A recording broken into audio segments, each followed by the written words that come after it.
The 11th plenary meeting of the General Assembly is called to order.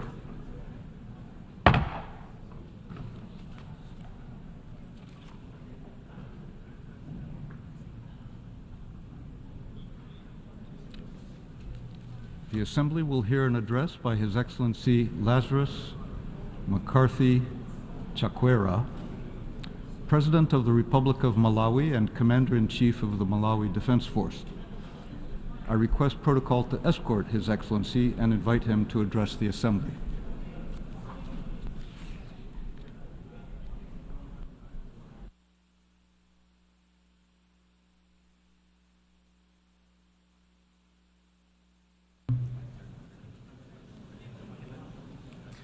Your Excellency Philemon Young, President of the 9th session of the United Nations General Assembly, Your Excellency Antonio Guterres, Secretary General of the United Nations, Your Excellencies, heads of state and government and leaders of delegations, distinguished ladies and gentlemen.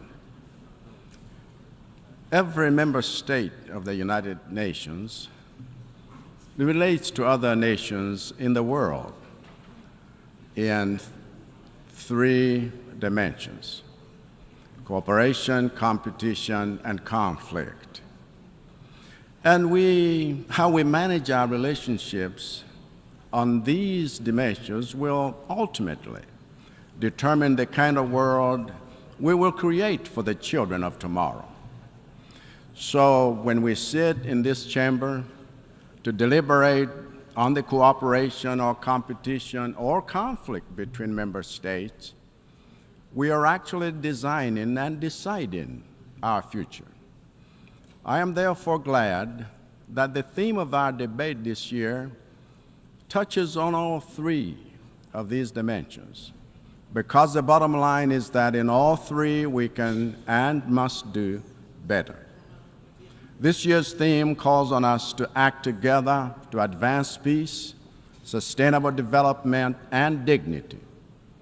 This is a call to stronger multilateral cooperation. But if we are serious about cooperation, then we must act with urgency in fixing and reforming the United Nations and other multilateral institutions.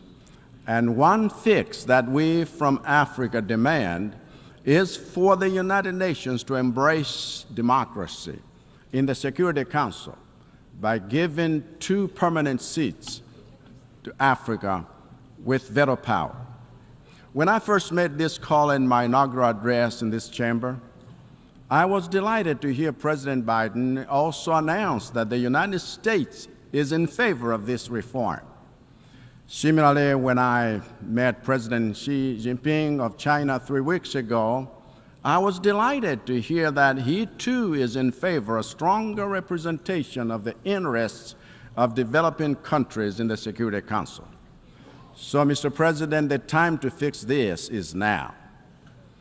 We need this fix to strengthen our voice on the issues that matter to us in Africa. In the 4 years that I have been president, I have declared state of national disaster every year because of climate change impacts that we cannot solve without multilateral cooperation. And for one of those years, I was chair of 2 development communities, namely the Southern Africa Development Community, SADC, and the least developed countries, LDCs. And I learned firsthand that no nation can survive a global crisis or develop in the face of shocks without strong multilateral cooperation to sustain it. Even this year, I see how challenging it has been for my country and for Malawians. Coming off the back of the state of national disaster that I declared last year to secure international cooperation in response to the devastation caused by Cyclone Freddy, I had to declare another state of natural disaster this year to secure international cooperation in response to El Niño weather conditions that have destroyed crops in 3/4 of the country's districts, leaving 1/5 of the Malawian population without enough food to last the year. And this is happening in the face of devastating trauma we have suffered as a nation for the past 3 months, from the tragic death of our Vice President, Right Honorable Dr. Saulos Klaus Chilima, in a plane crash, whose cause is yet to be established by the German experts we have asked to investigate the accident. Yet another example of the necessity of international cooperation. Even the great strides of development we have made over the past 4 years have been facilitated by strong international cooperation, whether it be the 4 road corridors and hundreds of secondary schools we are constructing through our cooperation with the United States, or the M1 road we are rehabilitating and expanding through our cooperation with the European Union, or the railway line system we have revived for the first time in 40 years through our cooperation with China, or the orthopedic and neurosurgery hospital we have developed through the cooperation with Norway, or the Makanjira Road we are ready to develop through our cooperation with Saudi Arabia, or the investments we are making to strengthen education and governance institutions through our cooperation with the United Kingdom, or the solar power plants that we have developed through our cooperation with Japan, or the extended credit facility from the International Monetary Fund that has unlocked access to the World Bank's and IDEA support through cooperation with developing partners, or the life-saving food assistance we mobilized for the people of Mangochi following the impact of Tropical Storm Anna through the cooperation with Iceland, or implementation of social protection programs to help rural women enjoy economic empowerment through our cooperation with Ireland, or the procurement of emergency food, fertilizers, and climate-resilient seeds for climate-ravaged Malawian communities through our cooperation with Tanzania, Ukraine, Egypt, Iceland, Russia, Morocco, and many others. Malawi is a testament to the power of cooperation to move a nation's development forward into an inclusively wealthy and sustainable future that is brighter than the past. It is, in fact, this foundation of international cooperation that we have built on to actively engage in intergovernmental negotiations for the pact of the future, for the future that we have fully endorsed at this 79th session of the General Assembly. It is also this foundation of international cooperation that we have built on to host 80 international organizations and institutions for our second annual Malawi Partners Conference right here in New York to get investor alignment to our ATM strategy of boosting productivity and value addition in the sectors of agriculture, tourism, and mining that hold the greatest promise for Malawi's economic transformation.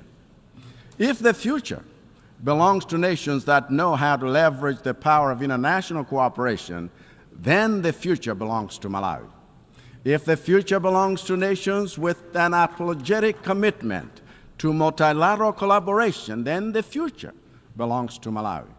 If the future belongs to nations that are driven by moral conviction to uphold the values of servant leadership, shared prosperity, ending corruption, and the rule of law, then the future belongs to Malawi. If the future belongs to nations that have adopted a no retreat and no surrender attitude towards the achievement of SDGs by 2030, then the future belongs to Malawi.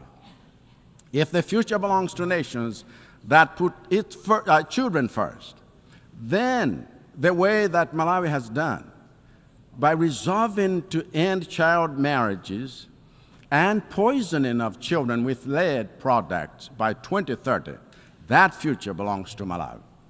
But, Mr. President, our efforts to move toward, in the fifth gear, toward these goals are being significantly slowed down by a global system of multilateral agencies and financial institutions that are too slow, too inefficient, too monolithic, and too undemocratic for the kind of speedy and tailor-made interventions that we need. As a result of our refusal to practice the democracy of equal representation here in the UN, our calls for member states to practice democracy in their jurisdictions are beginning to fall on deaf ears.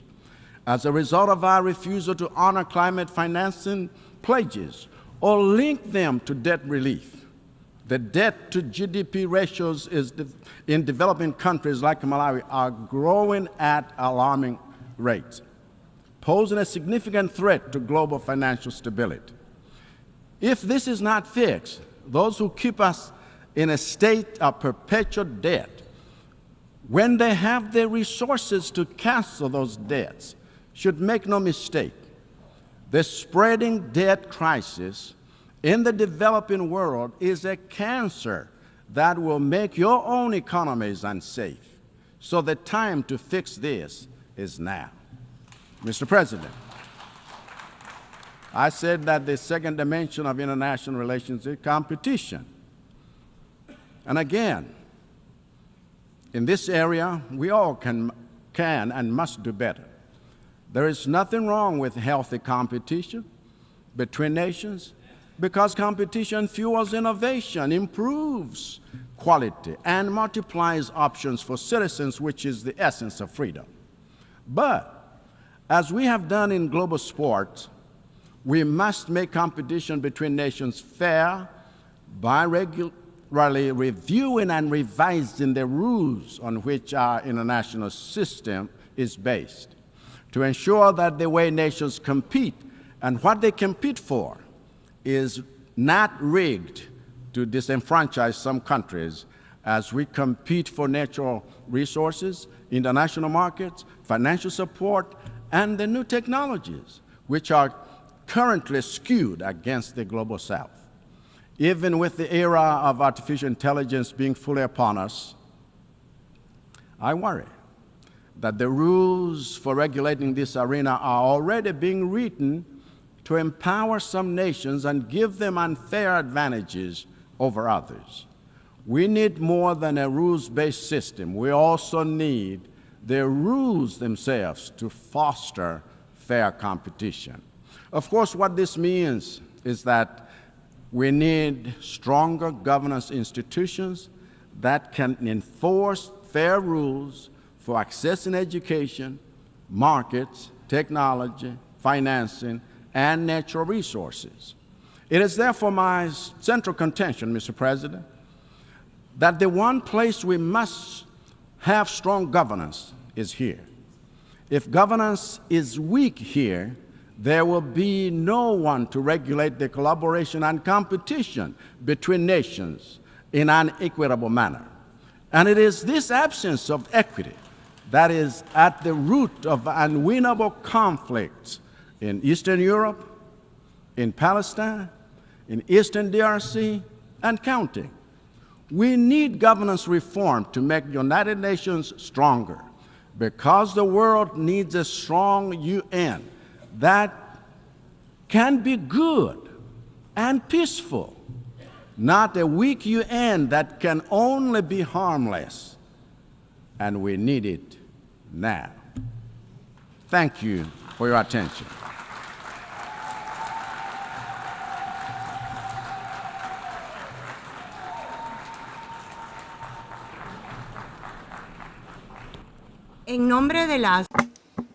On behalf of the Assembly, I wish to thank the President of the Republic of Malawi and Commander-in-Chief of the Malawi Defense Force.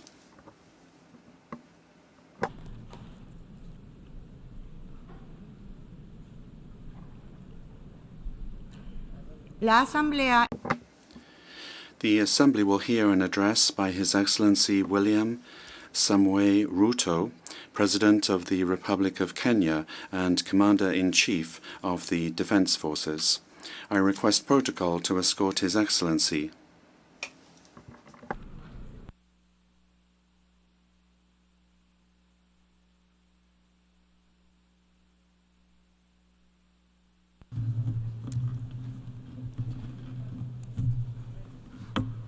Your Excellency, President of the 79th session of the United Nations General Assembly, Ambassador Philemon Yang, United Nations Secretary General Mr. Antonio Guterres, Excellencies, Heads of State and Government, distinguished delegates, ladies and gentlemen.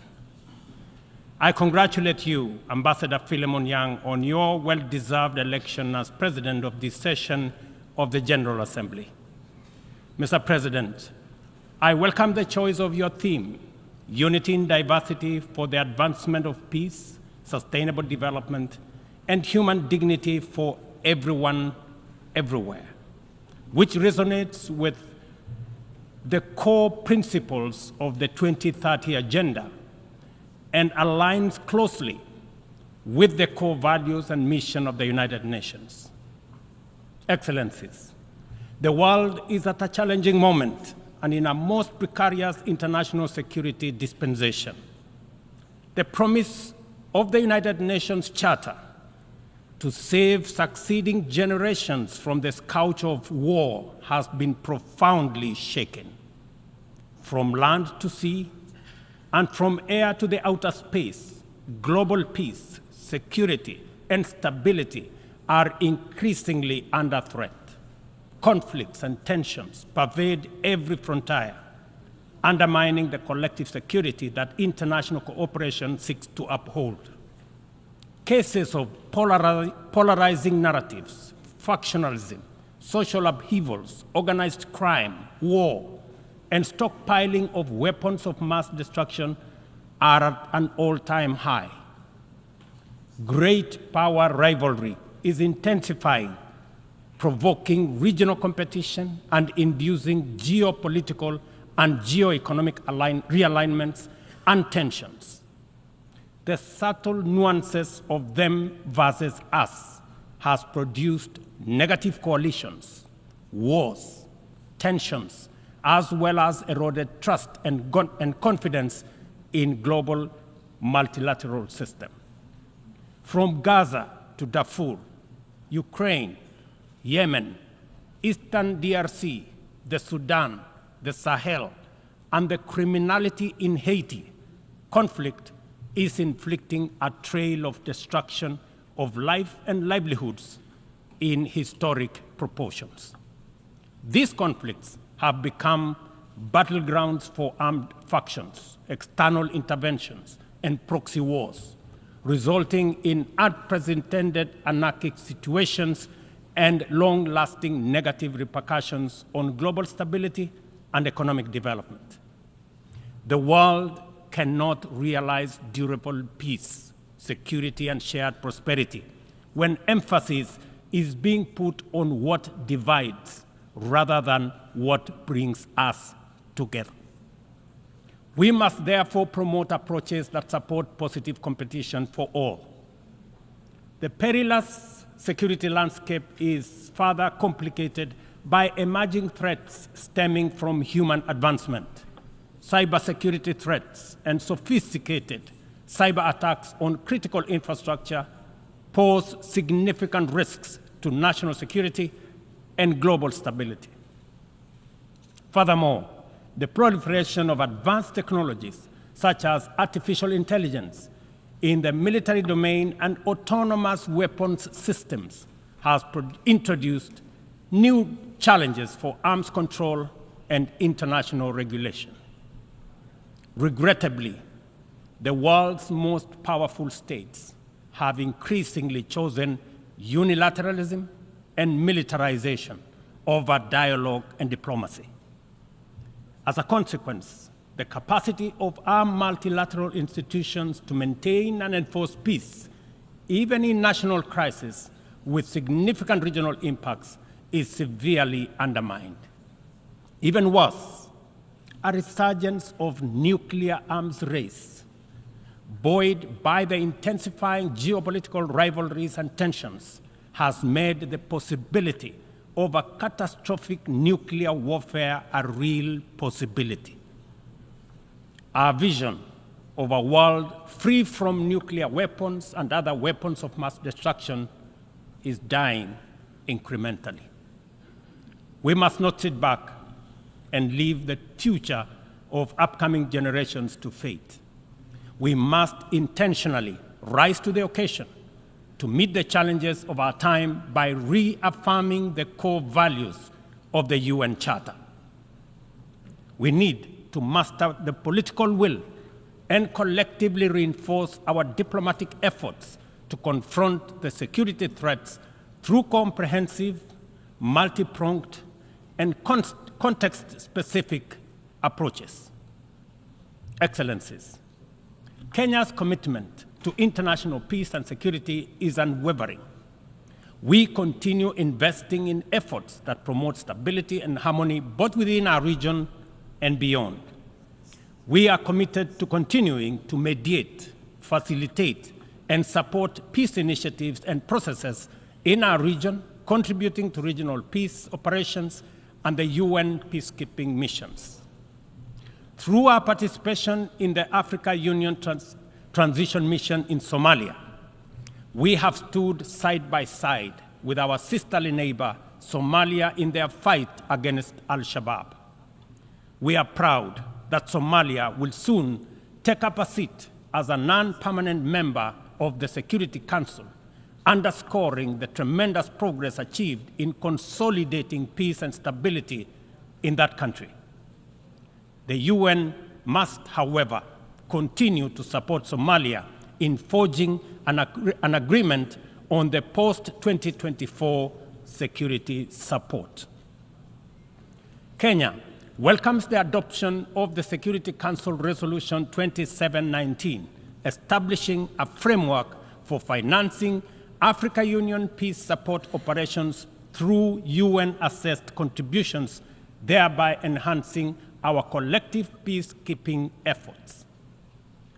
A well-funded AU peace operation are not only an African priority, but a global good, considering the complexity and interconnected nature of emerging threats to international peace and security. Earlier this year, under the request of the leadership of South Sudan, I launched the all-inclusive Tumaini initiative, bringing together the warring parties and the political leadership of South Sudan to address the root causes of the protracted conflict in that country. I commend the leadership of South Sudan and all the participating parties for their commitment to the peace process. I also thank all regional and international partners for their unwavering support, both political and financial, to the South Sudan Tumaini initiative. Ladies and gentlemen, at the last General Assembly, I announced Kenya's readiness to lead a multinational security support mission to Haiti at the Haitian government's request. Following the Security Council's authorization under Resolution 2699, Kenya has deployed 382 specially trained police officers to Haiti. Just a few days ago, I had the opportunity to visit Haiti, witness the work of our officers in the field, and observe remarkable progress on the ground. Our support for the Haitian National Police has significantly advanced the pacification of cities and towns, protected critical infrastructure, and relieved many communities previously held captive by criminal gangs. I also commend Haiti's political leadership for forging an agreement and a promising roadmap towards free, fair, and democratic elections. We are deeply grateful for the financial and logistical support from the United States, Canada, and other member states that are shouldering this heavy burden. This has been critical to the MSS's deployment thus far. However, Kenya and other Caribbean and African countries are ready to deploy, but are hindered by insufficient equipment, logistics, and funding. I appeal to all member states to stand in solidarity with the people of Haiti by providing necessary support, either directly to MSS contributing countries or through the UN Trust Fund. I must emphasize, however, that Kenya will deploy the additional contingent towards attaining the target of all the 2,500 police officers by January next year. The progress so far in Haiti demonstrates that what was once deemed mission impossible is indeed a present and undeniable possibility. Mr. President, we must candidly acknowledge that international cooperation in its current form has clear limitations. It is constrained by entrenched systems and structures that prevent effective action and meaningful progress. Since the last General Assembly, the global situation has deteriorated across multiple fronts. Conflicts have deepened, economic disparities have widened, and the climate crisis has intensified. To address these challenges, we must rethink and reform global collaboration mechanisms, making them much more responsive, adaptable, and impactful. The existing international security architecture, represented by the UN Security Council, continues to hamper efforts to maintain international peace and security. The Council is, by all intents and purposes, dysfunctional, undemocratic, non-inclusive, unaccountable, autocratic, and at best, opaque. An institution that excludes 54 African countries with 1.4 billion people, while allowing one nation to veto decisions of the remaining 193 member states in the 21st century, is simply unacceptable. We must urgently seek to make the Security Council representative, inclusive, transparent, democratic, effective, and accountable. In Africa, we are not advocating for reform and collective action solely at the UN. In fact, we are also in the process of comprehensively reforming the African Union to become a fit-for-purpose institution that can effectively represent African nations globally and deliver prosperity. Excellencies, peace and development are inseparable pillars. One cannot flourish without the other. Yet, the 2024 Sustainable Development Goals report paints a bleak picture. Only 17% of targets are on track. Nearly half show minimal or moderate progress, and over 1/3 have stalled or regressed. The COVID-19 pandemic, escalating conflicts, geopolitical tensions, and climate change have severely impacted progress towards the SDGs and the Paris Agreement goals. Inadequate and unsustainable means of implementation, particularly in financing, technical support, and capacity building, continue to obstruct our efforts to realize the 2030 agenda. Biased methodologies employed by credit rating agencies further disadvantage African countries, making it more difficult to access affordable financing from international capital markets. Additionally, unilateral economic, financial, and trade measures not only impede the full achievement of economic and social development, but also undermine the principles of international cooperation, mutual respect, and sovereignty. Let us pause and reflect on the true significance of this predicament.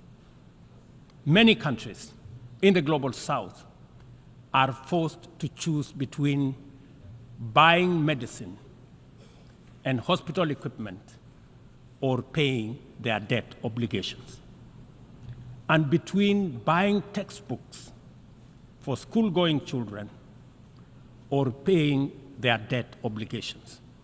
They are forced to choose between hiring teachers and making sure that there is equipment in schools or paying their debt. I can go on and on. This is not an abstract illustration detached from daily reality, but the normal experience of millions of ordinary people. One must wonder what goes on in the minds of those who prioritize economic returns over people. Ladies and gentlemen, what really happened to humanity? Addressing these deep-rooted challenges requires transformative changes to build a more equitable and resilient global framework. We have outlined many of these solutions in the Pact of the Future, demonstrating our clear understanding of what needs to be done. However, we have yet to master the political will necessary to turn these commitments into action. It is a fundamental principle of development that no nation can achieve lasting prosperity if its neighbors remain impoverished. Our economies are interconnected, and the well-being of one directly impacts the other. We must ensure that developing countries have the necessary foundations to claim their rightful place in the 21st century global economy. This is not just a moral and fair imperative. It is a strategic necessity to address systemic challenges such as migration, labor market disparities, climate change, and global security. Strengthening these foundations requires reforming the international financial architecture, facilitating debt relief, concessional long-term at-scale financing, grants, and de-risking lending instruments is essential to increasing investment to develop vital infrastructure and expand critical sectors. Consider Africa's immense untapped potential in clean energy resources. Harnessing this potential is critical not only for the continent's economic growth and social resilience, but also for global priorities like accelerating the energy transition, combating climate change, and diversifying supply chains. Energy-hungry industries such as data centers, mineral processing, and manufacturing are seeking clean and affordable sources which Africa can provide in abundance. Yet, out of the 500 gigawatts of renewable energy added to the global mix in 2023, Africa accounted for less than 3 gigawatts. How is this possible, given the continent's vast natural resources, skilled workforce, and massive energy needs? We cannot allow Africa to be left behind this time round. Affordable financing is essential, but so are transformative policies and inclusive fair trade practices, market access, inclusive international tax cooperation, technology transfer, and capacity building. This is why, at COP28, we launched the Africa Green Industrialization Initiative, aimed at unlocking investments for the continent's immense opportunities. This Pan-African initiative promotes large-scale, high-impact, and bankable green industrial and infrastructure projects. Next month, in Nairobi, we will host an investment forum for the Accelerated Partnership for Renewables in Energy to attract investments for the untapped potential in solar, wind, geothermal, and hydropower. Globally, we also need to improve the tools we already have. The SDG Stimulus Fund, initiated by the Secretary General in 2023, requires our joint support to succeed, including from multilateral development banks. Similarly, replenishing the International Development Association, IDA, is essential to provide concessional loans to the world's poorest nations. Earlier this year, I hosted the IDA 21 Replenishment Summit in Nairobi, where African leadership reaffirmed the critical importance of IDA for developing countries and called for an ambitious replenishment of US dollars 120 billion. Our collective efforts must include trust and accountability to ensure that we fulfill our promises and our commitments. Additionally, we launched the Africa Club, the alliance of African multilateral financial institutions to strengthen and support Africa's position in the global financial architecture. This body will serve as a powerful negotiator on behalf of the continent, coordinate with global financial institutions, and leverage African countries' balance sheets to increase investment and create jobs in Africa. We believe that African institutions such as the Afrexim Bank, Trade and Development Bank, the Africa Finance Corporation, among others, understand the continent even better. As part of the reform of the international financial architecture, we must not only reform the multilateral institutions, but also support and stop bias against these African institutions. Excellencies, ladies and gentlemen, climate change remains one of the greatest challenges of our time. Biodiversity loss and pollution have created environmental crises that upend lives, reverse progress in poverty reduction, and strain ecosystems to their breaking point. Extreme weather conditions continue to hinder the development aspirations of many countries, especially in Africa, where severe climate-related hazards are becoming more frequent and more intense. In 2022, over 110 million people in Africa were directly affected by climate-related disasters, resulting in more than $8.5 billion in economic damages. According to the Emergency Event Database, there were approximately 5,000 fatalities, though the toll is likely to be higher due to underreporting. We are at a crossroads, and the path to correcting the climate course is clear. COP29, to be held this November in Baku, Azerbaijan, presents a critical milestone in ensuring that the solutions we implement are rooted in fairness and opportunity for everybody. However, the new climate financing goal expected at COP29 faces significant hurdles as deep disagreements persist over who should contribute and how much funding is needed. Without swift resolution, these divisions risk derailing our collective progress on climate action, just as the global situation becomes increasingly urgent. Let me be clear. Political posturing and inaction will neither protect the vulnerable from the consequences of a runaway climate crisis, nor save our civilization from ecosystem collapse.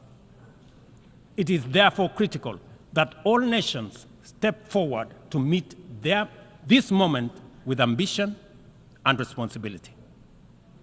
As we confront the escalating impacts of climate change, we must also recognize the interconnected environmental challenges we face, such as plastic pollution, which continues to wreak havoc on ecosystems and threatens global sustainability. It is imperative that we adopt a robust global plastics treaty during the 5th round of negotiations in Busan in the Republic of Korea this November. Kenya fully supports an ambitious outcome and the African proposal to establish the Treaty Secretariat in Nairobi, thereby reinforcing UNEP's role. It is indeed unfortunate and regrettable, ladies and gentlemen, that UNEP is the only body where secretariats of conventions created under it are increasingly being carved out and located elsewhere. UNEP, being one of only 2 UN headquarters in the global south, must not be cannibalized for whatever purpose or reason, let alone excuse. Mr. President, as the host country of UNEP and UN Habitat, I take this opportunity to thank the Assembly for approving the upgrade of the infrastructure at the United Nations office in Nairobi, the largest UN campus in the world. This project includes the construction of new office space and the design of ultra-modern conference facilities. These developments mark a significant milestone towards enhancing the quality and accessibility of Secretariat services to member states. Not only will they serve current needs, but they will also strengthen the future success of multilateralism. We look forward to the Assembly's continued support as construction begins in 2025.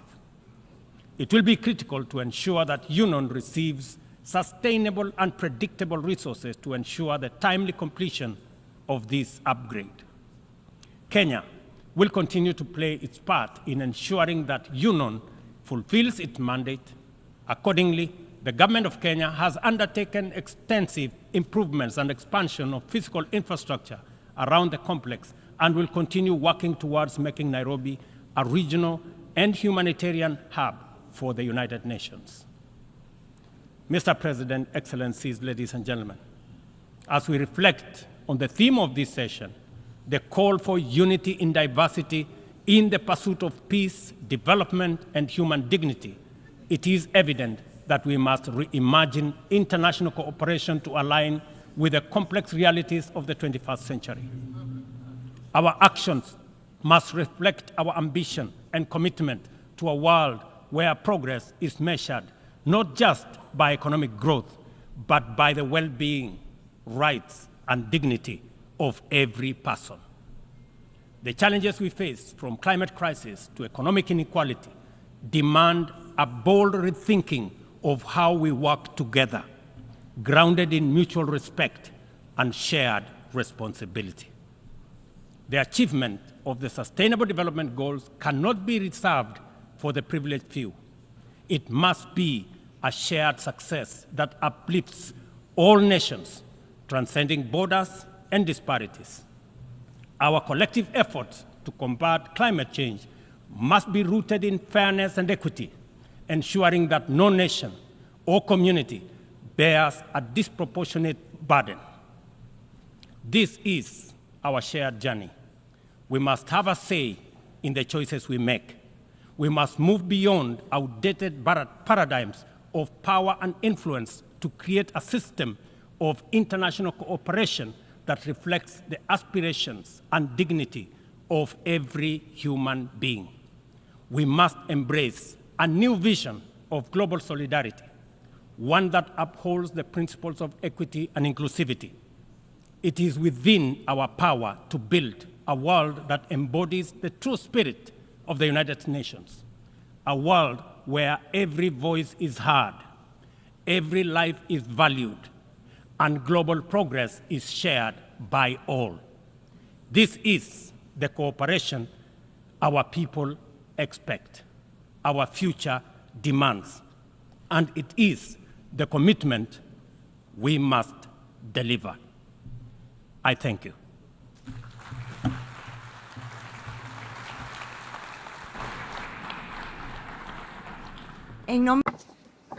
On behalf of the Assembly, I wish to thank the President of the Republic of Kenya and Commander-in-Chief of the Defense Forces.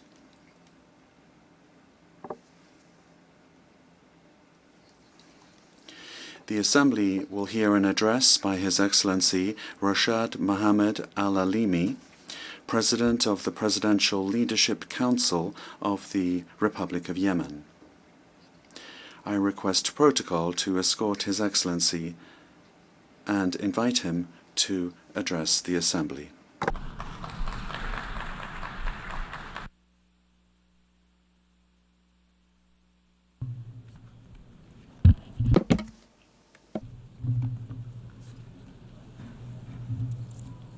In the name of God, Your Majesties, Excellencies, Your Excellency President of the General Assembly, Philemon Young, Your Excellency Secretary General, Antonio Guterres, ladies and gentlemen,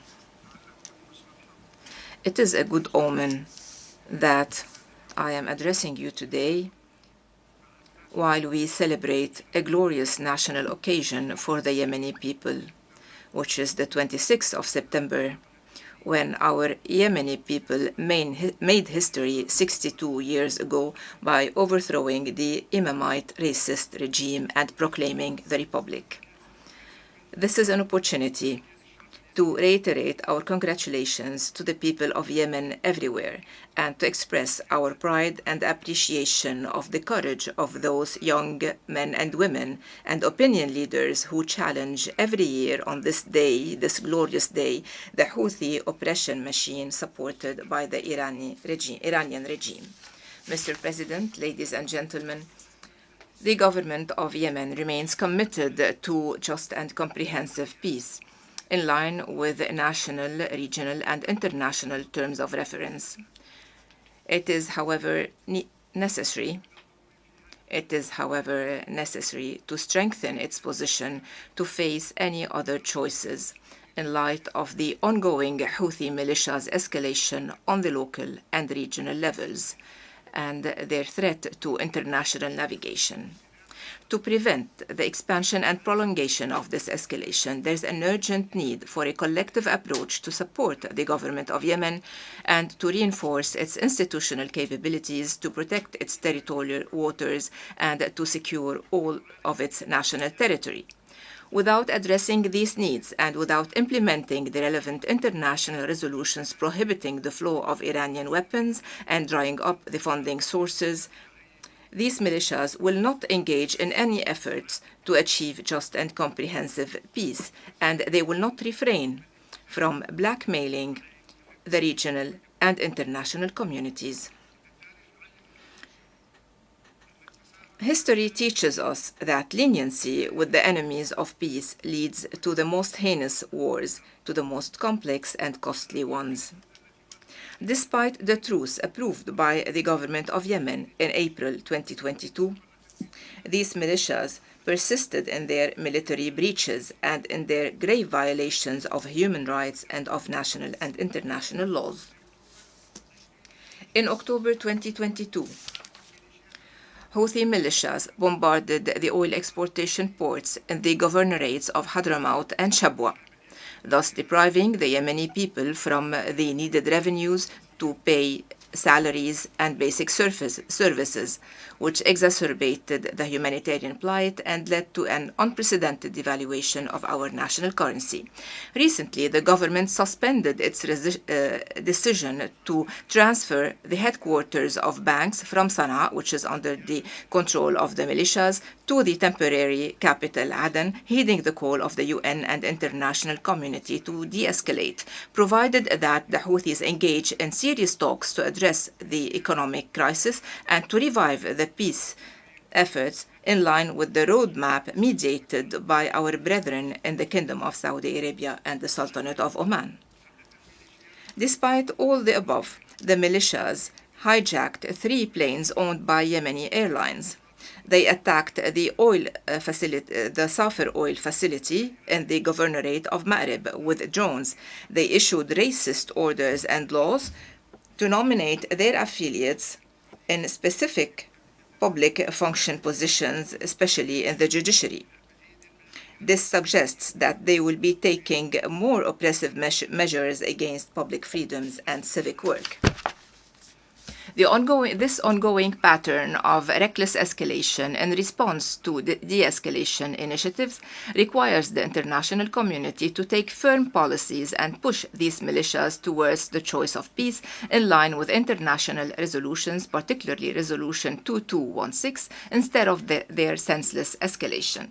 Mr. President, ladies and gentlemen, 4 months ago, terrorist Houthi militias arrested dozens of UN personnel, to be added to the thousands of innocent men, women, children, elderly who disappeared in their prisons years ago, particularly activist Mohammed included in a Security Council resolution. There is a widespread belief that the United Nations is responsible for giving these militias the opportunity to kidnap this unprecedented number of relief workers and NGO staff. as well as activists and civil society leaders, by not heeding the call of the Yemeni government to transfer their headquarters from Sana'a to the temporary capital, Aden. By not taking seriously these militias and by keeping their headquarters in Sana'a, the United Nations unintentionally enabled these terrorists to take their personnel and assets as hostages and to use them as a bargaining chip to blackmail the international community and to achieve negotiation concessions that cannot be accepted under any circumstances. This ongoing situation cannot be defended nor justified. The presence of UN headquarters in Sana'a emboldens these militias that are designated on terrorist lists, and it endangers relief workers and human rights defenders. Hence, the need to reconsider these policies and measures immediately. Mr. President, ladies and gentlemen, Houthi militias, with their ongoing terrorist attacks on international maritime navigation in the Red Sea and the surrounding waterways, prove that they represent a growing threat not only to Yemen, as some used to believe, but also to the stability of the region as a whole, and to the secure flow of international trade, which exceeds trillions of dollars. Today, they are reinforcing their position as the first rebel group in history having used ballistic missiles and drones against civilian commercial vessels. Late last month, Houthi militias hit the Sonian tanker, which was carrying 1 million barrels of crude oil, causing fires which could have led to one of the worst oil spills in history before the vessel was salvaged by the international coalition. This is not the first such incident caused by these militias. These militias boasted having sunk 2 vessels previously. They also hindered for years the efforts to save the decaying Safer tanker, which was carrying similar amounts of crude oil. It proves that their terrorist activities will remain an ongoing threat to maritime navigation. Ladies and gentlemen, for years, the Yemeni economy has been facing complex challenges, but the terrorist Houthi attacks on the oil facilities deepened the funding crisis and deprived the people and government of Yemen from necessary revenues to pay salaries and provide services. The economic war waged by these militias are part of a larger hostile strategy aiming at weakening the ability of the government to provide basic services and to pay public service salaries, thus aggravating the humanitarian crisis for more than 14 million Yemenis. Therefore, the international community should seriously consider the devastating effects of these terrorist acts and to provide the vital infrastructure to defend maritime transportation vessels in Yemeni ports, to support the right of the Yemenis and of the Yemeni government to benefit from their resources and improve their living conditions. Protecting the arteries of the Yemeni economy is necessary not only to recover and rebuild our future, but it is important also for the stability of the region and for the security of energy on the long term.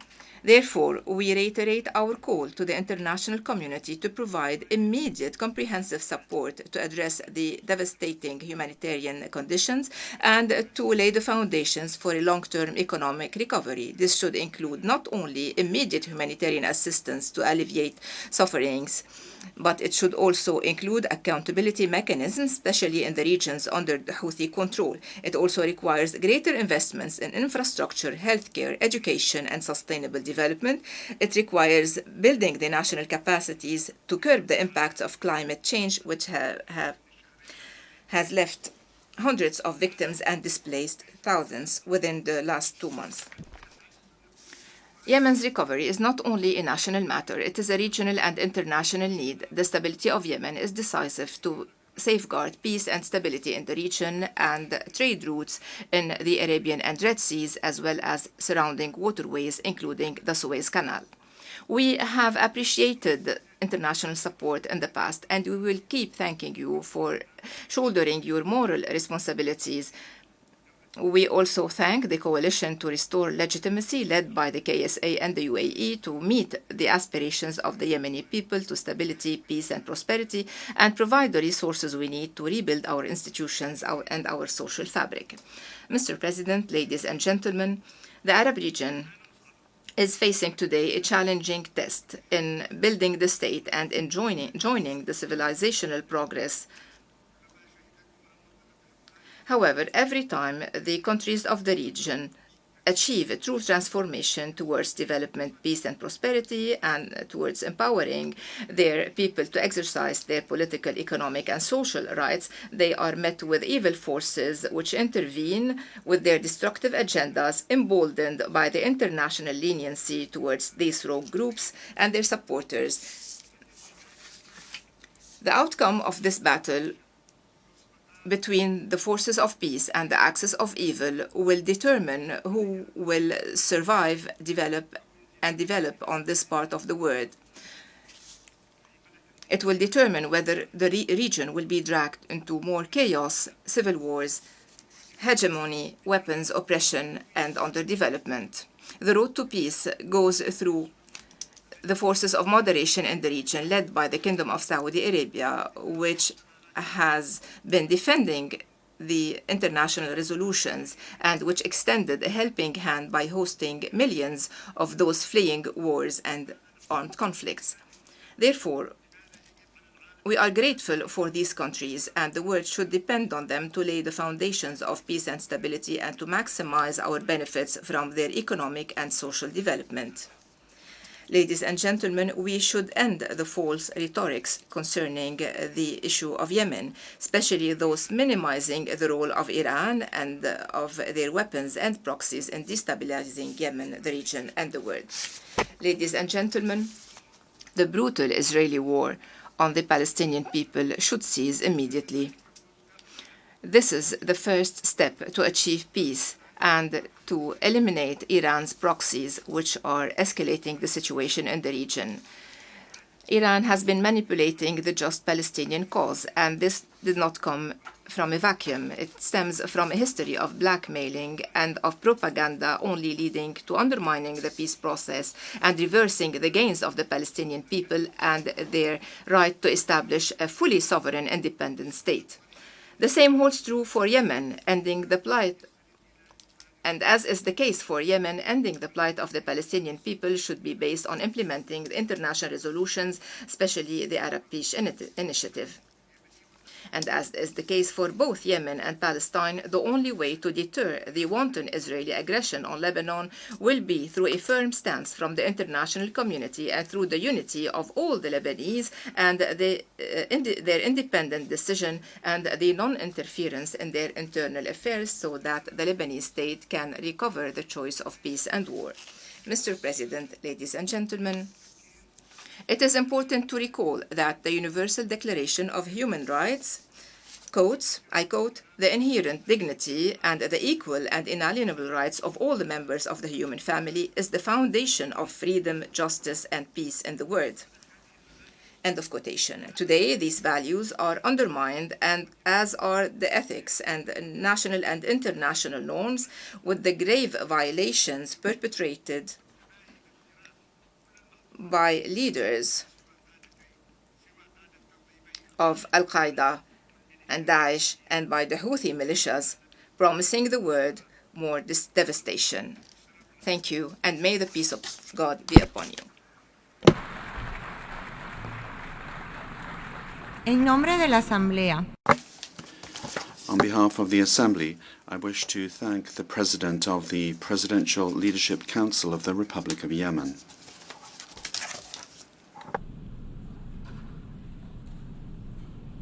La Asamblea escuchará ahora. The Assembly will hear an address by His Excellency Brice Clotaire Oligui Nguema, President of the Transition and Head of State of the Gabonese Republic. I request protocol to escort His Excellency and invite him to address the Assembly.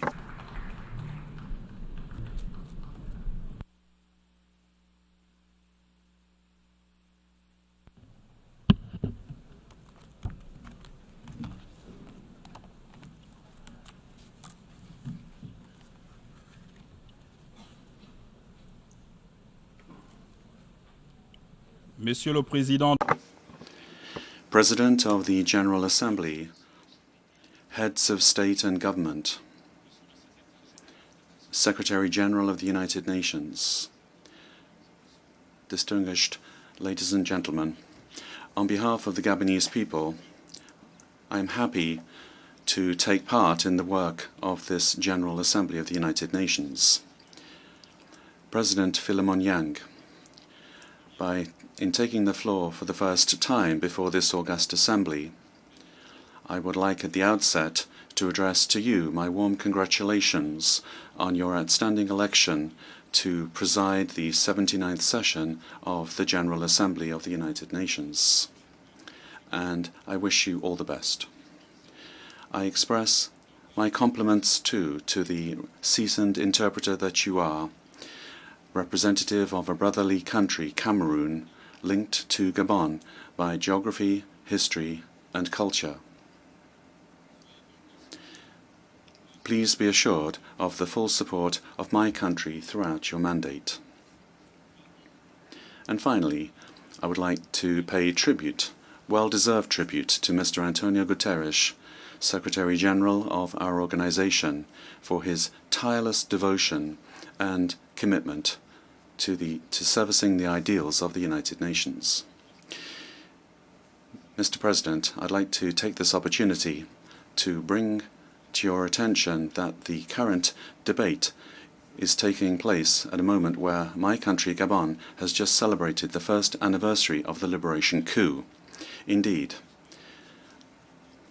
our path towards the construction of a new Gabon to date has been able to keep its promises that we announced here at the last general debate, namely the establishment of transitional institutions, the release of prisoners of conscience, permanent inclusivity, the holding of an inclusive national dialogue, the drafting of a new constitution.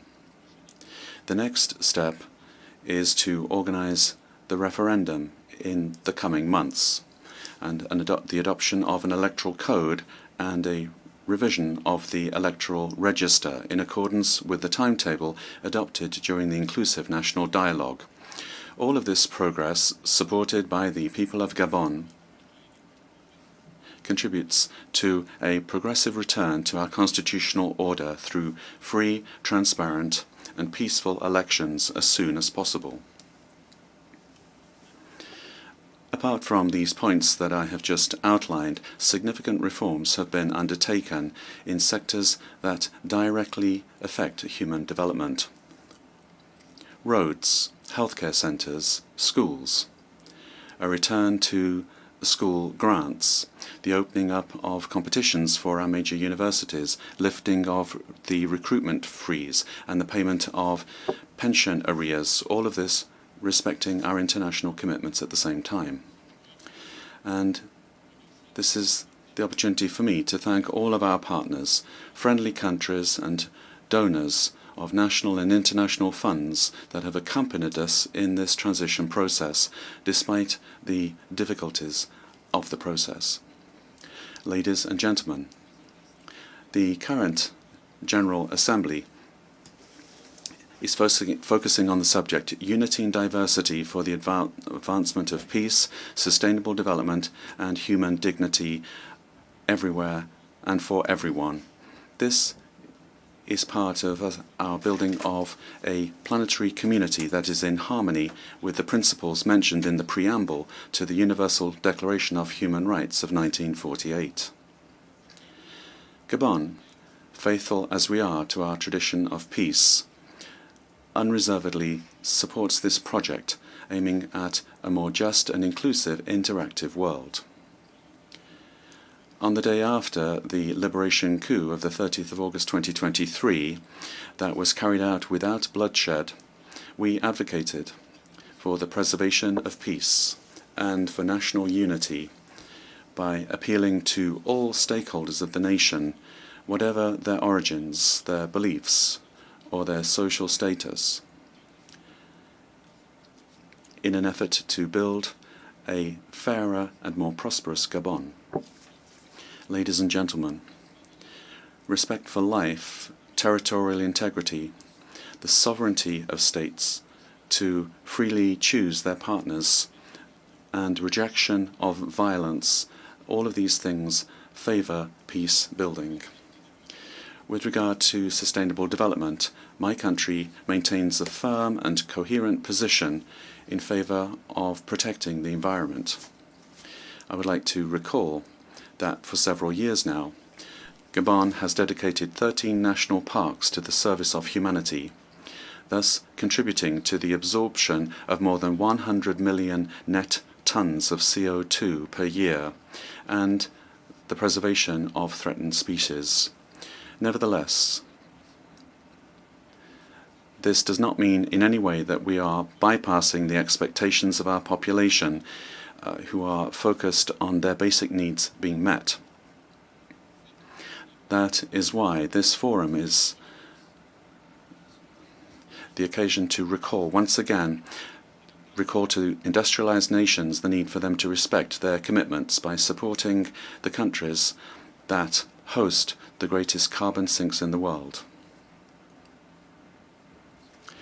Mr. President, with regard to security, as many of us would believe, I feel that it is an urgent matter to provide appropriate responses to the numerous conflicts that we see in the world, and particularly in Africa.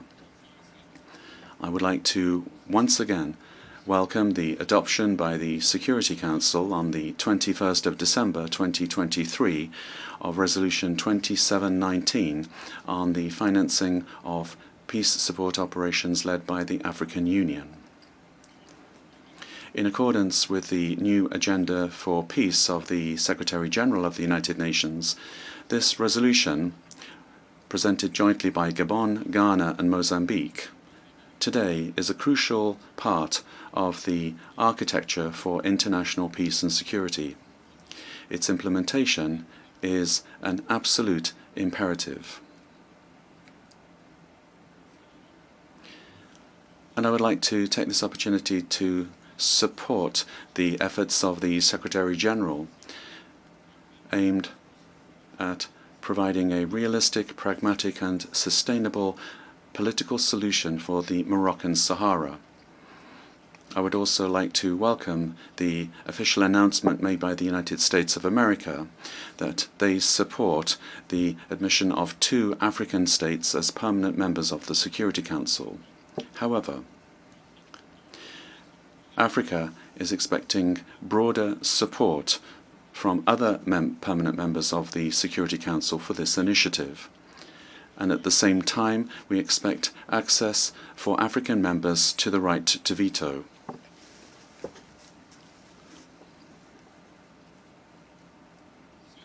The right of veto, this would simply be justice for our continent.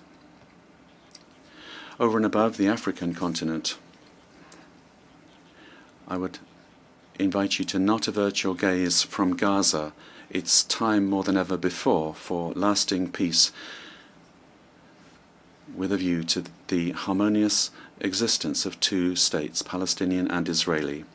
And I would also like to reiterate the position of Gabon for the lifting of the economic, trade and financial embargo imposed on Cuba because of its negative impact on the well-being of the population.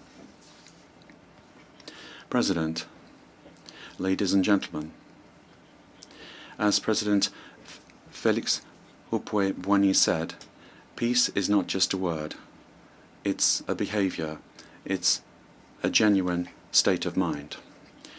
This legitimate aspiration of peoples is an ideal. It recommends that developed countries that have experience in resolving conflicts share with other states their know-how to build a more just and more balanced world.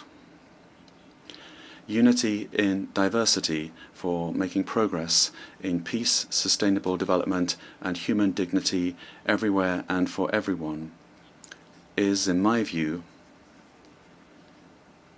a genuine society of dialogue, tolerance and respect for others. This should help us to build a world where development will be adapted to everyone's needs, to the needs of all peoples. Mr. President, with regard to economic and financial matters, the 2024 report of the United Nations on Sustainable Development underscores once again the urgency for mobilizing massive funding in order to plug the financing gap in the economy, aimed at several $billion. This is a reality.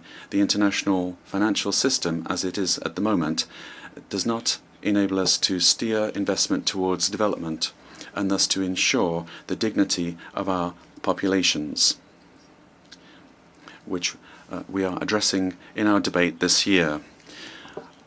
I also share with you the willingness of my peers to reform international financial institutions. This is crucial in order to produce financing for developing countries.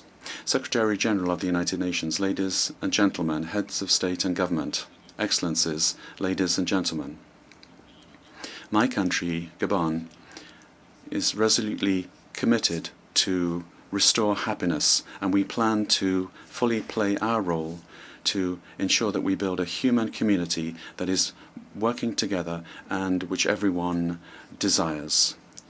Together, let us pool our efforts in the hope of a better future by acting in a different way in order to preserve the human race. I thank you.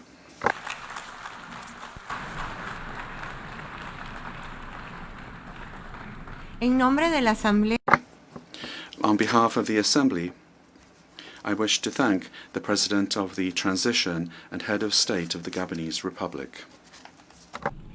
Seguidamente,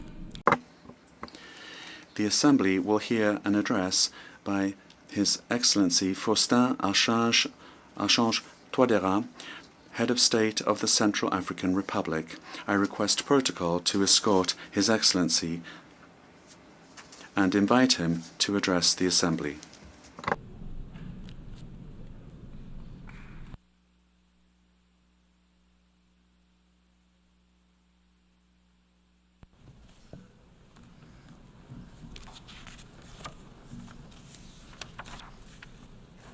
Monsieur le Président de l'Assemblée générale. President of the General Assembly. Excellencies, heads of state and government, distinguished delegates, ladies and gentlemen. It is a renewed honor for me to be taking the floor here before the entire world, speaking on behalf of my beautiful country, the Central African Republic. I am speaking with a view to contributing to the general debate on the theme of this 79th session of the United Nations General Assembly.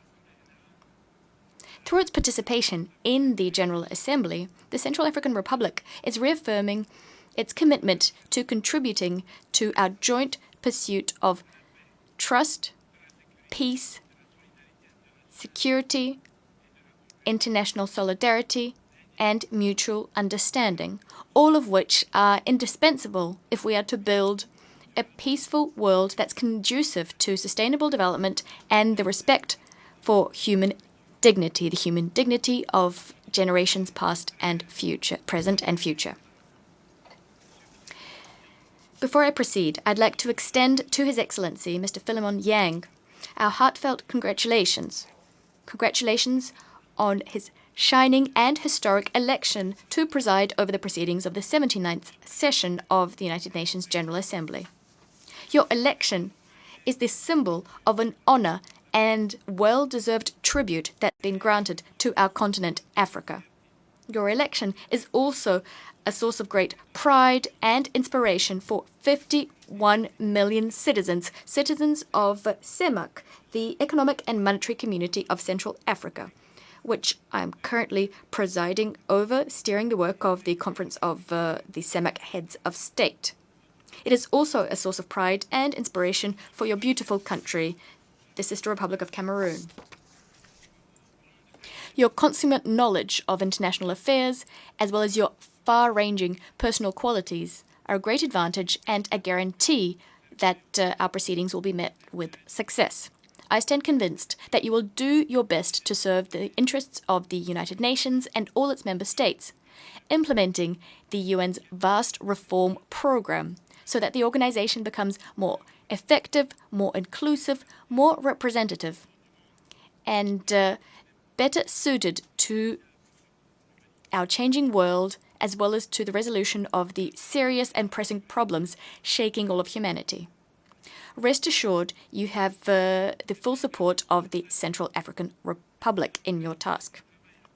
I'd also like to commend the high caliber of the work done and the accomplishments of President Denis Francis throughout and our satisfaction. United Nations Secretary General, His Excellency Antonio Guterres, I'd like to reiterate to you the gratitude of the Central African Republic and my country's full support, as well as the support of the government. We support your various initiatives which seek to make the United Nations a place where the efforts of nations come together. As you know, on the 30th of July of this year, the United Nations Security Council decided to lift in its entirety the unjust, illegitimate, and iniquitous arms embargo that had been imposed on the Central African Armed Forces for a decade. An embargo which caused us irreparable harm over those 10 years. Speaking from this rostrum, I'd like to extend to you the gratitude of the Central African people. We are grateful to the UN Security Council for its wise decision, a decision which, although belated, will allow my country to continue to act so as to rebuild national peace and security, and to work together with other states in the pursuit of peace, sustainable development, and the human dignity of present and future generations. I'd like to seize this opportunity to reiterate to all of you, all those who held the Central African Republic in their hearts and supported our noble fight. You have the gratitude of our people. The Central African Republic has vast mining potential. Therefore, I'm convinced that we'll continue to receive your support for the lifting of the embargo on diamonds imposed by the Kimberley Process, an embargo which has circumscribed our ability to work for peace, sustainable development, and the human dignity of present and future generations. Mr. President, the theme of this 79th General Assembly session is leaving no one behind, acting together for the advancement of peace, sustainable development, and human dignity for present and future generations. The theme is tied up with particularly important, significant recommendations, which will be of import in our discussions on the reform of the global peace and security architecture, as well as our discussions geared towards achieving the SDGs. As we know, peace is inextricably linked to sustainable development. Regrettably, as we meet here at this great world forum, year in, year out, as we meet at other fora for that matter, the world continues grappling with serious existential threats, becoming more unstable and more vulnerable.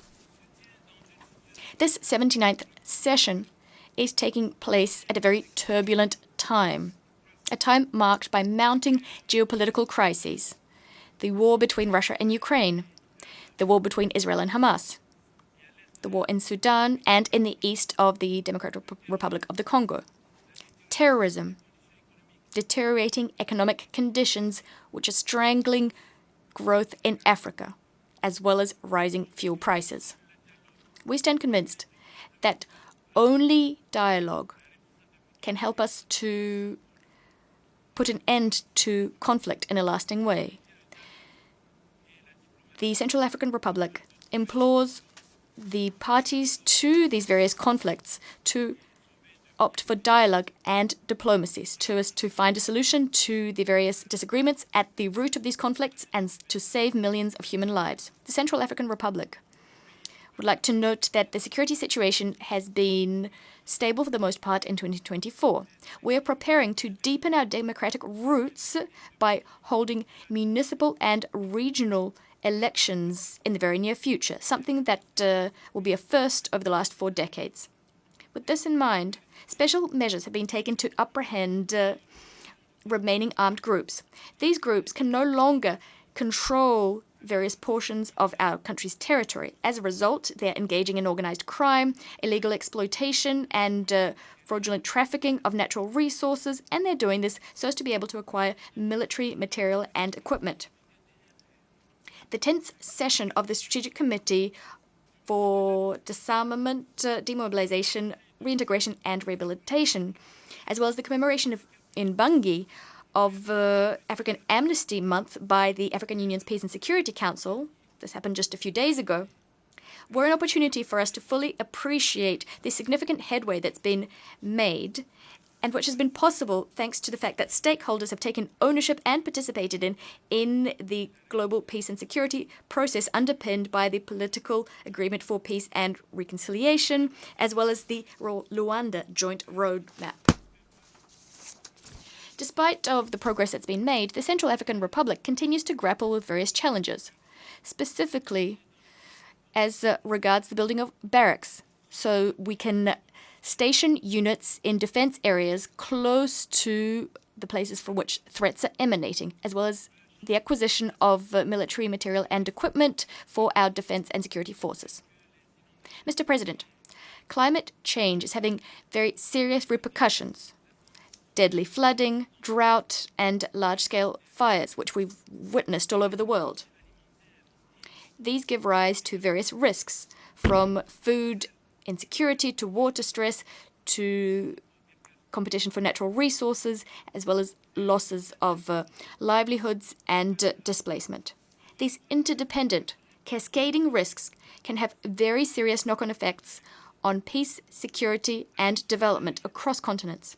In sub-Saharan Africa, which is the epicenter of humanitarian crises, environmental disasters have resulted, this year alone, in over 1,000 deaths and 4 million climate refugees, not to mention invaluable material damage, specifically in our neighboring country, Chad, where the number of victims continues to grow following heavy rain, which prompted large-scale flooding and compelled people to evacuate. Speaking from this high rostrum, the United Nations, a symbol par excellence of human solidarity, to express the solidarity of the Central African people to people all over the world who have been hard hit by natural disasters.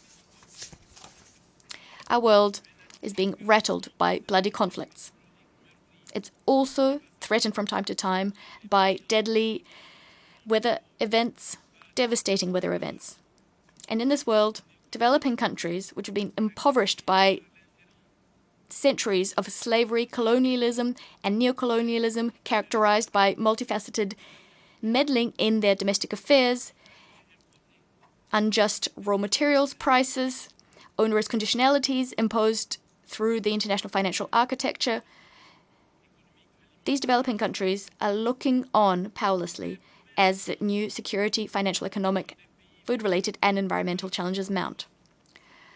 Funding promises for vulnerable countries are taking time to come to fruition. Adaptation measures promised at various COPs and rising temperatures, all of these are changing as often as the weather does, beholden to the political, geopolitical, and geostrategic whims of the great powers. We're well aware of just how dangerous climate phenomena are. Thus, my country has crafted sector-specific policies. However, their effectiveness depends on climate funding, which is still unreliable. The Central African Republic would like to urge the United Nations to do more to implement the climate peace and development nexus, establishing synergies between climate adaptation and peace building, so as to holistically address the vulnerabilities linked to climate change other vulnerabilities, and the risk of conflict. Mr. President, the world is teetering dangerously close to the brink. The UN peace and security architecture is being subjected to enormous pressure. The reasons Africa put forward in support of its request for legitimate Security Council reform and reform to the veto system are very compelling. A step forward has been taken by the United States of America. The US has endorsed the establishment of 2 permanent seats for Africa on the Security Council, as well as a rotating seat for small island developing states, SIDS. This proposal is praiseworthy, of course. But given changes afoot in our world, Africa, which has for a long time remained on the sidelines, cannot be fully satisfied with this proposal, which can only be viewed from the vantage point of a perpetual denial of the veto to Africa. It is time to speed up the reform of the international financial architecture so as to remedy inequality, to mobilize adequate funding for the achievement of the SDGs, to meet the financing needs of developing countries, to be able to reform the implementation of and compliance with multilateral environmental agreements, which will help us to make our common ambition of protecting the planet a reality. Mr. President, demographic estimates indicate that in 2050, half of the world's global youth will live in Africa. Also, half of Africa's 54 countries would have seen their populations almost double. I applaud the Pact for the Future, as well as the Global Digital Compact and the Declaration on Future Generations, annexed thereto, all of which were adopted at the Summit of the Future. It is high time that we speed up the implementation of the SDGs in the following areas: science, technology, innovation, and digital cooperation. We should do this whilst stressing equity, rights, and universality. Young people today are key agents of positive change. They can make an important contribution to sustainable development, respect for human rights, as well as global peace and security. And yet young people are vulnerable for a number of reasons. This is preventing young people from realizing their full potential and exercising their fundamental rights. It therefore behooves us to pledge to transform investment in young people, in women, girls, and persons with disability, so as to guarantee a better future for us all. As for the Central African Republic, our ambitious 2024-2028 National Development Plan strikes a better balance between the needs and interests of present and future generations. It does this by making human capital development one of the plan's strategic pillars. To conclude, I hope that the spirit that prompted the establishment of the United Nations will tirelessly prevail, thereby helping to create a fertile atmosphere for resolving the problems plaguing international peace and security, sustainable development, and this for the benefit of all humanity. I thank you.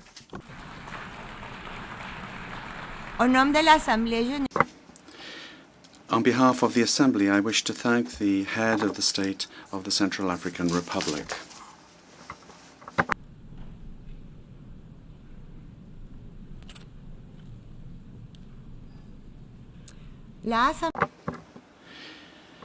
The Assembly will hear an address by His Excellency Mahmoud Abbas, President of the State of Palestine. I request protocol to escort His Excellency and invite him to address the Assembly.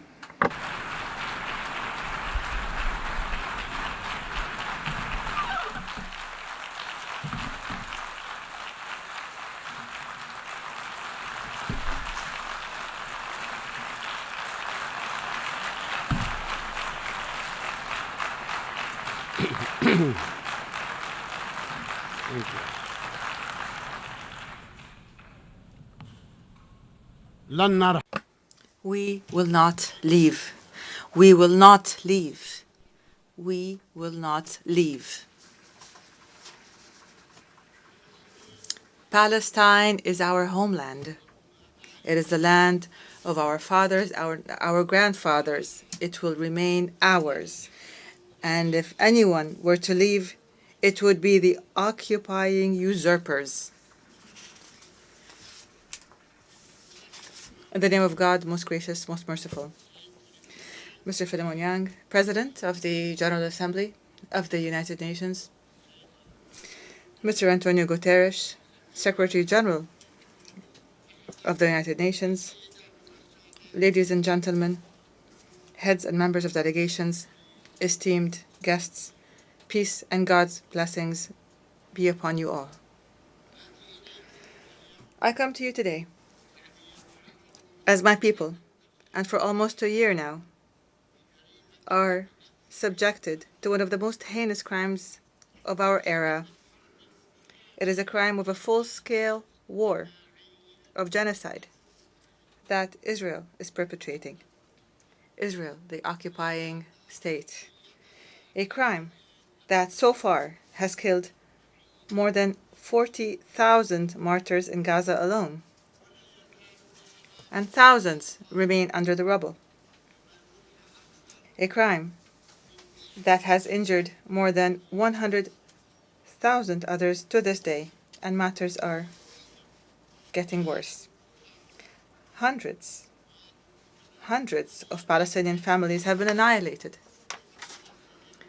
Entire family names have been wiped out of the civil record. More than 100 families have been completely wiped out of the civil record. They no longer exist.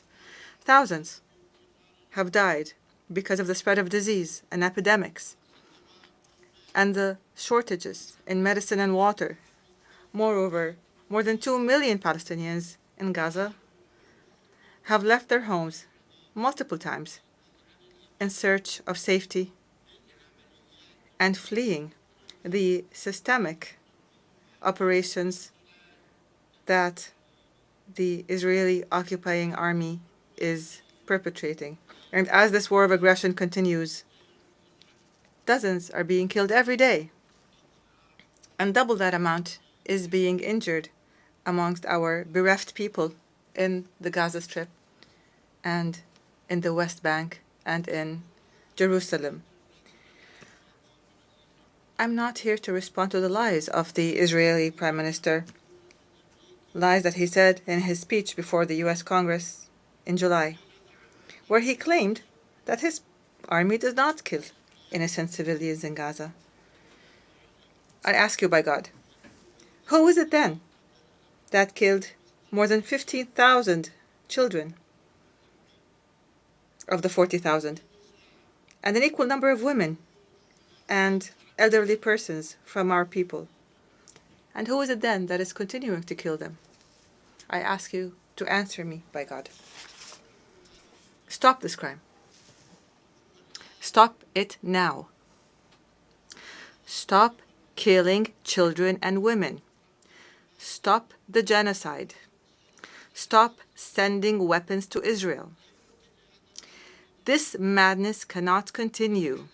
The entire world is responsible for what is happening to our people in Gaza and the West Bank. The West Bank that is under a daily and continuous Israeli aggression. It is under a vicious settlement activity. They're building everywhere in Palestine, as if all of Palestine is theirs.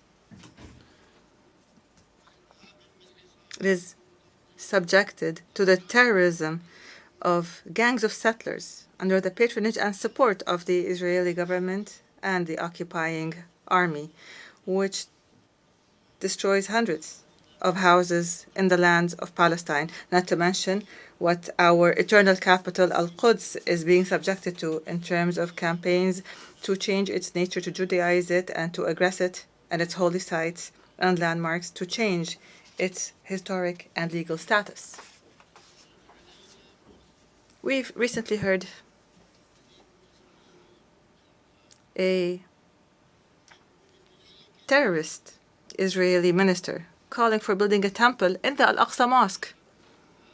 We must condemn and stop this reckless minister and those like him who want to set fire, a fire of religious conflict and strife that will burn everything in its way. The Aqsa Mosque and its surroundings, ladies and gentlemen, is the exclusive property of Muslims. This has been endorsed by a resolution taken by the League of Nations in 1930. This was a resolution by the League of Nations, and we will accept nothing else regardless of the circumstances. Ladies and gentlemen, we have repeatedly warned here in the General Assembly that the situation in the occupied land of the State of Palestine warns of an explosion, and this explosion has happened. It happened on October 7th of last year and afterwards. And from the very first day, I stressed the need to immediately stop the war. I condemned the killing of civilians regardless of who they are and regardless of what side they were on or any people they were from. I demanded the release of prisoners and those detained by both sides. There's no need to detain women, children, and the elderly. We've said this repeatedly. To anyone who has those people detained, I called for immediately going to the negotiations table to implement the two-state solution based on international resolutions.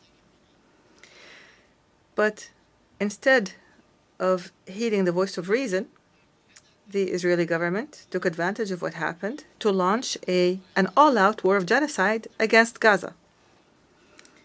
It committed and continues to commit war crimes as acknowledged by the international community.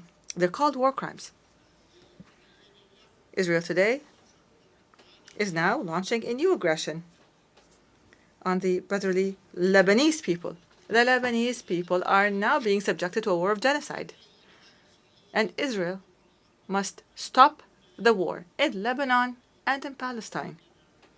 We condemn this aggression and we demand that it stops immediately. Israel has reoccupied the Gaza Strip in its entirety, and it has destroyed it almost entirely, so that Gaza is no longer fit for life. Most homes have been destroyed. The same applies to most buildings, health facilities, educational facilities, economic buildings, roads, churches, mosques, water plants, electric plants, and sanitation plants. Anybody who goes to Gaza who'd known it before would not recognize it anymore. It's no longer there. 75% of everything in Gaza has been fully destroyed. If Israel thinks that it would get away from being held accountable and punished for these crimes, then it is delusional. The international community must immediately impose sanctions on Israel. The massacres, the crimes, the genocide that Israel has been perpetrating against our people since its inception in 1948 to this very day will not go unpunished. There is no statute of limitations. Rights will never be lost as long as there are those who demand them. And despite our repeated calls and demands, the world has not succeeded in obliging Israel, this transient state, to stop this war of genocide and its war crimes against innocent civilian residents. We regret that the U.S. administration, the democracy of the world, the largest democracy in the world, obstructed 3 times draft resolutions in the Security Council demanding Israel to observe a ceasefire. The U.S. alone stood and said, no, the fighting is going to continue. It did this by using the veto. And added to that, it furnished Israel with the deadly weapons that it used to kill thousands of innocent civilians, children and women. And this further encouraged Israel to continue its aggression. As long as the U.S. is supporting it, then why not keep going, since it's already an aggressing state? This is the United States, the very country that was the only member in the Security Council that voted against granting the State of Palestine full membership in the UN. We don't deserve membership in the eyes of America, so they used the veto against it. I don't understand how the United States could insist on opposing our people, insist on depriving us of our legitimate rights to freedom and independence, as is the right of the rest of the countries, 194 countries, and we are no less than them. Ladies and gentlemen, Israel, which refuses to implement United Nations resolutions, does not deserve to be a member in this international organization. Israel, whose permanent representative in this organization says that the very building of the United Nations, and he said that this building must be removed. This building that we are sitting in right now, it must be wiped off the face of the earth. This country does not deserve to be a member in this organization. It is, from the very beginning, it has from the very beginning not fulfilled the conditions for membership. Because in 1949, when it submitted its membership application to the UN imposed two conditions. First, to accept and implement Resolution 181 and Resolution 194. Without implementing these two conditions, you will not be granted membership in the United Nations. Moshe Sharet, the foreign minister at the time, wrote a pledge. You will see it.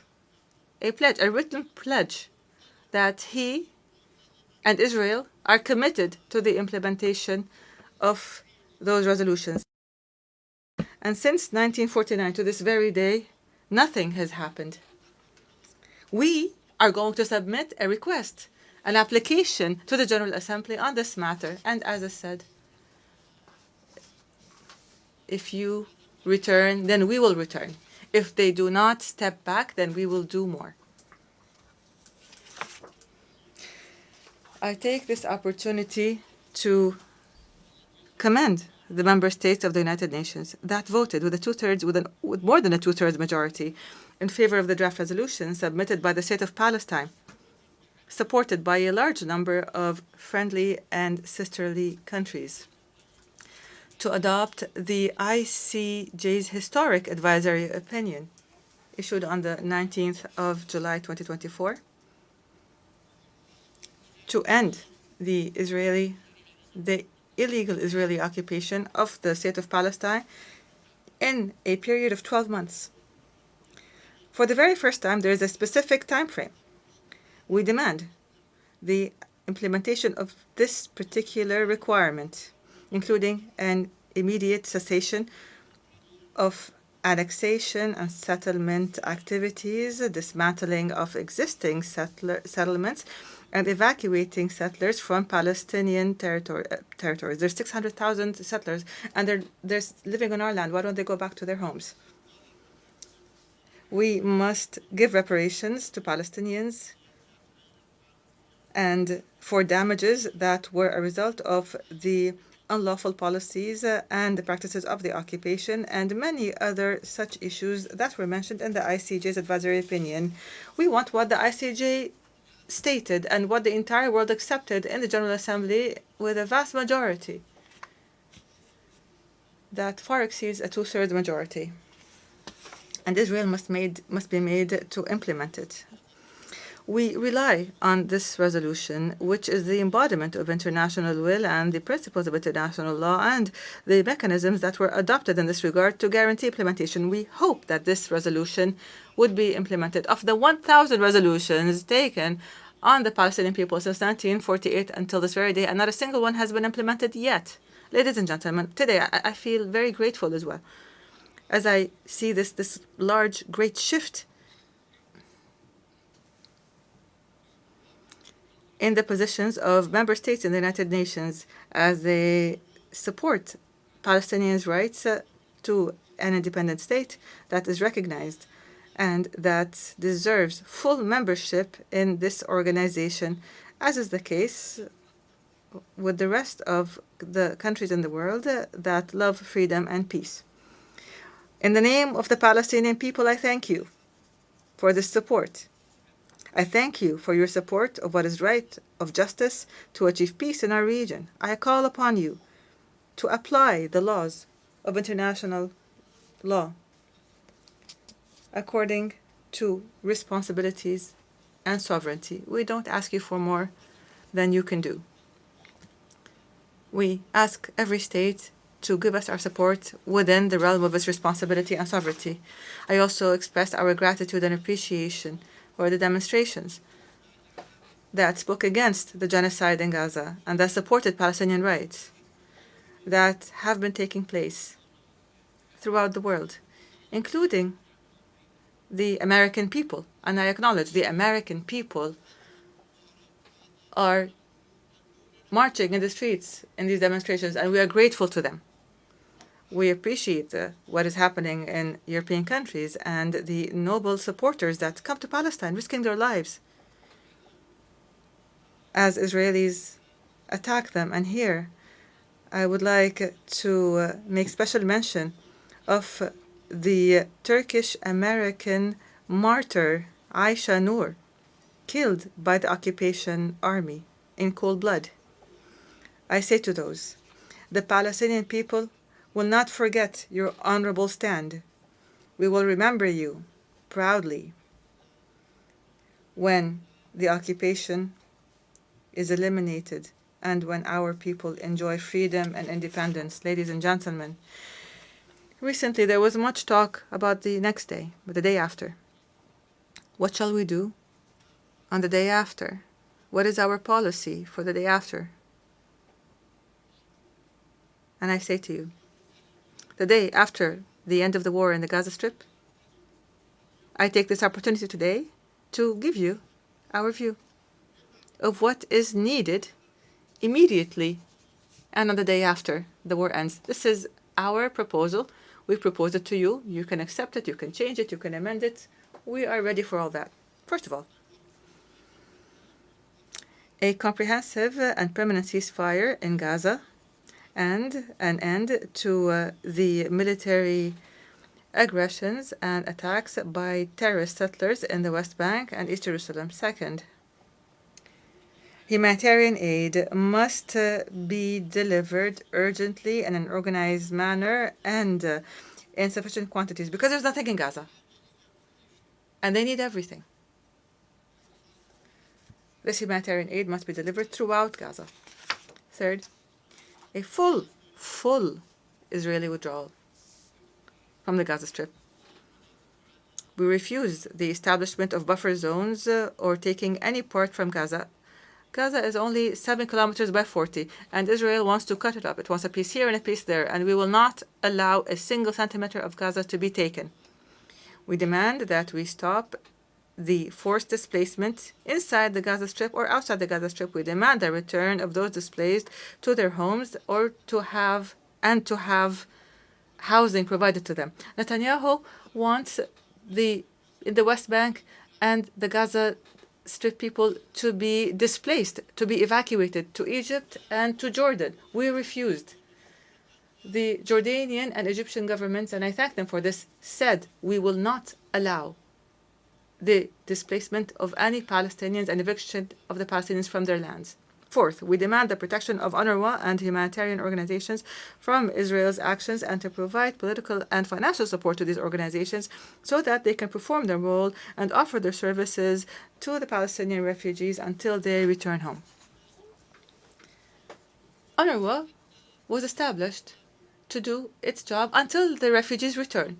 And every day Israel finds an excuse to convince others that UNRWA's work must be ended Fifth, we demand international protection for the Palestinians on the lands of their occupied land. We want protection.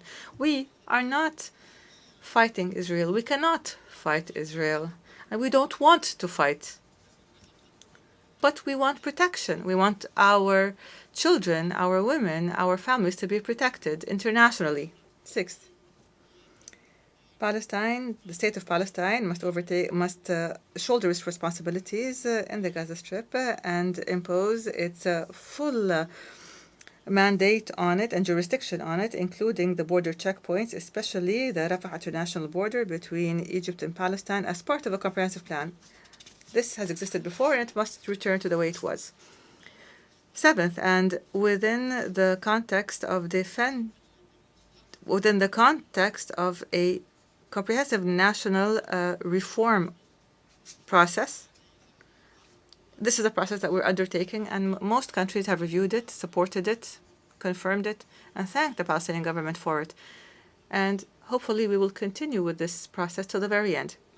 In terms of this process, we will reconstruct our infrastructure and state institutions destroyed by Israel. We will revive the economy and establish sustainable development and rebuild the Gaza Strip.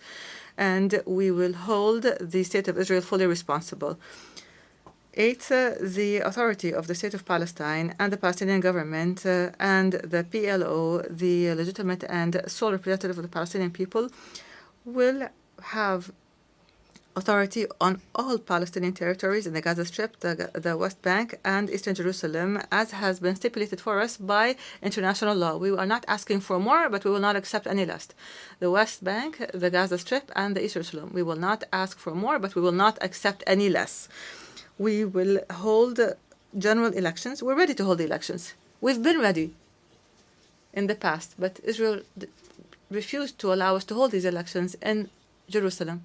But if this were to happen, we're ready to hold these elections and to form a Palestinian government in accordance with the results of these elections. Ninth, we will continue to mobilize the largest possible international support so that the state of Palestine can achieve full membership in the United Nations as soon as possible. What do we lack? To be sitting amongst you. What do we lack? To be on the same footing as 194 official member states in the United Nations. We have the land, we have the authority, we have the people, we have the culture, we have the knowledge, we have everything that we need. We ask you to help us.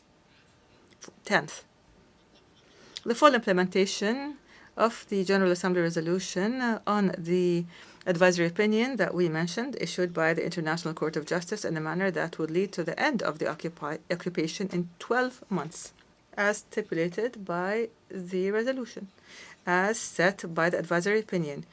Number 11, hold an international peace conference under the auspices of the United Nations within a year to apply the two-state solution.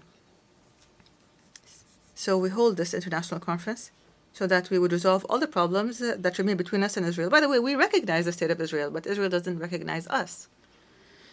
We want a solution that would protect both countries, the state of Palestine and the state of Israel, so that they can coexist in peace, stability, and security. Number 12, to adopt international peacekeeping forces by virtue of a Security Council resolution between the states of Palestine and Israel to guarantee the security of both countries. We call for guaranteeing the security of both countries.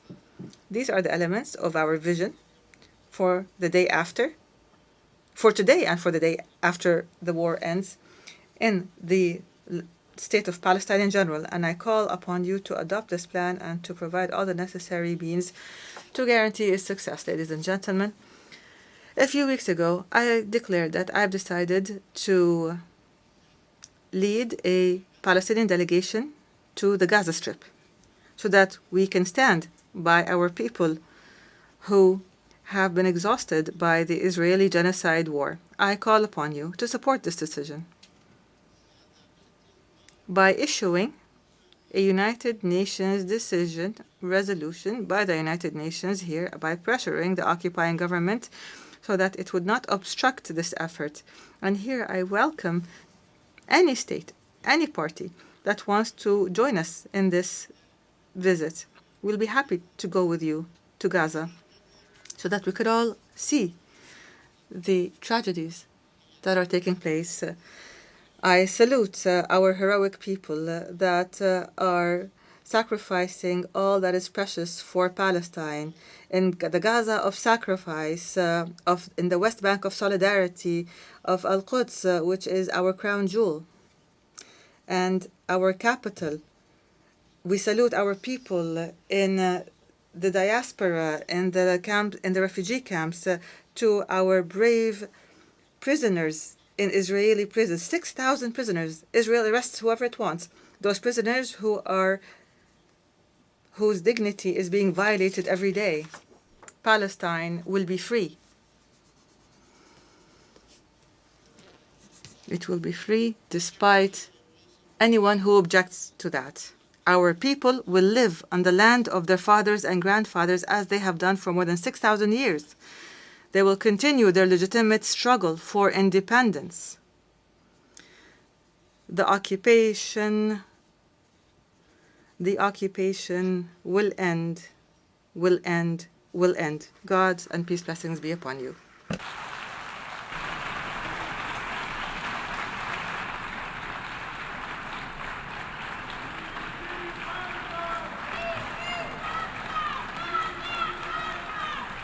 En nombre de la Asamblea. On behalf of the Assembly, I wish to thank the President of the State of Palestine. The Assembly will hear an address by His Excellency Mr. Adama Barrow, President of the Republic of the Gambia. I request protocol to escort His Excellency and invite him to address the Assembly.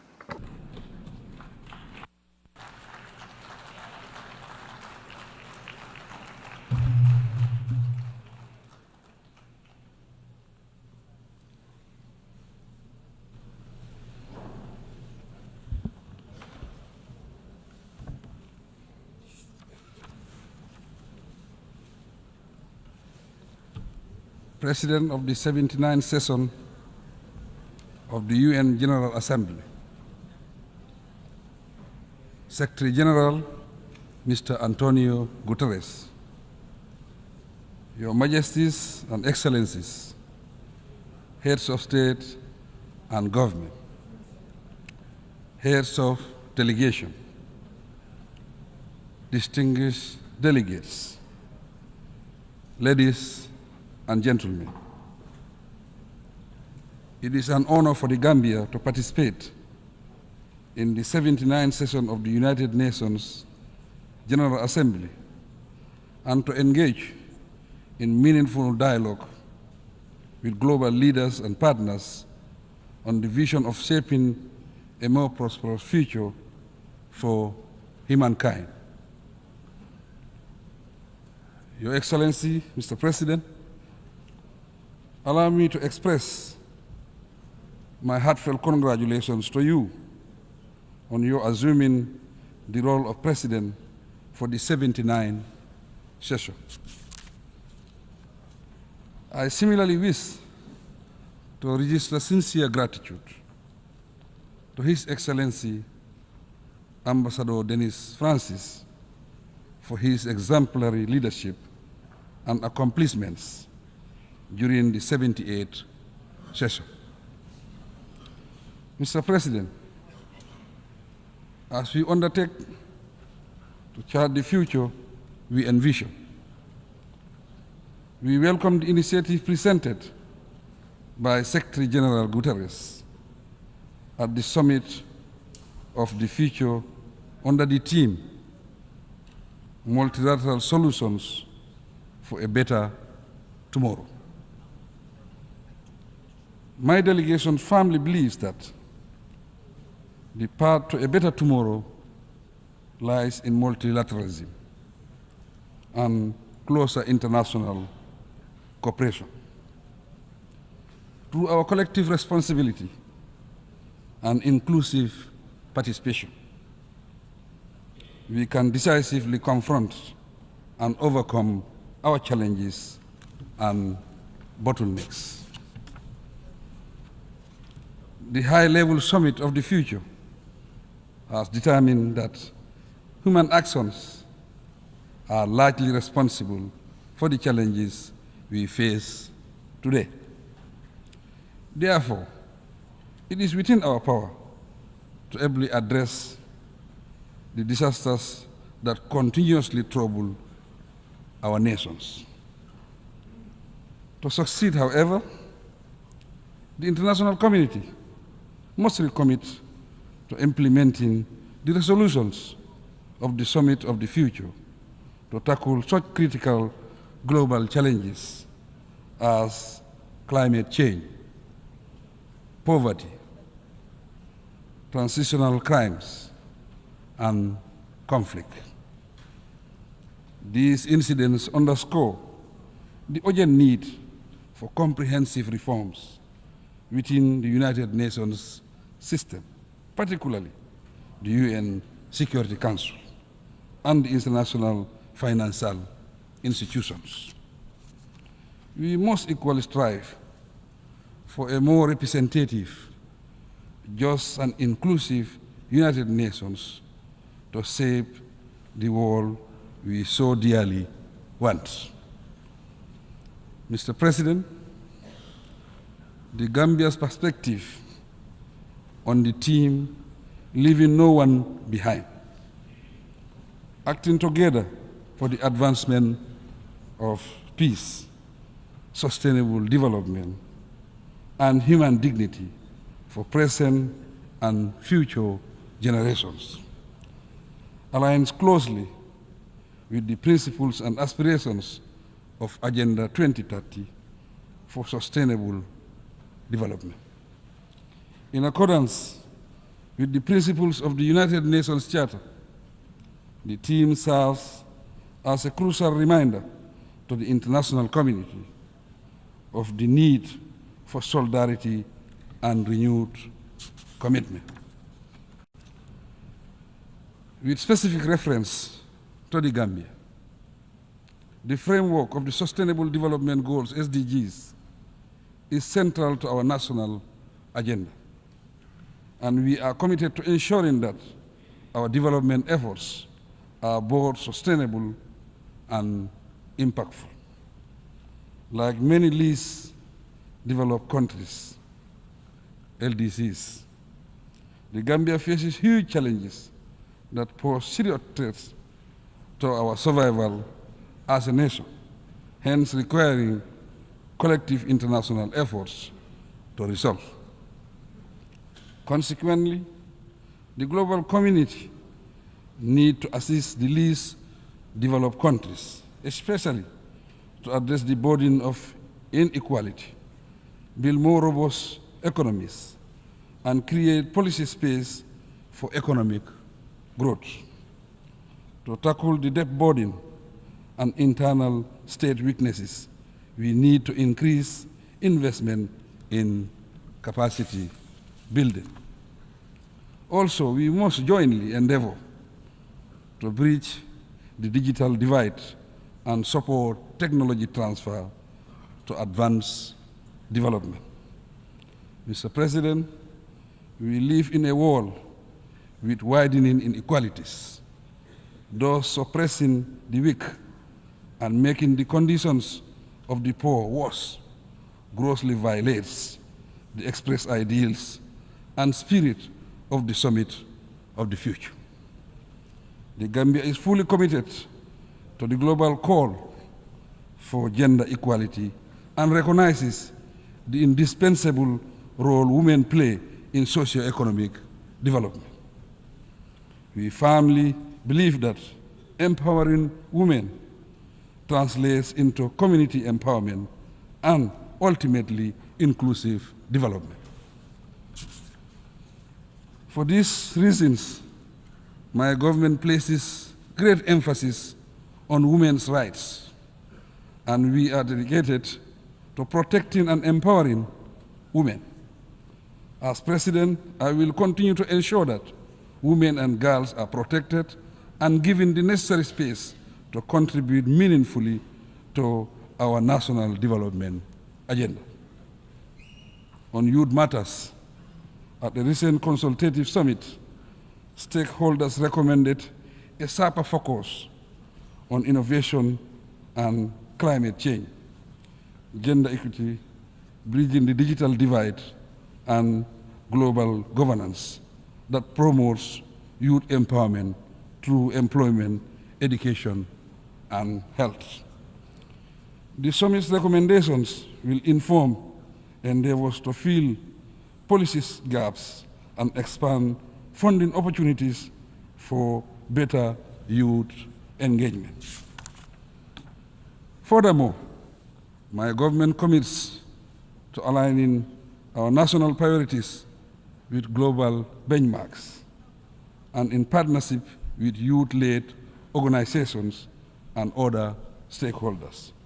We also resolve to use transformative solutions to create greater opportunities for all.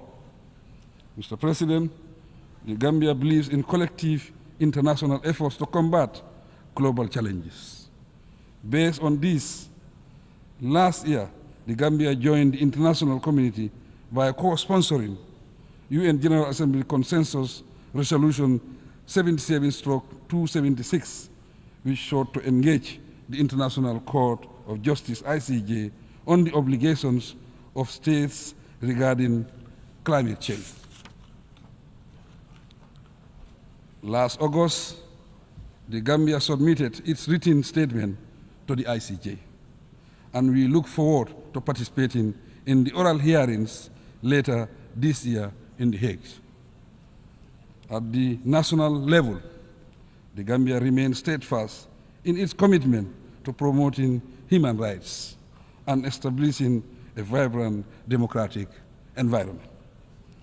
The establishment of a National Human Rights Commission and entrenchment of a free, independent, and impartial judiciary provide a solid framework and a sense of security for our citizens, thus ensuring they have a place to seek redress for injustice.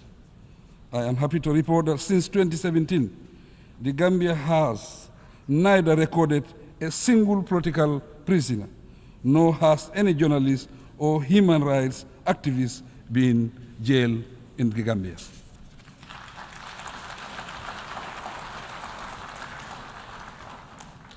Proudly too, in August 2024, the Gambia was recognized as one of Africa's leading defenders of freedom of expression and ranked third in Article 19's Global Expression Report 2024. We will continue striving to better our situation.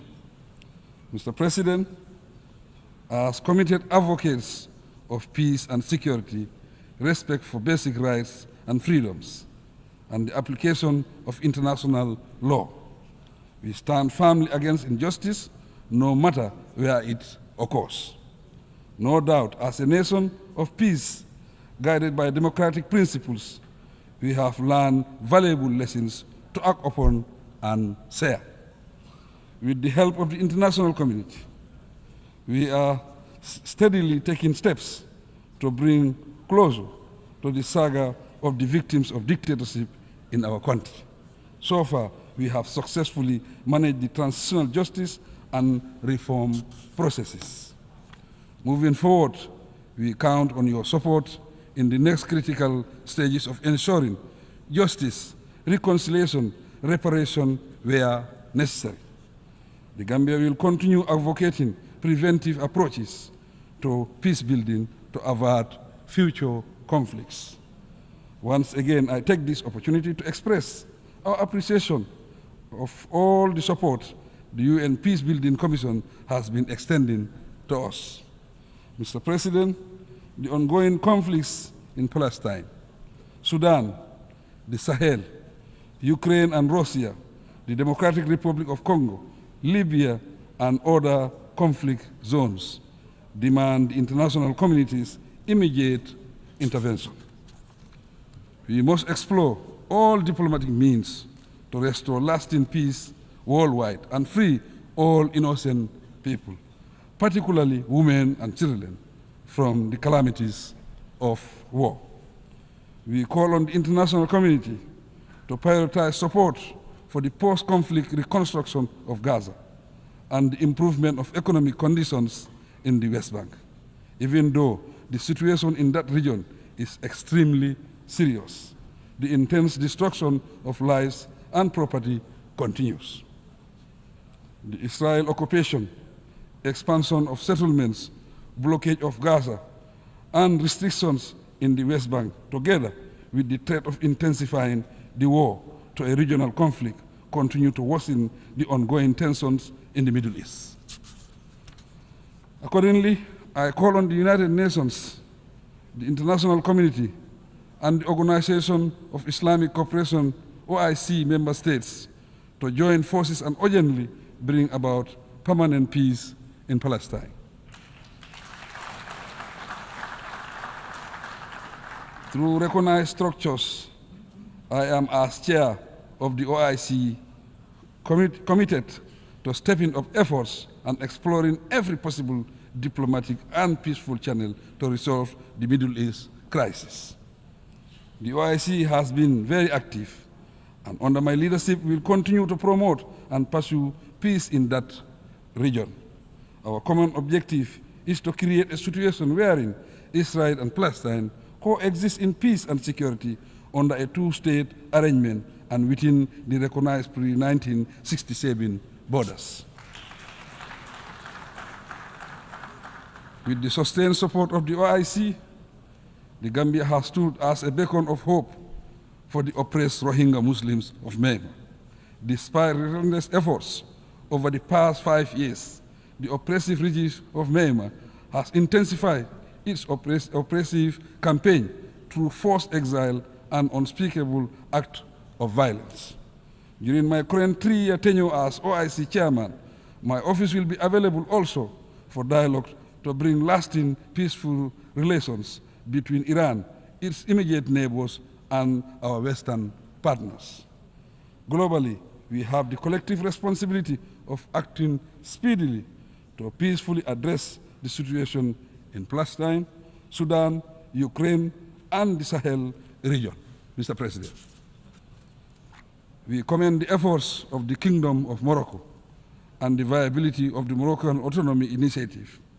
The initiative aligns with the principles of the UN Charter, and it provides a platform for all parties involved in the Moroccan Sahara conflict to engage in a UN-led dialogue for a permanent, mutually agreed political solution.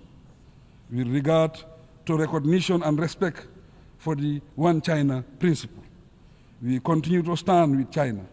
The People's Republic of China represents renewed hope for global rebalancing towards justice, peace, and development. China's generous support to its southern neighbors through its numerous development cooperation initiatives has proven usefully impactful and strategic. Mr. President, migration has ever been a fundamental aspect of human development, and it significantly contributes to the growth of both home and host countries. The international community should address migration in a regulated manner and decriminalize it.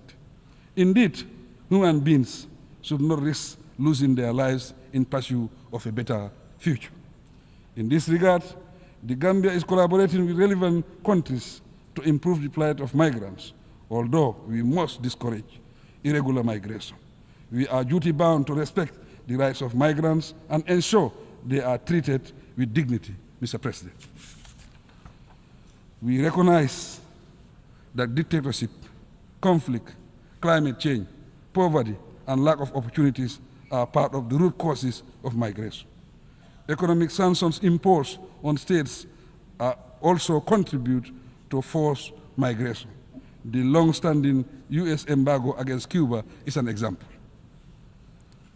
My view is that these embargoes should give way to renewed good neighborliness and cooperative relations between the two nations.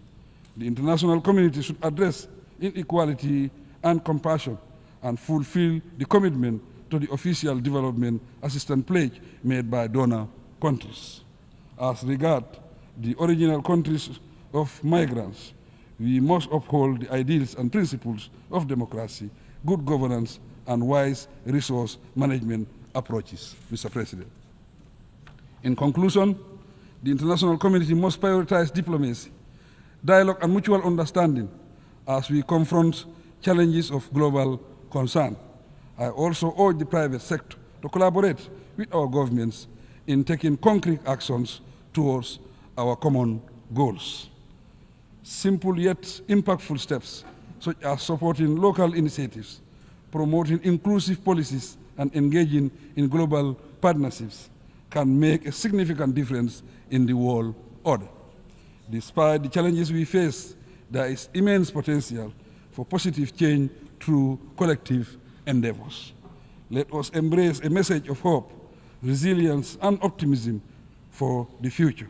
Together, we can create a world where peace, sustainable development, and human dignity are not mere dreams, but a reality for all. I thank you for your kind attention.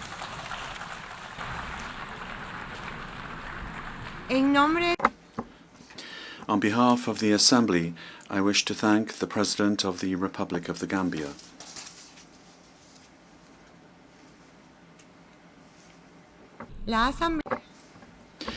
The Assembly will hear an address by His Excellency Edgar Leblanc Fils, President of the Presidential Council of the Transition of the Republic of Haiti. I request protocol to escort His Excellency and invite him to address the Assembly.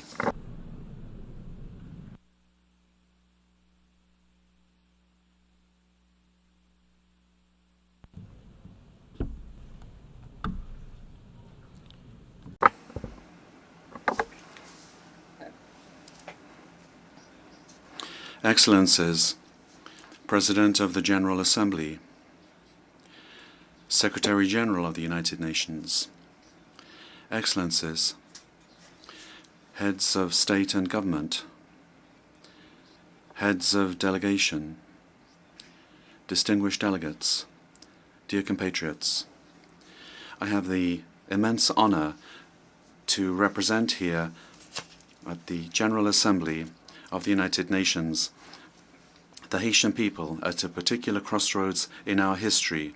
We are a proud people. Despite all of the difficulties, we've always been able to lift ourselves up. The first black republic in the world, Haiti is proud of its heroic fight for freedom and human dignity. Today, we find ourselves at a decisive crossroads. It is with the weight of this history on our shoulders that we have a hope for a better future. This is how I address you today, calling for solidarity on the part of the international community. Allow me, firstly, to address my warm congratulations to you, Excellency Philemon Yang, former Prime Minister of Cameroon, and congratulate you on your election as President of the 79th session of the General Assembly. Haiti stands firmly by your side, and we assure you of our full support throughout your mandate in order to ensure that this session will be a success for the entire international community. I would also like to indicate the exceptional quality of the work of your predecessor at the 78th session, His Excellency Mr. Dennis Francis of Trinidad and Tobago, who conducted work with dexterity, leadership, and wisdom.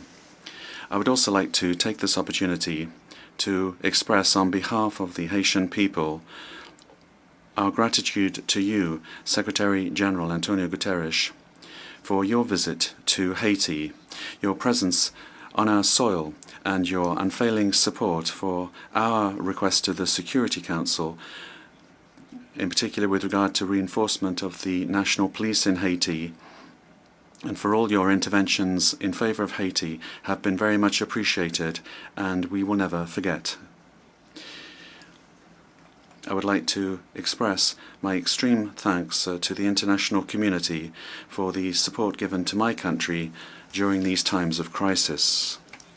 This solidarity, which can be seen through the security initiatives, also those of humanitarian aid and support for development, is very much appreciated. It is through this ongoing cooperation and adapted to our situation that Haiti is becoming stronger, more resilient, and will continue towards development and progress. I would like to greet here all Haitian compatriots throughout the world who, whilst being attached to their country of birth, are forced to seek out more favorable skies in order to make a living. Everyone recognizes that they're very hard workers, and I want to tell them, wherever they are, that the Presidential Council of Transition and the government is thinking of them whilst we await an improvement of conditions so that they can come back into the fold. I would also like to take this opportunity to greet Amnesty International and other organizations closely following up on the defense of human rights of Haitians and violations of these rights throughout the world. On behalf of the entire Haitian people, I would like to extend a brotherly greeting to all friends of Haiti that have shown solidarity towards the migrants from our country, and in particular those living in Springfield, Ohio in the United States. The long history of friendship and reciprocal solidarity between our two nations since our participation in the Battle of Savannah of 1779 have enabled us to say with confidence that the American people reject any incitement to hate against our community. The active participation of Haitian immigrants at various levels of life in the United States is tangible and significant.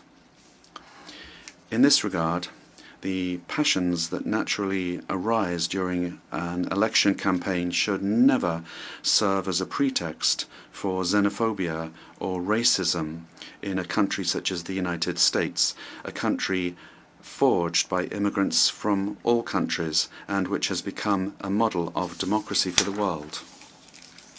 Mr. President, Excellencies, ladies and gentlemen, the theme of this 79th General Assembly is leaving no one behind, acting together for the advancement of peace, sustainable development and human dignity for present and future generations. This very much resounds with the major challenges that we are facing today. This theme is an urgent call for unity and international cooperation in a context where inequalities, conflicts and the climate crisis are rendering even more vulnerable millions of people throughout the world. Whilst many nations are struggling to achieve the Sustainable Development Goals, it is more necessary than ever to guarantee that all voices, and in particular those of the most marginalized, are included in the global decision-making process. This theme is also of capital importance when it comes to the context of the crisis in Haiti. It speaks to our fight to restore peace and stability, ensuring that every Haitian citizen is able to enjoy their fundamental rights. Acting together, as underscored by the theme, is essential for Haiti because our recovery can only happen with this international solidarity. President, Excellencies, ladies and gentlemen, today our world is facing unprecedented challenges that are of deep concern to the entire international community. The United Nations, in its historic mission to promote peace, security and sustainable development, is in the front lines of the crises that are not only threatening isolated nations but the entirety of humanity. Climate change undoubtedly is one of the great perils of our time. According to recent data of the Intergovernmental Panel on Climate Change, global temperatures have already increased by 1.1 degrees Celsius since the pre-industrial era. This increase has led to an increase in intensification of climate phenomena such as hurricanes, droughts, and floods, disasters which particularly affect the most vulnerable nations such as Haiti. In 2023, the United Nations Programme for Development estimated that more than 100 million additional people risk descending into poverty between now and 2030 due to the effects of climate change. For Haiti, which is part of the countries that emit the least greenhouse gases but which experiences the most devastating impacts of this, this global crisis is making it even more difficult for us to guarantee food security, access to drinking water, and economic stability. Armed conflicts also continue to sow destruction and to ravage human lives. According to the High Commissioner of the United Nations for Refugees, the number of people forcibly displaced was 110 million in 2023. That's the highest figure that we've ever seen. Whether it be in Syria, in Ukraine, or in the Sahel region, these prolonged conflicts are exacerbating poverty, destroying vital infrastructure, and leading to massive flows of refugees. The world cannot remain inactive when millions of men, women, and children are fleeing violence in search of security and dignity. The commitment of the international community is more necessary than ever before in order to find diplomatic solutions and to promote peace initiatives. Another major challenge relates to economic inequality, which continues to get worse. According to the Human Development Report of 2023 of the UNDP, almost 1.2 billion people are still living in multidimensional poverty, namely that they lack access to essential services such as health, education, and conditions for a decent life. The COVID-19 pandemic has worsened these inequalities, pushing millions of additional people into poverty. For nations such as Haiti, this impact has been devastating. With a high level of poverty, the country is facing profound structural challenges, but these inequalities are not just a Haitian problem. They are a global problem which requires global economic reform. Moreover, the challenges linked to food insecurity have become worse in recent years. According to the United Nations Food and Agriculture Organization, FAO, more than 735 million people in the world suffered from famine in 2022, an alarming increase that reflects the disruptions caused by conflicts, economic crises, and climate change. Haiti, unfortunately, is no exception to this. The World Food Programme recently underscored that almost half of the Haitian population is in a situation of acute food insecurity. This situation is not just a humanitarian emergency, but it is a threat for the stability of our nation. We must work together to strengthen our farming systems, guarantee fair access to food resources, and fight against hunger in a concerted and sustainable manner. Finally, technological progress provides new opportunities, but also new threats. The acceleration in the development of artificial intelligence, the proliferation of cyber attacks, and disinformation are endangering the stability of democracies throughout the world. The report of the International Telecommunications Union demonstrates that the digital divide remains a major challenge, with almost 2.7 billion people still not having access to the Internet in 2023. Haiti is one of the least connected countries, and we urgently need support in order to fill in this digital divide so that we can fully participate in the global economy of the 21st century. This year, Haiti reaffirms its commitment in favor of the preservation of our common heritage, the oceans. That's why today I announced proudly that Haiti will sign the agreement on marine biodiversity of areas beyond national jurisdiction adopted on the 19th of June 2023 and open for ratification since the 20th of September 2023. This agreement is a crucial tool to guarantee the protection of marine biodiversity, to promote sustainable use of marine resources and strengthen the resilience of island states such as our own in the face of climate challenges. Haiti has decided to cooperate with the international community to ensure that this agreement is a benefit to all of humanity while making our contribution to the protection of marine ecosystems on which we all depend. These global challenges can only be addressed through a renewed commitment to multilateralism, through solidarity and collective action.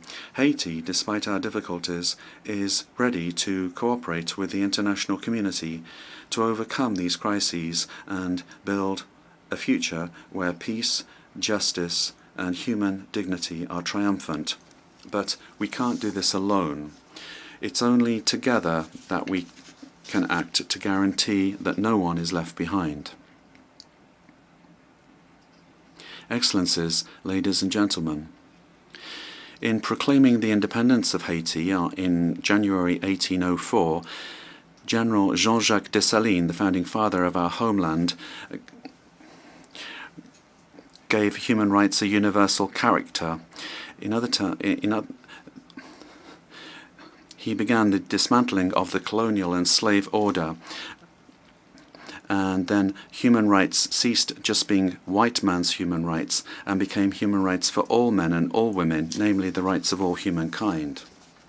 In this regard, and as representative of the Republic of Haiti, and as an official spokesperson for the Haitian people, I must draw the attention of the leaders of the major powers to the danger of a nuclear war threatening the existence of peoples on all continents. In this regard, on behalf of the Republic of Haiti, I launch an urgent call to all heads of state of the United Nations to prevent humanity experiencing this peril of the end of civilization on Earth.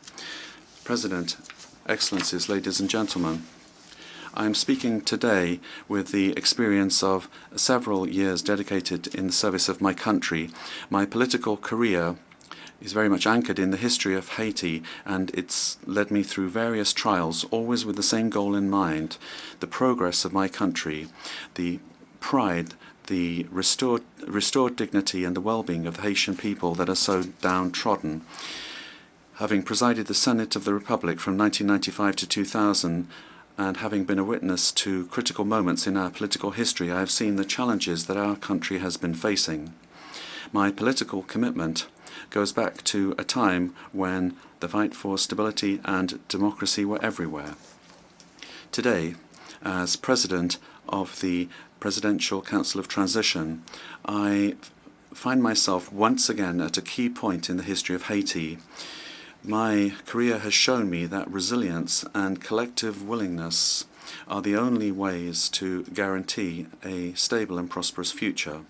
It is with this vision, this devotion, and the strength given to me by this rich political experience that I am leading the transition, determined to lead Haiti towards peace, security, and participatory democracy through the holding of the National Conference and the renewal of politicians through free, credible, and transparent elections. The Haitian people, despite the challenges that we face, refuses to be overcome by despair. The challenges are unprecedented: devastating violence, political instability that is persistent, a precarious situation virtually everywhere, and a humiliating level of poverty that challenge the Haitian people's capacity for action and their intelligence. In the middle of this storm, we understood that we had to take a brave decision, that of coming together becoming unified despite deep differences in order to rise up again in full confidence towards an exit to the multi-dimensional crisis that has been afflicting us now for far too long. The creation of the Presidential Council of the Transition is how we put this decision into force. It's a tangible example of this willingness to become reconciled with ourselves. This council, which brings together organizations of civil society and the entire political spectrum, is the fruit of long negotiations. It is the embodiment of the plurality of Haitian society. Its roadmap is clear: to restore public order, to hold free and transparent elections at the end of 2025, to restore trust in the institutions of the state. In order to do this, we, those that bear responsibility at the highest levels of the state, know that we will need the support of the international community. But first and foremost, we have to be able to count on ourselves, on our resilience, our capacity to overcome differences and internal divisions. It is important to stress that the resolution of Haiti's problems lies above all on the shoulders of the Haitian people. It is our duty as a sovereign nation to take our destiny in our hands and to overcome divisions and together build a future of peace and prosperity. However, this responsibility is not just our own. The international community, the United Nations, the foreign powers that very often played a decisive role in the history of Haiti have also got their essential part to play in this restoration of peace, economic recovery, and institutional development and the establishment of the rule of law. In this sense, the failure of Haiti to recover is not that of just one nation. It is a collective failure, a global inability to fully respect the principles of solidarity, justice, and international cooperation. It is together with a shared sense of responsibility and renewed commitment that we will be able to transform this crisis into an opportunity to embark upon a sustainable path to peace. Today, Haiti is facing an unprecedented security crisis. The increase of armed gangs, generalized violence, and political instability have plunged the nation into a state of extreme vulnerability.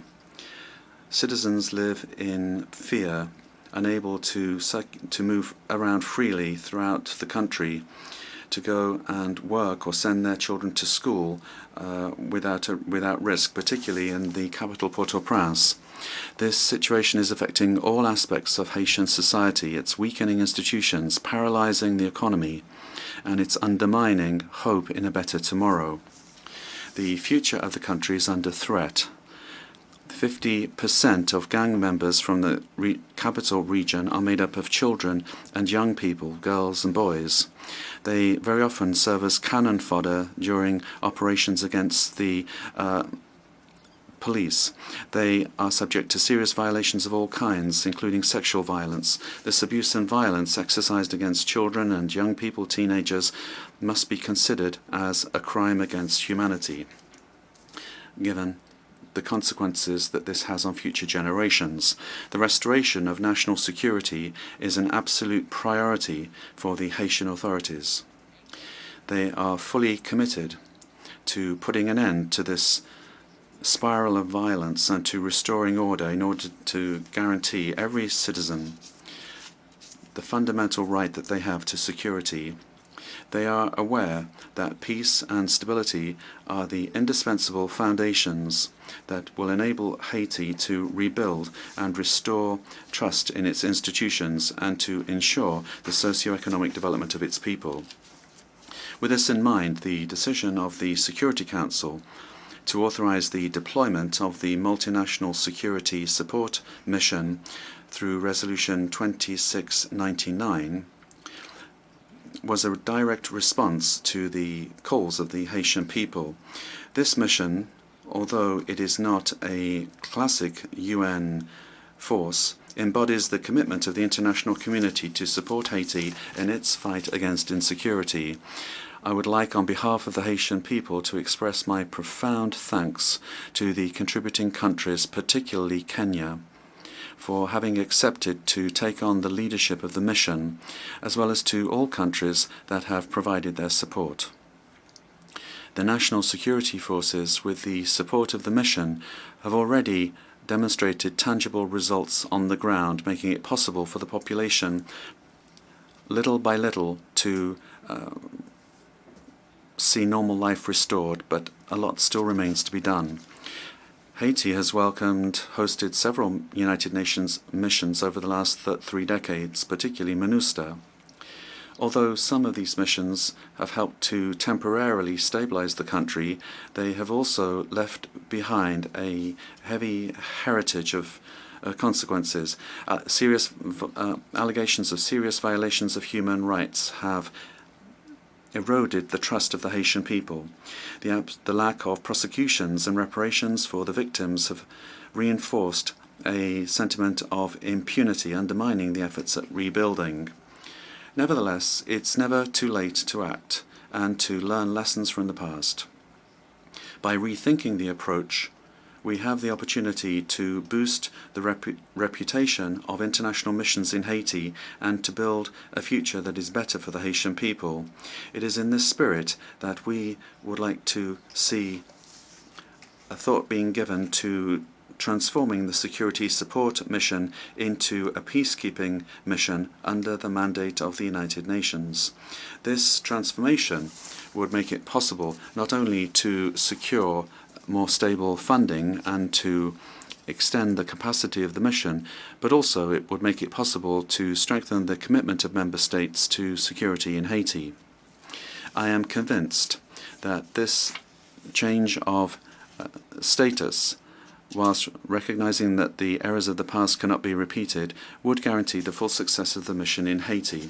Excellencies, ladies and gentlemen, today I stand before this assembly as the voice of the Republic of Haiti, a country whose history is inextricably linked to the ideals of freedom and justice that we all celebrate here.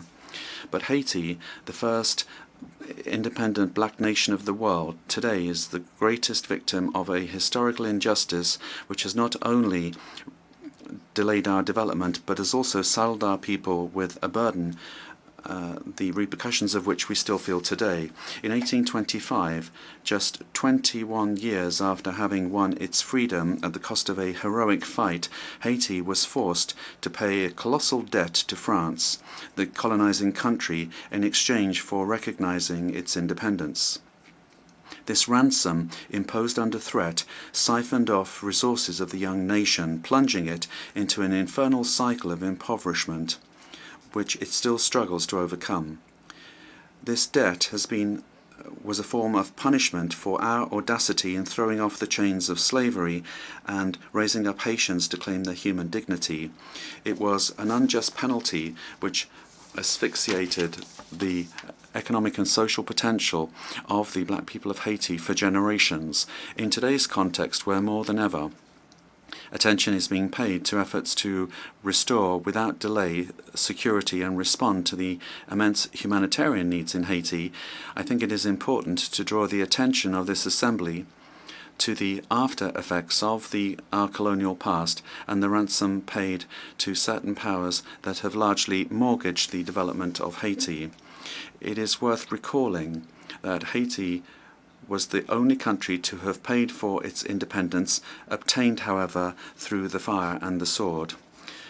On the eve of the 200th anniversary of this unprecedented event in history, hasn't the time come for these amounts paid to be returned? In this regard, my country welcomes the proposals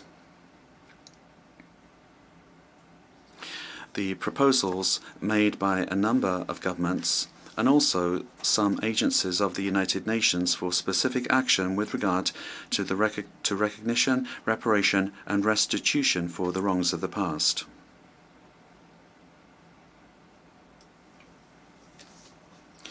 Haiti has absolute confidence in the United Nations organization. the pillars of which are the fight against inequality between peoples and the maintenance of peace between nations, that it will play its role in order to facilitate dialogue between the victim countries of colonization and the former colonial powers. Here, at the 79th session of the General Assembly, Haiti, and through my person, Haiti is not only here to request reparations, but to ask a question of principle, that of imminent justice. My approach is resolutely committed, structured and well documented. The National Committee for Restitution and Reparation, in cooperation with CARICOM's Restorations Commission, has already undertaken exhaustive work on this subject. We demand recognition of the moral and historic debt and the implementation of just and appropriate reparations which will make it possible for our people to free themselves from the invisible chains of this unjust past. Excellencies, ladies and gentlemen, history teaches us that nations do not rise up in isolation, but by unifying forces in a resolute commitment to build a better future. Haiti, this land that has offered the world a symbol of unshakable freedom and which has helped several nations to throw off their yoke of barbaric colonialism, is not looking for charity, but justice, respect,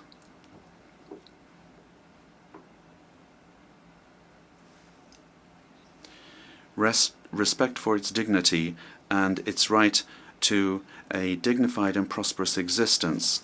The challenges that we face today are certainly huge, but they are not insurmountable. They require of us all a shared vision, a profound sense of our common humanity and determination to turn crises into opportunities for renewal. Each nation, be they small or large, rich or vulnerable, has part of our collective future in their hands. It is in this interdependence that resides the genuine strength of multilateralism. May this general debate be the moment where we reaffirm our unfailing commitment towards peace, human dignity, and sustainable development, because what we do today will resound for centuries to come. History will judge the way that we have been able to respond to the challenges of our times.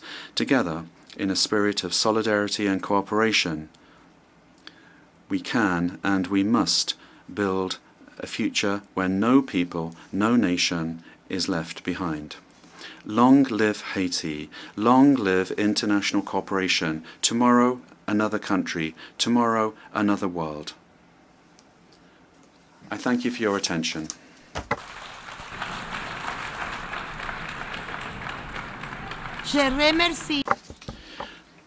On behalf of the Assembly, I wish to thank the President of the Presidential Council of the Transition of the Republic of Haiti. Seguidamente, la Asamblea The Assembly will hear an address by His Excellency Abdel Fattah al-Burhan Abdelrahman al-Burhan, President of the Transitional Sovereign Council of the Republic of the Sudan. I request protocol to escort His Excellency and invite him to address the Assembly.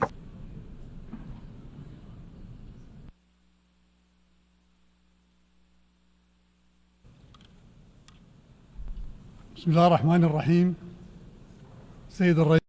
the name of God, most merciful, most compassionate. Mr. President, Secretary General of the United Nations, Your Majesties, Your Highnesses, Your Excellencies, ladies and gentlemen, may the peace and blessings of God be upon you. I speak before you today on behalf of the people and the government of Sudan.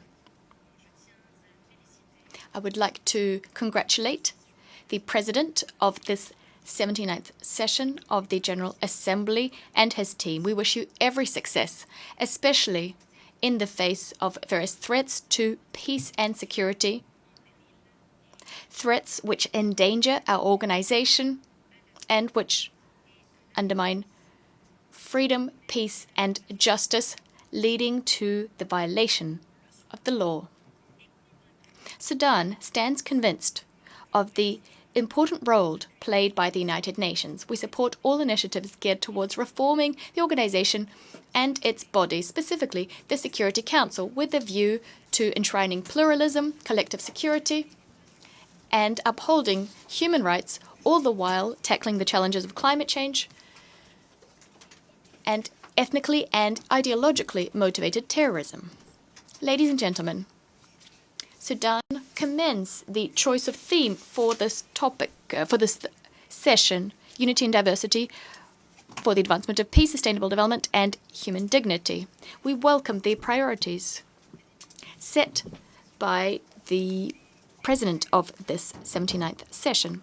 Furthermore, it's important to implement the outcomes of the Summit of the Future, especially as regards United Nations reform and Security Council reform, so that these bodies can put an end to the protracted crises threatening international peace, as well as to achieve consensus and harmony in the relations between states and peoples. Unilateral measures taken outside the United Nations framework in complete violation of the UN Charter and international law,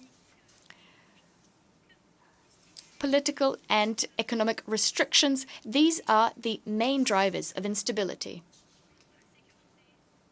especially as regards security, the economy, and also on the political front. All of this fuels war.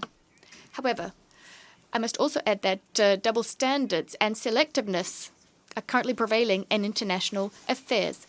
There can be no doubt about it. Sudan is facing very serious challenges.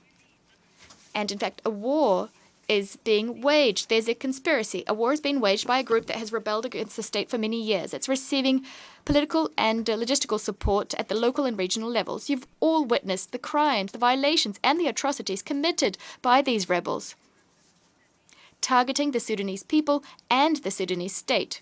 The war began with an attempt to seize power through force.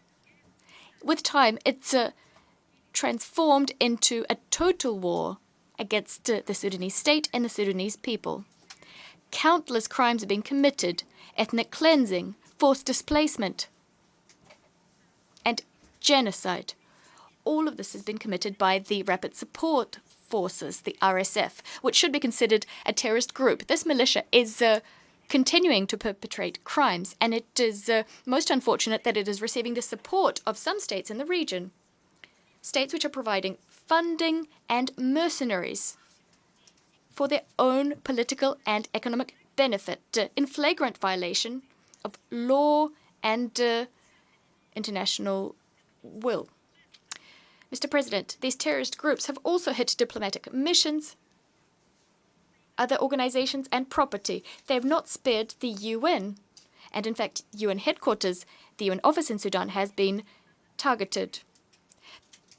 The Dagalo family has been violating all laws and all international obligations with impunity. The family refuses to comply with the Jeddah Declaration and rejects UN Security Council resolutions regarding the arms embargo imposed on Darfur.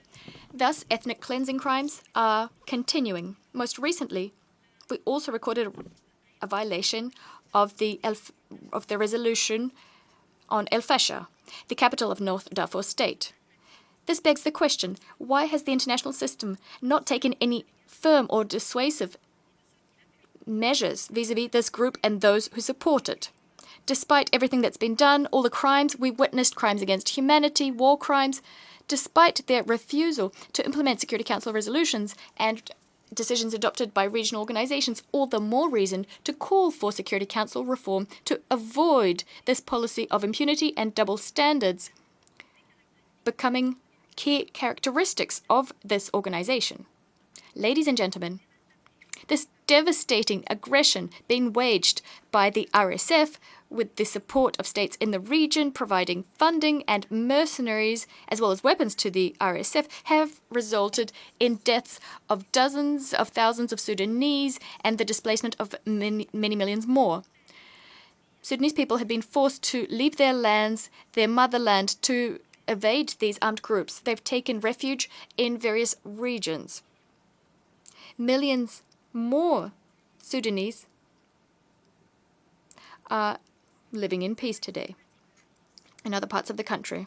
Systematic attacks committed by the militia are contributing to the suffering of our compatriots. As a result, we've been seeking a peaceful solution to the situation, and the Jeddah Declaration, dated May 2023, should have been enough to put an end to this war. And yet, regional political players who are in favor of the war have a different take on the situation. This has resulted in the situation we have on our hands today. As a result, and so as to alleviate the suffering of our fellow Sudanese and to facilitate the delivery of humanitarian assistance, we've opened our borders and airports. We've lifted all impediments to this aid being delivered. Mr. President, ladies and gentlemen, the Sudanese government is steadfastly committed to facilitating humanitarian assistance, protecting humanitarian convoys and personnel, as well as medical personnel. We fully uphold international humanitarian law and measures geared towards the protection of civilians. The protection of civilians is our responsibility, especially when women and children are being hit the hardest by violations committed in areas controlled by the militias. Some women and children have even been sold in marketplaces. The humanitarian crisis affecting a large majority of our population, owing to the aggression being waged by the Dagala militia, require us to act in concert with one another. It's necessary to provide assistance to millions of displaced persons and refugees. On our side, we're doing everything within our power so as to ensure that aid is delivered to those who need it most. We would like to thank all neighboring states who've welcomed displaced persons and refugees. We thank organizations providing assistance to the Sudanese people as well. President, we face a very tall challenge. This organization must shoulder its responsibility, specifically so as to protect developing countries in the face of the avarice of some other states who would like to control our people's riches through the use of force, and specifically through the use of money. We hope that the will of our people will prevail.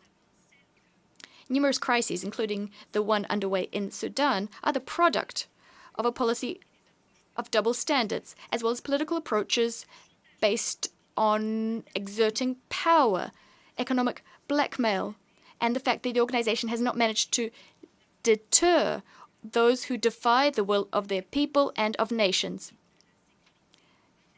threatening international peace and security. Mr. President, today we have a marketplace of initiatives. Some of these initiatives serve narrow interests, and the corrosive effects of this are patently obvious.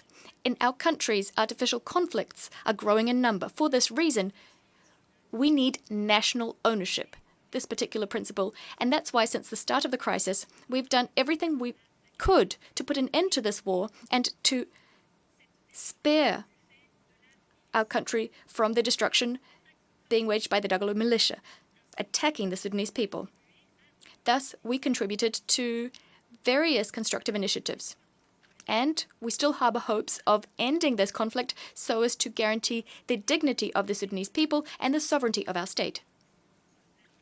We are hoping to ensure that the conflict will not be resumed and conflicts will end. The path towards an end to this conflict is clear in our view. First and foremost, we need to put an end to the hostilities. The militias must withdraw from all of the areas they currently occupy and from which people have been displaced. They must lay down their weapons so that people can go back to their homes and so that assistance can be delivered. This will also facilitate the reopening of roads, airports, and the resumption of production. Second, this end to hostilities must be accompanied with a comprehensive political process so that we can see through the political transition, avoiding the resumption of war and potential coups d'etats. Mr. President, the Sudanese Armed Forces, the SAF, are one of the state's oldest institutions. It's non-politicized. It's very much in favor of a democratic transition, and it's committed to the right of the Sudanese people to pick its leadership. This is why the SAF is upholding the commitments undertaken as part of the glorious 2019 revolution, so that a consensus government, or an elected government, can accede to power. We will never accept a return to the previous regime, which was rejected by the Sudanese people. Thus, we are very much committed to facilitating the transition process, moving towards a civilian government.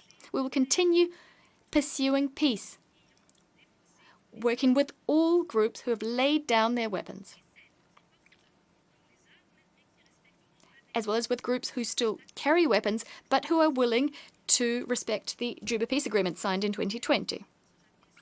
Throughout this war, the Sudanese armed forces have done everything they possibly could, continuing to uphold international humanitarian law as well as the Geneva Conventions and protocols thereto, working to protect civilians and to facilitate the delivery of humanitarian assistance. We stand ready to partake in all initiatives that can help to put an end to this war. As soon as we have an initiative that would respect the principle of national ownership and will put an end to the control and occupation of our territory by this rebel militia. We are also in favor of all initiatives which will protect civilians and guarantee the dignity of our people.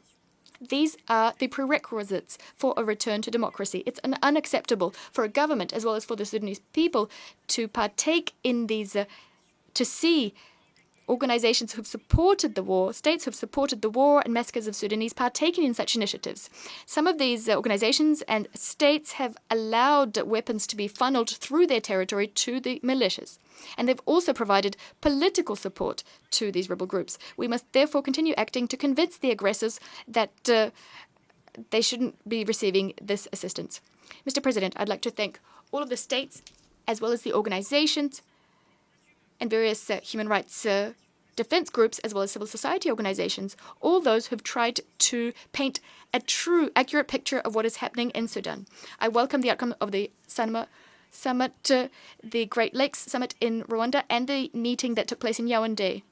There, at all of these meetings, the RSF were described as a rebel group working against the state. We've managed to circumscribe the activities of this group and deter them. Hopefully, we'll be able to deter them from acting in a similar fashion in other countries. The RSF should be called should be called out for what they are. They've rebelled against the state. They're committing terrorist crimes and should be considered as such here at the United Nations. Mr. President, before I conclude, I'd like to reassert our position vis-à-vis the issue of Palestine and the right of the Palestinian people to establish an independent state within 1967 borders. It's necessary to put an immediate end to the aggression being waged in Gaza and in Lebanon. We also call for Palestine to become a fully fledged member of the United Nations. By way of conclusion, we'd like to extend our gratitude to all those who've supported us through these testing times. Millions of Sudanese still need your help. Thank you very much, Mr. President. I'd like to reiterate that the will of the Sudanese people will prevail. May the peace and blessings of God be upon you all. I thank you. On behalf of the Assembly, I wish to thank the President of the Transitional Sovereign Council of the Republic of the Sudan. The Assembly will now hear an address by His Excellency Carlos Manuel Villanova, President of the Democratic Republic of São Tomé and Príncipe. I request protocol to escort His Excellency, and I invite him to address the Assembly.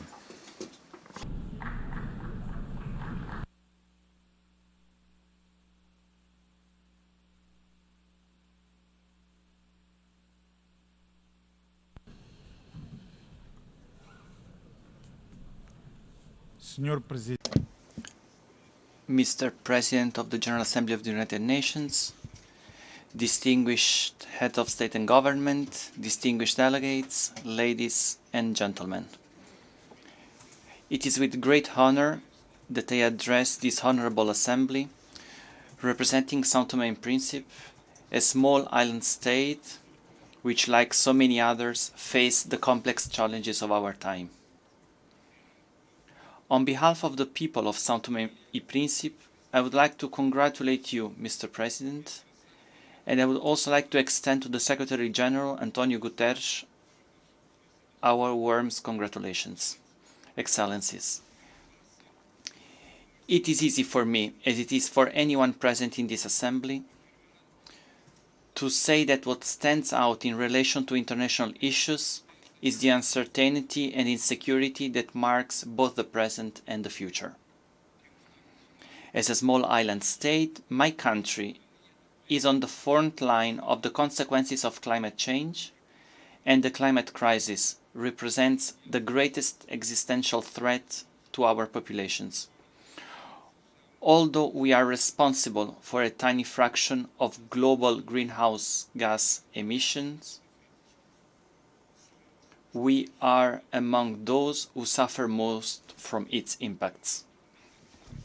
Sea level rise, more frequent and intense storms, coastal erosion and loss of biodiversity threaten not only our livelihoods, but also our very existence. It is therefore imperative that the international community strengthens its commitment to the Paris Agreement and ensures that the voices of the most affected nations, like ours, are heard and integrated into concrete actions. We call for global action that is not only ambitious, but also urgent. COP29 on climate change, to be held next November in Baku, Azerbaijan, will be a crucial opportunity to reaffirm the collective commitment to limit global warming to 1.5 Celsius. However, commitments have not been sufficient. We need concrete, immediate actions to mitigate the impacts of the climate crisis. We call on the largest emitters to meet their historical and moral obligations by drastically reducing their emissions and honoring the climate financing promised to developing countries, which are paying the price for a crisis they did not cause. In addition, we call for an expansion of financing mechanisms for adaptation, as we need to strengthen our resilience. We are already investing in innovative adaptation solutions, such as sustainable use of our marine resources and the implementation of renewable energies. However, our efforts need to be scaled up, and this requires the support of the international community. Ladies and gentlemen, the Sustainable Development Goals, SDGs, remain a beacon for our progress. For us, sustainable development is not a choice, but yes, a necessity. Our vision of the future is based on the Sustainable Development Goals, and it is in this sense that we strive for a balance between economic growth, environmental protection, and social justice. However, the deadline for achieving them is fast approaching, and for many of us, there is still a long way to go. Support for development must be renewed, and new models of partnership between nations must be explored. We reaffirm our commitment to the SDGs, but without an international environment that promotes fair trade, accessible financing, and peace, our efforts will be limited. We ask for the support of the international community so that our transition to a green economy can be accelerated, and so that together we can be examples of how sustainable development can transform societies and ensure prosperity for future generations. On the other hand, we cannot fail to mention the importance of strengthening multilateral institutions and ensuring that all states, regardless of their size or economic power, have a voice in global decisions. Multilateralism is our best tool for tackling collective challenges that transcend borders. Ladies and gentlemen, global peace and security face growing threats, from armed conflicts to the proliferation of weapons of mass destruction. The African continent continues to be the scene of protracted conflicts that result in deep and unacceptable suffering. These conflicts demonstrate the need for greater diplomatic intervention and African solutions to African problems. São Tomé Principe calls on the international community to step up efforts to mediate and support the peaceful resolution of conflicts in Africa while respecting the sovereignty of nations. Peace is the foundation on which we build development. Unfortunately, we continue to witness the escalation of conflicts in various parts of the world, such as the recent worsening on the situation in the Gaza Strip and Lebanon. São Tomé Principe reaffirms its firm commitment to the principles of peace and human rights and calls for respect for sovereignty of states and intensification of diplomatic efforts for the peaceful resolution of conflicts. There can be no development without peace, and peace is only possible with justice. Excellencies, the future we want must be built on the foundations of cooperation, solidarity, and mutual understanding. The COVID-19 pandemic has demonstrated the interdependence of nations and the need for joint responses to global challenges. We need to continue strengthening multilateralism, promoting the sharing of knowledge, resources, and innovative solutions. São Tomé Principe reaffirms its unwavering commitment to the principles that govern this organization. We believe that, through dialogue and cooperation, we will be able to tackle the greatest challenges of our time, from climate change to poverty, to the promotion of human rights and equity. Ladies and gentlemen, the United Nations celebrate this year 79 years of existence. This is a lifetime that gives the UN a special status. Indeed, this observation cannot be taken lightly. In fact, it has been almost 8 decades of intense work and unrepeatable experiences like no other organization has achieved in the efforts to obtain and maintain peace and achieve other global public goods. On this occasion, we must praise the inescapable commitment of the Secretary General, whose action on all fronts touches us deeply. Faced with our persistent dilemmas, it is imperative that we bring a new content of hope to the world stage. This is an unavoidable objective and role of the United Nations, but this mission is also ours. The world's current affliction is not inevitability. If we empty the United Nations and if each state incurs the spirit of each fighting for itself, then the result will be to live with no answer global problems such as wars, economic crisis, environmental crisis, and other ills. The world has changed since the creation of this organization. The international system, like its institutions, must evolve to reflect the realities and needs of today. We advocate for the reform of the United Nations Security Council to make it more representative and effective in its mission to maintaining global peace and security. The multipolar world we live in today demands a more inclusive and dynamic UN. In saying this, I emphasize the need to think of Africa as a part of the world. We cannot continue with a Security Council that reflects the power structures of 1945, a period when most of the current African states were still under colonial rule and therefore had no voice in international affairs. This underrepresentation of the continent is also evident in other structures of global governance, such as the international financial institutions, and we urgently need to change this. Excellencies, I would also like to take this opportunity to echo a call that has resounded here in this assembly for decades. the need to put an end to the economic, commercial and financial blockade imposed against the Republic of Cuba. This blockade is outdated and contrary to the principles of peaceful coexistence and solidarity between nations. The Cuban people have shown resilience, but it is time for the international community, in particular the United Nations, to intensify its efforts to correct this injustice in the name of peace and human dignity. We also reaffirm our support for Morocco's sovereignty and congratulate the political initiatives developed in the search for a peaceful and credible solution to the dispute.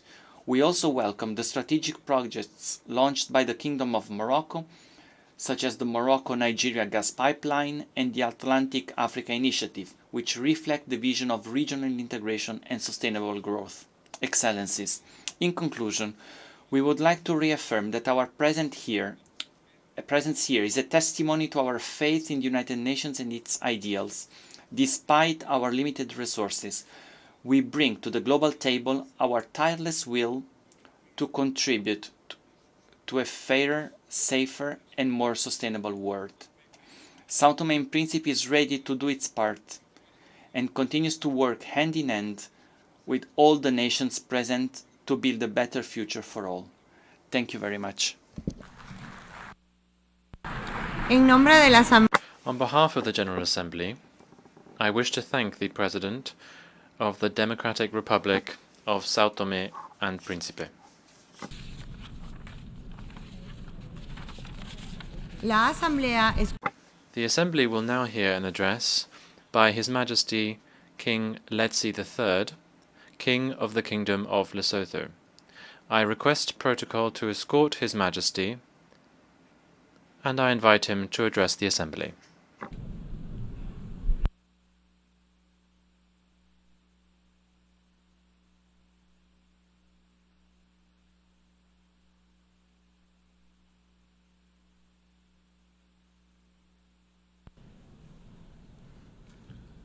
Your Excellency, the President of the 79th session of the General Assembly, Your Excellencies, Heads of State and Government, Your Excellency Mr. Antonio Guterres, the Secretary General of the United Nations, distinguished delegates, ladies and gentlemen. Mr. President, I wish to congratulate you on your well-deserved election to the office of President of the 79th session of the General Assembly. I am confident that with your vast experience and wealth of knowledge, you will successfully guide the Assembly to live up to its commitments. I therefore assure you of my delegation's full support and cooperation in all your endeavors. I would also like to pay my tribute to your predecessor, Mr. Dennis Francis, for the excellent manner in which he discharged his duties as President of the Assembly during the 78th session. To Secretary General Mr. Antonio Guterres, I express my country's deep gratitude and unwavering support for your exceptional work on behalf of humanity, especially amidst the significant challenges facing multilateralism today. Under your leadership, the United Nations has navigated numerous obstacles, including the COVID-19 pandemic, escalating debt crises, and the impacts of climate change. In your address to the General Assembly, you highlighted the importance of peace within communities, peace with justice, peace with dignity, and peace with nature, emphasizing that building peace is humanity's greatest responsibility. The UN was founded on the belief that nations can and should live together in peace and work with each other to resolve conflicts peacefully for the betterment of our lives. It also established the framework for justice, respect for international law, and the promotion of global socio-economic development. As the UN celebrates its 79th anniversary this year, we must reaffirm the enduring conviction of our founders and reassert their sense of purpose. As I stand here today, I resonate with these sentiments, drawing from our nation's history and experiences. This year, Lesotho commemorates 200 years since the founding of the Basotho nation, with the pinnacle of this celebration occurring on the 4th of October. What, then, can we, as a smaller nation, contribute to the global discourse on peace? Mr. President, Lesotho was founded on the principle of peace, Khotso.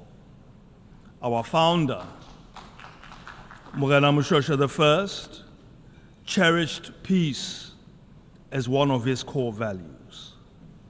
Writers and researchers have described him as, and I quote, "no common man," as someone who stands out clear in the light, original, able, enlightened, and upright. His humanity, his mildness, his love of peace and justice, for his horror of war, his forbearance under extreme provocation are conspicuous upon every occasion. End of quote. These are qualities that have inspired us as Basotho. Morena Moshoeshoe I was able to bring together different tribal groups, avert conflicts, and negotiate lasting peace that to this day we strive to maintain. Basotho are a nation built on tolerance, inclusion, and unity, which are also the key principles enshrined in the Secretary General's new agenda for peace. It is in this context that we hail as most appropriate the theme chosen for our general debate this year, namely, leaving no one behind, acting together for the advancement of peace, sustainable development, and human dignity for present and future generations. The relevance of this theme at the present juncture in international relations is beyond doubt. Through collective action, we can conquer the challenges facing humanity and realize a sustainable future for all. However, this will require leaders with humanity, mildness, a love of peace and justice, horror of war, and forbearance under extreme provocation. These are ideals that can be achieved.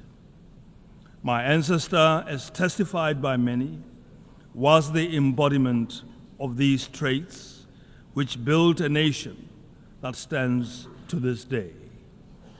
Business as usual will not preserve our world as we know it.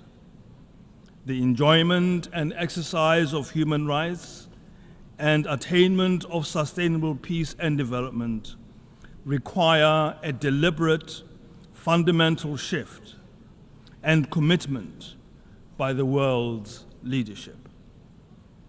In the words of another of my ancestors, and I quote, "Always be slow to take arms at all times. I beseech you, lean upon this rod of peace.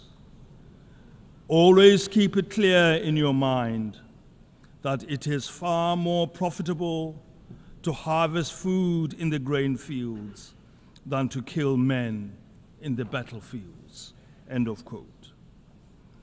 In today's rapidly changing world, the UN has continued to forge peace in conflict-ridden areas around the world, promoting human rights and lifting thousands out of poverty. Lesotho reaffirms its commitment to advance this collective vision of an effective United Nations to ensure a prosperous and a lasting future for all our people.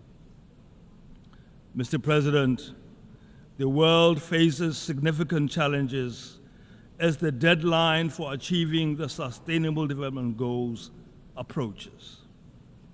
The 2024 SDG report indicates that only 16% of the targets are on track to be met by 2030, while 84% show limited or reversed progress. The UNCTAD 2024 report highlights a troubling trend where 48 developing countries spend more on loan interest payments to developed nations than on essential services like education and health. This economic inequality drives migration, and as refugees seek better opportunities, often leading to xenophobia and conflict in host countries.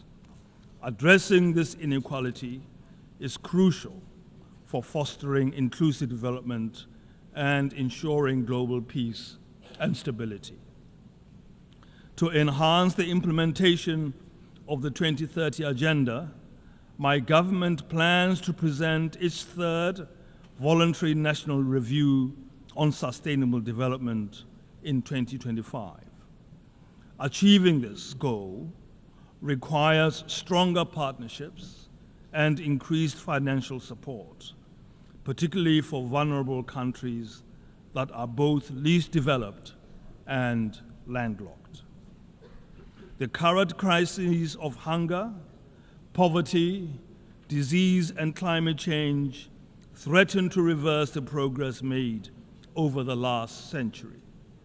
In Lesotho, climate change exacerbates environmental degradation, impacting agriculture, water resources, and energy supplies, leading to food shortages, which have compelled our government to declare a state of emergency in food security.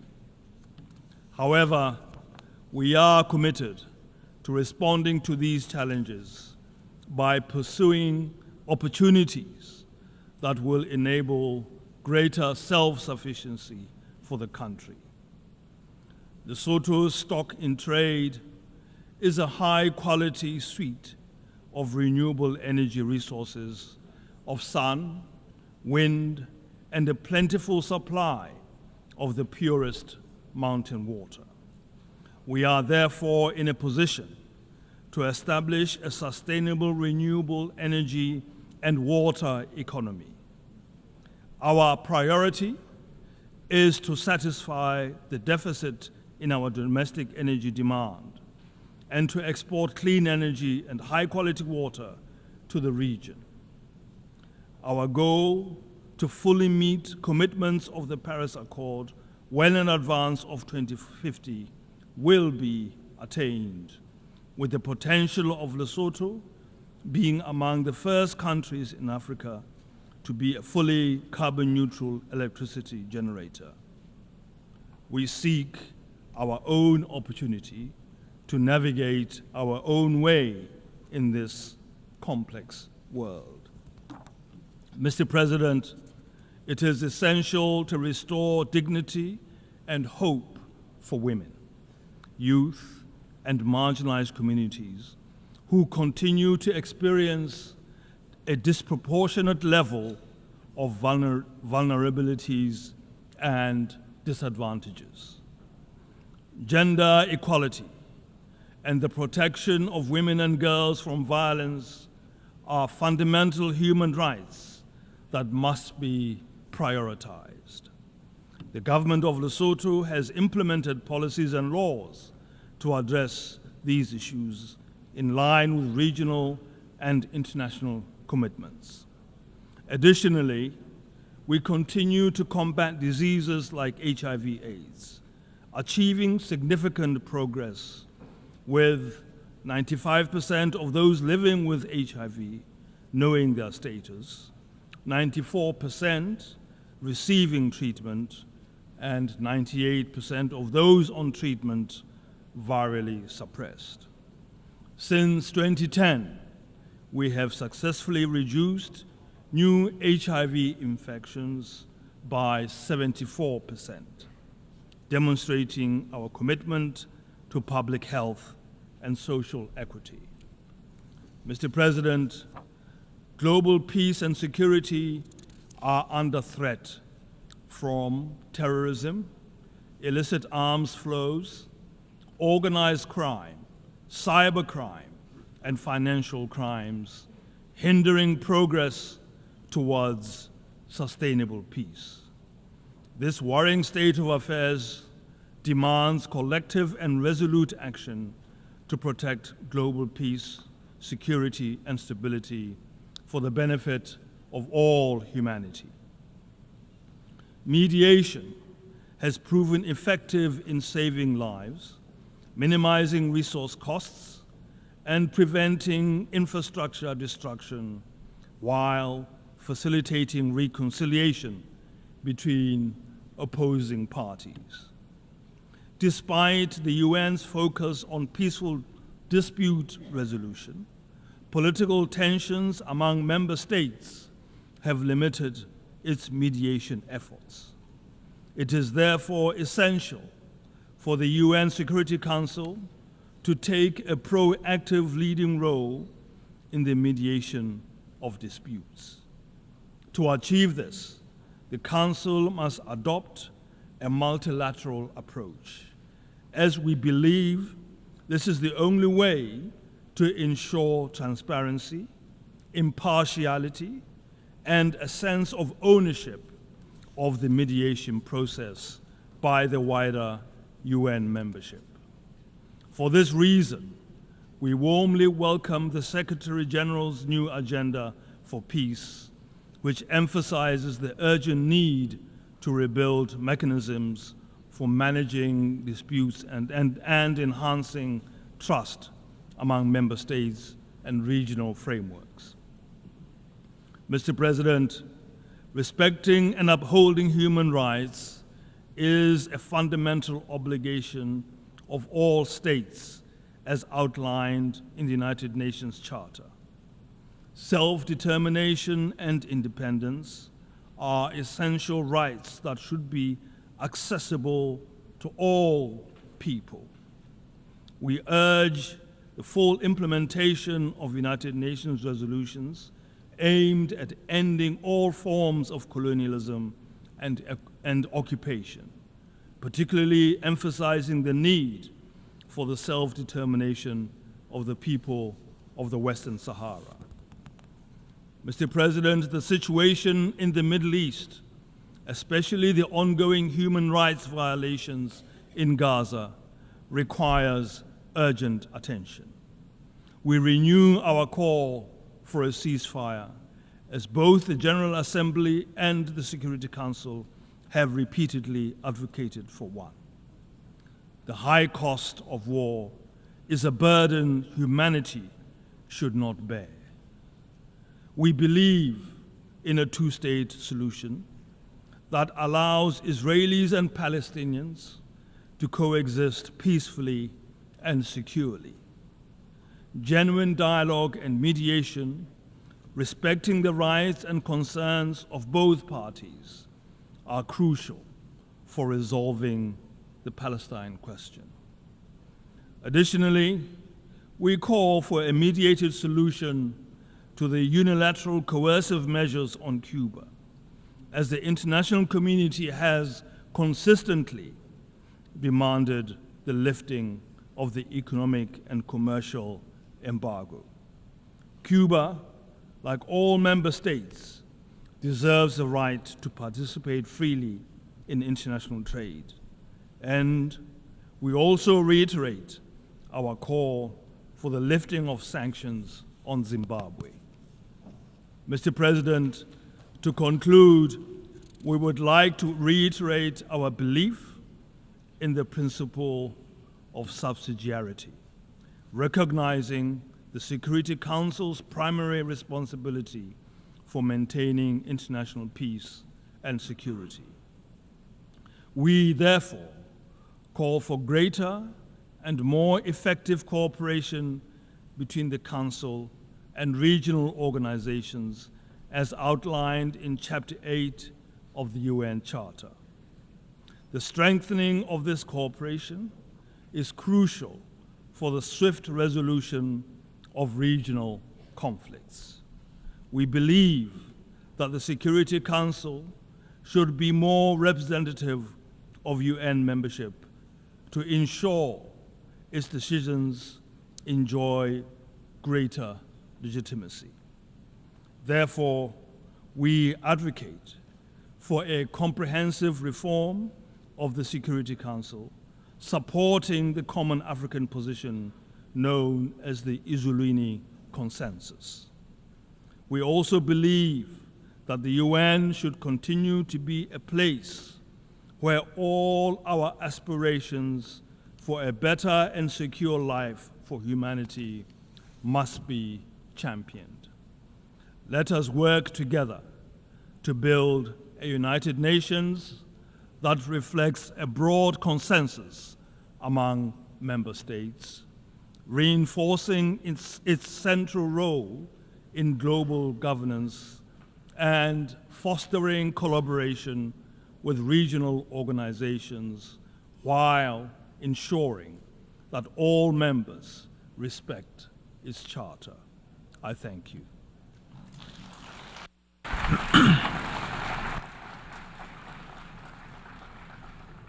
On behalf of the Assembly, I wish to thank the King of the Kingdom of Lesotho.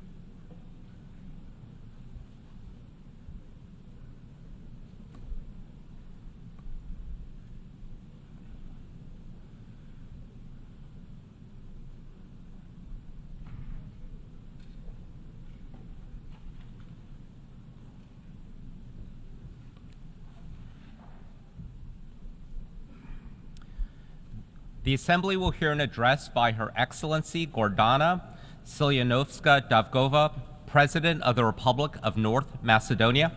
I request protocol to escort Her Excellency and invite her to address the Assembly.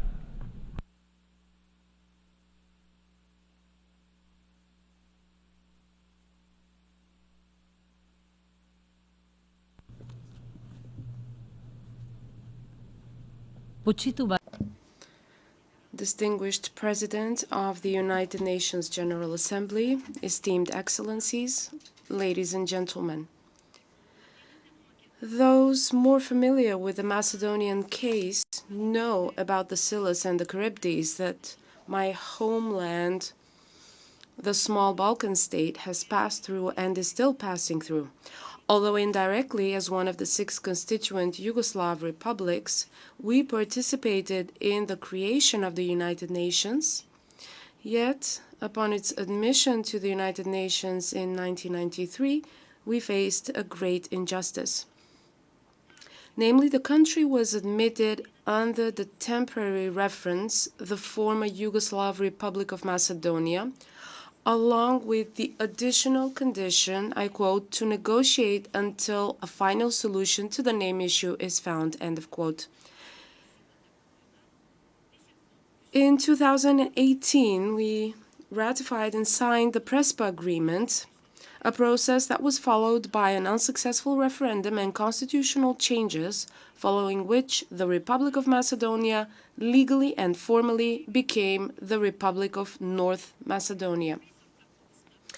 As a professor of constitutional law and as a former member of the Venice Commission, I do know that what is legal is not always just and legitimate, because in the case of my country, it was not acted in accordance with international and national law, namely the right to self-determination of every nation guaranteed by the UN Charter and the Constitution of the then Federal Yugoslavia from 1974 was forgotten. The line that divides what is legal from what is just is sometimes merely a crack, but other times it is a profound gap and even an abyss. That gap, that abyss, most often and most severely affects the small nations and states, which are the first victims of the clash between force and justice, because this can be an insurmountable obstacle to realizing the right to progress. Of course, the new name is indeed a formal and legal reality, and my country, the Republic of North Macedonia, as a responsible member state of the United Nations and of NATO, is fulfilling its international obligations.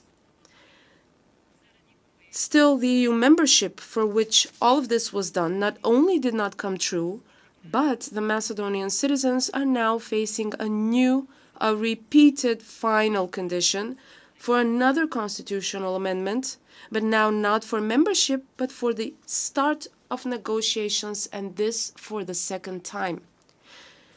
To us, membership in the European Union after 20 years of negotiations and 16 positive European Commission reports resembles Mr. Godot, because we have been waiting for him since 2005, always encouraged by international representatives with the refrain, just this one condition more, just this one concession more, just this one constitutional amendment more.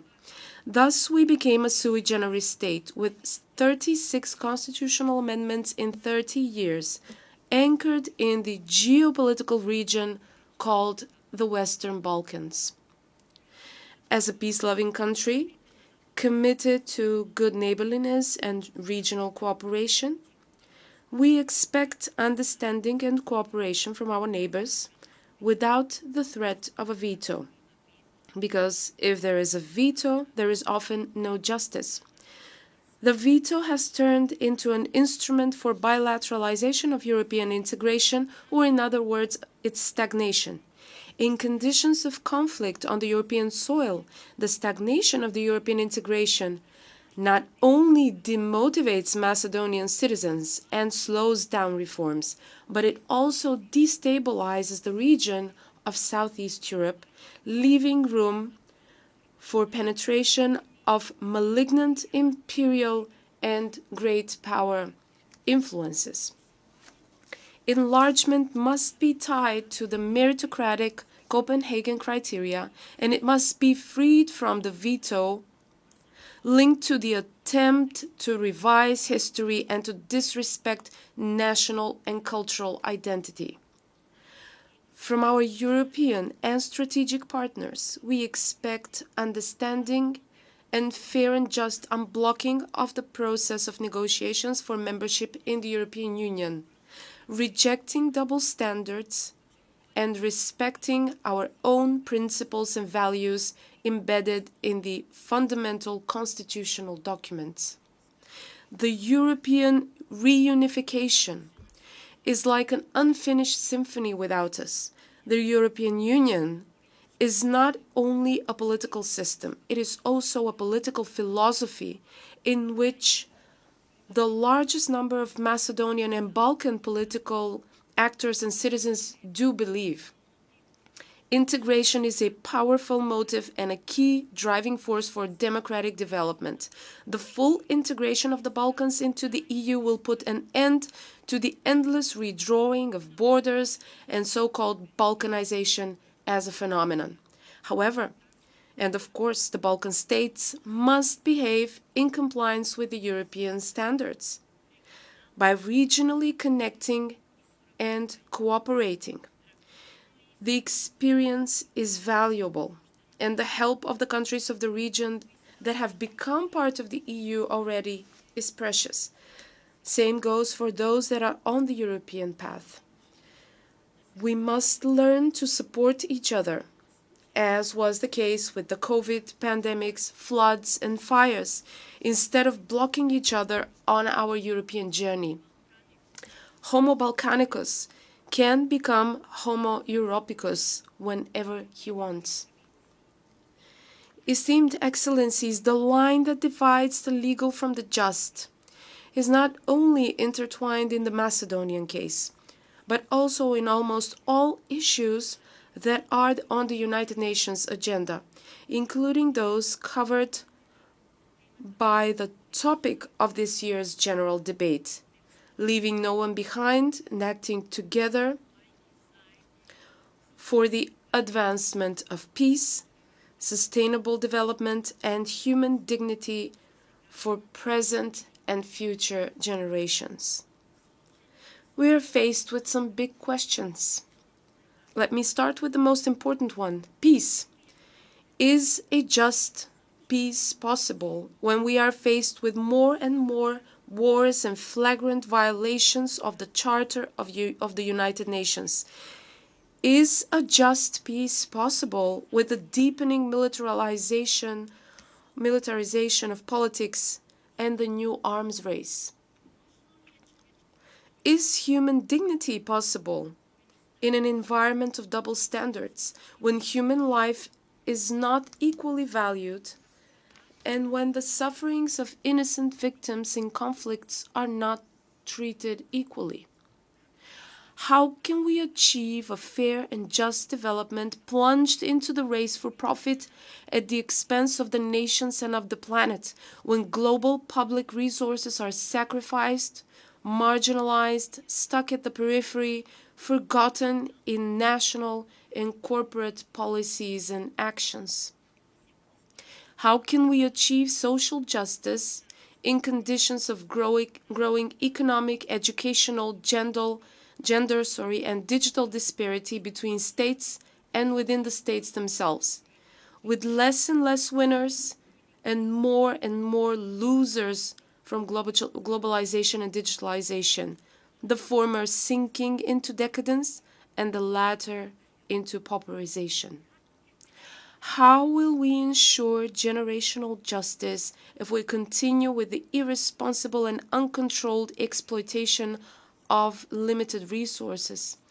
How will we create a safe and sustainable future for our descendants if we continue with ecocidal production practices and consumer habits that leave a world choked with air pollution, poisoned with pesticides, and littered with plastic?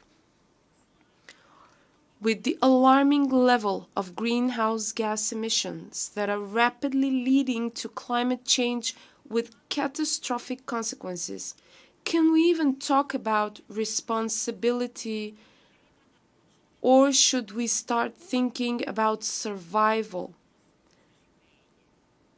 or our ability to live? The main problem is that all those injustices are systemic, which means that if they are not legalized, then they are tacitly tolerated.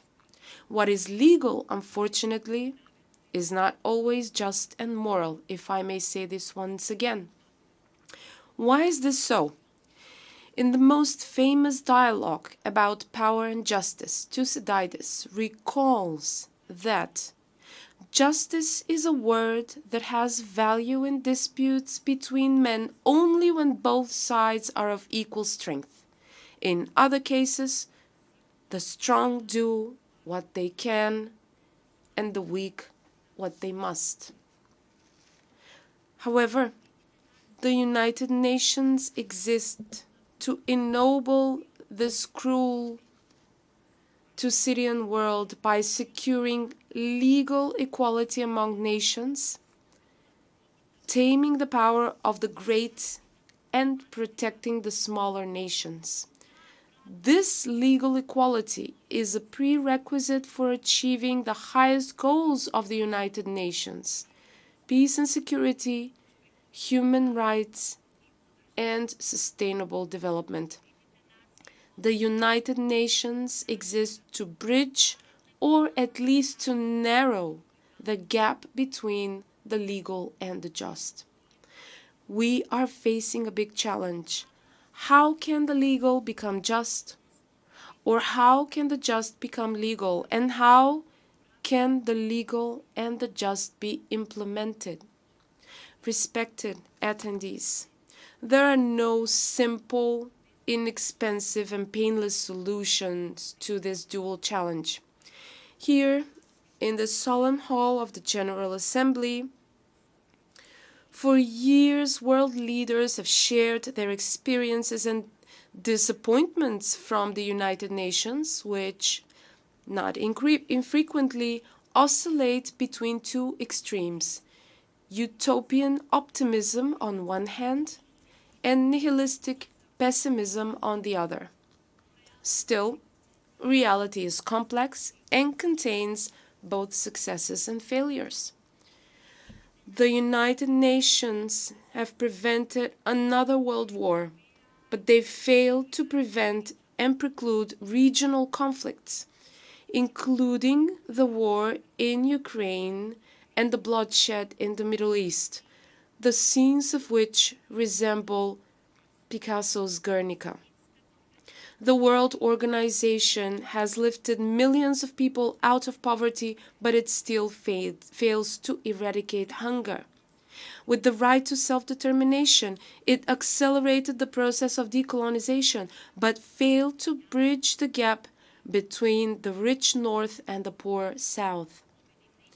The United Nations are the main driver for resolving global security, migration, health, environmental, energy, and climate crisis, but hardly any of them are fully and justly resolved. The resolutions of this very General Assembly reflect the will of the majority of nations, but are not always consistently respected. The International Court of Justice is the ultimate instance of justice between states, and yet its judgments are not always implemented or even treated as advice. The world is going through a turbulent geopolitical, economic, scientific, technological, and industrial transformation in which man has a huge impact on the planet. I fear man is destroying the Garden of Eden and will be kicked out of it again unless the UN supports him. But the competencies, structures, and procedures of the United Nations seem to have been frozen at the time of their founding in 1945. Instead of increased cooperation and action on pressing issues, the geopolitical rivalry and the new arms race are intensifying, that are rapidly pushing us towards a state resembling a new Second Cold War and Orwell's World II. We have rarely needed the United Nations so much as we do today, and yet the United Nations have rarely been as politically marginalized as they are today. Ladies and gentlemen, dear colleagues, to overcome this political marginalization, what we need is a new spirit of multilateralism that will alleviate geopolitical rivalries and will increase the trust and cooperation among states around shared challenges. That multilateralism rests on three pillars. The first pillar is the consistent compliance with the Charter of the United Nations and international law, which exists to protect the weaker from the predatory instincts of the stronger. In this context, the Macedonian state firmly perseveres on the stance that territorial claims and the attempt to acquire territory by force are a flagrant violation of the Charter of the United Nations. When dangerous precedents go unchallenged, they transform into tolerated practices that threaten world peace and security. Therefore, we support efforts for a sustainable, just, and lasting peace in Ukraine based on international law, including the UN Charter. In that regard, we fully complied with the common foreign and security policy of the European Union. This is important to us, since wars and conflicts also affect peace and stability of Southeast Europe and the Western Balkans. Multilateralism also depends on the respect of international treaties. As a country committed to good neighborliness and regional cooperation, we respect bilateral agreements with our neighbors and expect our neighbors to respect the agreements without abusing the right to a veto. The second pillar of multilateralism is consistent implementation of the Sustainable Development Goals and the related Paris Agreement and the Sendai framework for disaster risk reduction. At national level, with the support of the United Nations and its agencies, we are incorporating the 2030 Agenda into our long-term development strategies, policies, and laws. High on our agenda are climate action and green and just transition, gender equality, and fight against discrimination against women and girls, as well as inclusion of young people in decision-making processes. 2/3 of the Sustainable Development Goals are directly related to the European legislation, and so the United Nations are helping us implement European reforms as well. For this, we are indeed grateful.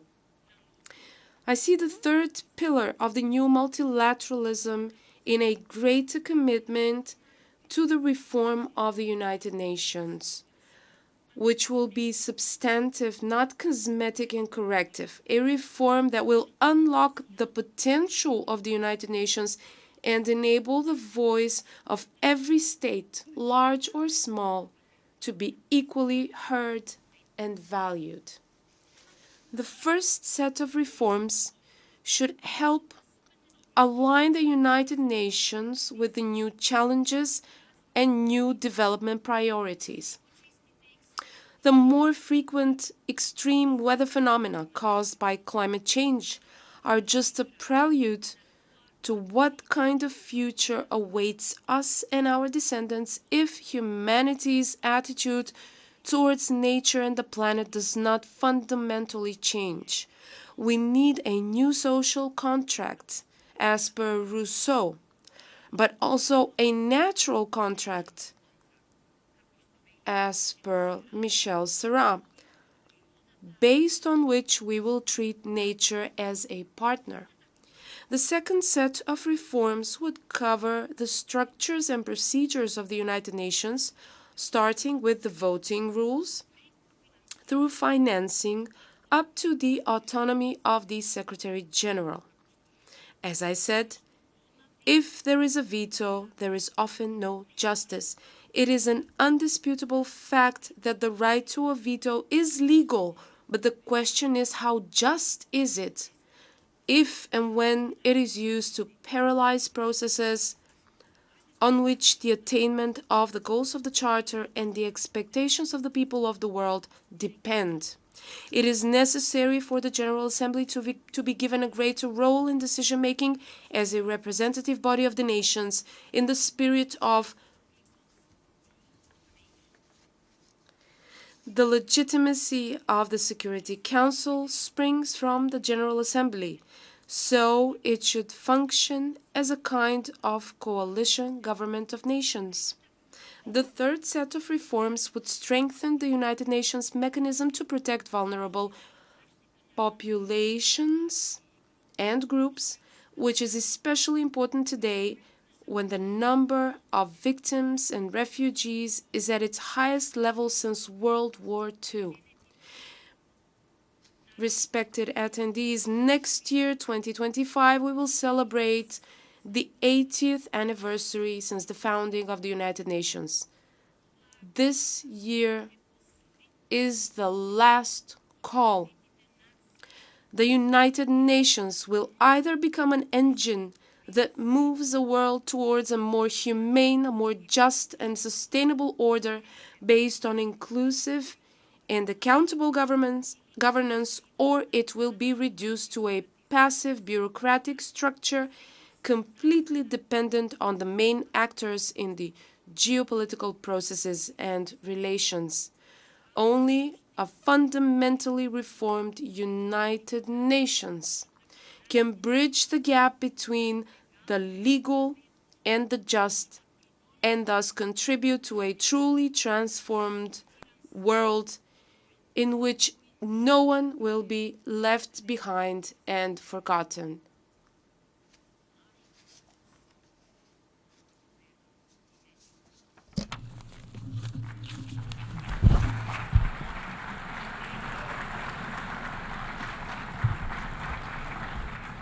On behalf of the Assembly, I wish to thank the President of the Republic of North Macedonia.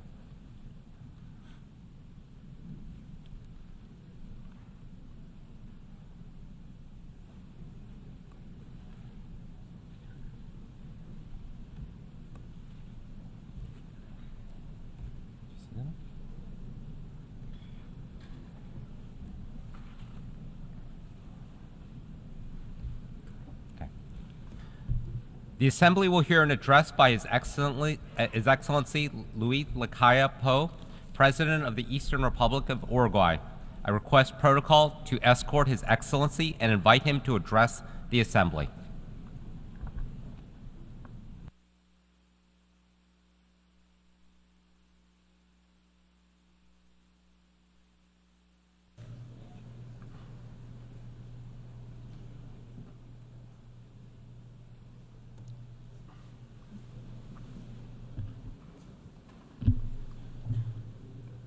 Buenas tardes para todos. A very good afternoon, everyone. I would like to greet everyone here, all delegations. Today is my last speech here as President to this Assembly, and I would like to take this opportunity to greet everyone here, and in particular the delegation of Uruguay, who has worked so hard here at the United Nations. As this is my last statement, I was looking over the previous statements I had delivered, and in these previous statements there was a common thread. And this is in line with how I see my vision for our country and how states relate between each other. This is the concept of freedom with responsibility, responsible freedom. I would venture to say that the first can't exist without the second. The life in society is about the development of the individual and at the same time the common good. That is what our Constitution said since our country became independent. And of course this has evolved over time with the changes in social customs. It is impossible to understand humanity without understanding the concessions that the individuals make for the common good. Essentially, we are social beings, and this ultimately impacts everyone, or at least that should be the case. And that is what inspired me as President of my country, and in the spirit that I have come with to this Assembly. I am convinced that globalization will only continue further, and this represents an excellent opportunity to understand ourselves better and to take advantage of the synergies that can be taken advantage of when different cultures meet. This can be the case provided that we are tolerant and respectful of those who may think differently from us. At the same time, we must also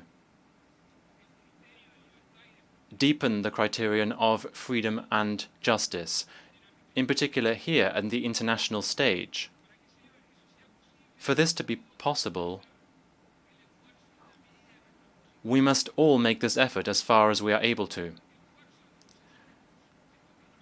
The effort to make concessions, of course, that doesn't mean the loss of freedom or independence or the loss of any sovereignty.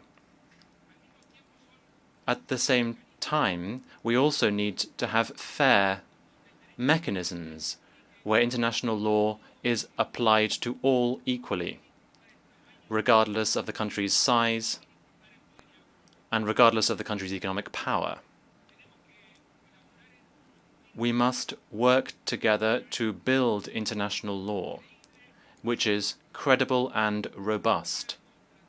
Agreements, treaties, conventions, documents that are signed and are not implemented only leads to weakening international law. Of course, no country was obliged to participate in these organizations. That means that we can be, and we are, critical of how the organizations work in some ways. But what's the other option? It would be to isolate oneself in this interconnected world. Well, that wouldn't make any sense. So, a large part of the freedom within our countries and the international stage, and to uphold justice, a large part of this falls on those who govern and leaders.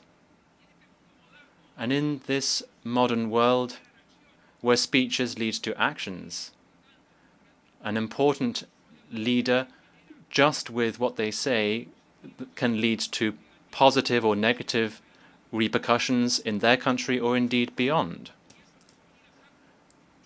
That means that we must be much more careful when we try to stimulate unity and not division within and beyond nations.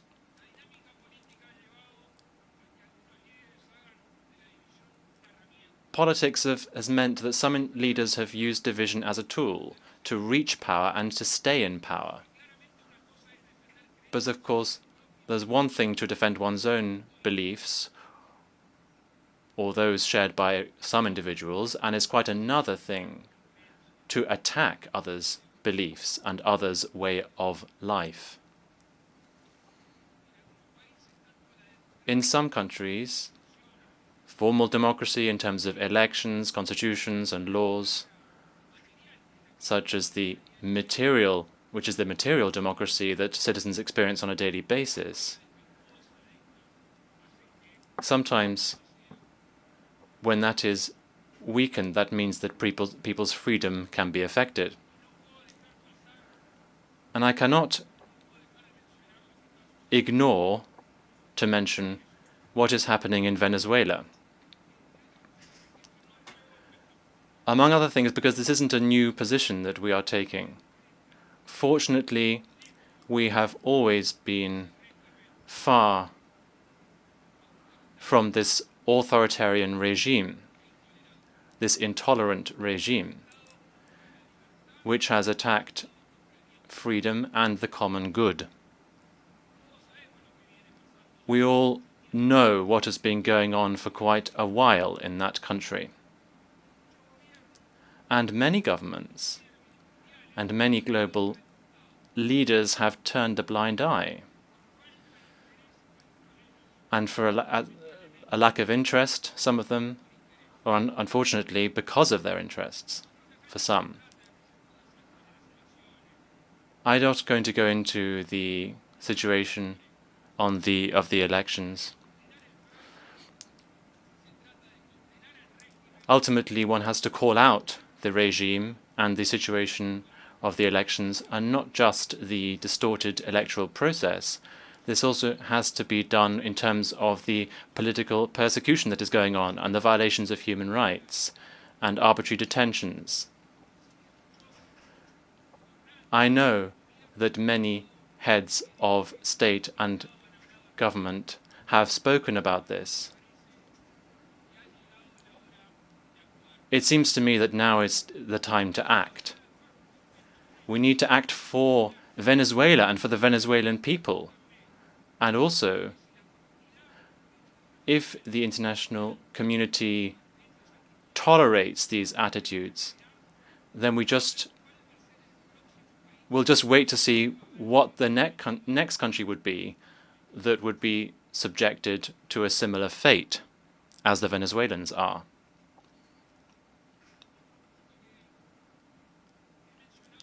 Another matter that I touched upon in my previous statements here pertains to the environment and the economy.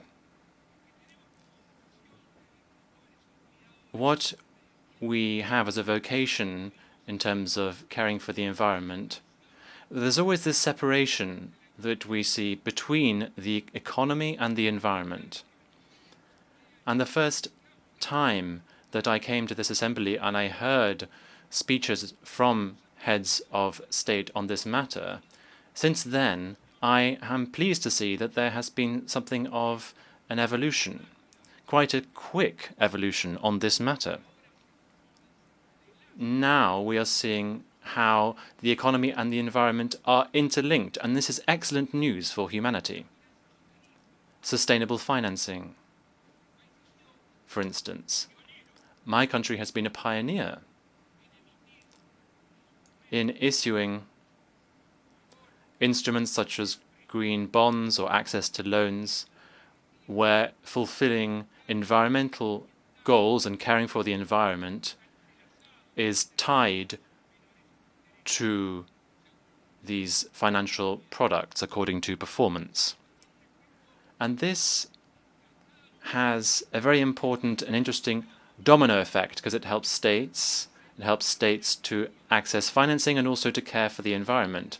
But also governments can then reward producers and those in industry for good behavior, for caring for the environment and for creating a clean economy. And ultimately that will lead to greater benefits in the future.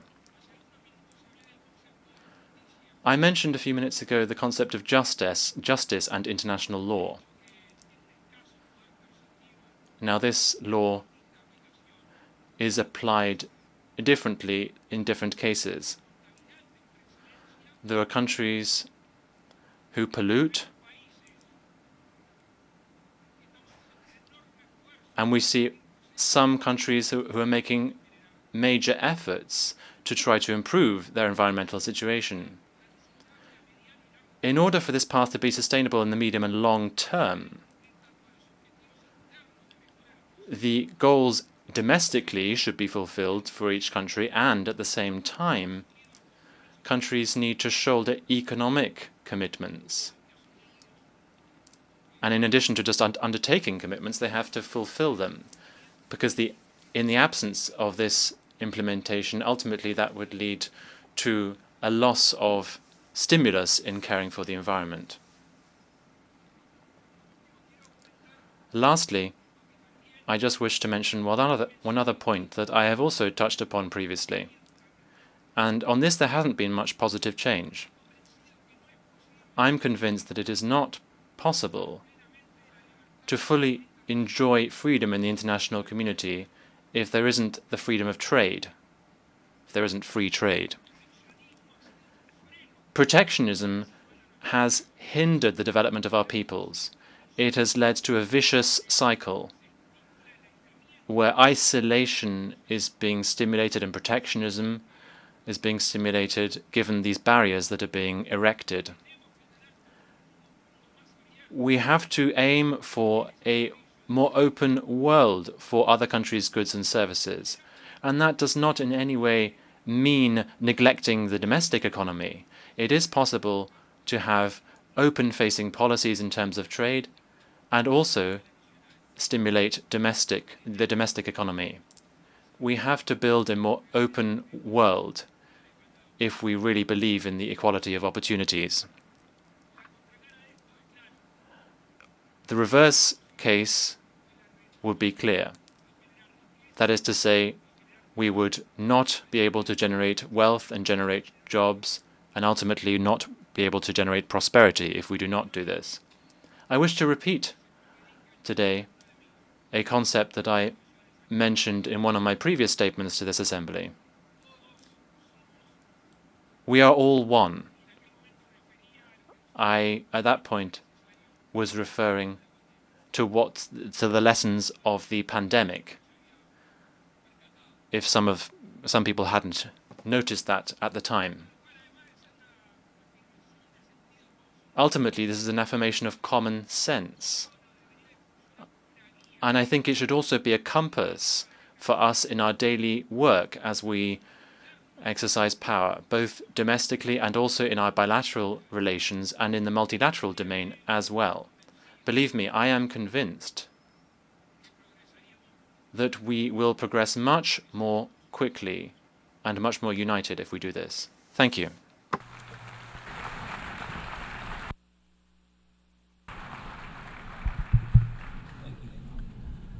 On behalf of the Assembly, I wish to thank the President of the Eastern Republic of Uruguay.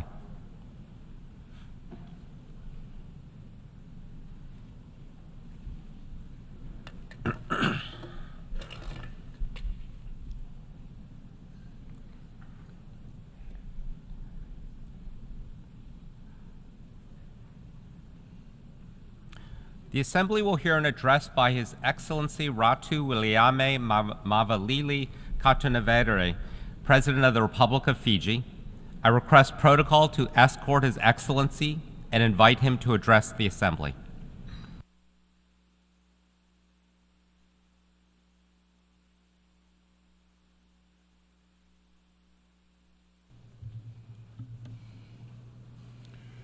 President of the United Nations General Assembly, Your Excellency Philemon Yang, Secretary General Antonio Guterres, my fellow leaders, I bring you greetings from the people of Fiji. I would also like to offer sincere congratulations to you, Mr. President, on your election to your high office, and we wish you well in the discharge of your important duties. As this is my first United Nations General Assembly, I begin by reiterating the words of the first Prime Minister of Fiji, the late Ratu Sir Kamisa Semara, in his inaugural address to this Assembly in 1970, and may I quote, "We do not live by bread alone, and it is only from the firm base of sound moral and spiritual standards that we can go on to meaningful economic progress. Quality should not take second place to quantity, especially when we are estimating society, its life and accepted values. Quality is measured by standards, and these standards must be observed by larger nations as well as by smaller. But it is for the United Nations to set the standards and to disseminate them widely," unquote. This statement was made when the United Nations was celebrating its 25th anniversary with the theme, Peace, Justice, and Progress. In this Assembly, 54 years later, the theme of the 79th session, Unity in Diversity for the Advancement of Peace, Sustainable Development, and Human Dignity for Everyone and Everywhere, echoes similar sentiments. It resonates with us in its importance, its relevance, from when Fiji first joined the United Nations in its urgency in today's precarious global context. Climate change, sea level rise, pandemics, poverty, unsustainable development, conflicts, inequalities, injustice everywhere. The challenges are daunting. From Gaza to Sudan, Ukraine, Afghanistan, and beyond. Conflicts rage on as humanitarian needs escalate. These are the challenges we have been fighting since time immemorial. It is the background against which the United Nations was established in 1945. Today, the rapid evolution of technology has made us more connected than ever before in history. However, the more connected we are, the wider gaps between the rich and the poor, the developed and the developing world. Small island developed states who are on the forefront lines of climate change and sea level rise continue to grapple with the impacts of climate-induced disasters with devastating consequences for the ecosystem and vulnerable communities. Fellow leaders, this year, at least 72 countries whose population combined comprises almost half the world's total population have already or will soon select their own leaders at the polls. The world is in need of courageous leaders who are willing to garner the political will and mobilize the resources to bridge the divide and seek solutions that benefit humankind. We have two choices before us: to give up and go home, or to stay the course, renew, redouble our efforts, rethink, and reform together. The choice we make will be our legacy. We choose the latter, not for ourselves, but for those coming after us. Strong international cooperation, diplomacy, and a commitment to upholding the principles of the United Nations are not only important, but dispensable. It is time to go back to the basics, the foundation and purpose of the United Nations Charter. We must invest in the empowerment of humankind and the protection of human rights. Fellow leaders, next year, the United Nations turns 80. The United Nations is only as strong as its member states. For 79 years, the global community has placed in trust in multilateralism and in the United Nations to foster cooperation, uphold human rights, and promote stability. We now live in an age of distrust, fueled by the increasing disconnect between people's expectations and inadequate responses to the multilateral system. It is our collective responsibility to counter misinformation and disinformation. Trust is a prerequisite for effective multilateralism. The continued success of multilateralism is critical. There is more to be done to ensure the voices of our countries are heard. An inclusive and responsive multilateral system must be able to respond and adapt to the challenges of today.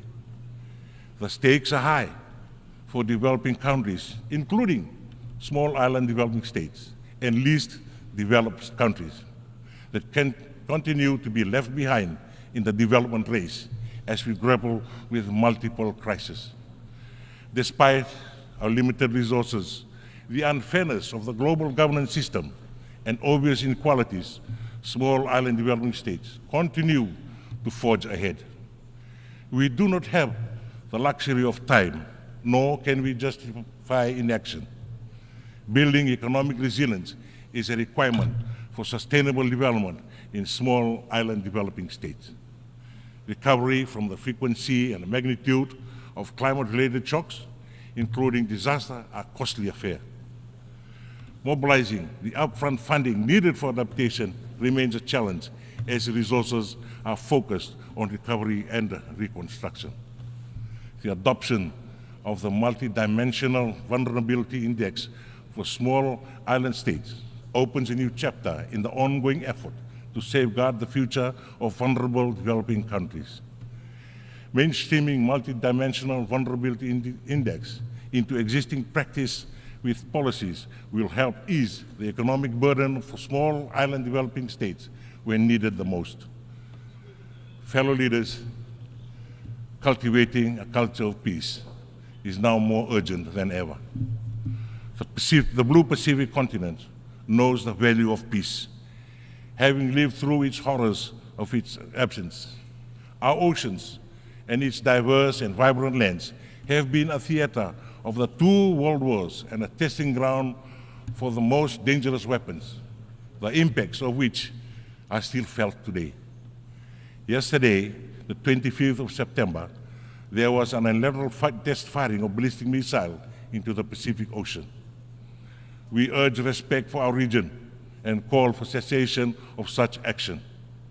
Under Principle 4 of the Ocean of Peace, as was endorsed by the Pacific leaders in Tonga last month, our statement reinforces the Pacific's peaceful example to uphold international law and urge others to refrain from actions that undermine peace and security in the Blue Pacific. Under Principle 12, the Oceans of Peace sets and champions the rules of responsible, peaceful, and deconflicting behavior. Fiji may be a small state, but through our leadership and stewardship roles in the region, we will make a profound contribution to regionalism and multilateralism. Fiji's first ever foreign policy white paper builds on the three interconnecting themes of Fiji's foreign policy: sovereignty, security, and prosperity. Fiji's National Development Plan for 2025 to 2029 envisions empowering the people of Fiji through unity, based on the pillars of economic resilience, people empowerment, and good governance. True to the spirit of multilateralism, our bilateral, regional, and multilateral development partners are key part of our efforts. We commit to the principles of the 2050 strategy for the Blue Pacific continent and to the Pacific leaders' vision of a prosperous Blue Pacific continent. Fellow leaders, as a large ocean state, Fiji is a proud advocate for the United Nations Convention on the Laws of the Sea. Fiji has signed and will ratify the agreement on biodiversity beyond national jurisdiction in the lead-up to the Third Nations Oceans Conference in France. Fiji has ratified the World Trade Organization agreement on fisheries subsidies, which aims to eliminate harmful subsidies that contribute to illegal, unregulated, and unreported fishing. We call for a concerted effort at the World Trade Organization to finalize Part 2 of the Fisheries Subsidies Agreement that addresses subsidies to overfishing and overcapacity. Fiji reiterates the importance of understanding the vast ocean space, guided by science and data, in order to undertake risk-informed decisions. As the global community prepares for the climate COP in Baku, Azerbaijan, we call on countries to work together with the United Nations to implement the outcomes of the global stock take undertaken in COP28. Deep, rapid, and sustained reductions in greenhouse gas emissions in line with the 1.5 degrees Celsius must be vigorously pursued and accelerated. The phase-out of unweighted coal power, transitioning away from fossil fuels in energy systems will contribute to the achievements of net zero targets by 2050. Both adaptation and mitigation finances require a substantial increase. We call on states to commit to finalizing the new collective quantified goal and address glaring gaps in climate finance. The momentum from COP27 and COP28 on the Loss and Damage Fund and the Santiago Network must be accelerated in order to protect vulnerable communities who stand to lose most from the climate crisis, particularly in small island developing states and least developed countries. By 2050, around 240 of our coastal communities will be displaced due to sea level rise. 42 communities are in urgent need of relocation. With limitation of the multilateral climate financing architecture, Fiji has established the world's first national relocation trust fund to support our relocation costs. We have issued domestic and international green and blue bonds, piloted low-cost parametric insurance products for rural communities, and engaged in the private sector in climate resilience building. We call on our development partners to support our efforts. Fellow leaders, the Pact of the Future, adopted at the Summit of the Future earlier this week, opens pathways to new possibilities. The world deserves a future of peace, dignity, and prosperity. It's never too late. Mr. President, Excellencies, Fiji's commitment to multilateralism is unwavering. We will continue to work closely with the United Nations and all member states to advance efforts towards building a better, safer, and a fairer world for us all. And I thank you.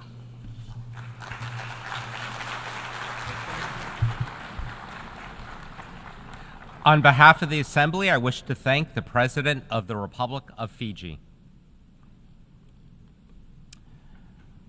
The Assembly will continue its consideration of Agenda Item 8, entitled General Debate. The Assembly will hear an address by His Excellency Teodoro Ngema Obiang Mangwe, Vice President in charge of National Defense and State Security of the Republic of Equatorial Guinea. I request protocol to escort His Excellency and invite him to address the Assembly.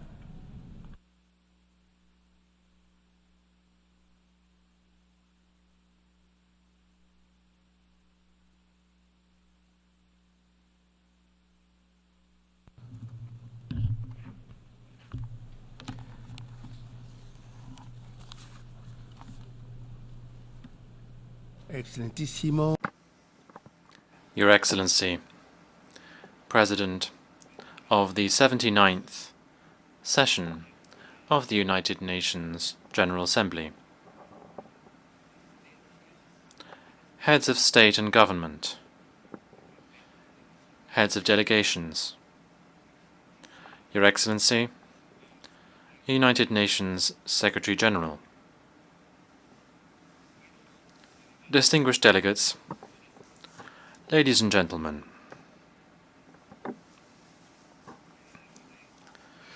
on behalf of His Excellency Obiang Nguema Basogo, President of the Republic of Equatorial Guinea, allow me first of all to congratulate His Excellency Philemon Yang upon his unanimous election as President of this 79th session of the United Nations General Assembly. And I wish also to congratulate the other members of the Bureau. We can assure them that they will have the full support and cooperation of the Republic of Equatorial Guinea throughout their presidency. In the same vein, we would like to commend His Excellency Mr. Denis Francis, the outgoing President, whose presidency saw the achievement of many important resolutions that bear witness to his brilliant leadership and also his decisive dynamism that he was able to show during his term in office. President,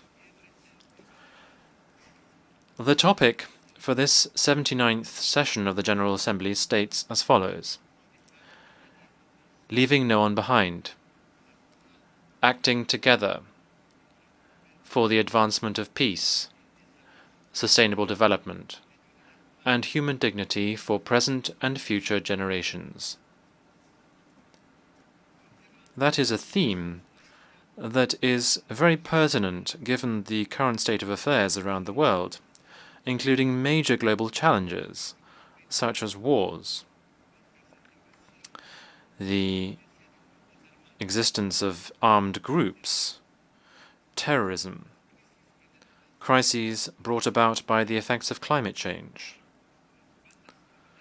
organized criminal gangs, the possibility of emerging health crises, discrimination, and the food crisis as a result of armed conflicts that trigger it or may lead to hunger in different countries. Indeed, this backdrop requires us all to recall the need and importance of giving greater emphasis to multilateralism and international cooperation. These are crucial if we are able to overcome these global challenges that humanity is currently facing.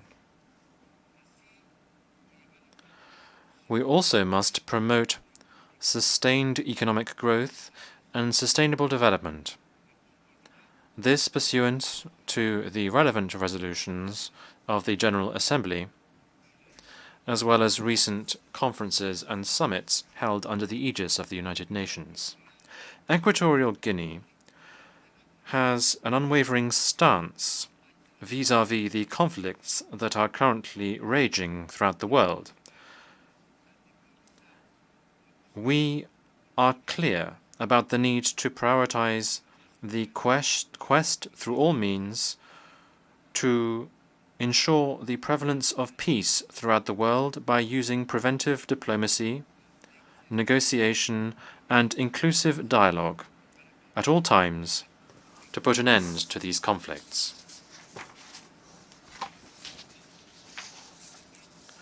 We call upon those countries that are immersed in the current conflicts and all governments who directly or indirectly are involved in said conflicts as a result of geostrategic, economic, neocolonial, or other interests. We call on all of these countries to prioritize dialogue and inclusive negotiations in a realistic and pragmatic manner so as to resolve these conflicts. The proliferation of so many conflicts around the world is further proof of the obsolescence, incapacity, and inefficiency of the United Nations Security Council today. What we are currently seeing in terms of what this decision-making body is able to do is ultimately the struggle as a result of geostrategic interests that make it even more difficult for unanimous decisions to be taken by this body to resolve these conflicts and to alleviate the suffering of people and the loss of innocent lives.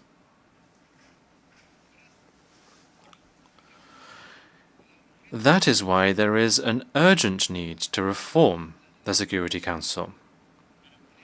We must reform it so that we put an end to its obsolete composition, which dates back to 1945, and that obtains still today, which means that Africa is the main victim of a historic injustice and the lack of implementation of international law, because Africa is the only country that does not have permanent representation on the Security Council, the only continent that does not have permanent representation on the Council.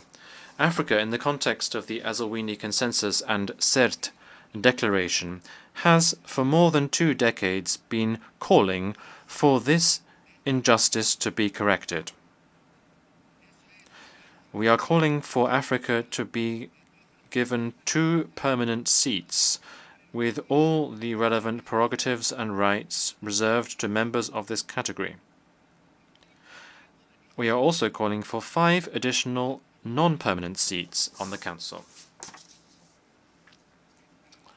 We hope that the contacts that there are between the permanent members and the African Union Committee of 10, C10, to address this issue, we hope that they will reach satisfactory outcomes that will be of benefit to all stakeholders, so that ultimately we will end up with a Security Council that is able to promote a fairer, more peaceful, equitable, and prosperous world for all.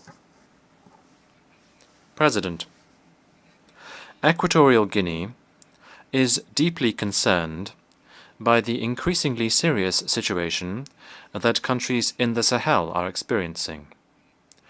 This has very deleterious repercussions for the development of these countries, and it directly and indirectly affects countries in the sub-region as well. This state of affairs is the result of the interference, pressure, and blockades applied on countries of the Global South by some other countries. The only aim here is to try to destabilize the countries and to paralyze the efforts of African countries to ensure that their people can prosper. There is no country in the world that is perfect domestically. However, some countries have attempted to be judges and arbiters, to intervene in and lecture other countries, which are nevertheless sovereign. They interfere in the domestic affairs of other countries with clear meddling. All countries in the world are sovereign. and they therefore have the right to decide with which country to maintain relations and to sign bilateral agreements that would benefit their respective governments and peoples. President, we fail to understand why the embargo on Cuba has not yet been lifted. The economic, commercial, and financial blockade on that country, which has gone on for various decades, must be lifted. Equatorial Guinea calls for the embargo on Cuba to be immediately lifted, and also for this country to be taken off the infamous lists of states that are alleged to be sponsors of terrorism. Lifting this embargo is even more necessary now, because we have just adopted by consensus the Pact of the Future, and this states that we will leave no country behind. It is crystal clear that African economies can become major actors in global supply chains. They can make use of their vast resources and raw materials which are necessary for advanced technologies and their own consumption markets, which are only growing. That is why Africa deserves particular attention in terms of efforts and initiatives to support and finance development.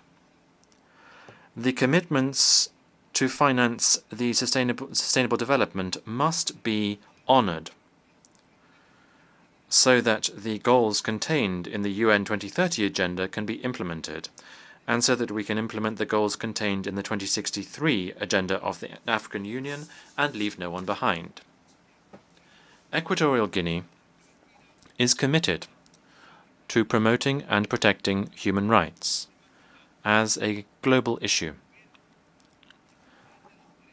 This includes the plan for children's rights to eliminate racism, racial discrimination, xenophobia, and related forms of intolerance, the rights of persons with disabilities,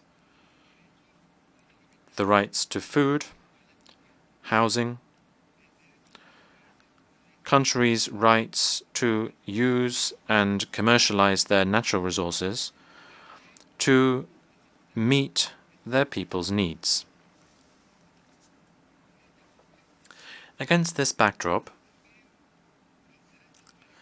we also need to consider humanitarian rights. We are seeing these rights being violated systematically in the ongoing conflicts. People in the conflict zones are being deprived of the humanitarian aid that they so sorely need, both in terms of food and healthcare. Equatorial Guinea wishes to make clear its major concern about the crisis that Haiti is experiencing. We think there needs to be an in-depth analysis about the chronic situation that this brother country is in, so that a sustainable solution can be found for it. That is why we will continue to propose holding a United Nations International Conference for Haiti. I conclude my statement by reiterating our congratulations to our brother, His Excellency Philemon Yang, and we would like to wish him the best of success during his presidency at this session of the General Assembly. Again, we assure him of the full support of the Republic of Equatorial Guinea. Thank you. On behalf of the Assembly, I wish to thank the Vice President in charge of National Defense and State Security of the Republic of Equatorial Guinea.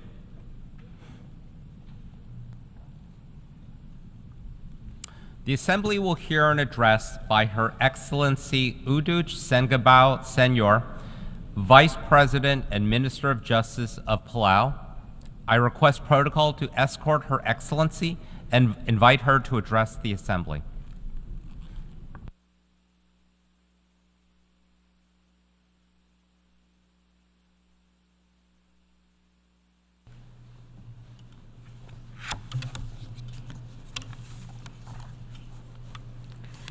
Secretary General Antonio Guterres, President Philemon Yang, Excellencies, ladies and gentlemen, Ali, and warm greetings from Palau. Mr. President, allow me to begin by congratulating you on your election as President of the 79th General Assembly session. We also extend our deep gratitude to former President Dennis Francis for his leadership over the past year. And to Secretary General Guterres, we commend you for your tireless efforts in advocating for a more secure, prosperous, and sustainable world. It is this shared vision that unites us today. This year, Palau proudly celebrates 30 years of independence. On October 1, 1994, Palau became a sovereign nation, and shortly thereafter, the 185th member of the United Nations. To honor the journey that has brought us here, we have chosen the theme, Ar'ad A'otil Agaramalil Belau. The people are the anchor of Palau's conservation and identity. This phrase encapsulates what has sustained us through decades of both challenges and progress. Our people are the foundation of our efforts to protect our environment, culture, and way of life. This was further underscored during our voluntary national review, VNR, presentation that was done this year, which centered around the theme, harnessing our cultural heritage to build back better for a sustainable future. It highlighted the pivotal role of our culture and people in shaping a future that not only fosters development and enhances quality of life, but also safeguards our natural resources, homes, and the environment that has sustained us for generations. Mr. President, Palau begins its pursuit of equality with a critical role that women play in our society. It is crucial to leverage our recent advancements and collective experiences. This was highlighted at the first ever meeting of women in elected leadership held in Palau on September 20th, 2023. Over the past 4 years, we have undertaken initiatives that empower women in their traditional roles, such as the keepers of the Masai, Tarapach, enabling them to scale their entrepreneurial ventures and raise their profiles. These efforts are giving our women a pathway into entrepreneurship and business, amplifying their voices in new arenas. Food security is central to Palau's long-term resilience. We have set a national goal to reduce food imports from 80% to 60% by 2030. By promoting local food production, we not only preserve our traditions, but also combat non-communicable diseases linked to over-reliance on imported processed foods. As a small island developing state, SIDS, Palau, like many others, confronts unique challenges that threaten our economic development, environment, and survival. While SIDS contribute less than 1% of global greenhouse gas emissions, we bear the brunt of the climate crisis. Palau has experienced the unmistakable signs of climate change firsthand. More intense storms, landslides, and prolonged droughts are becoming the new normal. The ripple effect of climate disasters globally have caused the cost of imported foods to skyrocket, further jeopardizing our food security and economic stability. The global response to climate change is a matter of life and death. Through the Paris Agreement and other international frameworks, we have underscored the vulnerabilities of island nations like ours. One of the most urgent challenges for SIDS is sea level rise. Many of our islands sit just a few meters above sea level, leaving us vulnerable to coastal erosion, flooding, and storm surges.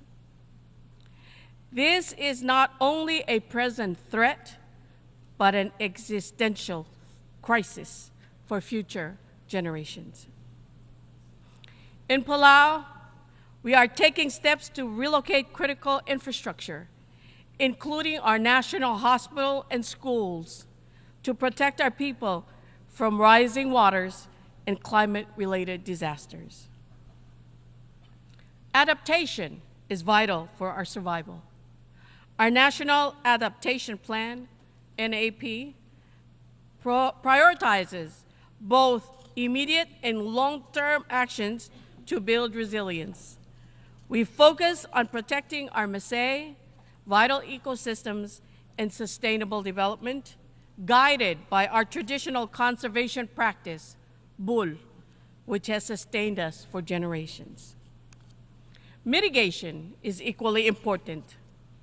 Palau is committed to reducing carbon emissions and transitioning to renewable energy. Solar, wind, and ocean energy provide opportunities to reduce reliance on imported fossil fuels and secure a cleaner, more sustainable future. Our nationally determined contributions, NDCs, reflect this commitment. We remain mindful of the environmental impacts of renewable energy waste, such as solar panels and batteries, which require responsible management. As co-chair of the Ocean Panel, alongside Norway, Palau plays a vital role in shaping global ocean governance. The high-level panel for a sustainable ocean economy, now composed of 19 nations with the addition of the UAE, remains committed to advancing the sustainable use of oceans through science-driven policies. We expect the 2025 UN Ocean Conference in Nice, France, to be a pivotal moment for accelerating ocean action, and we encourage more nations to join us in this mission. As the first to ratify the Biodiversity Beyond National Jurisdiction BBNJ agreement, Palau remains steadfast in conserving and sustainably using marine biodiversity in areas beyond the national jurisdiction. This treaty symbolizes unity in safeguarding our oceans, and we urge international solidarity to ratify the BBNJ treaty swiftly so it can enter into force. Palau has also declared a national moratorium on deep sea mining, reaffirming our unwavering commitment to preserving marine ecosystems. We call on the global community to exercise vigilance in protecting marine resources until we have a thorough understanding of the impacts of deep sea mining. Our commitment to a sustainable blue economy is reflected in the Unlocking Blue Pacific Prosperity, UBPP initiative, launched at COP28. The UBPP unites Pacific Island nations in addressing the dual challenges of climate change and ocean health. Supported by the Bezos Earth Fund and other partners, we aim to achieve 100% effective ocean management and protect 30% of the Blue Pacific continent, covering over 1 billion hectares. Mr. President, Palau is set to assume the chair of the Alliance of Small Islands Developing States, AOSIS, from 2025 to 2026. We are committed to leading the group of 39 member states in advancing the Antigua and Barbuda Agenda for SIDS, ABAS, ensuring that our voices remain central in global discussions. Our priorities will include expanding access to climate finance, strengthening resilience, and promoting a sustainable future for all island nations. Mr. President, Palau highlights the importance of the Multidimensional Vulnerability Index, MVI, in assessing the challenges faced by SIDS. Traditional metrics like GDP do not capture the economic and environmental shocks that disproportionately affect our nations. The MVI offers a comprehensive assessment to help us advocate for the support we need from financial institutions and global partners. Mr. President, we must address the urgent need for Security Council reform. The world has changed dramatically since the United Nations was founded, and the Security Council must evolve to meet today's realities. Equitable representation, including permanent and non-permanent members, is essential. We support Japan's bid for a permanent seat and believe that SIDS should also be represented on the Council to provide a voice for those on the front lines of global challenges. Finally, we continue to strengthen our national security through partnerships with allies, including the United States, Australia, Japan, and Taiwan. As Vice President and Minister of Justice, I emphasize the need for robust law enforcement and maritime cooperation frameworks.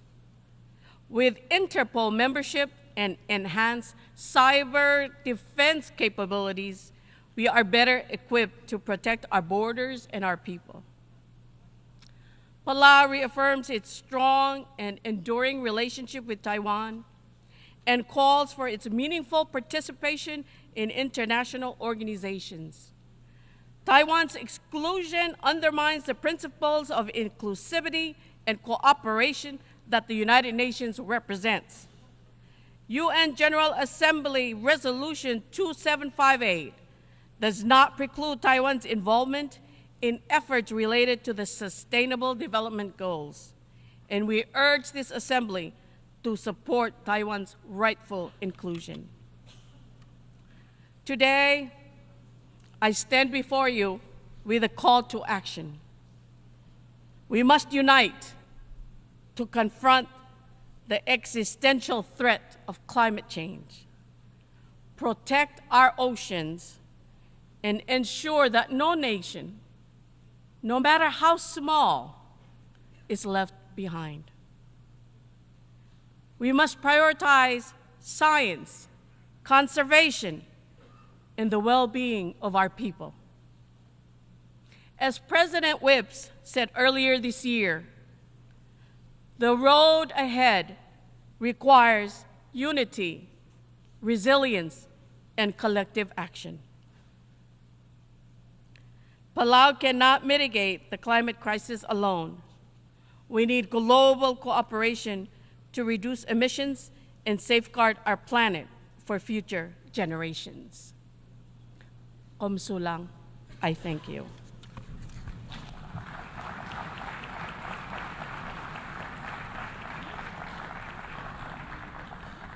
On behalf of the Assembly, I wish to thank the Vice President and Minister of Justice of Palau.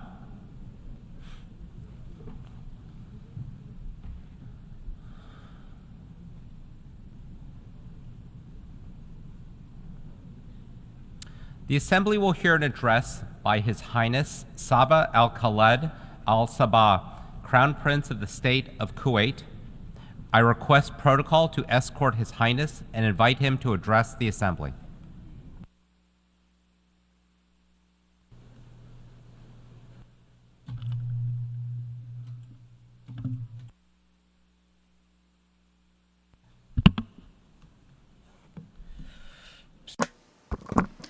In the name of God, the merciful, the compassionate, Your Excellency, President of the General Assembly of the United Nations, Your Excellency, Secretary General of the United Nations, Your Highnesses, Your Excellencies, Heads of Delegations, ladies and gentlemen, may the peace, mercy, and blessings of God be upon you.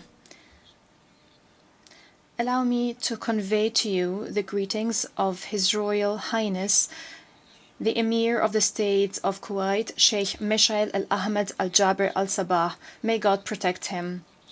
His Royal Highness wish you all success during the 79th session of the General Assembly of the United Nations. Mr. President, I congratulate you and your brotherly country on assuming the presidency of the 79th session of the General Assembly.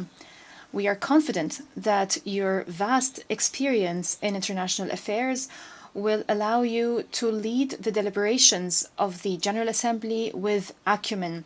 Your vision, unity in diversity, for the advancement of peace, sustainable development, and human dignity for everyone, everywhere, is of paramount importance. It's an urgent need in today's world.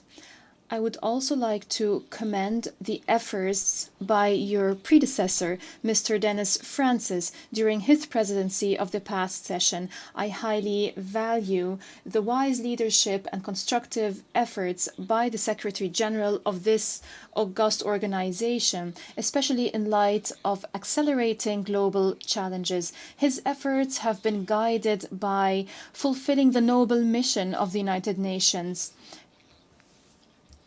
He has fully upheld the Charter, has always sought to maintain international peace and security by increasing the level of preparedness for all emergencies, through setting up innovative mechanisms whose pillars are human rights, dignity, strengthening justice, and international law.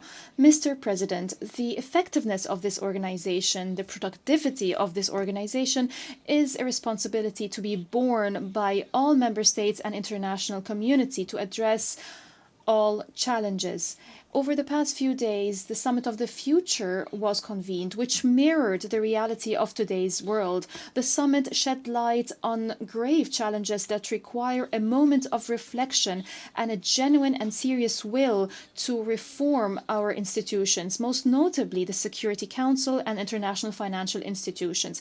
History is full of different milestones. We would not want the Summit of the Future to be a global milestone that is not invested in optimally. The Secretary General has worked tenaciously, which is highly commendable, for us to stop and reflect together on the path of our joint multilateral action.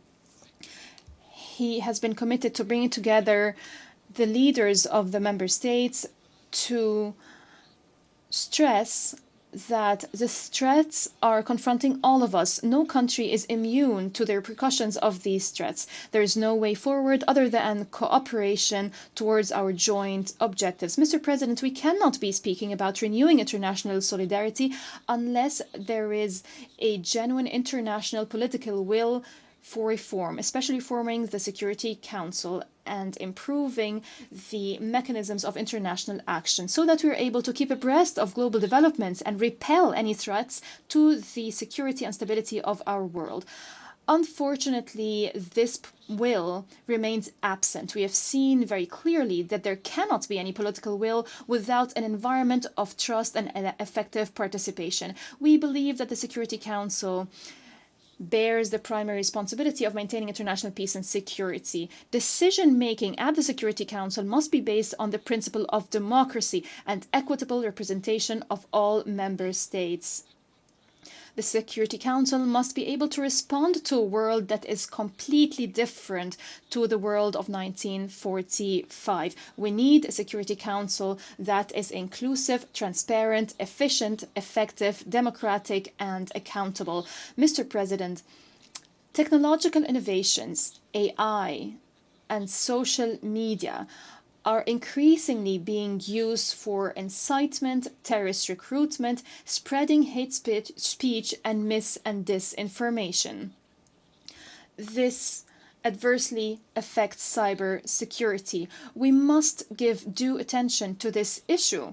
Many young people fell victim to these negative practices. This all proves that confronting this scourge requires international cooperation. To fulfill the aspirations and hopes of our peoples, to secure a brighter future, we need accountability. It is not reasonable to look forward to such a bright future when those who violate the Charter of the United Nations and the principles of international law and international humanitarian law are not held accountable. There will be no justice or equality as long as double standards are applied. There will not be any bright future unless everyone is fully committed to the principles and values of the Charter of the United Nations and international law. Mr. President, this year we're celebrating the 43rd anniversary of the establishment of the Cooperation Council for the Arab States of the Gulf. Throughout its blessed journey over the past 4 decades, it has proven that it is a pillar for stability and prosperity in our region. In this context, I would like to express our deepest appreciation to the brotherly state of Qatar for its efforts as current chair of the GCC. Its efforts enhances the work of the GCC at bilateral and multilateral levels. In December, the State of Kuwait will assume the chairmanship of the GCC. We reiterate our firm commitment to continue this blessed journey and to enhance strategic partnerships with regional and international organizations. We're committed to achieving the noble goals that we all aspire to.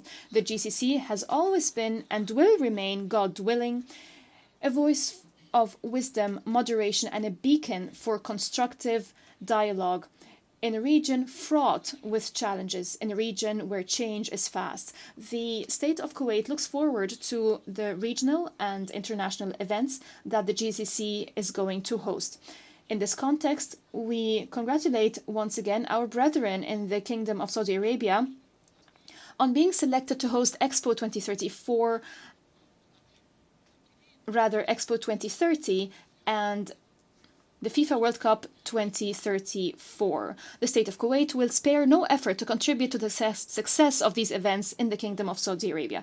Mr. President, the State of Kuwait believes in the principle of good neighborliness. For around 2 decades, we have been committed to helping the brotherly Republic of Iraq through continuous target-oriented measures to help Iraq return to its rightful place regionally and internationally, and to help it fulfill the hopes and aspirations of its people.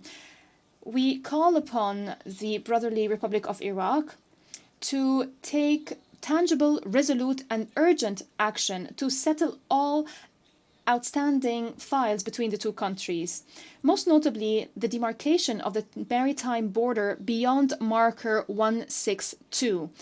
We also call for settling the file of Kuwaiti prisoners, missing persons, and Kuwaiti property, including the National Archives, with the UN and specifically the Security Council following the progress in this file. We call upon our brethren in Iraq to respect bilateral security and technical agreements on the maritime corridor in Khor Abdullah.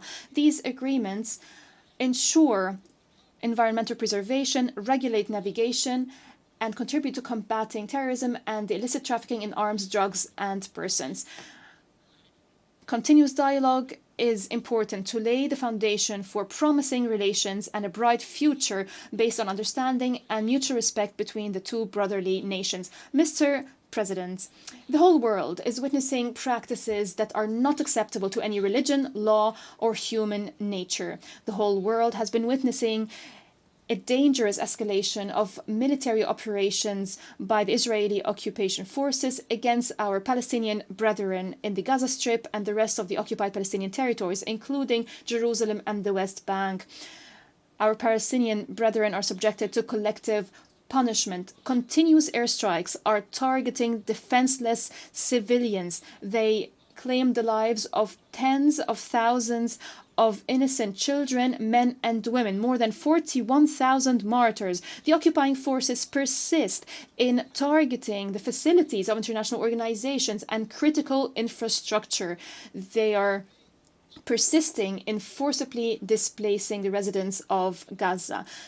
Peace in our region will not be achieved unless an independent state of Palestine is established with East Jerusalem as its capital along the lines of the 4th of June 1967, according to international resolutions and the Arab Peace Initiative.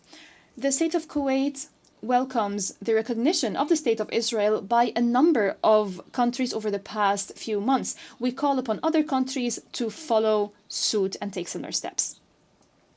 This State of Kuwait will remain supportive of Palestinians' rights and the Palestinian people. We were proud to have provided oral and written submissions to the ICJ on the legal consequences arising from violations by the occupying power in the occupied Palestinian territories. With the Hashemite Kingdom of Jordan and the Republic of Slovenia and 120 other UN member states, we were proud to sign the shared commitments document to support UNRWA. What has befallen UNRWA is only proof that the other side does not have any serious desire to achieve genuine peace. The brotherly Sudan is witnessing unfortunate events as a result of armed clashes. This is cause for concern. We call for immediate cessation of fighting. We call for resorting to dialogue and returning to the peaceful political track to maintain the security of the Sudan, its stability and territorial integrity. We support all ongoing regional and international initiatives to reach a political solution that ends this crisis, a political solution that provides the necessary protection to civilians and to facilitate the delivery of humanitarian aid. It is important to respect the sovereignty of the Sudan and the territorial integrity of the Sudan. Regarding the situation in the brotherly country of Yemen, the State of Kuwait renews its support to UN efforts through its special envoy. Efforts that are focused on resuming the political process and reaching a comprehensive settlement according to the 3 agreed upon terms of reference to maintain the peace and security and territorial integrity of Yemen. We commend the efforts made by the Kingdom of Saudi Arabia and the Sultanate of Oman to revive the political process to reach a comprehensive and lasting solution in Yemen. We express our concern over the developments in the Red Sea. It is important to ensure the safety of maritime navigation according to international law and according to the UN Convention on the Law of the Sea of 1982. Regarding the situation in Syria, the State of Kuwait believes it's necessary to intensify efforts to reach a political solution that is Syrian-led and Syrian-owned, in line with relevant Security Council resolutions, most notably Resolution 2254.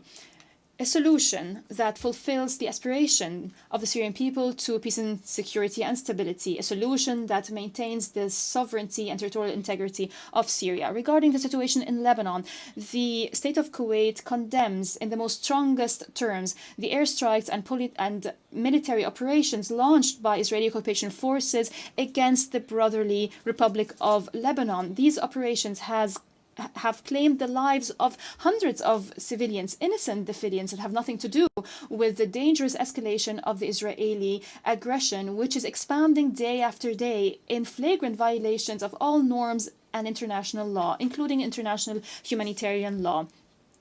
We have always warned of this aggression and its repercussions on the countries of the region and on neighboring countries. We also condemn violations by the occupation forces of Lebanese sovereignty and any attempts to drag Lebanon into the ongoing conflict in the region. Israeli occupation forces is disregarding international calls and Security Council resolution. We call for full implementation of Security Council Resolution 1701. We're following with great concern the latest developments in the brotherly country of Libya. We call for giving precedence to reason and wisdom. We call for resorting to a political dialogue to settle disputes according to relevant Security Council resolutions to maintain the stability, sovereignty, and security of Libya, and to fulfill the aspirations of the Libyan people to development and prosperity. At the regional level, we believe in strengthening good neighborly relations as enshrined in the Charter. We call upon the Islamic Republic of Iran to take serious steps to build trust and to engage in dialogue based on respect for other countries and non-interference in their internal affairs. Mr. President, through the Kuwait Vision 2035, we focus on responding to international financial and economic indicators to predict opportunities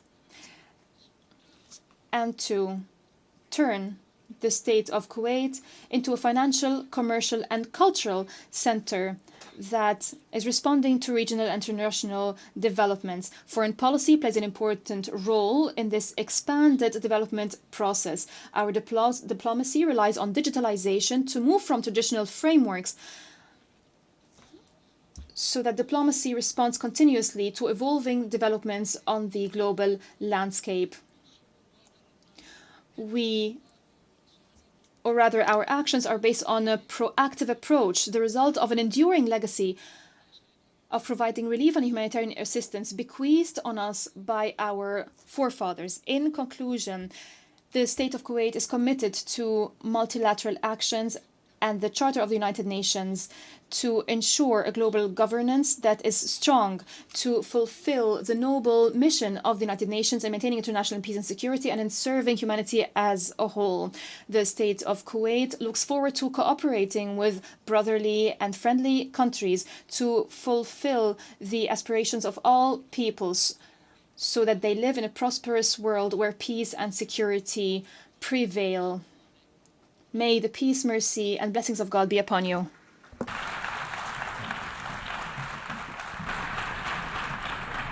En nombre de la Asamblea, on behalf of the Assembly, I would like to thank the Crown Prince of the State of Kuwait. a continuación, The Assembly will now hear an address by His Excellency Luís Montenegro, Prime Minister of the Portuguese Republic.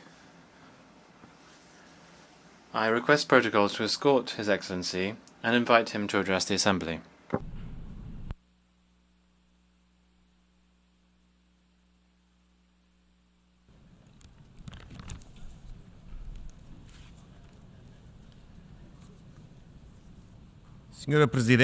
Madam President, Mr. Secretary General, Heads of State and Government, Excellencies, ladies and gentlemen. I start by congratulating the President of the 79th session of the General Assembly, Philemon Yang, on his election and wish him every success. I express special appreciation for the tireless work of Secretary General António Guterres. He knows that he can count with Portugal's full support. As this is the first time I am addressing this august assembly, I can only recognize the weight of responsibility that falls on all of us, representatives of the peoples of the United Nations. I am doing so at a particularly demanding time, marked by the confluence of multiple global challenges and crises and growing geopolitical tensions. But I also do it with hope and confidence. Hope because this is the year when we celebrate 50 years of freedom in my country. The Portuguese people, in freedom, clamored for democracy, peace and development. And so the arc of history was bent. At a time when in many parts of the world, autocracies are jeopardizing democracy, we have confidence in the strength of freedom. At a time when we are facing threats, big threats to peace, we have confidence in the power of multilateralism and collective responsibility. At a time when development challenges are becoming more acute, we have faith in economic growth as the engine of fair and sustainable progress. Madam President, Excellencies, Portugal is an uncompromising advocate of multilateralism as a method of cooperation and organization of the international system. That's why we supported the Pact for the Future, adopted within the framework of the Summit of the Future, which illustrates the vision and reforming spirit of Secretary General António Guterres.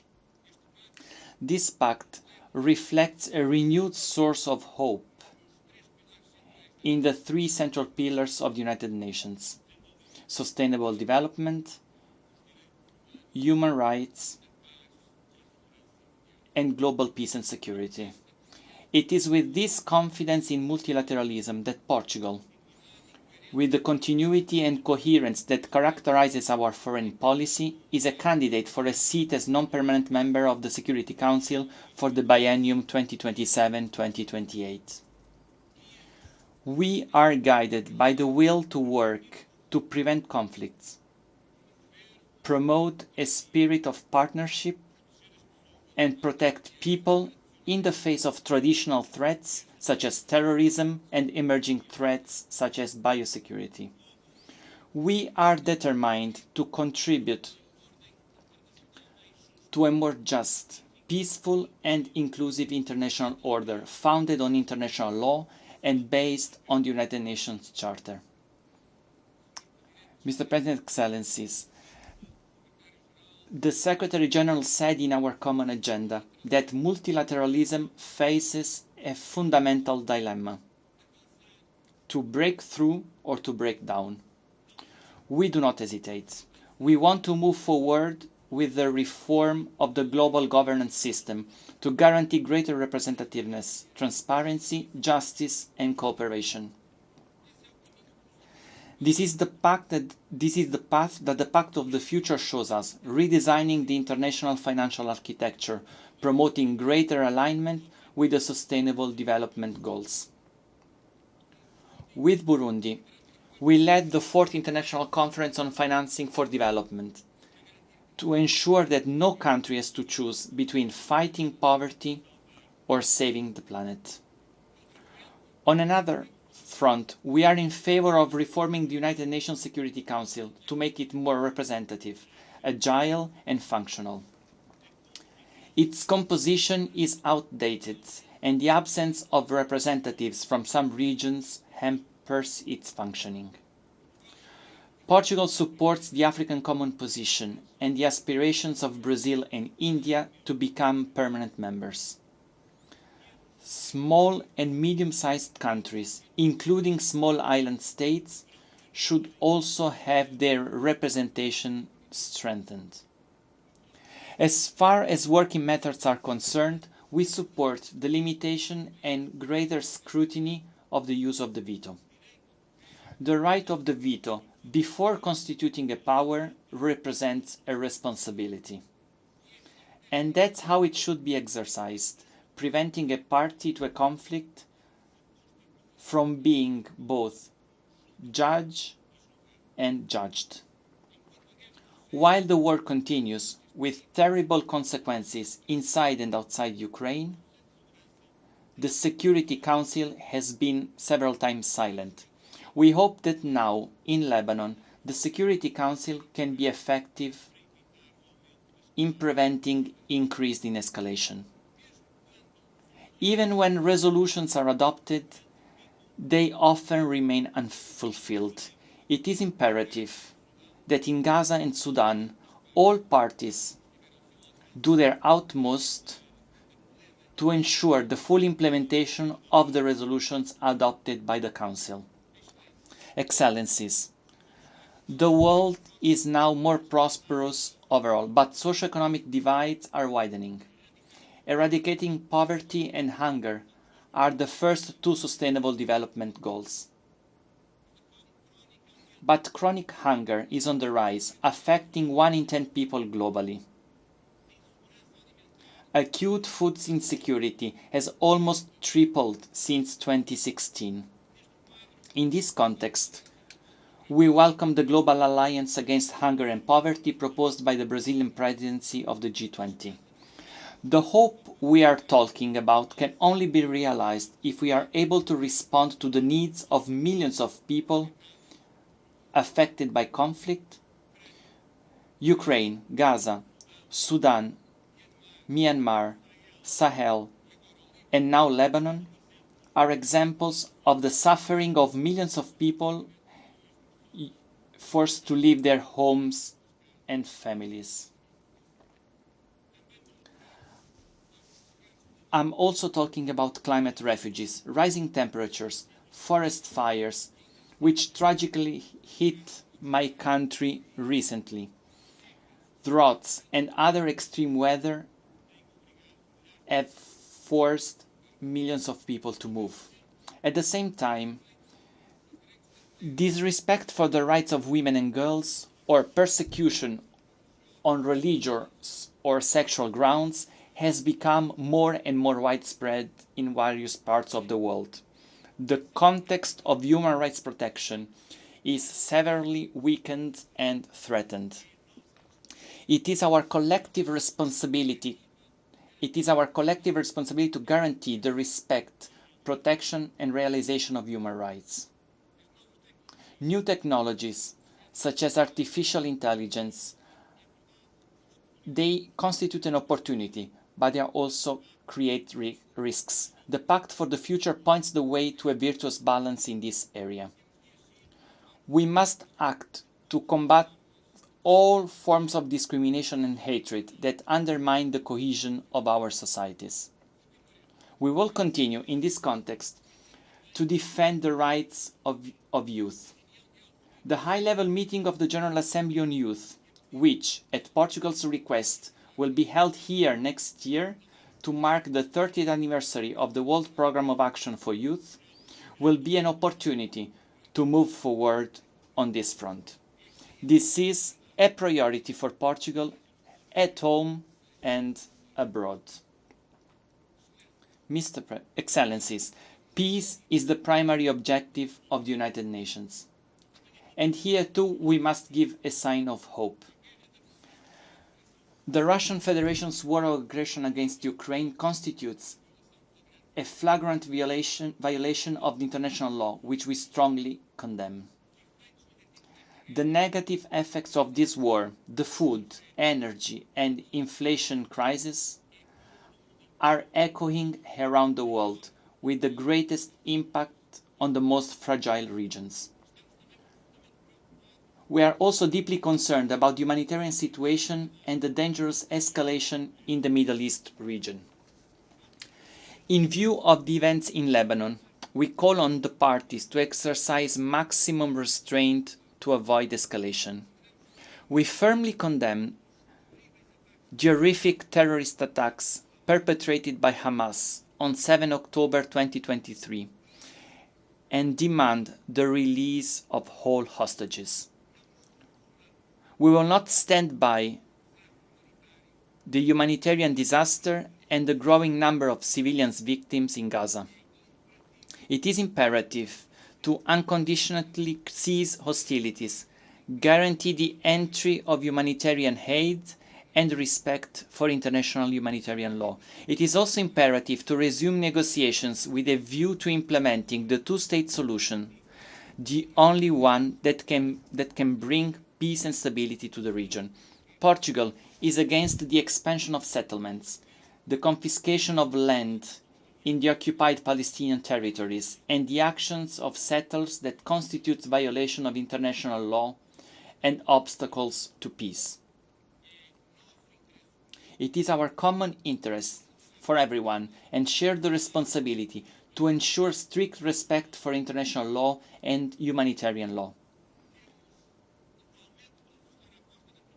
We also need to put an emphasis on prevention and mediation, particularly in Africa. I would highlight Portugal's consistent presence in United Nations peacekeeping operations and missions of the European Union, with national forces deployed in Mozambique, Somalia, South Sudan, Central African Republic, and the Gulf of Guinea. I would also emphasize the contribution of ECOWAS and the African Union to the efforts to promote stability in the region. Portugal supported the resolution that allowed for the establishment of regular UN contributions to the financing of African Union peace operations mandated by the Security Council. We also support the Secretary General's proposals to establish regular contribution to the Peacebuilding Fund. Excellencies, Portugal is a maritime country. 97% of our territory is ocean. We understand the vital role of the ocean in the global economy and also in combating climate change.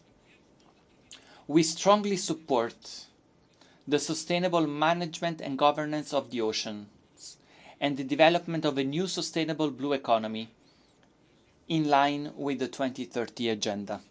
We consider capacity building in ocean-related matters a priority and have designed a fellowship program aimed at developing countries with a special focus on small island developing states. The international agreement on the conservation and sustainable use of marine biodiversity in areas beyond national jurisdiction was a victory for multilateralism. We will remain committed to its entry into force.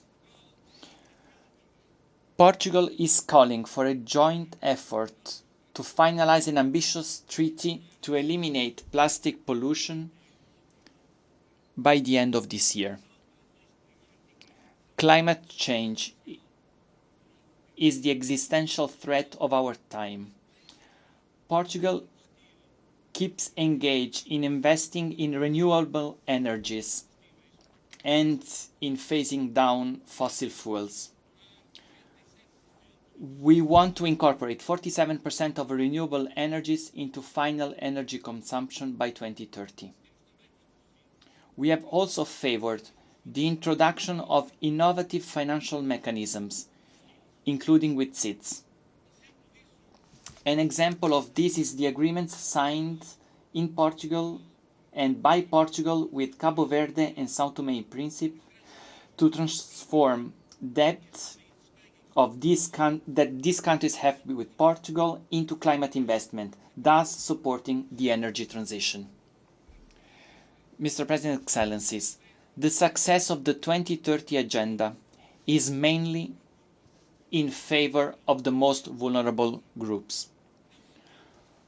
We cannot leave anyone behind. The digital transition and emerging technologies represent a renewed opportunity to facilitate a more prosperous, fair, inclusive, and sustainable future. Connectivity is a cornerstone. The path seems clear. We should conceive technological development through a human-centered lens and based on international law. Excellencies, and to conclude, I'm very proud to speak to you in Portuguese. As well as being the fourth most spoken language in the world as a mother tongue, today uniting more than 260 million people on all continents, Portuguese is an official and working language in 33 international organizations, including the community of Portuguese-speaking countries. And that's why the CPLP's ambition to see the Portuguese language recognized as an official language of the United Nations is therefore legitimate. Just yesterday, I agreed with President Lula da Silva of Brazil that we are committed and willing to work together with all the Portuguese-speaking countries to achieve this goal. The legitimacy of the United Nations, its convening power and its global normative authority, combined with its multidisciplinary expertise, are some of its unique assets, which must be harnessed in favor of our common causes and a shared vision of the future. The road ahead, we all know, it's arduous and uncertain, but the goal has been set. We will walk it with hope and confidence. And in this trajectory, the United Nations and the international community and the peoples of the world can count on Portugal. Thank you very much. Muito obrigada. En nombre...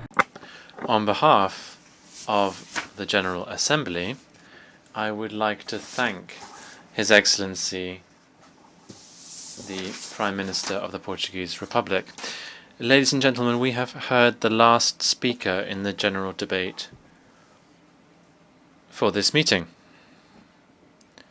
The 12th plenary meeting, to continue with the general debate, will be held at 3 p.m. The meeting is adjourned.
The 12th plenary meeting of the General Assembly is called to order.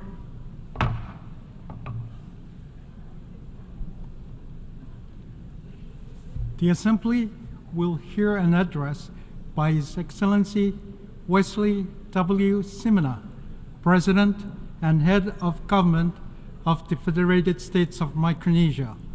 I request protocol to escort His Excellency and invite him to address the Assembly.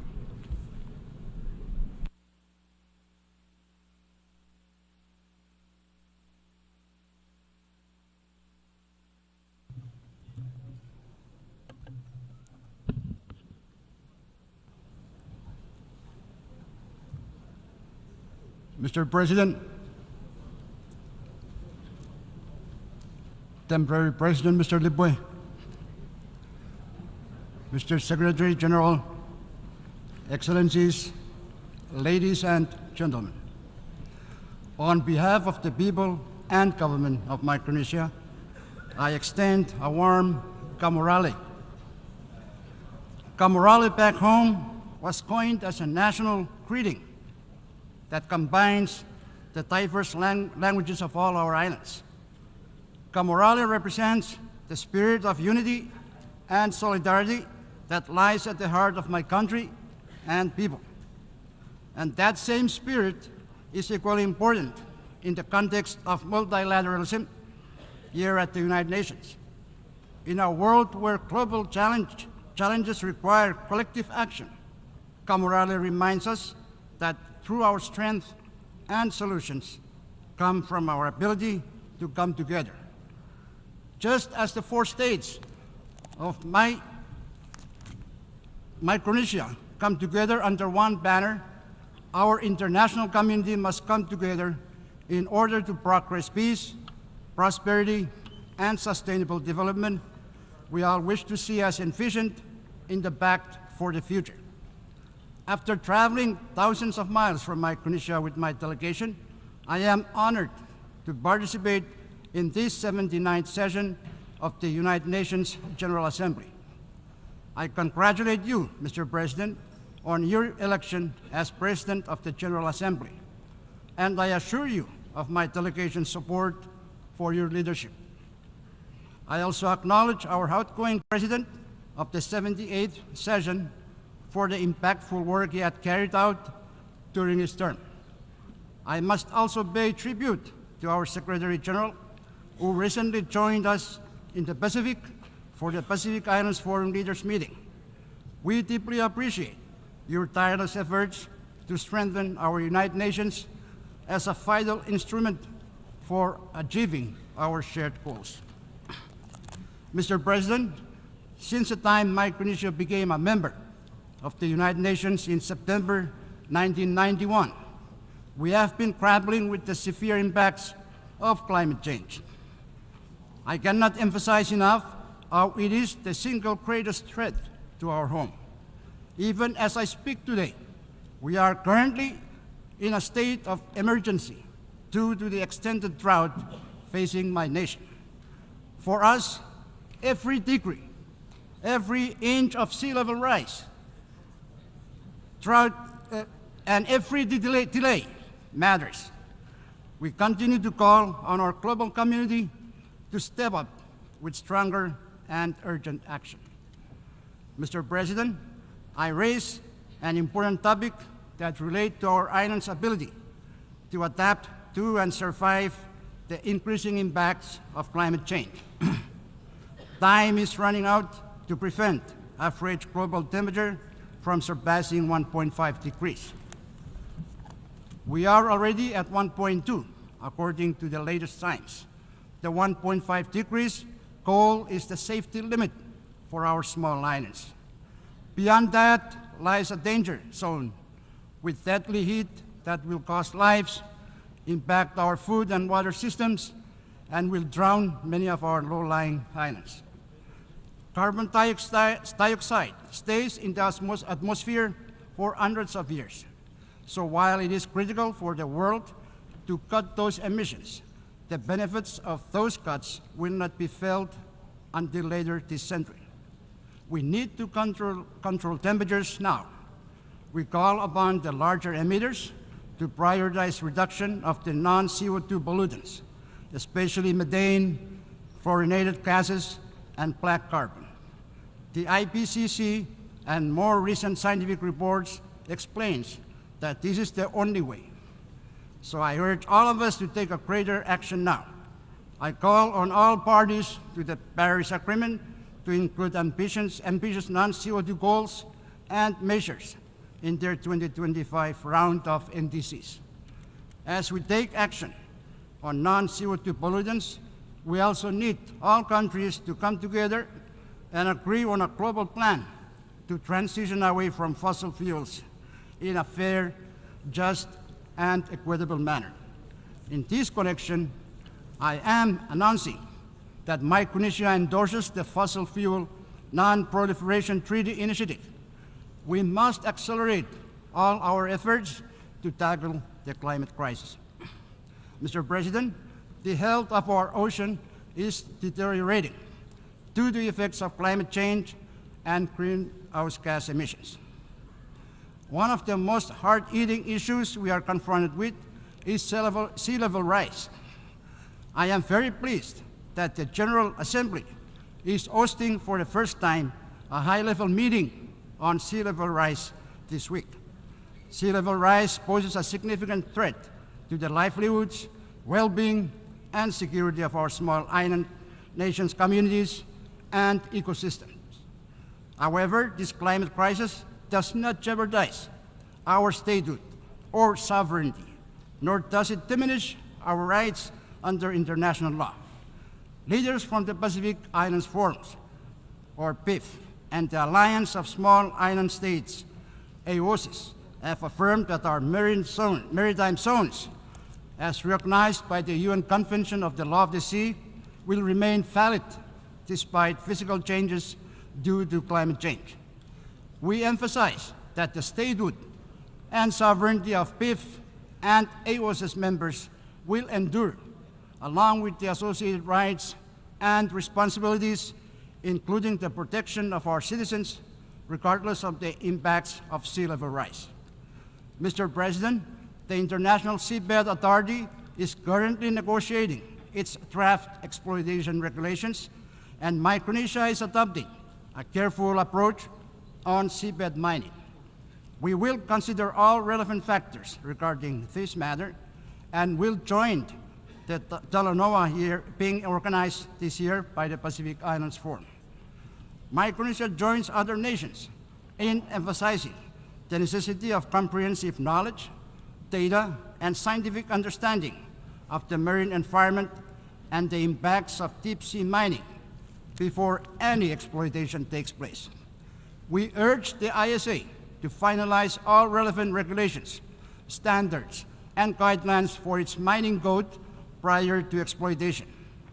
Additionally, it is crucial that all stakeholders, including adjacent coastal states, indigenous people, and local communities in the Pacific, are consulted and their perspectives considered before any exploitation occurs. Mr. President, Micronesia is pleased with the adoption of the United Nations PB&J agreement. I was the first leader to sign the PB&J agreement here in New York a year ago, and among the first to deposit our instrument of ratification. Currently, over 90 countries have signed, and we wish that all will sign. I urge others to sign and ratify so that we can operationalize the PB&J agreement. We look forward to the preparatory commission to begin its important work soon.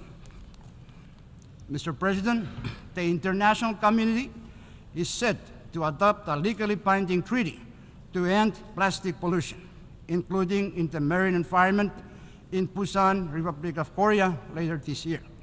This treaty must address plastic pollution at its source, plastic production, particularly primary plastic polymers derived from fossil fuels.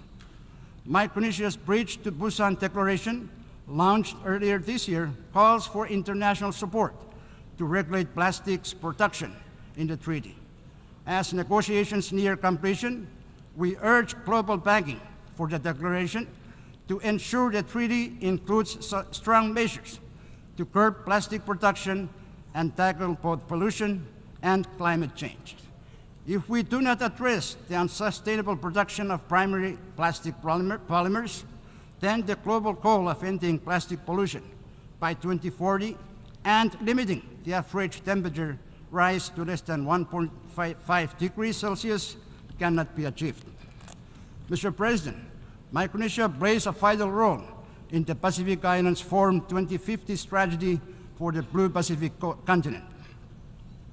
As part of the large oceanic countries and territories, we are custodians of nearly 20% of the Earth's surface, placing immense cultural and spiritual value on our ocean and land as a shared heritage.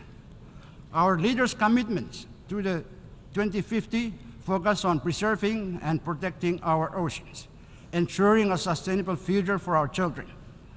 Micronesia is dedicated to reducing and preventing the causes and impacts of climate change and sea level rise. With the support of our partners, we are committed to achieving net zero carbon emissions by 2050.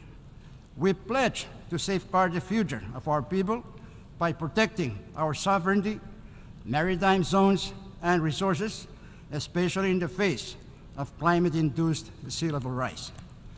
Mr. President, the health of our people is crucial to Micronesia's nation's building. Non-communicable diseases, NCDs, significantly undermine our nation's well-being. NCDs hinder workforce productivity and contribute to poverty. Unfortunately, the Pacific has some of the highest rates of these diseases, with Micronesia ranking among the top countries. In 2016, NCDs accounted for 75% of all deaths in Micronesia. Recognizing this national health emergency, Micronesia has taken decisive action. Since 1995, we have participated in WHO's Healthy Islands Initiative, focusing on health protection, risk reduction, and promoting healthy lifestyles. We developed a national NCD action plan in 2006, and the Pacific NCD roadmap has guided our efforts since 2014. In 2022, we reaffirm our commitment to securing the well-being of our people through the 2050 strategy for the Blue Pacific continent. Our fight against NCDs is key to building a healthier, stronger future for Micronesia. However, despite decades of effort under the Healthy Islands Initiative, NCDs continue to pose a serious challenge in Micronesia. The persistence of this disease warrants the need for renewed support and stronger partnerships. There is an opportunity here to reevaluate both the Healthy Islands Initiative and the Pacific NCD roadmap, exploring ways to enhance their effectiveness. By working together, we can confront this crisis more robustly and ensure that we move forward towards a healthier and more resilient future. Mr. President, as we gather today, we are reminded of the importance of global peace and security, particularly in light of the ongoing conflicts in Ukraine between Israel and Palestine. Micronesia reaffirms its unwavering commitment to peace and dialogue. We condemn the invasions of Ukraine and the killing of innocent civilians. We also condemn the attack by Hamas on Israeli citizens on October 7th, and we believe that every nation has the right to defend its people and territory. We urge for the immediate and safe release of hostages and cessation of hostilities. And I urge all parties to work towards a peaceful resolution. It is our profound hope that both Israel and Palestine can resume meaningful negotiations with the goal of establishing two states living side by side in peace and security with clear and recognized borders. We commend the constructive efforts of the United States, Egypt, and Qatar in supporting the peace process, and we remain hopeful that through diplomacy and cooperation, lasting peace can be achieved. Micronesia remains committed that the protection of innocent civilians everywhere is of paramount importance, as peace can only be sustained when the lives and dignity of all people are protected. Mr. President, Micronesia joins Pacific Island nations in advocating for the establishment of a special representative for climate, peace, and security, emphasizing that climate change is a significant global security threat. The UN system, particularly the Security Council, must adapt to address the challenges posed by the climate crisis in a comprehensive and coordinated manner. Currently, the Council struggles to effectively tackle major peace and security issues, highlighting the need for comprehensive reform. This reform should make the Council more effective, inclusive, transparent, and accountable. It must reflect the realities of today rather than those of 1945. It is time for permanent membership of the Security Council to be expanded to include Japan, India, Germany, Brazil, and representation from the African continent. Additionally, it is crucial to amplify the voices of underrepresented regions, such as small island developing states, in a reformed council. Mr. President, in today's complex global landscape, strengthening the multilateral system for an inclusive, interdisciplinary UN is essential. Support for multi-country offices that represent the UN on the ground must be reinforced to assist vulnerable nations in fully implementing the 2030 Agenda for Sustainable Development. Additionally, the coordination role of resident coordinators should be supported and strengthened. For small island developing states, our reliance on stable international assistance for development cannot be overstated. We need sustainable assistance for development we need sustainable financing from donor partners and international financial institutions. It is no surprise that SIDS have led the charge for a more inclusive global financial architecture. The recently adopted Multi-Vulnerability Index, or MVI, is a crucial tool, providing a comprehensive understanding of the unique challenges faced by SIDS. The next step is to implement the MVI in a way that addresses our specific needs.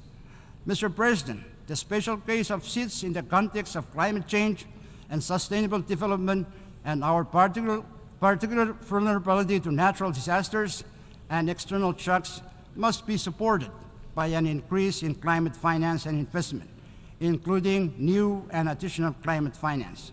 We call on developed countries to fulfill their commitments in this regard. Mr. President, gender equality is vital for national building and effective governance. By acceding to the Convention on the Elimination of All Forms of Discrimination Against Women, or CEDAW, Micronesia is committed to achieving gender parity. We have also endorsed the Pacific Leaders' Gender Equality Declaration and established a national gender policy. Strengthening gender equality is a priority within my administration, and I have nominated more women to key roles, including my cabinet, to address the imbalance in government. In a historic achievement, 3 women were recently elected to our 14-member Congress, marking a significant milestone for representation. With these steps, Micronesia is moving towards a stronger and more inclusive future. Mr. President, today we stand at a critical crossroads where the future of our planet rests in the hands of our youth. It is not enough to speak of change. We must empower the next generation to lead it. Our young people are innovators, the visionaries, and the problem solvers who will carry the torch of climate action and global justice. But they cannot do it alone. We must invest in their education and well-being, nurture their leadership and character. We must give them the tools to build a resilient, sustainable world. As leaders, we must ensure that our youth are not the inheritors of a dying planet, but are the co-architects of its transformation. In closing, Mr. President, The challenges we face, from climate change to conflict, from the health of our oceans to the well-being of our people, demand urgent and unified action. Let us not be discouraged by the magnitude of the tasks before us, but instead be inspired by the opportunity we have to reshape our world for the better. The spirit of camaraderie teaches us that strength lies in unity.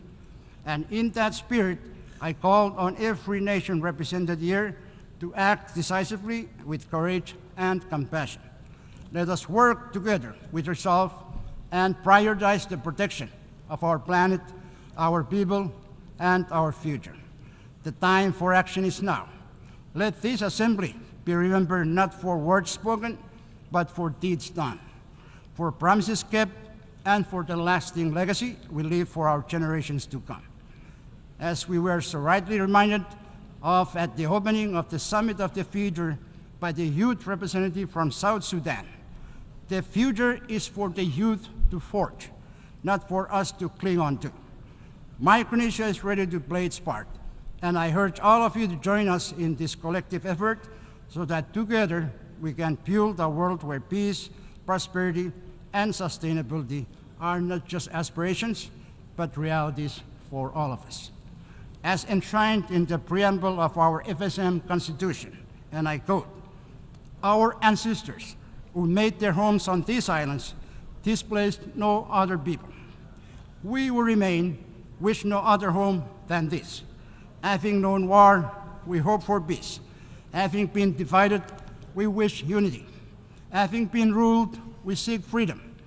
We extend to all nations what we seek from each: peace, friendship, cooperation, and love in our common humanity." I thank you, and I leave you with camaraderie. Thank you very much.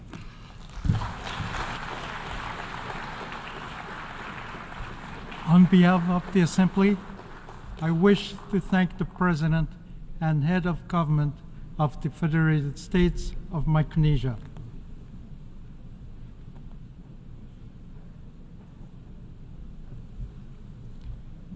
The Assembly will hear an address by His Excellency Prithvirajsing Roopun, President of the Republic of Mauritius. I request protocol to escort His Excellency and invite him to address the Assembly.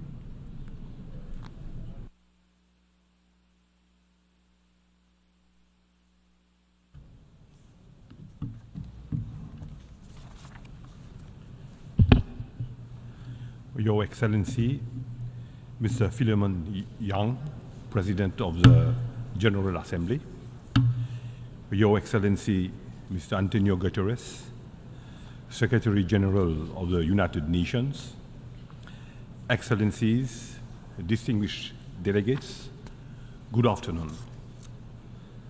Mr. President, I also warmly congratulate you.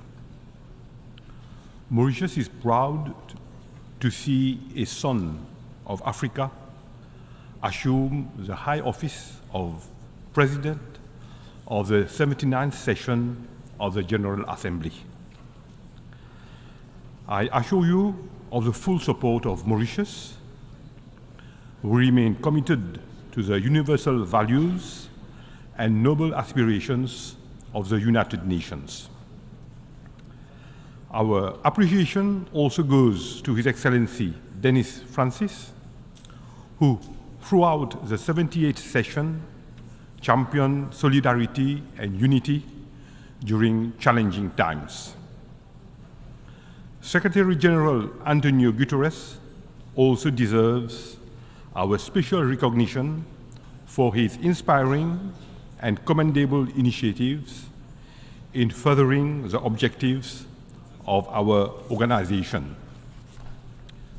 Mr. President, the theme being addressed in this August Assembly is in consonance and resonates deeply with the very essence of our organization. The UN emerged out of the ashes of war and untold sufferings. we have a moral obligation to ensure that the ultimate sacrifice of millions of women and men was not in vain. Our organization has since embodied the universal values of peace, justice, equity, respect for the rule of law, and human dignity. It is appalling that we are lately witnessing an erosion of these same values. Unfortunately, might is taking over and impunity still prevails. The dignity of the weakest is being shamelessly flouted on a scale never seen before. Behind protracted conflicts around the world lies inestimable human costs. Mr. President, the devastation and sufferings in Gaza are heart-wrenching. Thousands of innocent lives have been lost. We urge the international community to find a solution for a de-escalation in the region, for a just and lasting peace. And we are convinced that the two-state solution based on relevant UN resolutions and international law will uphold human dignity and equality for all. We welcome the advisory opinion on the legal consequences arising from the policies and practices of Israel in the occupied Palestinian territory, including East Jerusalem. There is an urgent need for a renewed commitment to diplomacy and constructive dialogue, as in many parts of the world, conflicts, instability, and challenges to security are still unabated. Mr. President, the world has witnessed an unprecedented technological revolution in a short span of time. For humanity to benefit from its transformative power, AI governance should be anchored in international law. Current unsustainable consumption and production trends are exacerbating injustices and inequalities. We are at a watershed moment. Mauritius welcomes the adoption of the Pact for the Future, which is a renewed testimony to our collective resolve for the betterment of our world.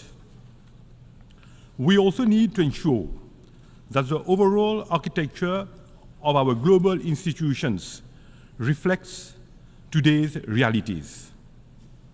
Mauritius believes that inclusivity is a necessity and not a choice. Small states and large alike deserve a voice. Africa and SIDS have their rightful place in a reformed Security Council. Multilateral and international financial institutions should be more representative and also responsive to the needs of all countries. This is the only way to pave for a more equitable and resilient world where human dignity is upheld. Mr. President, Mauritius believes that human dignity is universal, unalienable, and unconditional. This conviction has always guided our actions. Our multicultural society thrives on fairness, equity, and human dignity. Through unity in diversity, we have strengthened our unique and tolerant society. We have spared no effort in advancing the economic, social, and cultural rights of our citizens. Our commitment to free and fair elections, good governance, and putting people at the center of development remains resolute. We are investing heavily in free healthcare, infrastructural development, free education for pre-primary school to tertiary level, amongst others. We are promoting decent work for all. The empowerment of women and youth remains at the heart of the government actions. These inclusive approaches and supportive policies have contributed to the strengthening of our social fabric. Mr. President, the climate emergency is one of the most pressing global threats of our time. Greenhouse emissions from human activities have irrefutably contributed to global warming, sea level rise, and coastal erosion. It is most unfortunate that SIDS, like Mauritius, which have contributed to the least in global emission, are being the most affected. A multilateral approach to confront these threats is an absolute necessity. We must achieve the highest possible ambition while ensuring equity, common and differentiated responsibilities. Our actions need to be guided by the latest scientific insights and informed by the outcomes of the global stocktake agreed upon at COP28, including its roadmap for keeping 1.5 centigrade within reach. This target is a lifeline for all of us, especially SIDS. Therefore, an agreement on a fair and ambitious new collective quantified goal on climate is imperative. As temperatures rise, the very foundation of life for oceanic states are endangered. We welcome the recent advisory opinion of the International Tribunal for the Law of the Sea on climate change. It stands as a juridical lighthouse compelling all states to chart a new course guided by science and the moral imperative of intergenerational equity.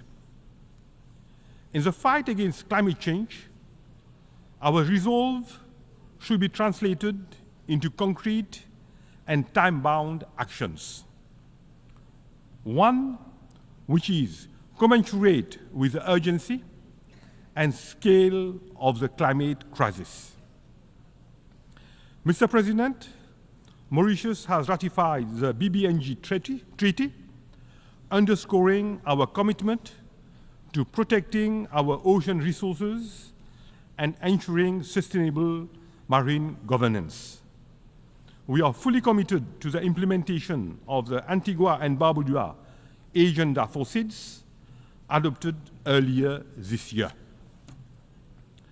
The openness of SIDS economies makes us more vulnerable to external shocks. SIDS should be able to access global value chains for green jobs. We welcome innovative approaches and the use of the MVI for enhancing the effectiveness of access to concessional finance. Mr. President, Mauritius has been and remains fully committed to the advancement of our African continent. Africa is a land of untapped opportunities. However, our continent is faced with several challenges, preventing it from realizing its full potential. Our Agenda 2063, including the African Continental Free Trade Area, has the ability to propel Africa. Our continent also resonates with cultural richnesses and stands united in purpose. Africa, with its youth dividend, stands ready to contribute to global solutions in shaping a more equitable and sustainable world for a better tomorrow. We call upon the international community to join in Africa's transformative journey. Mr. President, Mauritius and the United Kingdom are still pursuing negotiations on the exercise of sovereignty over the Chagos Archipelago, following the advisory opinion of the International Court of Justice of 25th February 2019. Several rounds of talks have taken place so far, and Mauritius continues to be engaged in these talks in good faith. We urge the United Kingdom to conclude expeditiously an agreement that would allow for the completion of the decolonization of Mauritius and the implementation of a resettlement program for the former inhabitants of the Chagos Archipelago in accordance with Mauritian laws. Such an agreement would also protect and preserve vital security interests on Diego Garcia. We also appeal to France to resolve the dispute over Tromlin, which forms an integral part of the territory of Mauritius, in the spirit of friendship that characterizes the relationship between our two countries.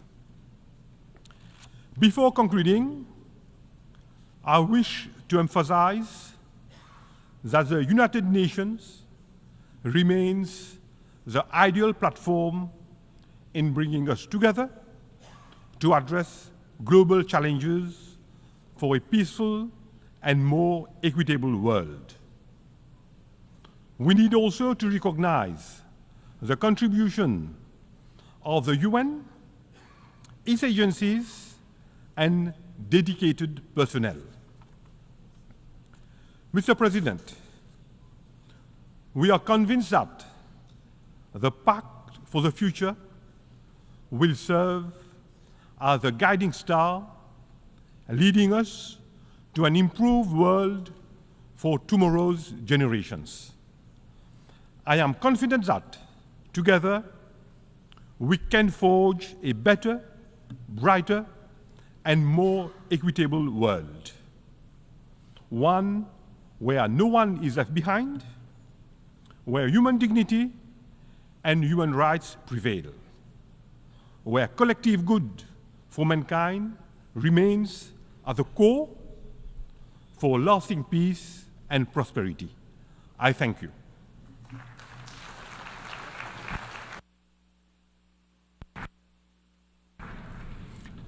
On behalf of the Assembly, I wish to thank the President of the Republic of Mauritius.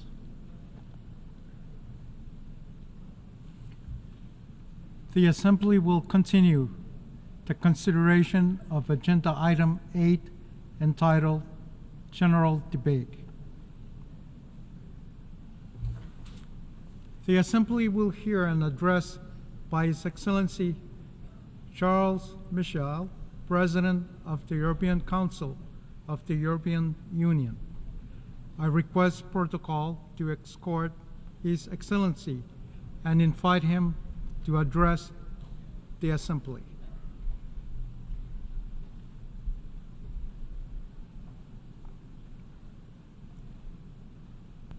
Monsieur le Président de l'Assemblée Générale, President of the General Assembly, Excellencies, ladies and gentlemen. As you enter this building, what catches the eye is a bluish light. This is the Peace Window. At the heart of the United Nations, this stained glass window is committed to those who work for the benefit of the United Nations. It was made by Marc Chagall. a Russian Jew who lived for the most part of his life in exile. He lived through 2 world wars. To guarantee peace and security, which were re-established in 1945, the promises of freedom and solidarity were engraved in the United Nations Charter. This is the 10th consecutive time I have the honor of delivering a statement from this rostrum. In 2015, I listed the challenges of our generation: conflicts, poverty, the climate, and migration. None of these challenges has been solved.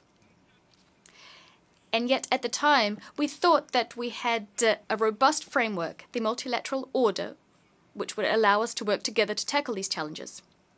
A decade has gone by, and this framework is shattering before our very eyes. The use of force, growing numbers of unilateral acts, and what we're witnessing, often without any hope, is 3 major conflicts, which together are brewed into an explosive cocktail. In Ukraine, a permanent member of the Security Council has launched an illegal, unprovoked war. It is a flagrant attempt to impose the law using force instead of drawing on the force of the law. This war is a direct threat to the people of Ukraine and to each and every one of us. The European Union supports Ukraine and will continue to support Ukraine for as long as is necessary. We will live up to our promise of freedom and solidarity, recommitting ourselves to a comprehensive, just, and lasting peace enshrined in the UN Charter. Freedom and solidarity. Drawing on these very principles, we'd like to condemn the terrorist attacks, vile terrorist attacks committed by Hamas. We call for the release of all hostages, and unconditionally so. Israel has the right to defend itself with due respect for international law and the principle of proportionality. We want an immediate ceasefire in keeping with the advisory opinion of the ICJ. The life of every civilian counts, and we condemn all indiscriminate attacks targeting civilian populations. The EU is taking action and wants to do more to achieve lasting peace within the framework of a 2-state solution. The endless escalation must end. And let me tell you, drawing Lebanon into this spiral is irresponsible, absolutely irresponsible. These calls, including calls addressed to the government of Israel, have to date borne no fruit. This cannot go on.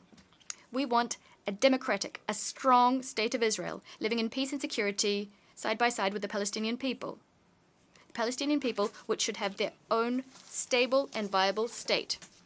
The Palestinian people deserve respect and dignity. I say this to the government of Israel. Trying to achieve security without peace is impossible. Without peace, there cannot be lasting security. A world that is driven by revenge is a world that is less safe. The Palestinian people have the right to their own state. This will continue to result in Israeli security and the security of all Jews being undermined unless such a state is established. This will result in polarization and the undermining of the international system, which cannot be underpinned by double standards. Ladies and gentlemen, the wars in the Middle East and in Ukraine are resulting in terrible consequences, and women are paying the worst price for this, including in the civil war of Sudan. Over 20,000 people have died, 20 million people are facing an emergency, 8 million have been displaced. Across the Horn of Africa, the situation is turning into chaos. We must put an end to external actors feeding these wars. We must put an end to arms supplies. It is time to take action and to implement peace and reconciliation processes. Ladies and gentlemen, the life of a child killed in a school that was bombed is valuable. In Ukraine, in Gaza, everywhere. The dignity of a woman who's been raped, her besmirched dignity, is sacred in times of war and peace in Sudan, in Ukraine, elsewhere. Depriving an entire people of food is a crime of war in Ukraine, in Gaza, in Sudan, and elsewhere. A crime is a crime, regardless of who the perpetrators are or where the crime is committed. And our indignation can only be genuine if it is universal. The European Union defends international law equally across the board, everywhere. We condemn all acts geared towards destabilization, regardless of who the perpetrators are. Here I'm referring to Iran, which is using proxies to feed and conflicts in the Middle East. It's thanks to Iran's military support and Russia's war in Ukraine that this is happening. We must take stock of the situation. Iran and Russia are using the very same playbook. Their nuclear threat, imperialist ambitions, support for terrorist groups, godless and lawless terrorist groups, and all of this is destabilizing neighboring countries and the rest of the world. Excellencies, ladies and gentlemen, the establishment of the United Nations and the international system underpinned by rules was a remarkable step forward. Going backwards means going back to a time of war. More than ever since 1945, our world is being hard hit by an explosive conflict, an explosive cocktail of shocks. They're piling up, they're speeding up. We must get our bearings. This requires cooperation and courage. We need common laws which are respected by all. To this end, the Security Council must throw off the yoke of the veto which paralyzes it. The Security Council isn't representative nor legitimate. It's ineffective. The Security Council is increasingly stillborn, like a zombie. In June 1945, when the UN Charter was adopted, President Truman said that this charter will be expanded and improved over time. It will require adjustments. Decades have gone by. No readjustments were made. And yet we must reform the Security Council. It must become more inclusive. Africa and, the way I see it, Latin America should have permanent seats. Furthermore, regional organizations must be incorporated further into UN decision-making. Furthermore, they should have an advisory role to play in the Security Council, regional organizations, that is. Ladies and gentlemen, there cannot be any freedom when drought eats away at crops. We cannot have freedom when there are terrible hurricanes tearing down houses, when there are pandemics and some do not have access to medicines or vaccines. We must open our eyes and live up to the solidarity that's required of us. It's not just about dignity, morals, or solidarity. It's in the interests of developed countries to support the green transition as well as development, helping developing countries to buttress their health systems. And it is in that spirit that Dr. Tedros put forward the idea of an international treaty on pandemics. We've made a great deal of headway on these negotiations, but it's now time to finalize the agreement. MPOX has set alarm bells off once again. However, it's unacceptable for lobbies and egotistical behavior to block the road to sharing of vaccines and vaccine technologies. Distinguished colleagues, there cannot be freedom in a world when each individual can be boiled down to his or her data, to a commercial target that can be surveilled and manipulated. The digital revolution is, of course, a driver, an extraordinary driver of progress, specifically artificial intelligence. It's a new driver of prosperity. However, it must be harnessed for the benefit of humanity and freedom. We shouldn't commit the error, unless we've already committed it, of misusing natural resources and misusing personal data like we did with natural resources. Data and artificial intelligence are instruments of power. They are instruments of subjugation and economic and political domination. They can become weapons of war. We must create a framework so that we can move ahead at a global level. Technological competition is healthy. It promotes progress, but it must be something that occurs within a framework which we all agree to, rules of the game and fair competition. We need a global dialogue within the G7, but also together with the rest of the world, Africa, Latin America, Asia. We are going to work with them.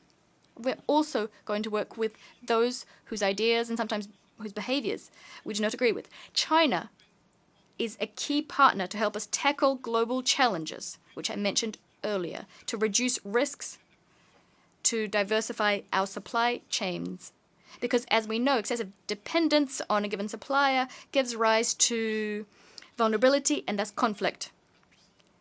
We should also ask China to not support Russia, neither directly nor indirectly, in its illegal war against Ukraine.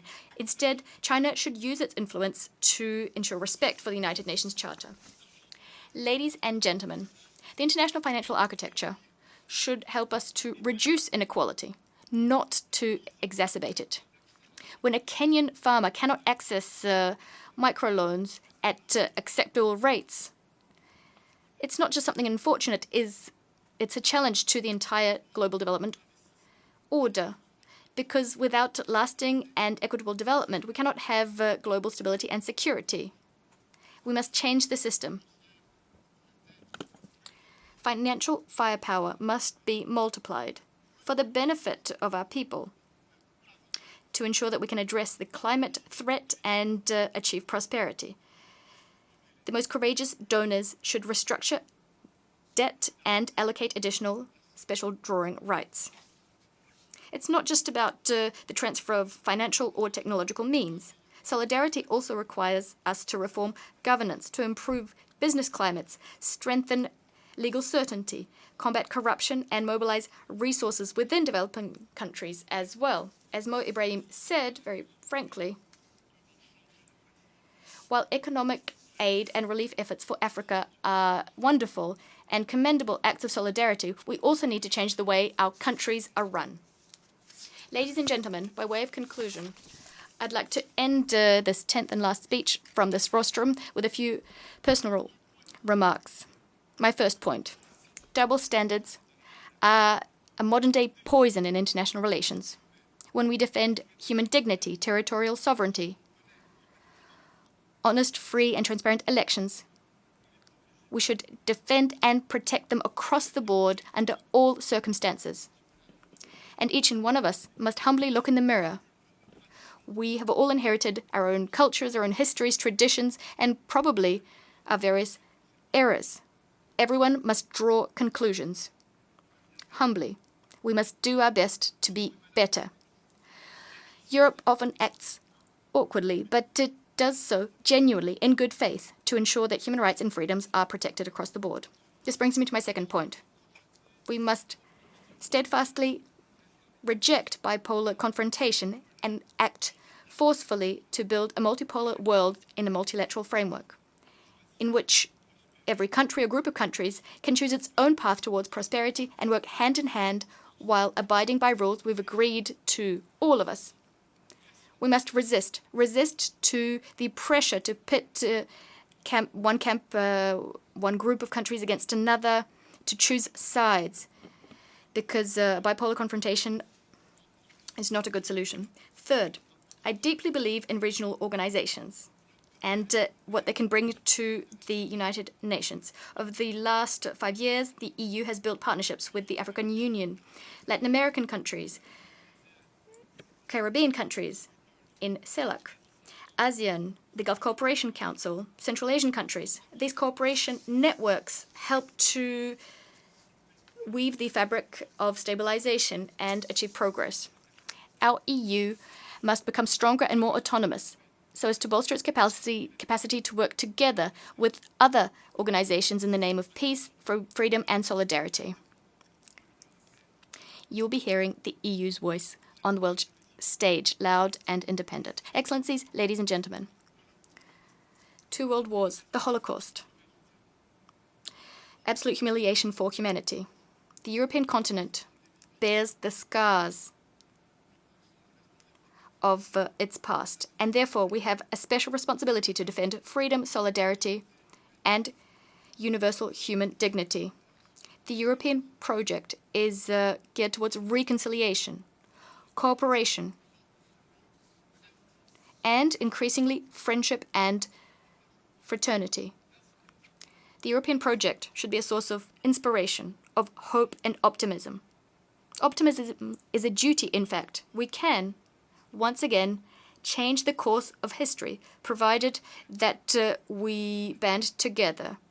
The future has not been written. It is not a given. We can achieve greater peace, greater freedom, greater solidarity. Peace requires a lot of effort. We know that. We've given those efforts. And peace is very fragile. It breaks down sometimes, but we can piece it together, even though it's difficult. Peace is wonderful. It's luminous. It carries in it hope, as does the blue peace window crafted by Marc Chagall. Let's work tirelessly to build peace. You can count on the European Union. I thank you.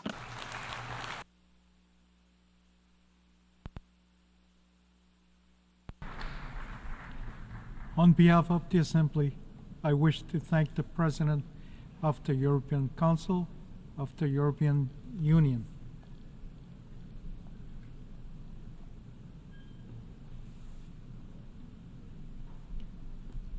The Assembly will hear an address by His Excellency Tiémoko Meyliet Koné, Vice President of the Republic of Côte d'Ivoire. I request protocol to escort His Excellency and invite him to address the Assembly.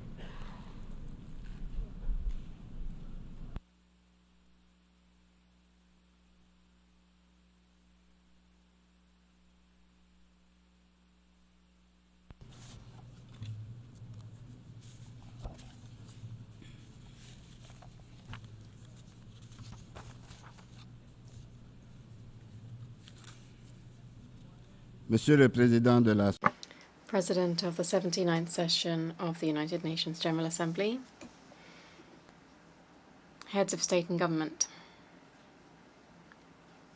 United Nations Secretary General, ladies and gentlemen.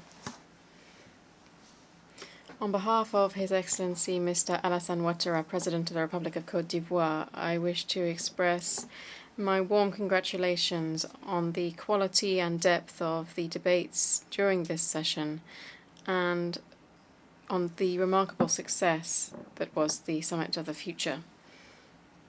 Our general debate is being held against a worrisome global backdrop on the security, economic and political levels, calling on our nations to make a collective leap forward. With this in mind, my country welcomes the very relevant choice of the theme for this session, which invites our states to act together to build a safer and more united world. The world stands at a crossroads. Geopolitical tensions are multiplying and fueling the escalation of several armed conflicts. Violent confrontations in sensitive regions are pushing those regions to the brink of widespread conflagration. This situation of insecurity and setbacks to peace is being worsened by terrorism afflicting regions such as the Sahel. These conflicts are gradually wiping out years of progress and development for our people.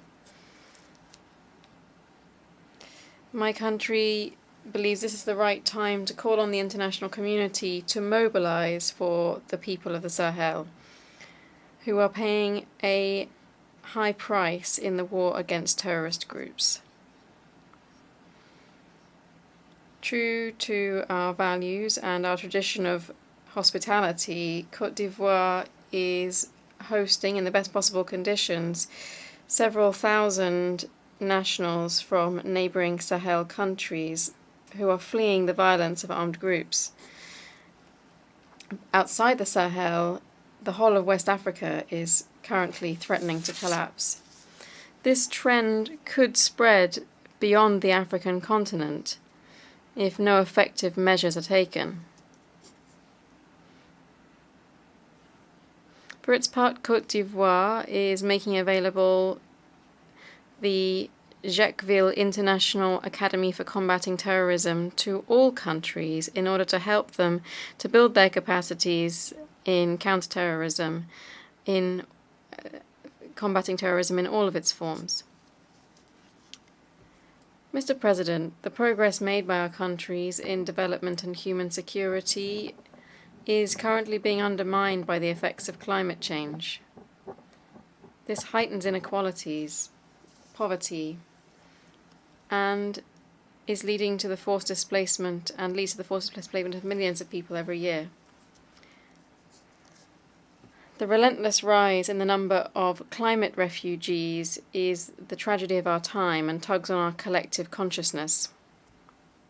In this context, Côte d'Ivoire calls on the United Nations and all of its partners to increase and to intensify their emergency humanitarian assistance for hard-hit populations. But we must go further on the climate issue and wholeheartedly implement measures that allow us to, in the short term, reverse the dangerous curve of global warming and its consequences on our societies.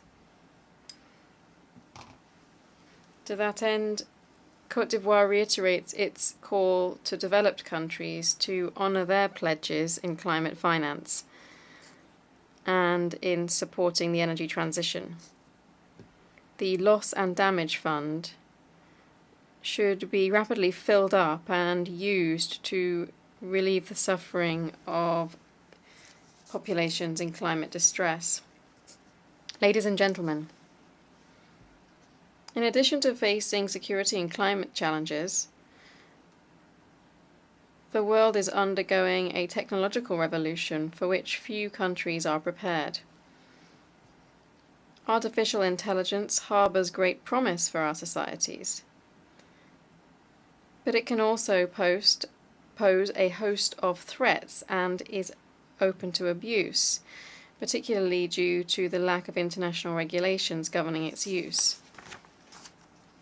Consequently, it falls to us to ensure that this technological revolution doesn't further widen inequalities and doesn't lead to a digital downgrading of some, but rather, on the contrary, that it serves the progress and well-being for all.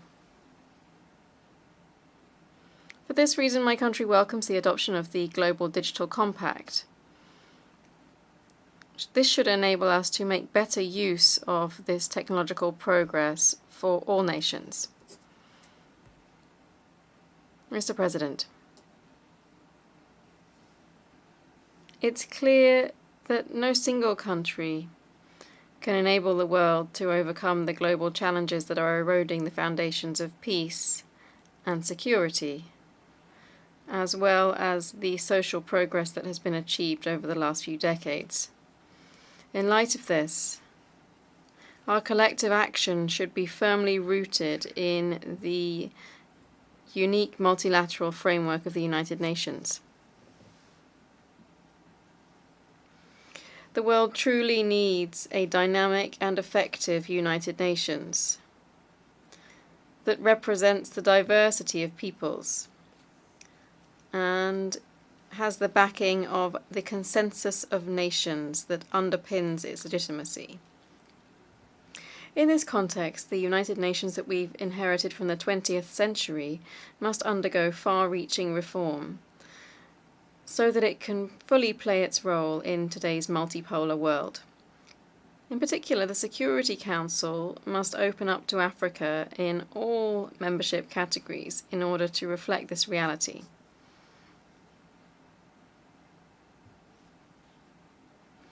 This is an essential condition for our global organization to be able to truly contribute to the lasting settlement of conflicts based on respect for international law, which remains its foundation. The same goes for the fight against climate change, which depends on the ability of our common organization to rally member states around this priority and encourage them to honor their commitments in this area.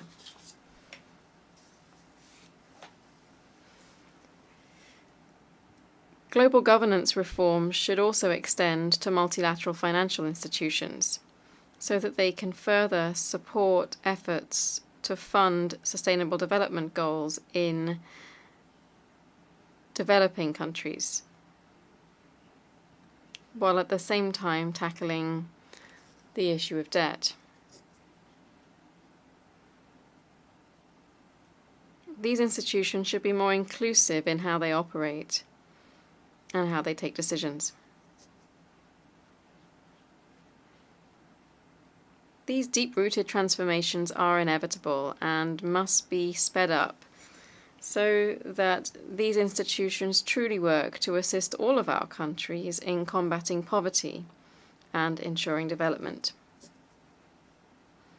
Here I wish to pay tribute to the United Nations Secretary-General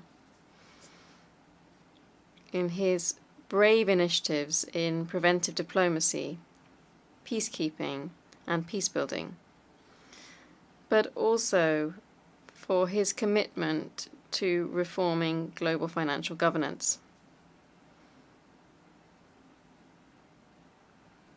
Together, we have the right tools to be able to meet the challenges facing the world and to be able to enable our young people and women to flourish and to contribute more than ever before to development in our countries.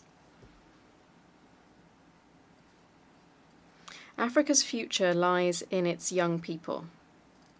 We owe it to them to build competitive education and training systems, as well as democratic institutions that protect their freedoms. Mr. President, ladies and gentlemen, my country firmly believes in the values of multilateralism. They are indeed at the heart of our interactions with other nations. Through multilateralism, together our states can overcome great divisions, forge consensus around difficult issues, and put forward global solutions to major global challenges. This vision determines how we act and how we contribute to regional community construction, and also how we commit alongside other countries to building a peaceful, united, and prosperous world for the benefit of present and future generations. Thank you.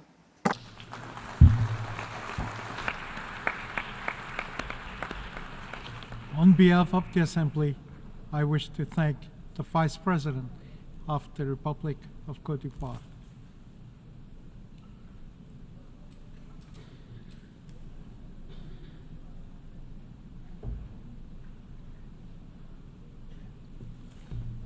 The Assembly will hear an address by His Excellency Dick Schoof, Prime Minister of the Kingdom of the Netherlands. I request protocol to escort His Excellency and invite him to address the Assembly.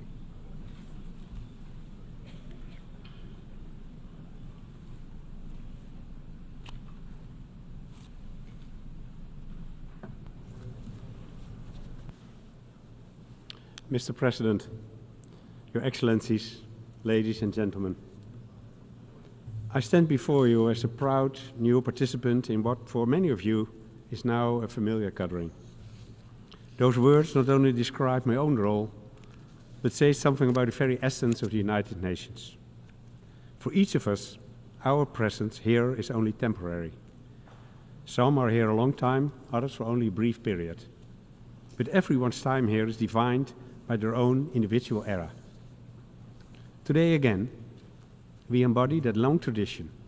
Today again, we come together to work towards goals whose size and scope exceed our present reach.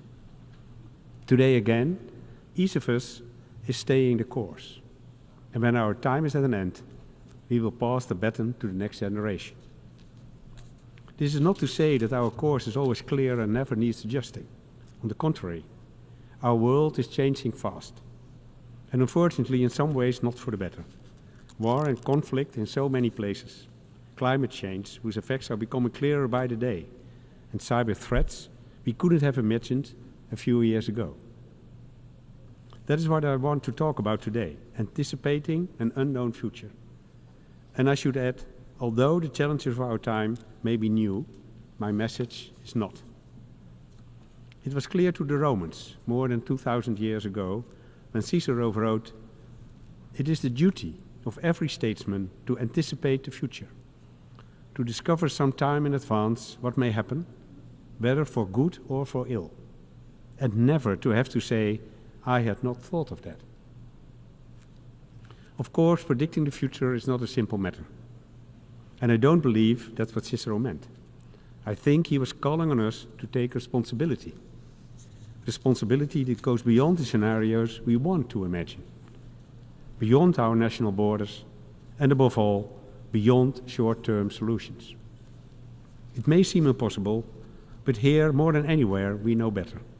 The history of the UN has shown time and again what can be achieved if we join forces and persevere.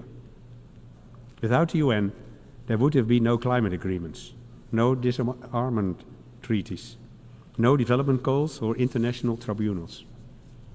We have come a long way, and we can still go much further. By finding in this unpredictable world our strength and stability, by returning to the very foundation of the United Nations, a shared sense of responsibility. To preserve that foundation, we must strengthen and improve our partnership. For example, by moving forward in the challenging reform debate. You won't be surprised to hear me say that the UN Security Council no longer reflects the realities of the 21st century. The seats must be divided better geographically to preserve the UN legitimacy, strength and vitality, with permanent African representation at the very least. This is a task for us all. And so the Kingdom of the Netherlands will fully support proposals that make such reforms possible. In other areas too, we must adapt much more quickly to the new reality. Because while war and conflict are resolved as time, the manner in which we wage them is always changing. And words we have used since the dawn of memory are no longer sufficient. Words like war and peace, everybody knows what they mean. But the world is no longer black and white. In recent years, we've been confronted with something that seems neither one nor the other. More and more countries are developing offensive cyber programs. And these pose a growing threat to our critical infrastructure, our security, our earning capacity, and our intellectual property. These are big challenges which force us to prepare for the future. We can't easily predict that future, but we can try to anticipate it. And that's exactly what we're doing. With the UN Pact for the Future, we have taken big steps in the right direction. From reforming our international financial architecture to tackling issues of cybersecurity and outer space. And surely, we can attribute this success to our shared desire to work towards a fair and secure life for everyone, for people today and the generations that follow. With that in mind, I'm proud of the Declaration on Future Generations, a key tool for achieving this goal, which was co-facilitated by Jamaica and the Kingdom of the Netherlands. This kind of broad international collaboration is what the UN is all about. And through every issue we tackle together, we increase our effectiveness. We need only look at climate change to see the importance of that. There are still countries that think this issue doesn't concern them, because they've been spared the direct effects so far, but that is an illusion. From flooding to drought, the effects of climate change are impacting people around the world. That includes part of the Kingdom of the Netherlands, and not least the small island developing states, countries where the rising sea level is not just a future threat, but a current reality. What's more, all the problems caused by climate change amplify each other. So climate change is not limited to those countries that are directly affected. In truth, every country is directly affected. And therein lies the key to our approach, cooperation. Of course, that means committing to the climate targets of the Paris Agreement, the SDGs, and the measure we agree at COP29. But it also means using each other's knowledge and know-how.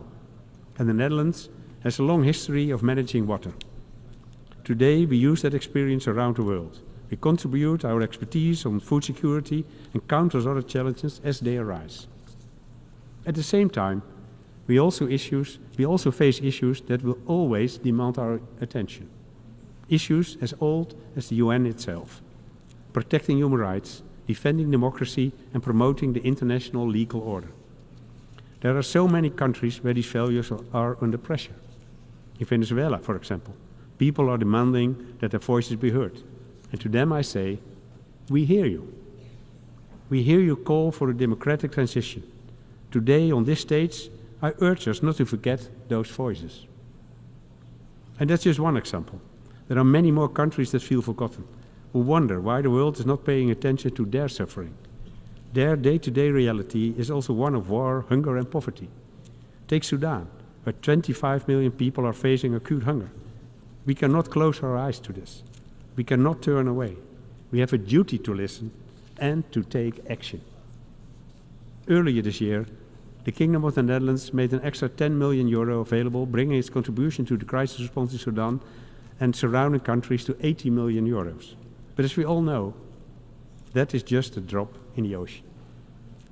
I could run through a long list of other countries that need our help and support. I could try to describe their suffering, but it could never do it justice. You know, as well as I do, the places where war and conflict are raging.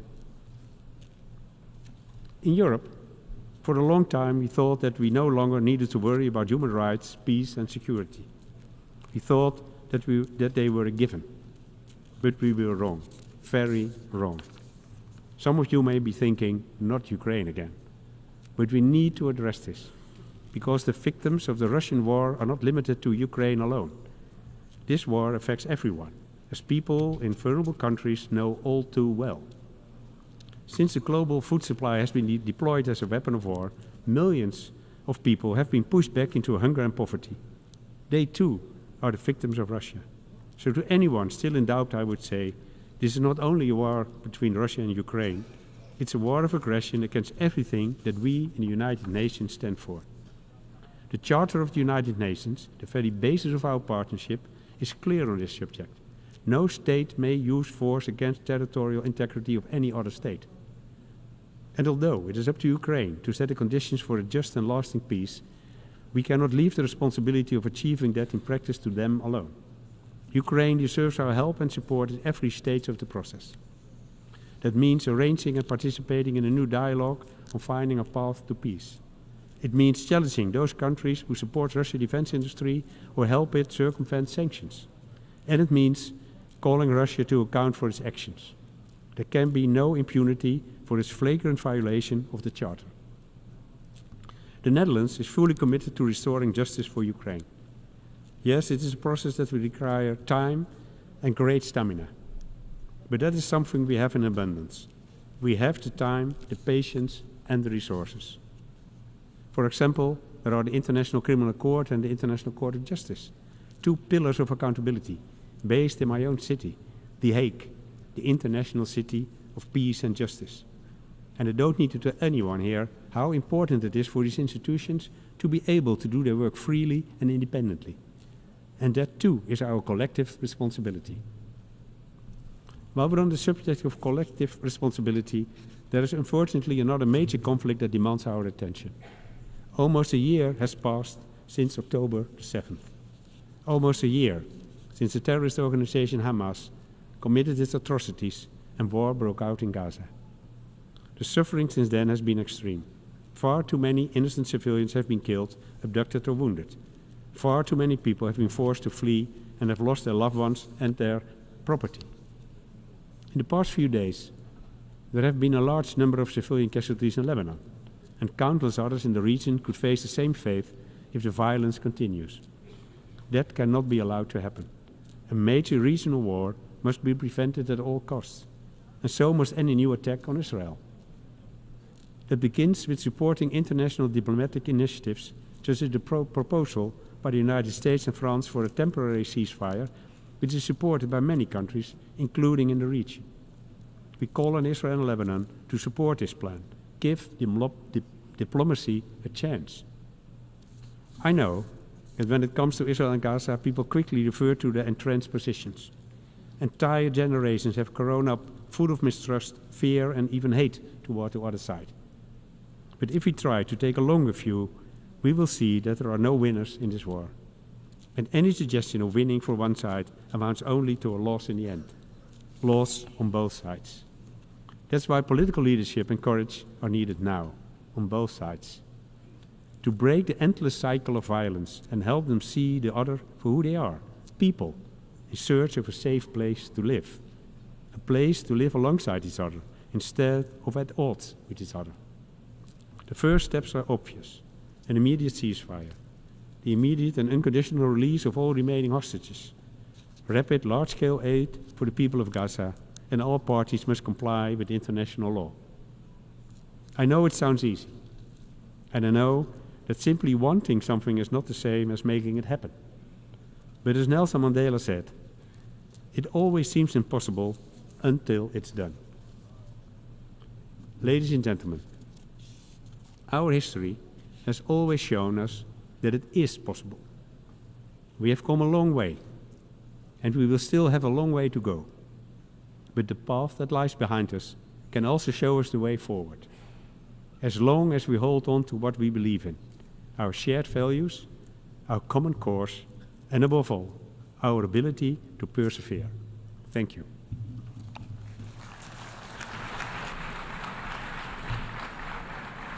On behalf of the Assembly, I wish to thank the Prime Minister of the Kingdom of the Netherlands.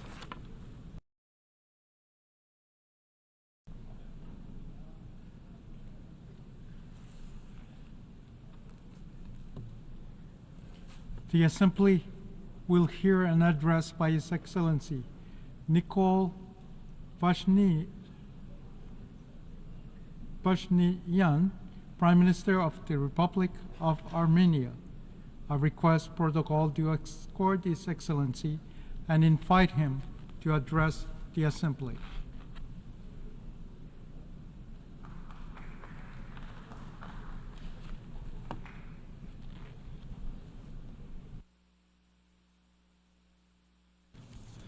Mr. President, Excellencies, ladies and gentlemen, this is my fourth speech at the UN General Assembly, and this speech will be significantly different from the previous ones. The key messages of my previous speeches were about the deadlock in achieving peace between Armenia and Azerbaijan. But today I want to say that peace between Armenia and Azerbaijan not only is possible, but is within reach. Why do I think so? For a few specific reasons. Quite recently, on August 30, Armenia and Azerbaijan signed the regulation on the joint activity of the Commissions on delimitation of the state border between the two countries. This is the first bilateral legal document signed between the parties. But what is more important with that document, Armenia and Azerbaijan agreed to set the 1991 Almaty Declaration as the basic principle of border delimitation between the two countries and will be guided by it. This means that Armenia and Azerbaijan de jure reconfirm the principle of recognizing each other's territorial integrity and inviolability of borders that existed during the Soviet Union, which is a fundamental factor for establishing peace. Now it is de jure reconfirmed that the two countries have no territorial claims on each other. What we have to do now is to take the next step and sign the agreement on establishment of peace and interstate relations between the Republic of Armenia and the Republic of Azerbaijan. The President of Azerbaijan and I have stated many times that at least 80% of the mentioned agreement has been agreed upon. Now, to seize this historic opportunity and to avoid the risk of reaching a deadlock, Armenia proposes to take what has already been agreed in the draft agreement, sign it, have a peace agreement between Armenia and Azerbaijan, and then go on with negotiations on pending issues. We are ready to do this right now. Why do we propose this? Because there is no precedent of a peace agreement or any agreement that would regulate and solve everything. It is practically not possible. After signing any agreement, two countries may always need to conclude new agreements and make new arrangements for this very reason. No matter how comprehensive any agreement, many important issues need to be further addressed. And in the case of Armenia and Azerbaijan, the agreed articles of the draft peace agreement actually contain provisions on peace, on not having territorial claims on each other, and not putting forward such claims in the future. Provisions on establishment diplomatic relations and a joint commission to oversee the implementation of the peace agreement. A provision on not interfering in each other's internal affairs, not using force and threat of force, and other important provisions. Signing the peace agreement with the already agreed articles will significantly facilitate the resolution of the non-agreed issues.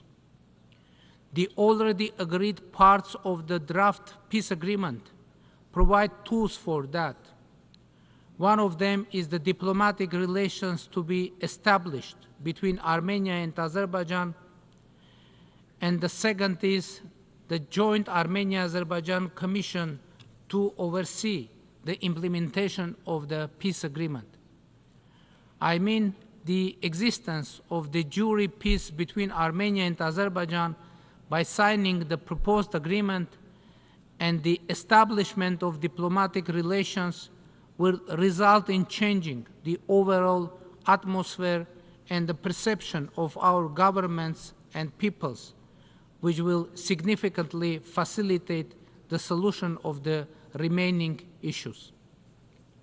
Azerbaijan, however, insists that the Constitution of the Republic of Armenia is an obstacle to the peace agreement because it allegedly contains territorial claims on Azerbaijan. Without going into details, let me say that there is nothing of this kind in our Constitution. There are no territorial claims on Azerbaijan, and we can provide detailed written proofs regarding this to all our international partners concerned. Moreover, it is the Constitution of Azerbaijan that contains territorial claims on the Republic of Armenia, and we can present written argumentation on this as well to all our international partners concerned. But pay attention, we do not consider the Constitution of Azerbaijan as an obstacle to the peace agreement for the simple reason that the agreed part of the draft peace agreement between Armenia and Azerbaijan contains wording that solves the problem, and that wording is as follows. None of the parties may invoke the provisions of its internal legislation as justification for its failure to perform the present agreement. Therefore, the signing of the agreement will address the concerns of both Armenia and Azerbaijan and will create legal guarantees for addressing them fundamentally. When we examine the agreed text of the peace agreement in terms of compliance with the Constitution of the Republic of Armenia, we see the following picture. Under the Constitution of Armenia, agreements that contradict the Constitution may not be ratified. And as in other cases, after signing the peace agreement with Azerbaijan, we must submit it to the Constitutional Court to verify the compliance of the agreement with the Constitution of the Republic of Armenia. If our Constitutional Court decides that the peace agreement with Azerbaijan is in contradiction with the Constitution of the Republic of Armenia, even though our experts assure that it is not likely to happen. But anyway, if that will happen, that we will face a specific situation where constitutional changes will be needed for the sake of achieving peace.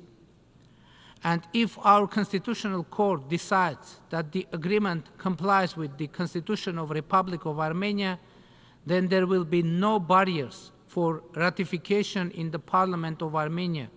And here, an extremely important circumstance comes in.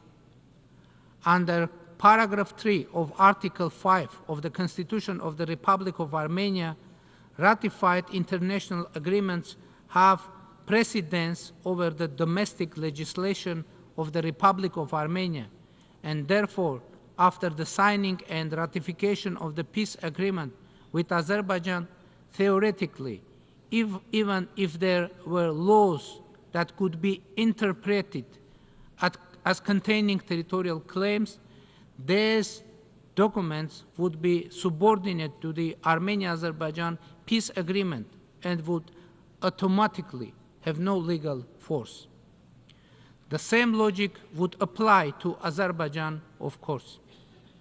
Honorable President, ladies and gentlemen, as you can see, here is peace so close to us, and all we need to do is reach out and take it. It is not easy for either Armenia or Azerbaijan, because each of us has our own truth, and the debate over those truths has led to enmity, casualties, and wars. The pain is very deep and intense, but we must now focus on peace, because peace is the only truth understandable to the people of Armenia and Azerbaijan. And this truth will open our eyes and shut down the sources of enmity, and we will all look to the future. Ladies and gentlemen, the Crossroads of Peace project of the government of the Republic of Armenia is also dedicated to that future. The purpose of the project is not only to open automobile routes, railroads, and other transport communications between Armenia and Azerbaijan, but also to provide communication between Armenia, Azerbaijan, Turkey, and the whole region, as well as to create opportunities for the passage of pipelines and cables, and eventually provide opportunities for people-to-people contacts, which is a key and critical factor for peacemaking. A key factor for peace and development is also that all this shall happen with due respect for the sovereignty, jurisdiction, territorial integrity of the countries, on the basis of the principle of equality and reciprocity. And we are ready to open our transport communications to both Azerbaijan and Turkey, as well as to our other neighbors and partners. And we are ready to do it even today, right today. By the way, the Crossroads of Peace can become a part of the middle corridor, ensuring greater speed and efficiency of the passage of goods through it. The Republic of Armenia is ready to fully ensure the safety of the passage of cargo, vehicles, and people on its territory. It is our wish, our commitment, and we can do it. By the way, all those claims that Armenia has agreed somewhere in some document that third forces shall provide the security of communications on its territory are simply distortion of reality. Armenia's commitment is clear to guarantee the safety of cargo, vehicles, and people on its territory, and we guarantee it. Honorable President, ladies and gentlemen, today I don't want to send any negative, worrying, or pessimistic message, not because they do not exist, but because the Armenian proverb says, "Let us speak the positive in order to be well," meaning that when you speak positive, good things tend to become reality. It may be that there is a similar saying in Azerbaijan, Turkey, Iran, Georgia, and in other countries in the world, and they all consider it their own. But let us speak the positive in order to be well is not about saying empty words. Of course, one should work hard and sometimes make hard decisions. In my speech, I laid out all the circumstances that give me a reason to speak the positive, to be well in front of this distinguished audience. And if we rely on these circumstances, good things will happen, initiating a process of reducing the circumstances that generate the negative. Thank you very much for your attention.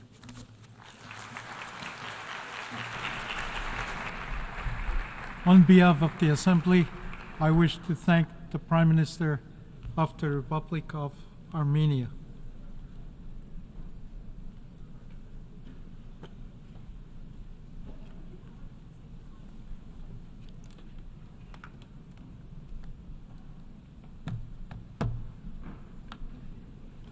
The Assembly will hear an address by His Excellency Mohammed Shia al-Sudani, Prime Minister of the Republic of Iraq. I request protocol to escort His Excellency and invite him to address the Assembly.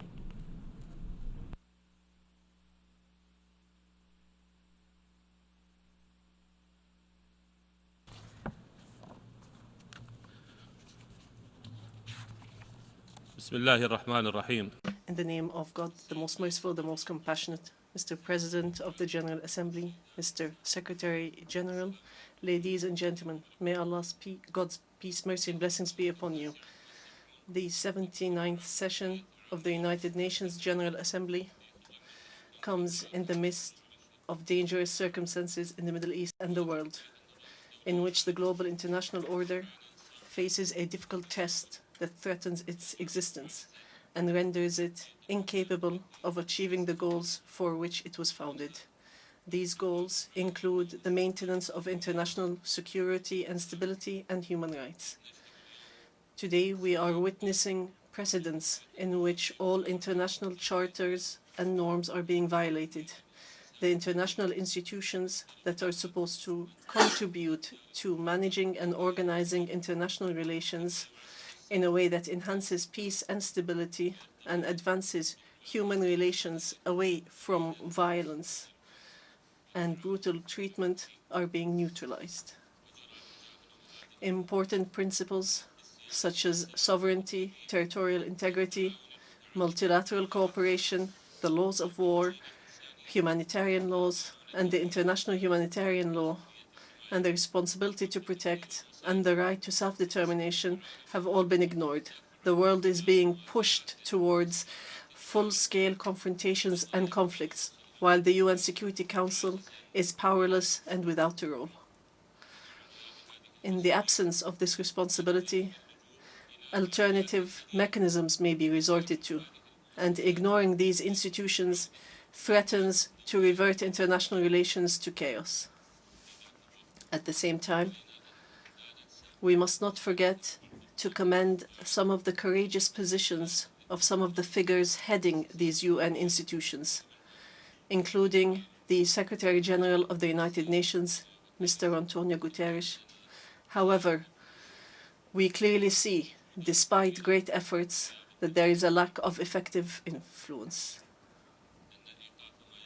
Putting an end to the violations taking place in Palestine and the region is the responsibility of everyone, particularly the Security Council, which has failed to achieve its most important objective, which is maintaining international peace and security.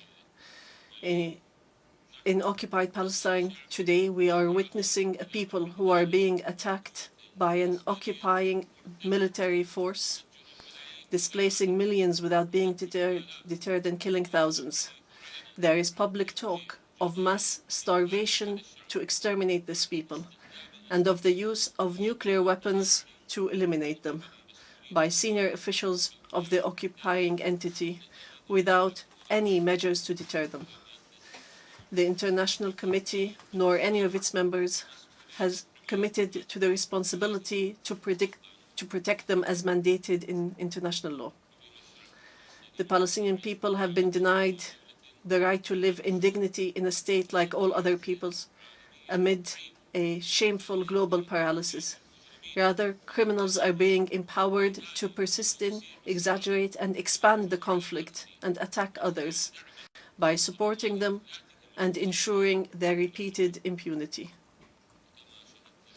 We have also witnessed more recklessness that has made international law and Security Council resolutions mere ink on paper, in a series of aggressions against the countries of the region, and the occupation and annexation of territories and the changing of international borders by force against the resolutions of the Security Council.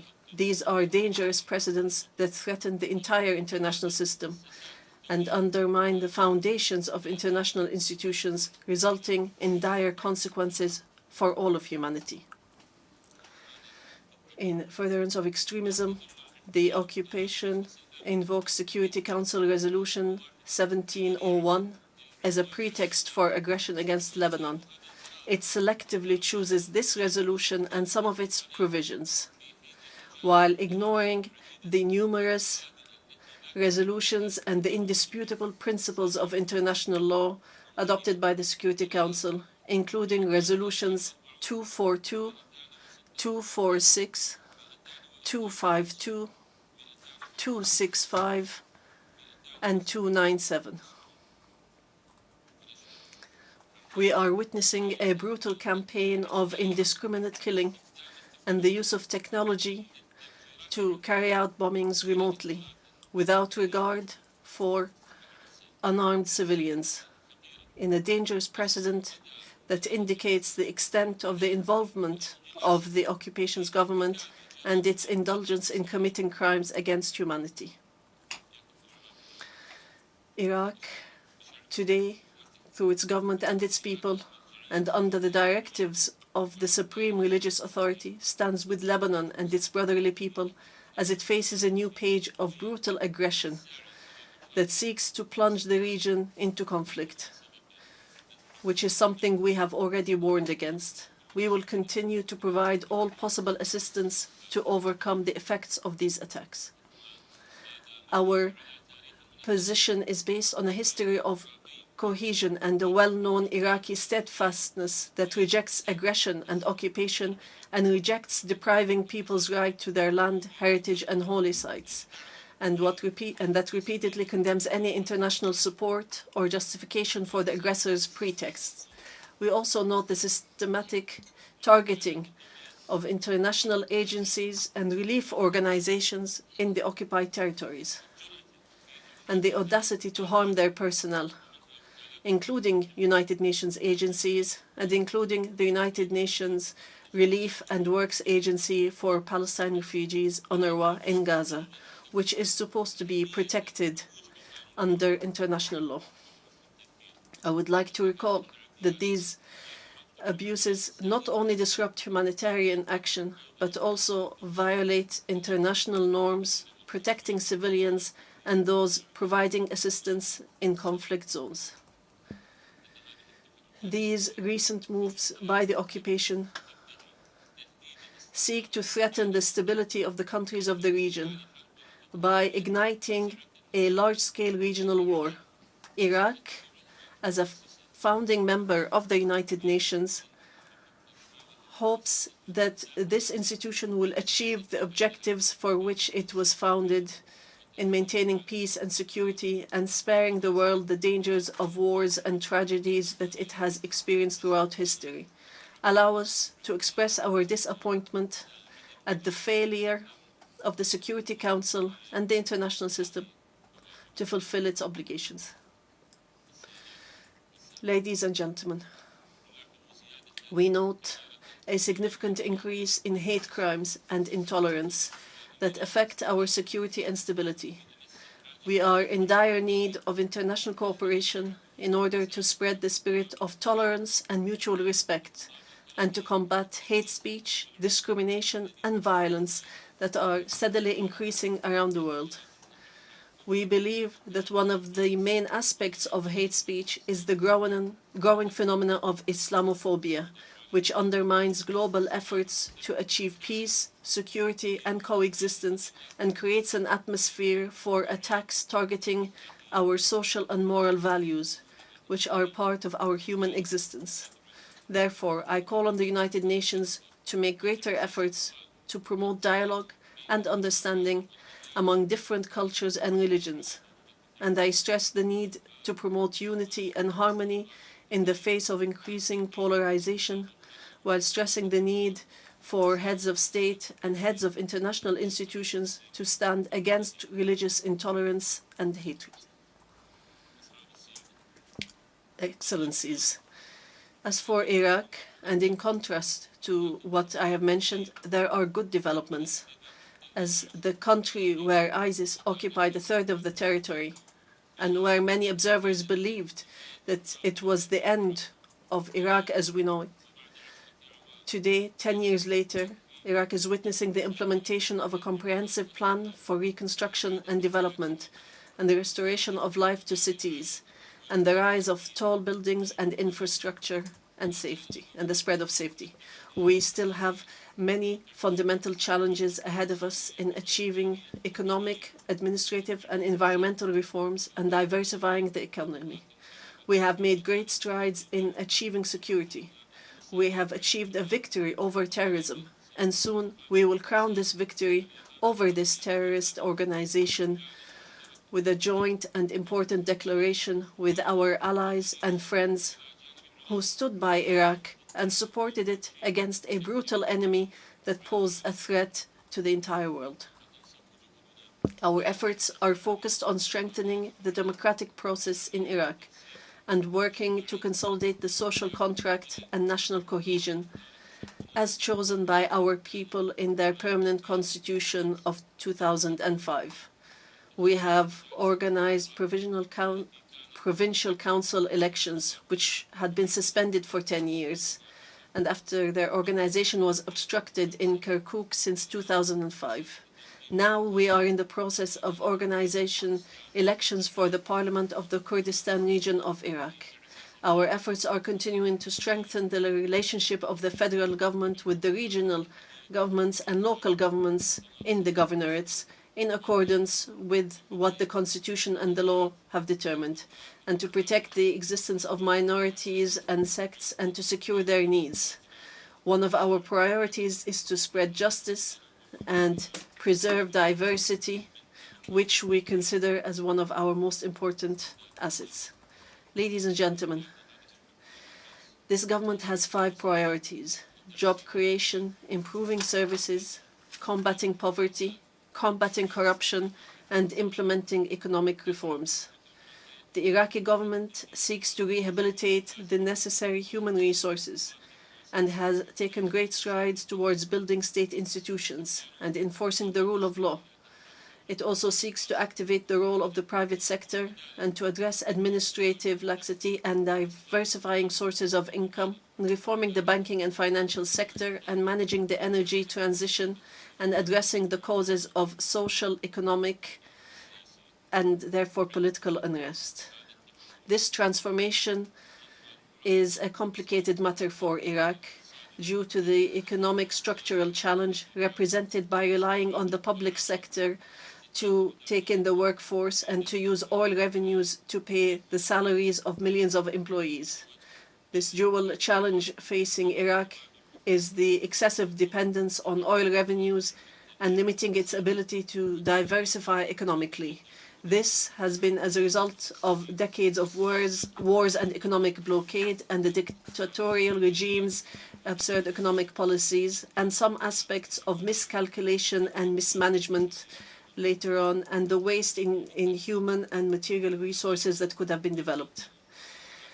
Governance, anti-corruption, digital transformation, and e-government are all among our top priorities, as they are the most important strategies to reduce corruption and achieve good governance. But we expect the international community to support our efforts to recover the looted assets that are Iraq's right, and to end the legal and legislative obstacles placed by some countries in order to provide a safe haven for corruption-related funds, such as banking secrecy and preventing the disclosure of beneficial owners to help evade accountability. Ladies and gentlemen, Iraq seeks to achieve security, regional security and stability by finding ways for constructive partnerships to face common challenges through cooperation between the participating parties and increasing mutual interdependence in a way that is in the interest of all. And we plan to launch initiatives that reflect economic integration and regional stability in the region, particularly the Development Road Project, which aims to transform Iraq into a major regional hub for trade and transportation, and to link the Middle East with Europe through Iraq, using a network of railways, highways, and industrial cities, and linking the large port of Fao in southern Iraq to Europe via the countries in the region. This project represents the most important steps to enhance regional cooperation and integration, and is in line with Iraq's broader goals of rebuilding the economy and improving services. Ladies and gentlemen, Iraq faces serious environmental challenges as a result of climate change and desertification, challenges that cannot be addressed without enhanced international cooperation, as desertification and the lack of vegetation cover leads to the displacement of millions in search of stability, thus exacerbating social and political crises. We call for international solidarity to face environmental challenges and to work to raise awareness of the importance of the management of sustainable water resources, which is a central issue for Iraq. This challenge requires a commitment to the principle of shared and just responsibilities among states, as we face existential challenges related to an acute shortage of water resources, which threatens agriculture and negatively affects the economy and threatens the lives of millions of Iraqis. Hence, the government attaches top priority to these files and issues and works in cooperation with neighboring countries to reach sustainable solutions and policies to deal with these influences. In conclusion, I would like to express my deep gratitude to the United Nations for the support it has provided to Iraq over the past 2 decades. We look forward to a new phase of cooperation with the United Nations in Iraq that will begin by the end of 2025. And we hope that this will mark the beginning of a new era full of stability and prosperity for our people, and a new page of partnership with the United Nations. We are working hard to build a better future for our coming generations, and we look forward to continuing partnership with the international community to achieve this. The selecting Iraq to chair the Group of 77 and China for 2025 is a victory for Iraqi diplomacy, which seeks to achieve development goals and bridge the technological gap between the countries of the North and the countries of the South, and achieve integration and reform of the international economic system. While chairing the largest international group of 134 nations, we look forward to working towards a more stable and just world in which all peoples of the world interact and have development opportunities. In conclusion, our policy puts Iraq, its people, security, sovereignty, and prosperity first. We proceed with confidence to erase the traces of the past, including wars, dictatorships, and terrorism, just as we continue to rebuild Iraq and give it the regional and international status it well deserves. May the peace, mercy, and blessings of God be upon you. On behalf of the Assembly, I wish to thank the Prime Minister of the Republic of Iraq.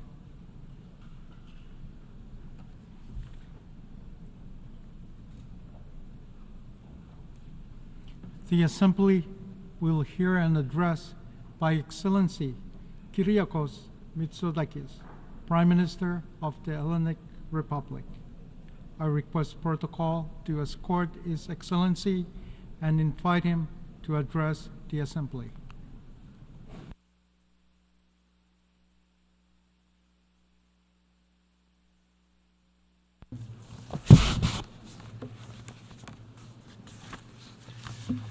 Thank you, Mr. President, ladies and gentlemen.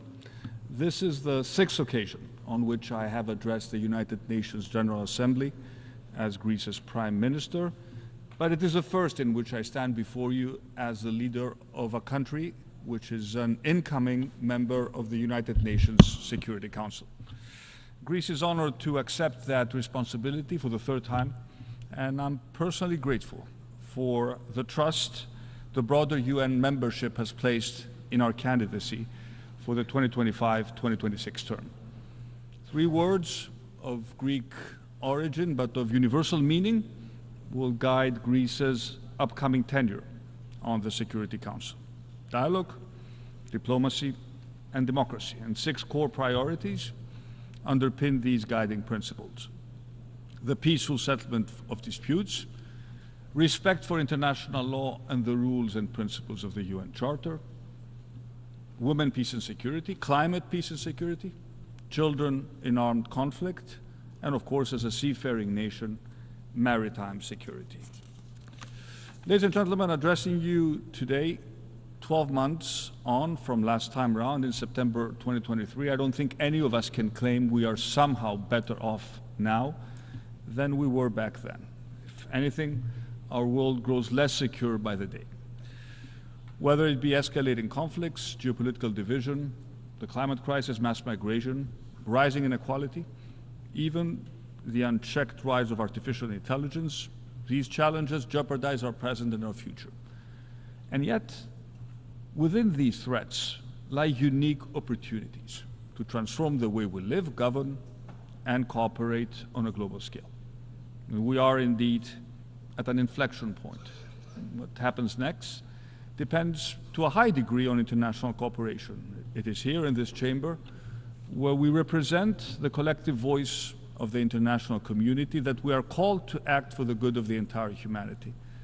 And to do that effectively, we must reinvigorate and strengthen the multilateral system. Most of us, if not all, have agreed on the need to reform the UN, and especially the Security Council. And since it first sat in 1946, the UN Security Council has not undergone any significant institutional reform. In that sense, it is the relic of a world that no longer exists. Back then, it was fit to address the challenges and opportunities of the post-Second World War world. But today, it is clearly not fit to solve the complex problems of the present or the future.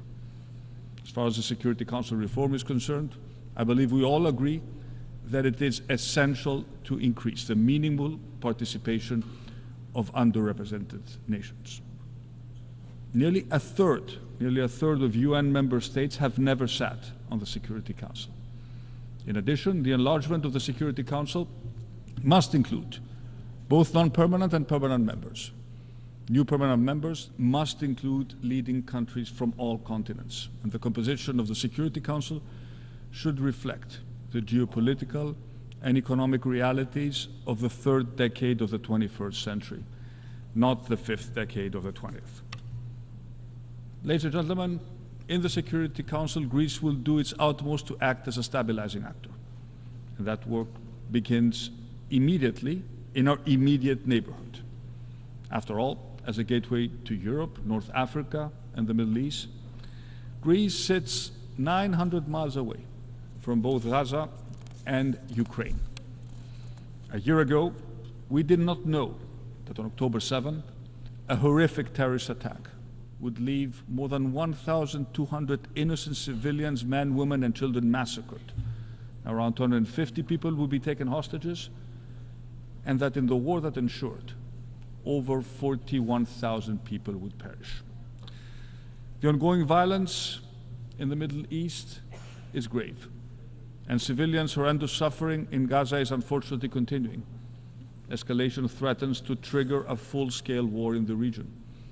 And Greece calls on all parties, including Iran and those it has influence over, to back away from perpetuating the current destructive cycle of violence, to lower tensions and engage constructively in the pursuit of meaningful de-escalation.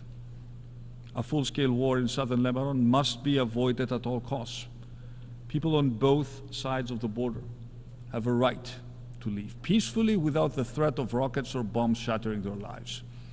Greece fully supports the proposal for an immediate 21-day ceasefire. And in the wake of the October 7th attacks, Greece has always and will always support Israel's legitimate right to defend itself. But how it does so matters. We must see the immediate return of all remaining hostages. There must be an immediate ceasefire in Gaza. The humanitarian catastrophe there cannot go on. Safe access to food, water, shelter, clothing, and medicines throughout the territory must be ensured, and international humanitarian law must be respected. However remote, however impossible it may seem today, Israelis and Palestinians must be given the chance to live side by side in peace and security, and there is no other way than to make the two-state solution a reality. And there's an absolute need to give the Palestinians hope for the future.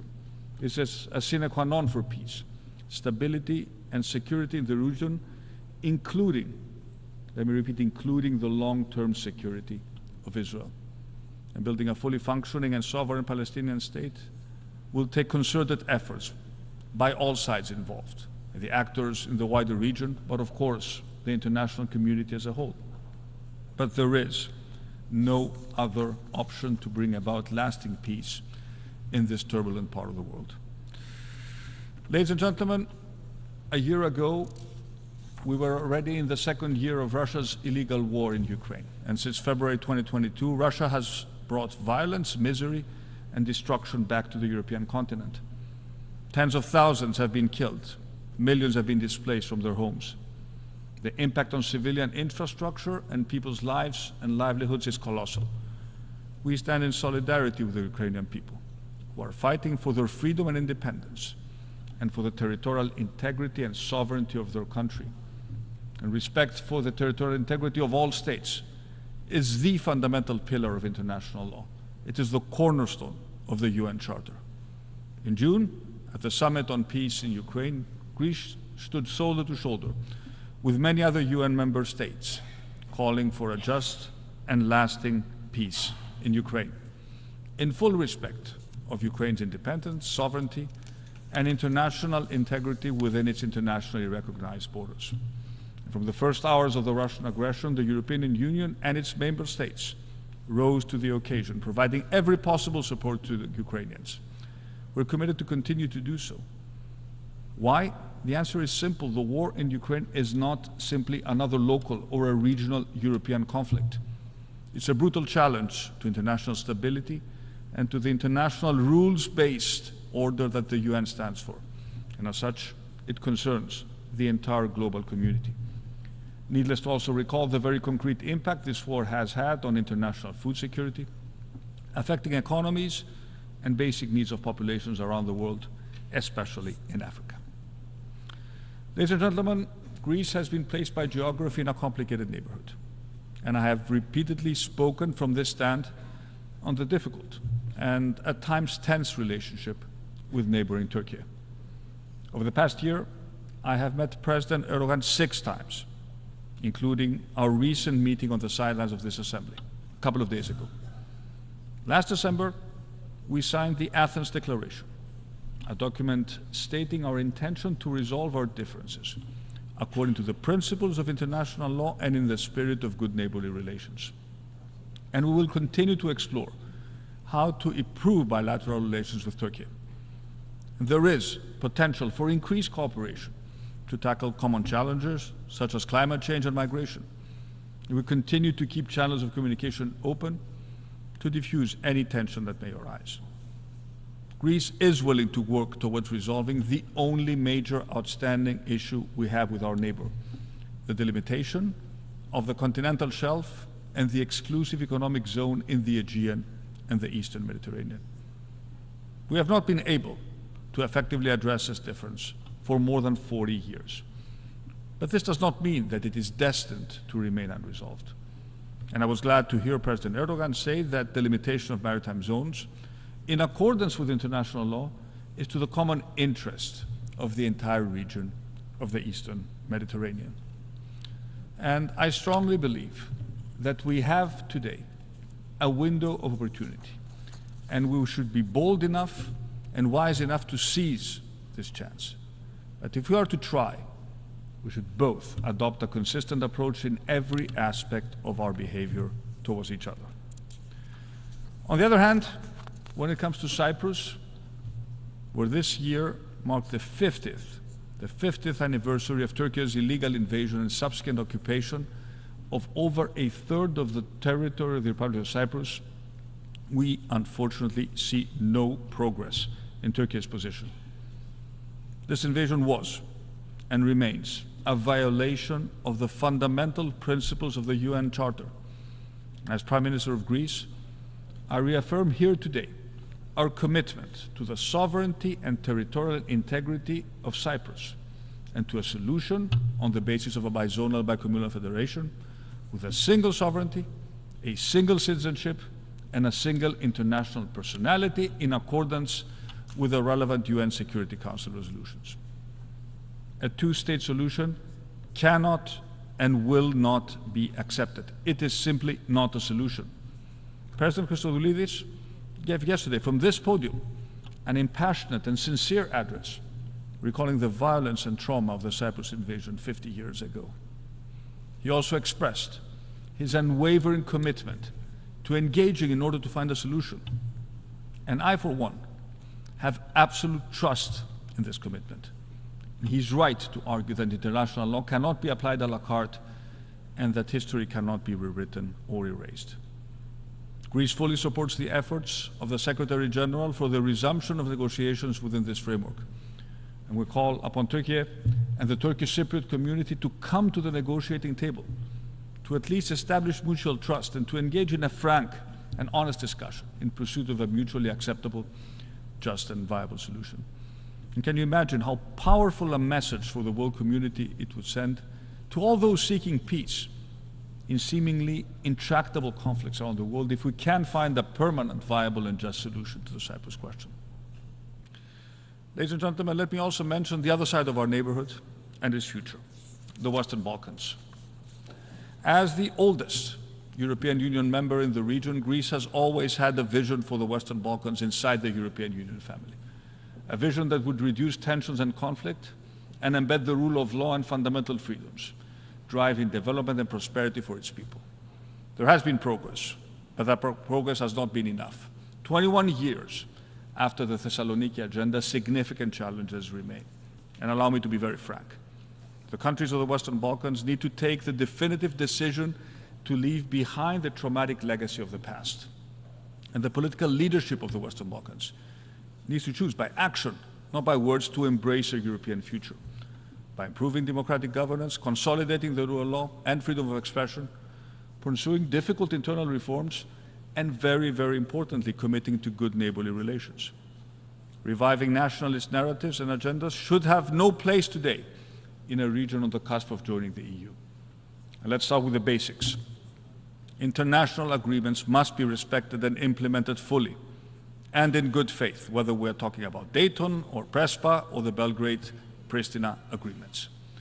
There are disruptors who would like nothing more than to cause new divisions in this sensitive corner of Europe. And it is time to relegate the famous phrase of Winston Churchill that the Balkans produce more history than they can consume once and for all to the history books. Ladies and gentlemen, let me conclude by addressing briefly two issues critical to our shared future: the advent of artificial intelligence and the adverse effects of digital technology, especially on our children and our teenagers.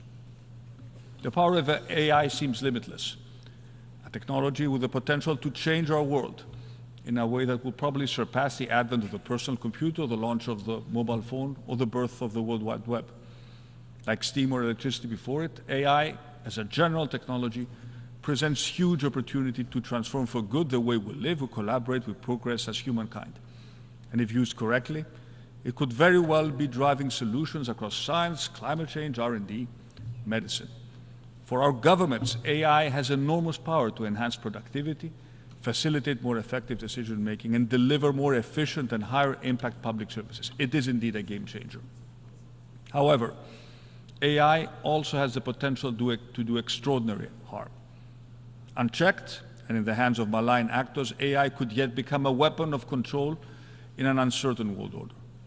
We're already seeing how generative AI is used to create more and more convincing deep fakes designed to spread misinformation and disinformation. And it is not lost on me standing here in this assembly, created to protect peace and security and promote global dialogue, that our world is being shaped by transnational actors in the form of a few very large technology companies with more economic muscle than most of the countries represented here. And this is leading to an imbalance that we must address. Those driving the technologies that are fundamentally reshaping the societies are essentially not accountable, and that needs to change. They, like us, in the end, have a responsibility towards humanity. And unlike with climate change, where we continue to convene globally to discuss national contributions every year within the context of a global problem, with AI there is no such framework. The European Union is trying to rectify that. But just as with climate, the EU alone cannot address this challenge. And here I would like to praise the final report governing AI for humanity, presented just a few days ago by the high-level advisory body on AI established by the Secretary General. The recommendations of this report can truly contribute to an agile and adaptable regime of global governance of AI that helps showcase the benefits of AI and address its risks. Bluntly, if both a compact for the future and a global digital compact we agreed this week are to have any effect, then we may need to put the regulation and application of AI on a global footing. Eventually, what we may need is a COP for AI, with the participation not just of countries, but also of the global technology companies. And this is an issue of the utmost urgency for one additional reason, and let me conclude with that. We are already witnessing the adverse effect of digital technology and AI-driven algorithm on the mental health of our children and our teenagers. It took over a quarter of a century for campaigners to install seatbelts in cars, despite the fact that all the evidence pointed to belts saving lives. We are in a similar situation today when it comes to children and teenagers and their use of digital and social media platforms. Every day, children around the world are being exposed to content that exasperates feelings of loneliness and unrealistic standards of beauty. Frequently, our teenagers are pulled into extremist echo chambers. Bullying, once contained to the real world, now has its virtual twin. It follows children home from school and materializes on phones and tablets and bedrooms. Social media algorithms are constantly improved by AI to keep children online for the maximum amount of time and away from the real world of unsupervised play, and all for the purpose of making money. Countless studies have shown that heavy use of social media is linked to depression, feelings of isolation, sleep deprivation, and addiction.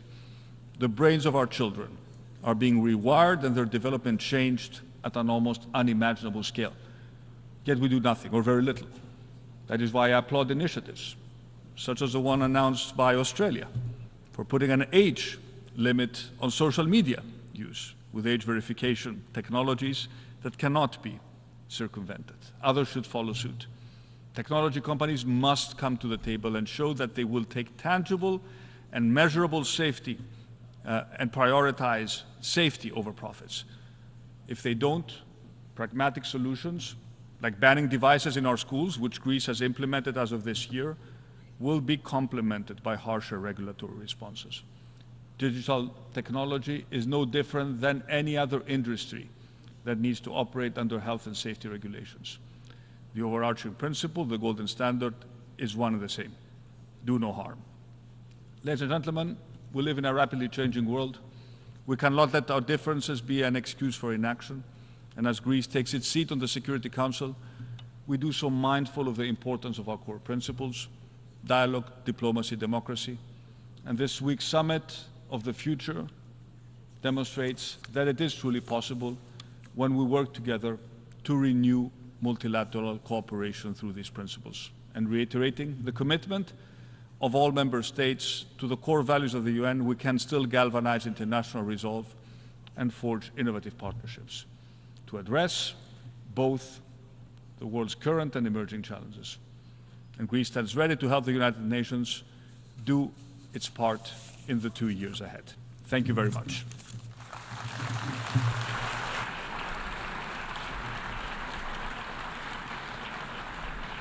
On behalf of the Assembly, I wish to thank the Prime Minister of the Hellenic Republic.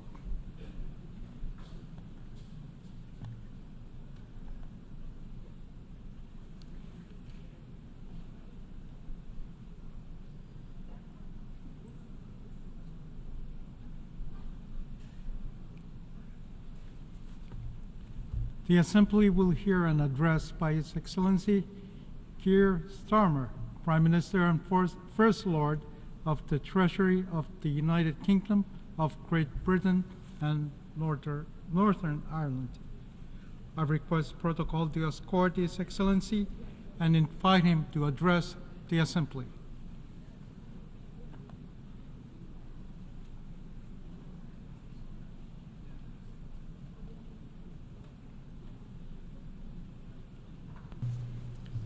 Mr. President, Your Excellencies, ladies and gentlemen, I address the General Assembly today as someone with a deep belief in the principles of this body and the value of international cooperation.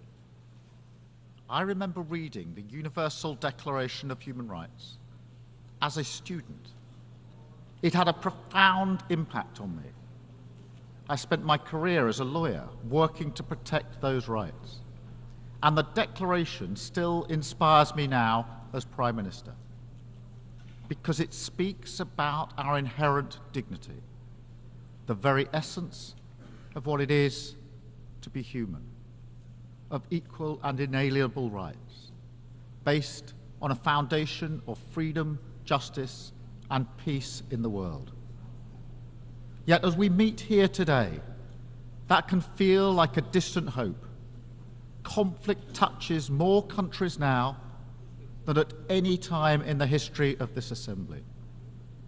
Around the world, more fires are breaking out and burning with ever greater intensity, exacting a terrible toll.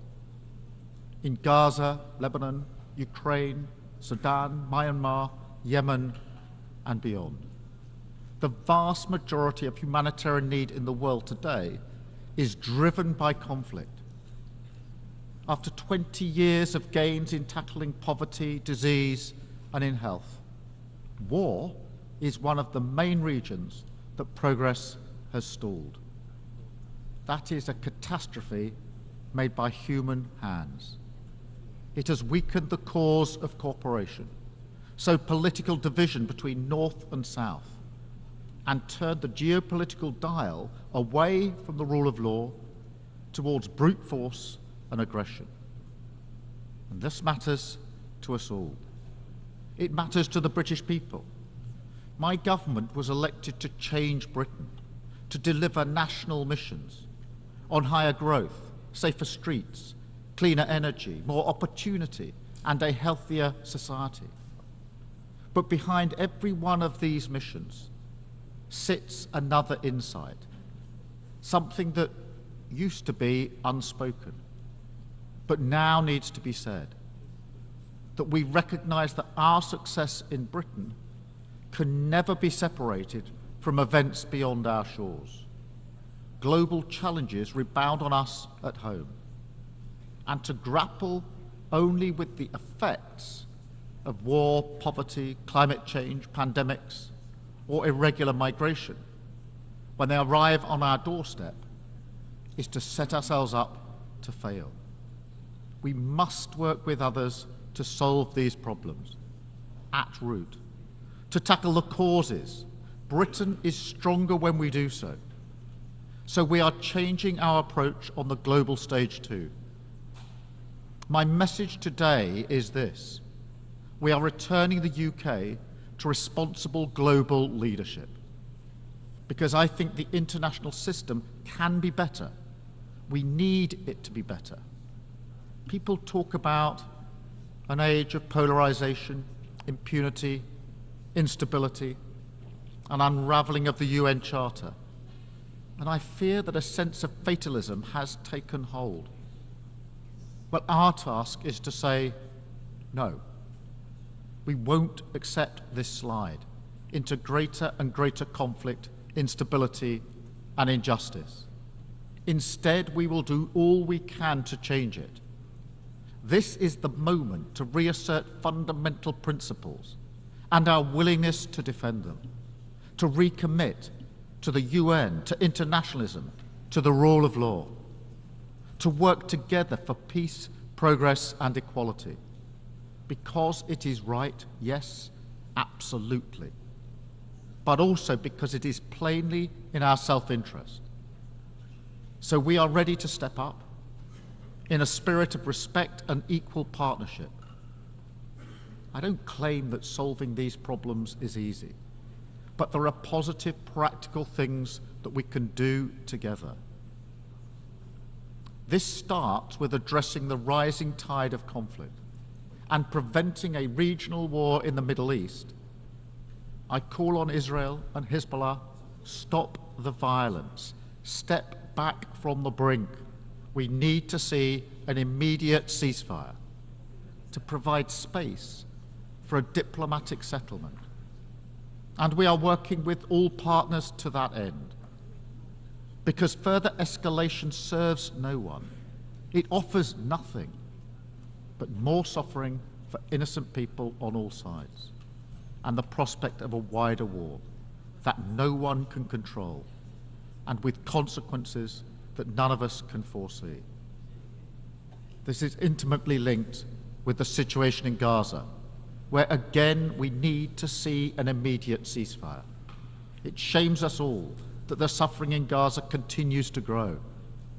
The answer is diplomacy, the release of all the hostages and the unfettered flow of aid to those in need. That is the only way to break this devastating cycle of violence and begin the journey towards a political solution for the long term, which delivers the long-promised Palestinian state alongside a safe and secure Israel. We must also work together for peace in Sudan and a proper response to the worst humanitarian crisis in the world today. We need to see greater action to deliver aid and to deliver peace. The world cannot look away, and we must stand up for international law. And that's why we are so resolute in our support for Ukraine. They are exercising their right to self-defense as provided for under the UN Charter. and recognised by 141 members of this Assembly. We will stand with Ukraine for as long as it takes, because the alternative would be to confirm the worst claims about this place, that international law is merely a paper tiger, and that aggressors can do what they will. We will never let that happen, because it is our duty to respond to a more dangerous world with strength, to keep our people safe. But alone, that's not enough. That's not the limit of our responsibility. We must also work together to make the world less dangerous. And so we have to face some hard truths. The institutions of peace are struggling, underfunded, under pressure, and over-politicized. The entire framework of arms control and counter-proliferation, painstakingly constructed after decades, has begun to fall away. Iran continues to expand its nuclear activity in violation of its international commitments. Incredible new technologies like AI are being deployed for military use without agreed rules. These are difficult challenges to grip and too urgent to ignore. That's why the new Pact for the Future is so important. We must put new energy and creativity into conflict resolution and conflict prevention, reverse the trend towards ever greater violence, make the institutions of peace fit for purpose, and hold members to their commitments under the UN Charter. But again, reducing conflict is not the limit of our responsibility. Other global challenges impact us too. So we must work to get the SDGs back on track. So, Mr. President, under my leadership, the UK will lead again, tackling climate change at home and internationally, and restoring our commitment to international development. Like many of you, in a few weeks' time, I will be travelling to Samoa for the Commonwealth Heads of Government meeting, where a generation of children are having to contemplate fleeing their island of their birth for good. The threat of climate change is existential, and it's happening in the here and now. So we have to reset Britain's approach. We have lifted the de facto ban on onshore wind in England, ended new oil and gas licenses, and created Great British Energy as we become the first major economy to transition to clean power by 2030. And I'm pleased to tell you that, yes, we will meet our net zero target, backed up with an ambitious NDC at COP29, consistent with limiting warming to 1.5 degrees. And we'll support others to do the same. I know that finance is at the heart of this, so the UK will continue to be a leading contributor to international climate finance that includes supporting nature and forests, because this is vital for biodiversity and reducing emissions. And it includes funding for climate adaptation, because those who did not cause this crisis should not be left to cope with the consequences. And the UK will also continue to be a leading contributor to development, committed to returning to 0.7% when fiscal circumstances allow. But let's be frank, public finance will never fully meet the needs, so we must use it as a multiplier to unlock much greater levels of private investment, and we have already started this work.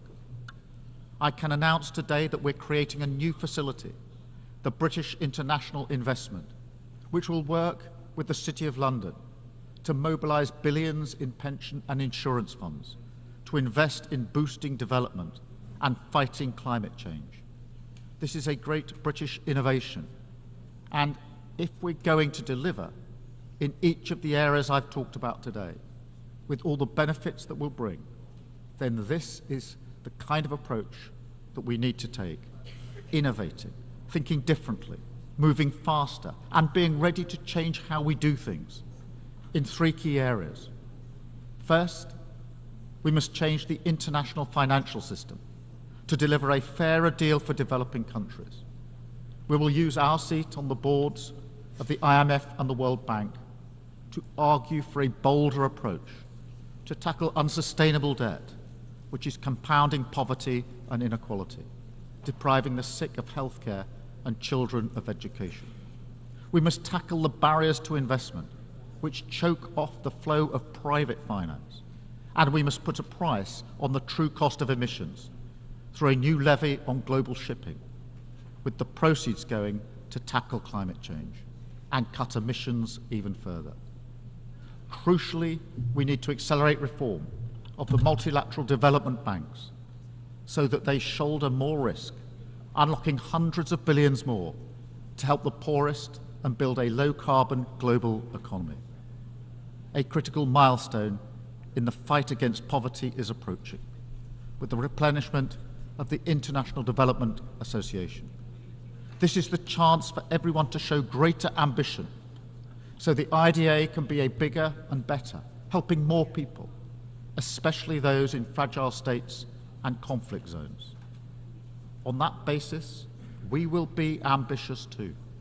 We will increase our pledge and play our part in seizing the potential of this moment. Second, if we want the system to deliver for the poorest and most vulnerable, then their voices must be heard. We need to make the system more representative and more responsive to those who need it most. So we will make the case, not just for fairer outcomes, but fairer representation in how we reach them. And this also applies to the Security Council. It has to change to become a more representative body, willing to act, not paralyzed by politics. We want to see permanent African representation on the Council. Brazil, India, Japan, and Germany as permanent members, and more seats for elected members as well. Finally, to support this, we will also change how the UK does things, moving from the paternalism of the past towards partnership for the future, listening a lot more, speaking a bit less, offering game-changing British expertise, and working together in the spirit of equal respect. Joining the Paris Pact for People and Planet, pursuing a new global clean power allowance, standing for the new term on the Human Rights Council, and joining forces to tackle the toughest challenges, like antimicrobial resistance, preparedness for the next pandemic, and outbreaks of deadly diseases like Mpox. We are ready to work with all UN members because the scale of the challenges we face demands it, and our prosperity and security depends on it. I say it again, all this matters to Britain. Mr. President, by tackling conflict, making progress in the fight against climate change and poverty, and reforming the international system so that it's fit for the 21st century, we can realize the hope and the promise that shine through the founding documents of this organization. Together, in all our interests, we can change direction from the dangerous, destructive path we find ourselves on and turn instead towards the rule of law, towards cooperation, responsibility, and progress, towards peace. Thank you. Thank you. On behalf of the Assembly, I wish to thank the Prime Minister and First Lord of the Treasury of the United Kingdom of Great Britain and Northern Ireland.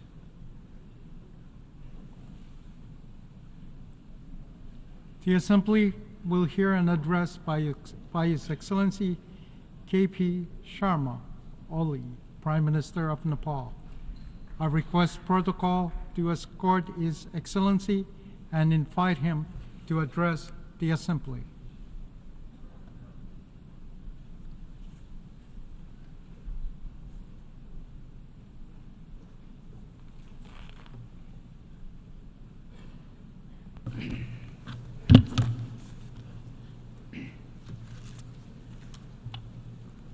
Mr. President, Your Excellencies, the heads of state and government, Mr. Secretary General, distinguished delegates, ladies and gentlemen. I stand here as a humble representative of 30 million proud Nepali people. At the very outset, allow me to extend my sincere congratulations to you, Mr. President, and distinguished members of the Bureau on your well-deserved elections. I would also like to reaffirm Nepal's full support as you undertake the important responsibilities entrusted to you. We extend our deepest appreciation to His Excellency, Mr. Denis Francis, and the outgoing president for his commendable leadership in successfully guiding the 78th session of the Assembly. Our highest accolades are due to the Secretary General, Mr. Antonio Guterres, for his tireless dedication to reinforcing multilateralism and tackling global challenges. I fondly recall your visit to Nepal last year, Mr. Secretary General, and your message of peace from the sacred birthplace of Gautam Buddha, and the message of climate catastrophe of mountains from the Everest region. Mr. President, the world is at a watershed moment in history. The contrast between rich and poor, harmony and hatred, and economic development and environmental destruction have never been as stark as they are today. Both people and planet stand on the brink of climate catastrophe. Geographical rivalries are resurging. Military expenditures are skyrocketing along with an unabated arms race. The specter of nuclear conflict looms larger than ever, even before. On the one hand, our economy remains frail, still grappling with the lingering effects of the COVID-19 pandemic.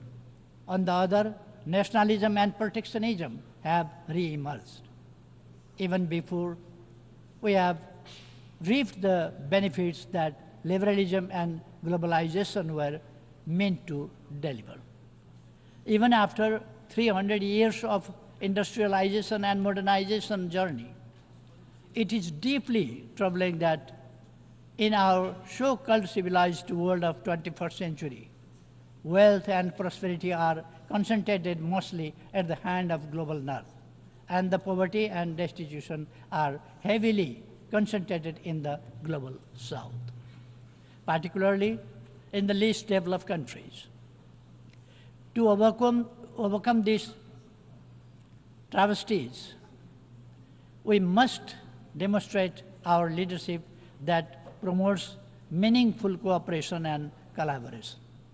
It is only through collective will and unified action that we can turn the tide and usher in an era of enduring peace and shared prosperity for all. In this context, the theme of this session, leaving no one behind, acting together for the advancement of peace, sustainable development, and human dignity for present and future generations, could not be more timely or relevant. We have reaffirmed our commitment through the Summit of the Future to build a safe, just, and sustainable world for both present and future generations. This pledge is embodied in the three pivotal documents we have adopted: Pact of the Future, Declaration on Future Generation, and the Global Digital Compact. We must demonstrate our determination to implement these documents for the well-being of present and future generations. Mr. President, allow me to underline that the principle of leaving no one behind has long been the cornerstone of Nepal's approach to development across all sectors.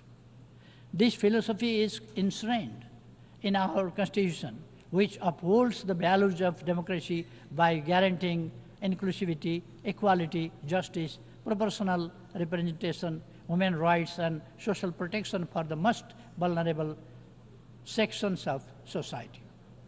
I am determined to lead my country with my deep conviction to comprehensive democracy. For me, comprehensive democracy ensures equal rights, equal access to opportunities, social justice, protects the vulnerable communities, and provides the security and dignity for all individuals. Democracy goes far beyond the right of the people to choose their leaders. It is about leading the people towards prosperity and happiness so that they could feel highest level of dignity. At the international level, sovereign equality and mutual respect constitute the backdrop of comprehensive democracy. These principles are essentially for building the frameworks of a just, inclusive, equitable, representative, and accountable global order. Mr. President, as a nation emerging from conflict, Nepal deeply understands the profound value of peace and political stability.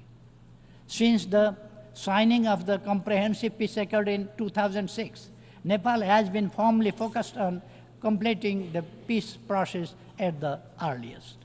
Immediately after the formation of my government, Parliament passed a transitional justice bill to settle transitional justice issue once and for all. While we implement the law, we will uphold victims' rights, including truth and justice. We will also use reparations and reconciliation to heal the wounds and scars of conflict period. We appreciate support from international community, including the UN system, in this regard. The present government, formed by the collaboration of our two major political parties, is determined to secure stability while driving economic transformation for the inclusive and equitable prosperity to our people. At this juncture, stability and economic transformation are paramount to us than our periodic competition in elections. We have dedicated ourselves to realizing our national aspiration, prosperous Nepal, happy Nepali. Nepal will be graduating from its LDC status by 2026. We are diligently working towards achieving the Sustainable Development Goals, SDGs, by 2030 and aspire as become a developed country by 2043, despite facing significant economic headwinds. However, our path to achieving the SDGs remains fraught with difficulties. We are confronted with a substantial financial gap of about 24 billion US dollars to attain the 2030 agenda. In this backdrop, Nepal hosted the IDA 21 replenishment meeting last June, underscoring the crucial need for continued and enhanced support from the International Development Association along with other development partners. In this pursuit, we strongly reiterate our call for enhanced, predictable, and sustained international support. Mr. President, climate change has emerged as the gravest threat to our planet, people, and prosperity. My own country, Nepal, is particularly hard hit. We stand as one of the most vulnerable nations to climate change and are ranked as the 20th most disaster-prone country in the world. Of utmost concern is the alarming rate at which the pristine Himalayas, often referred to as the third pole, are losing their vast snow reserves. This loss threatens water availability for billions of people living downstream, extending far beyond the borders of my country. Nepal has usually been contributing to the health of our planet through its forests, mountains, and rivers. Yet, despite these efforts, we continue to bear the brunt of climate change. In this context, we call for climate justice. Our mountains play a crucial role in regulating the climate and ecosystem of oceans with their snow-fed rivers flowing down to the oceans. Nepal's Himalayas, as a natural climate stabilizer, help maintain a cooling system in a region situated in the hottest zone of the planet between the Tropic of Cancer and Capricorn. Given their significance, it is essential that the mountain agenda should receive the due attention in climate negotiations.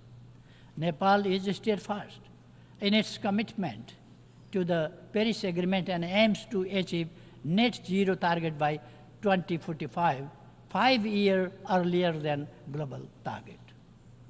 As climate change is a global challenge, it demands global action and collaborative efforts to address its widespread and cascading impacts.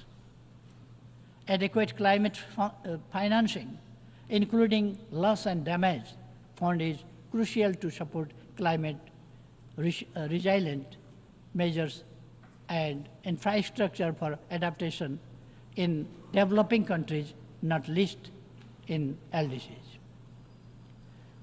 Mr. President, Nepal's land is blessed with the wisdom of enlightened great sages from both the Hindu and Buddhist faith, particularly the teachings of Gautam Buddha. This profound legacy has shaped our worldview to seek global harmony, peace, and security. The values of love, harmony, tolerance, and empathy, as espoused by Gautam Buddha, hold even greater relevance today than they did over 2,500 years ago. But to our deep dismay, the world is increasingly distressed by division, suspicion, hatred, and enmity. Nepal firmly believes that dialogue and diplomacy are the sole means to resolve conflicts, including in Ukraine and Middle East. It is through love and compassion that hostility and hatred can be overcome, paving the way for lasting peace. On the issue of Israel-Palestine conflict, we continue to support a two-state solution where Israel and Palestine coexist peacefully and securely within internationally recognized borders, in line with relevant United Nations resolutions. We must address the worsening humanitarian crisis in regions like such as Libya, Syria, Sudan, South Sudan, Yemen, and elsewhere. It is vital to uphold the principles of sovereign equality, non-interference as enshrined in the UN Charter, to ensure peace and stability. Consequently, we sternly oppose any form of unilateral intervention or sanctions. Mr. President, disarmament and non-proliferation issues must be prioritized. Nepal strongly advocates for the general and complete disarmament of all weapons of mass destruction. As the host country to the UN Regional Center for Peace and Disarmament in Asia and the Pacific, Nepal firmly believes that regional efforts, including the Kathmandu process, serve to strengthen the global disarmament regime. Technology presents a double-edged sword, especially for the least developed countries.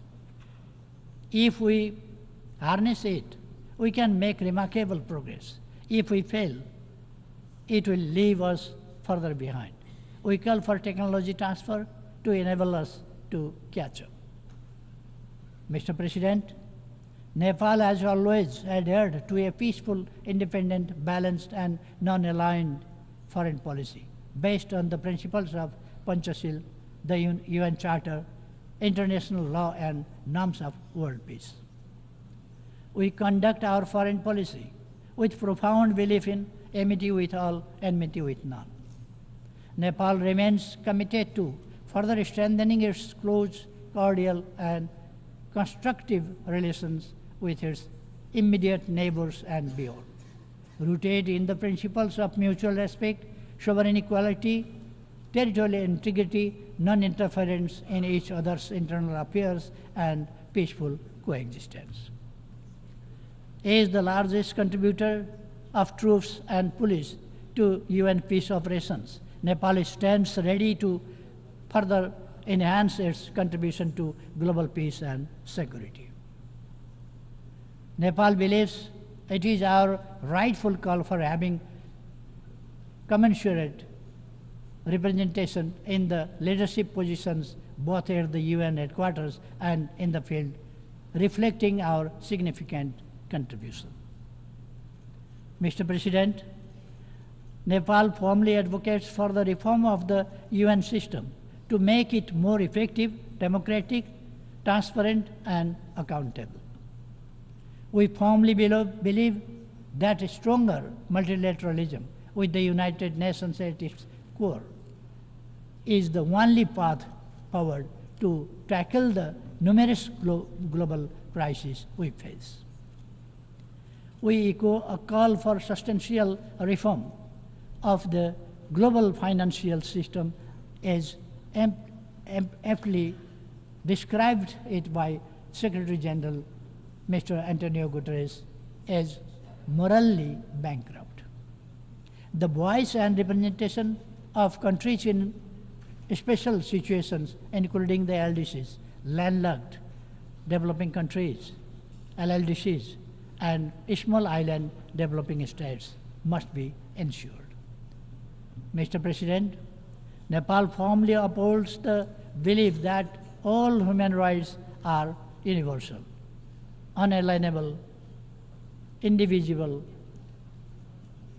interdependent, and interrelated. It is with this conviction that we have become a party to 24 international human rights related conventions and protocols, including 7 of the 9 core instruments. We are fully committed to promoting gender equality and ensuring equal rights for women. Nepal is making necessary legal arrangements for the full realization of all human rights for women and girls, including their sexual and reproductive health rights. Protection of the rights of migrant workers, including their safety, security, dignity, and well-being, has always remained our priority. We strongly advocate so far orderly and regularly migration to ensure that the benefits of migration are shared by all.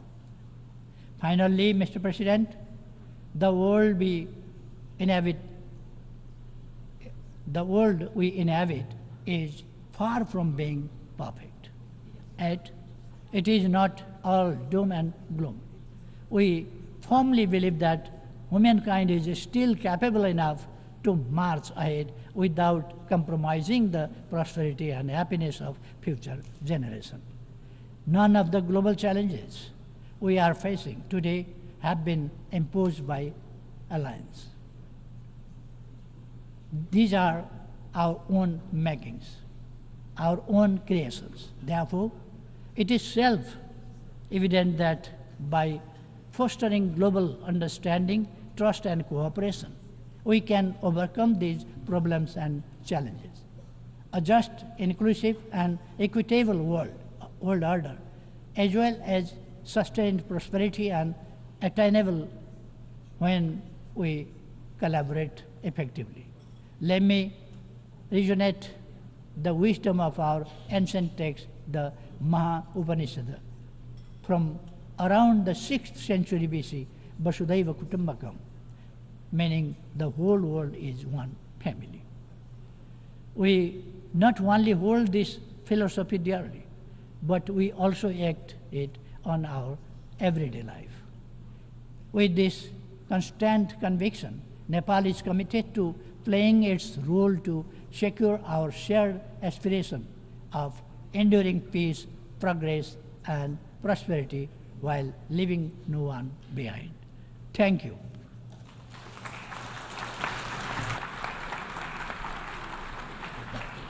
On behalf of the Assembly, I wish to thank the Prime Minister of Nepal.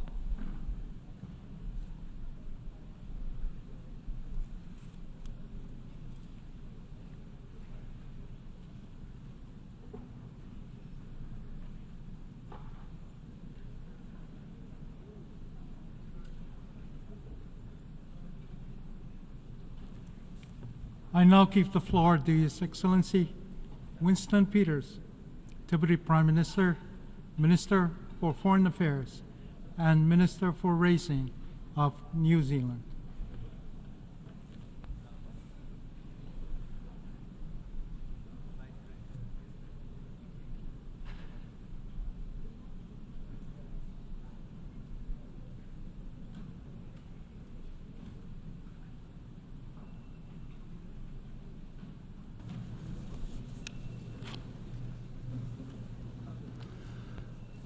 Mr. President, nearly 80 years ago, nations exhausted from the cataclysmic World War came together in San Francisco to create the United Nations Charter.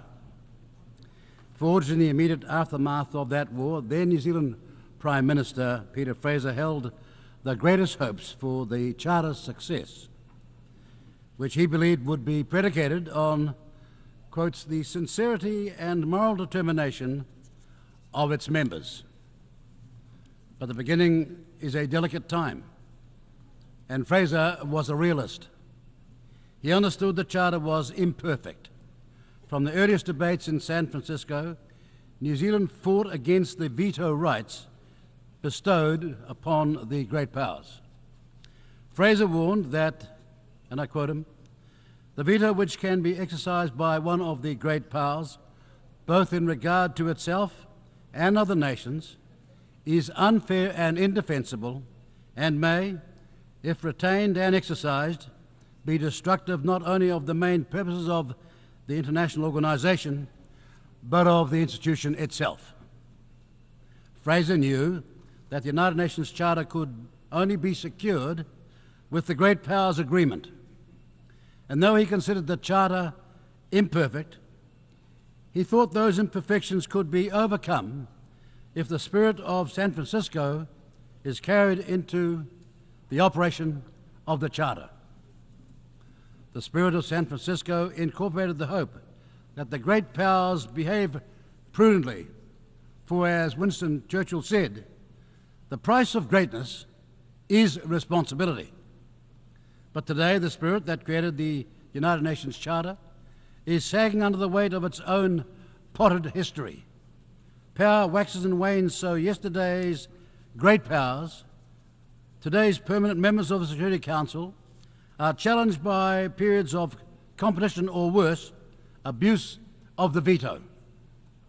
This has serious implications for all members and the conduct of our foreign affairs. While some permanent members exercise restraint in their use of the veto, others consistently and frequently abuse this power. When Russia, a permanent member of the Security Council, illegally invaded its neighbour, it did not just violate Article 2, Paragraph 4 of the Charter, it acted in utter contempt of the Charter.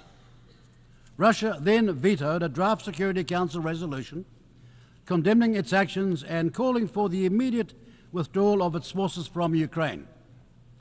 Not only does Russia lack the sincerity and moral determination required to make the United Nations work, but its delinquency should be a clarion call for long overdue Security Council reform. As Prime Minister Fraser said back in 1946, when referring to the veto's risks, quotes, "It is very bad if one nation can hold up the advancement of mankind," unquote. The world of 2024 looks very unlike the one of 1945. And so our collective institutions need to evolve and reflect contemporary realities. We need a United Nations Security Council that looks more like today's world. And we need veto reform. Tensions and imbalances between the desire for a rules-based international order that protects small states against aggression and the unjustified exercise of power by certain great powers have only grown these past 8 decades. Yet small states matter now as much as they did then. New Zealand holds the foundational belief that all states are equal and that our voices matter as much as the most powerful states represented here. It is the quality of our arguments and the principles of justice that inform them, not the size of our militaries, that should hold sway here. We smaller nations face many of the same challenges and share the same concerns. As my colleague from Singapore, Dr. Vivian Balakrishnan, put it at this year's East Asia Summit Foreign Ministers meeting in Laos, the problem for us is that every small state that wants territorial integrity to be respected, that wants its political independence to be guarded, that depends on the UN Charter to plan long-term, must view an invasion of a smaller neighbour by a larger neighbour as full frontal point of anxiety. We agree.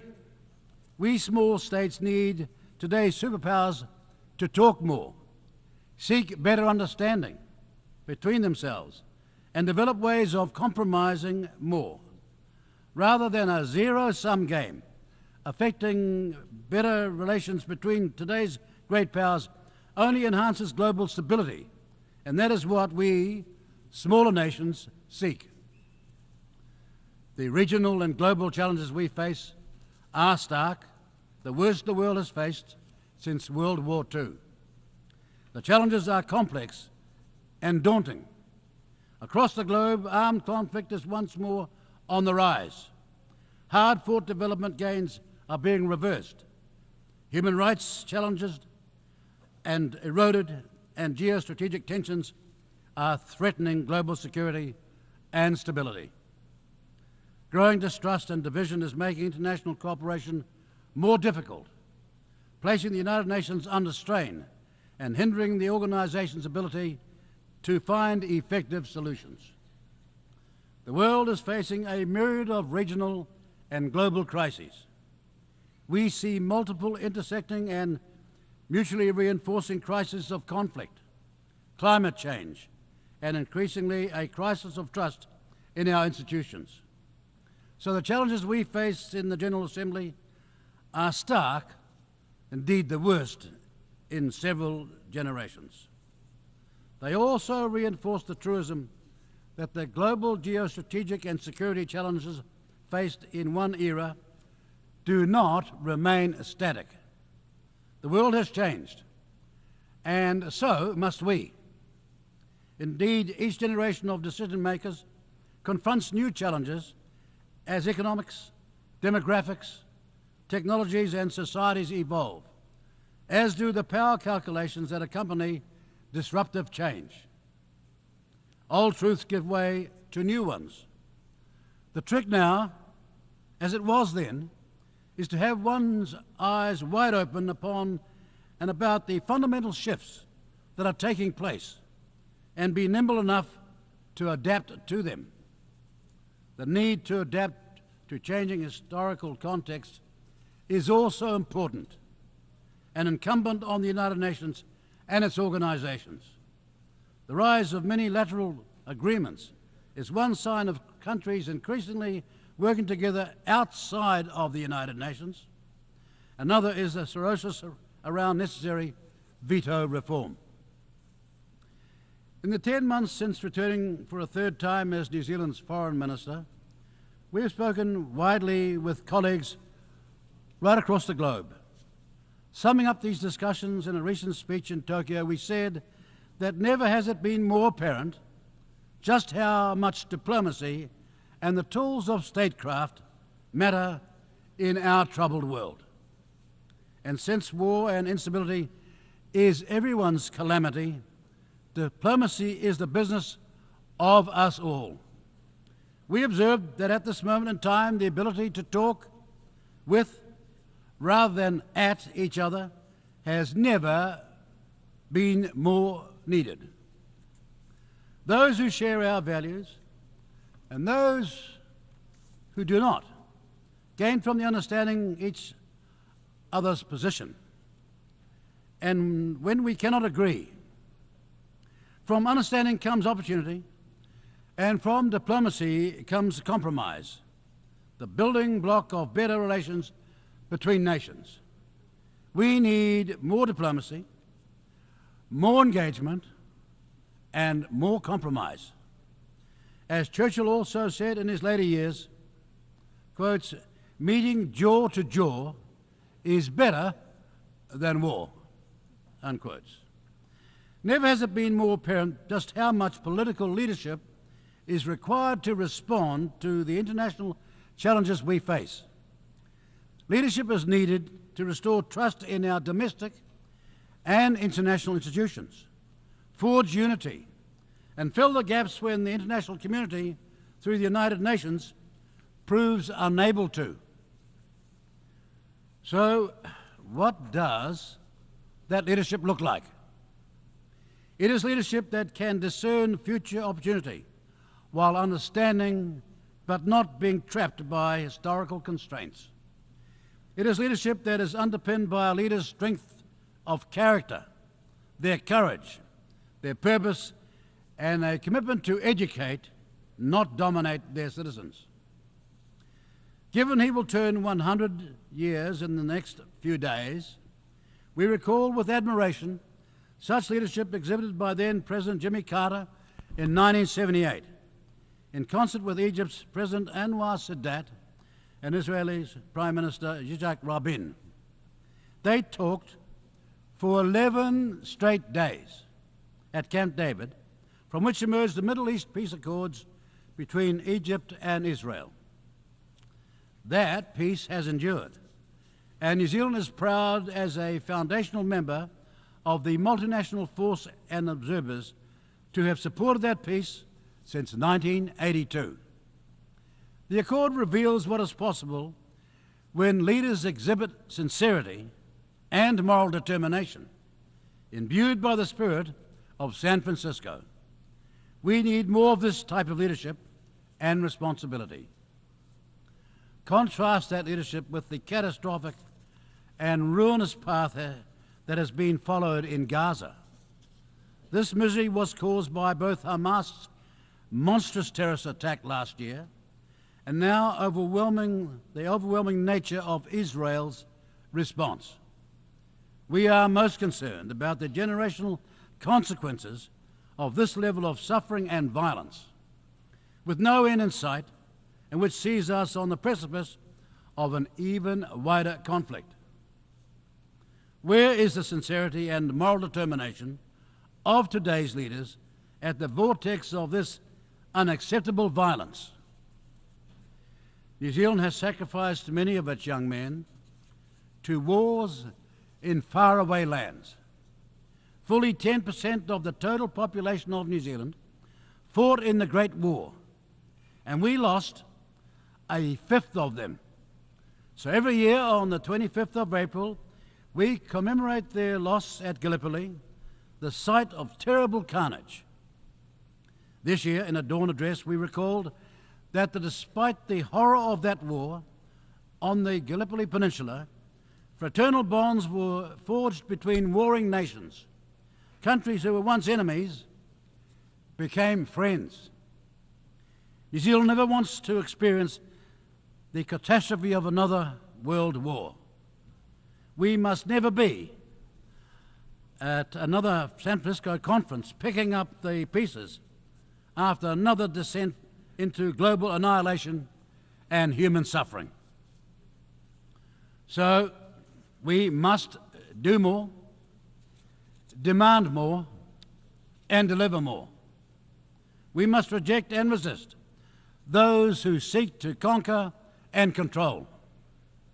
We must always seek the path of peace, because the lasting victories of humanity are those of peace, not war. Finally, despite our frustration at the lack of political will required to adapt this organisation to fully meet the challenges of today, New Zealand's support for the United Nations remains unwavering. That commitment is unchanged from when Prime Minister Fraser expressed his great hopes for the Charter 8 decades ago.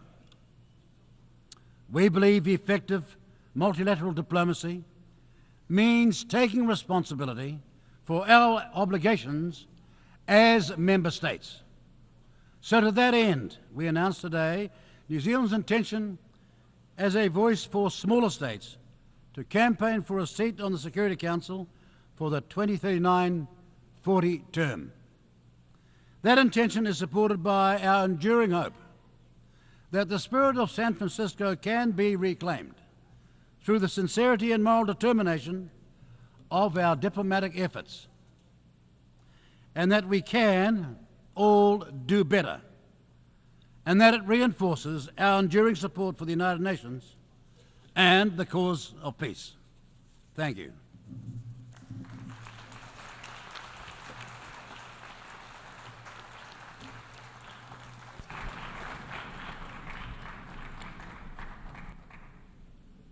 I thank the Deputy Prime Minister, Minister for Foreign Affairs and Minister for Racing of New Zealand.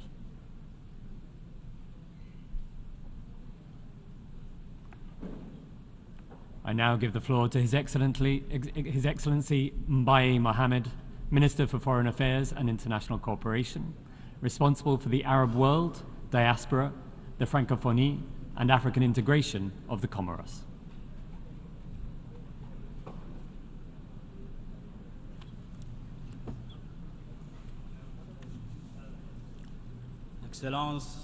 Excellencies, Mr. President of the General Assembly, Majesty, Your Highness, Excellencies, ladies and gentlemen, heads of delegation, ladies and gentlemen, Assalamu alaikum.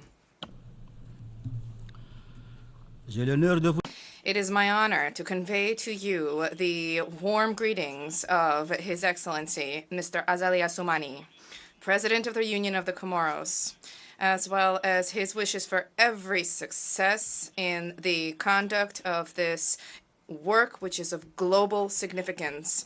First and foremost, I wish to convey to the authorities of the United States, on behalf of our delegation, our warm gratitude for the warm welcome from you in New York during our participation during this 79th session of the United Nations General Assembly. I wish to also convey my warm greetings to His Excellency Philemon Yang on his election, and we welcome his election to the presidency of the 79th session of the General Assembly. And I wish to tell him that we as Africans are honored by his presidency. I wish to pay a warm tribute to His Excellency, Mr. Dennis Francis, for his wise, skillful stewardship and his commitment to peace and development during his presidency of the 78th session of the General Assembly, the proceedings of which were steered by him. And lastly, on behalf of my country, I wish to thank His Excellency, Mr. Antonio Guterres, United Nations Secretary General, for his commitment to peace and development. Mr. President, this session of the United Nations General Assembly is opening once again at a delicate time in the life of the international community. Since the 22nd of February 2022, the war in Ukraine has continued to ravage two great European countries, imperiling the well-being and the balance and disrupting the balance of the world. On behalf of our country, I urge the Russian and Ukrainian leaders to embrace the path of dialogue and negotiations. This is a wish from us to their peoples to ensure vis-a-vis the mark that will be left in history, but also we advocate a ceasefire. First and foremost, peace as well. These are prerequisites for peace, economic and social and food-related development for the entire world, in particular in Africa, which has been plagued by conflict. I now turn to Palestine. In light of the realities endured on a day-to-day basis, there is no doubt that we are not seeing legitimate defense. This war has been punctuated by disproportionate use of force, largely targeting innocent people. This is the purest form of genocide perpetrated by the Israeli forces in Gaza, which we condemn, and there's an urgent need to bring this to an end. The horrors endured by the people in Palestine have been reflected in our daily reality as we see the deaths of more than 40,000 people, including women and innocent children, more than 100,000 injured people, forced displacements of thousands of people under inhumane conditions, as well as the systematic destruction of hospitals and residential buildings. Our country reaffirms our full solidarity and our steadfast support to the fraternal people of Palestine. We beseech the international community to act for an immediate cessation of hostilities and for a rapid resumption of the delivery of humanitarian assistance. Furthermore, we call for a fair and lasting solution rooted in international law and the relevant resolutions of the United Nations. We specifically call upon the international community to work quickly to arrive at the two-state solution, that of two states, a sovereign Palestinian state with East Jerusalem as its capital, living side by side in full security with Israel. We applaud the admission of the State of Palestine as a full-fledged member of the United Nations, as well as its participation in the work of the United Nations, beginning with this session. I also wish to recall that the situation in the West Bank is also of great concern, and as has been stressed by Cardinal Pizzaballa, Latin Patriarch of Jerusalem, what is transpiring is a palpable and concrete example of how hatred, resentment, contempt have unleashed forms of violence that are increasingly extreme and increasingly difficult to contain.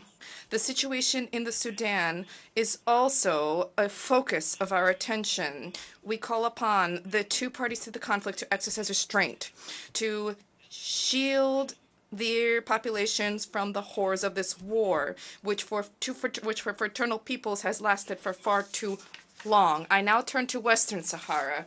The Union of the Comoros believes that the autonomy plan for this territory within the Sharifian Kingdom, submitted in 2007 by the Moroccan authorities, is the surest way to arrive at a lasting settlement to the anachronistic conflict.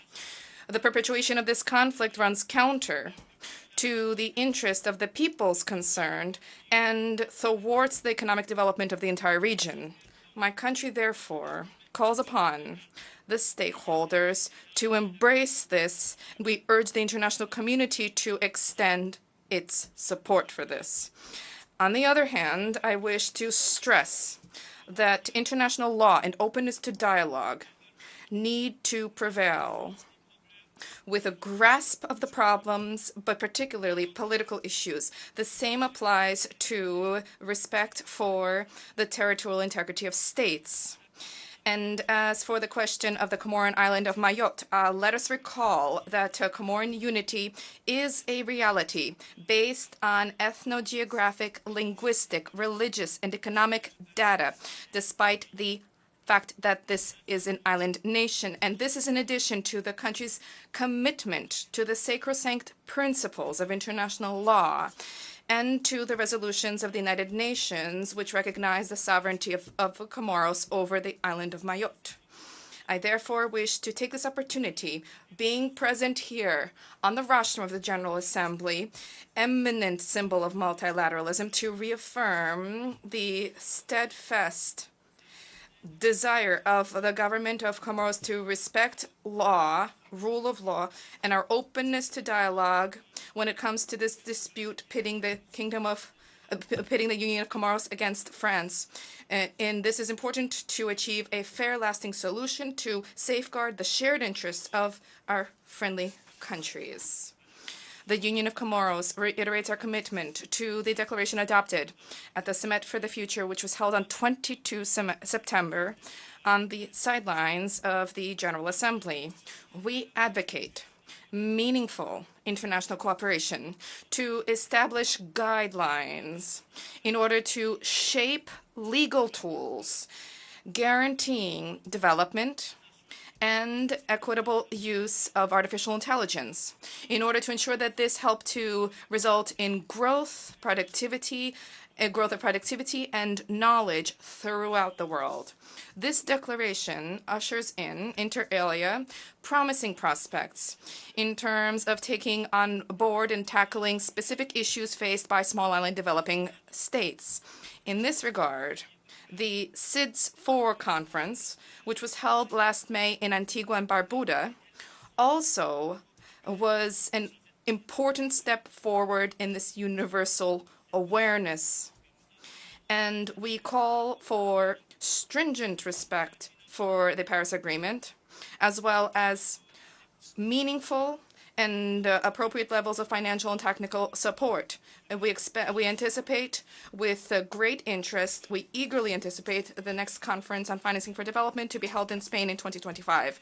This conference will be an opportunity for states in the South to champion reforms in banks and multilateral development institutions, as well as to ensure a predictable framework for sustainable resources that are acceptable and accessible and predictable.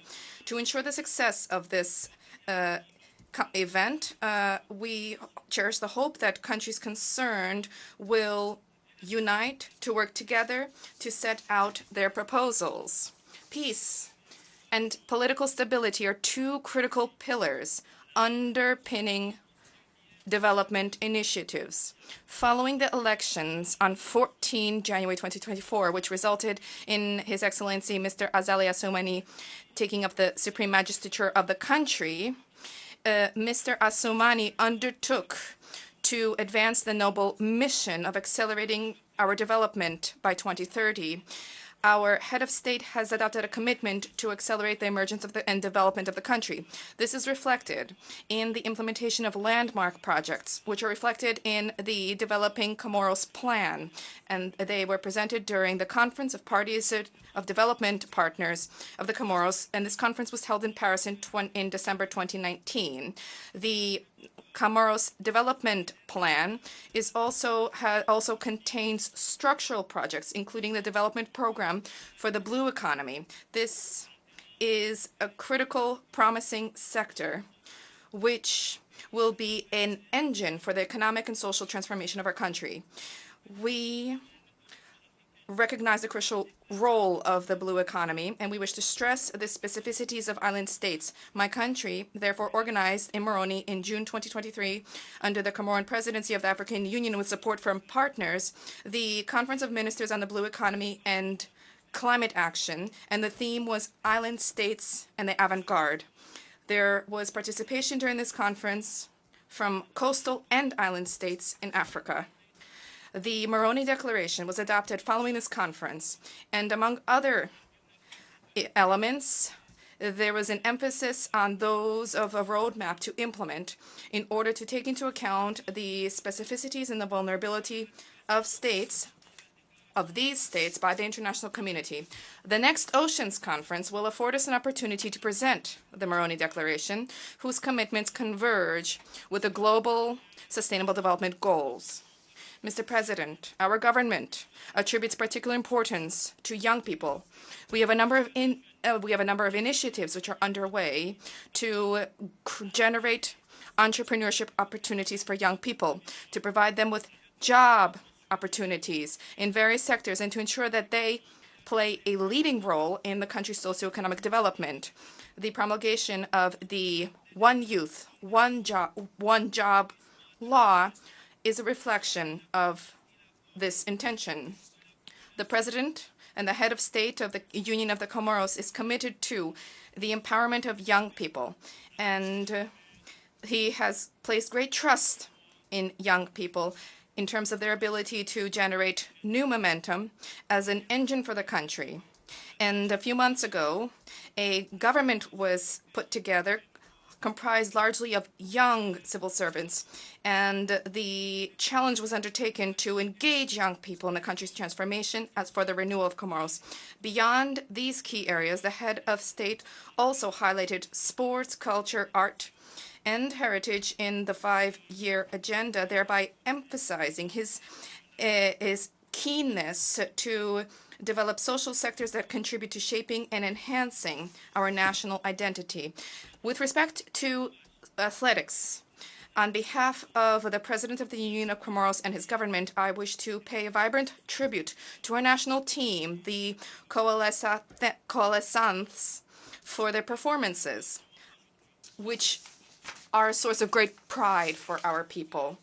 We, as an international community, are faced with many challenges, and we need to pool our efforts to tackle them. This session has brought together the Assembly of Nations. It generates hope for peoples to see a highlighting of shifts in issues having to do with their anxieties and concerns. In behalf of the noble, in the name of the noble values which unite us, let us work to assuage these anxieties and concerns, transforming them into hope, especially by rising to the aspirations of our respective peoples. Thank you very much for your attention.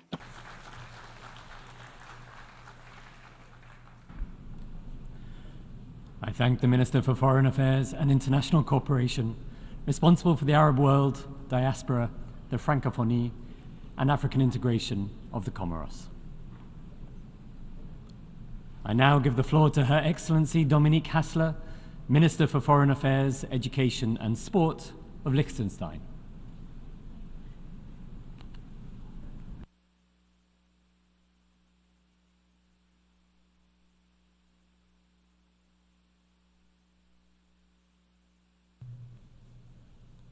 Mr. President, the UN is a special meeting place for all countries.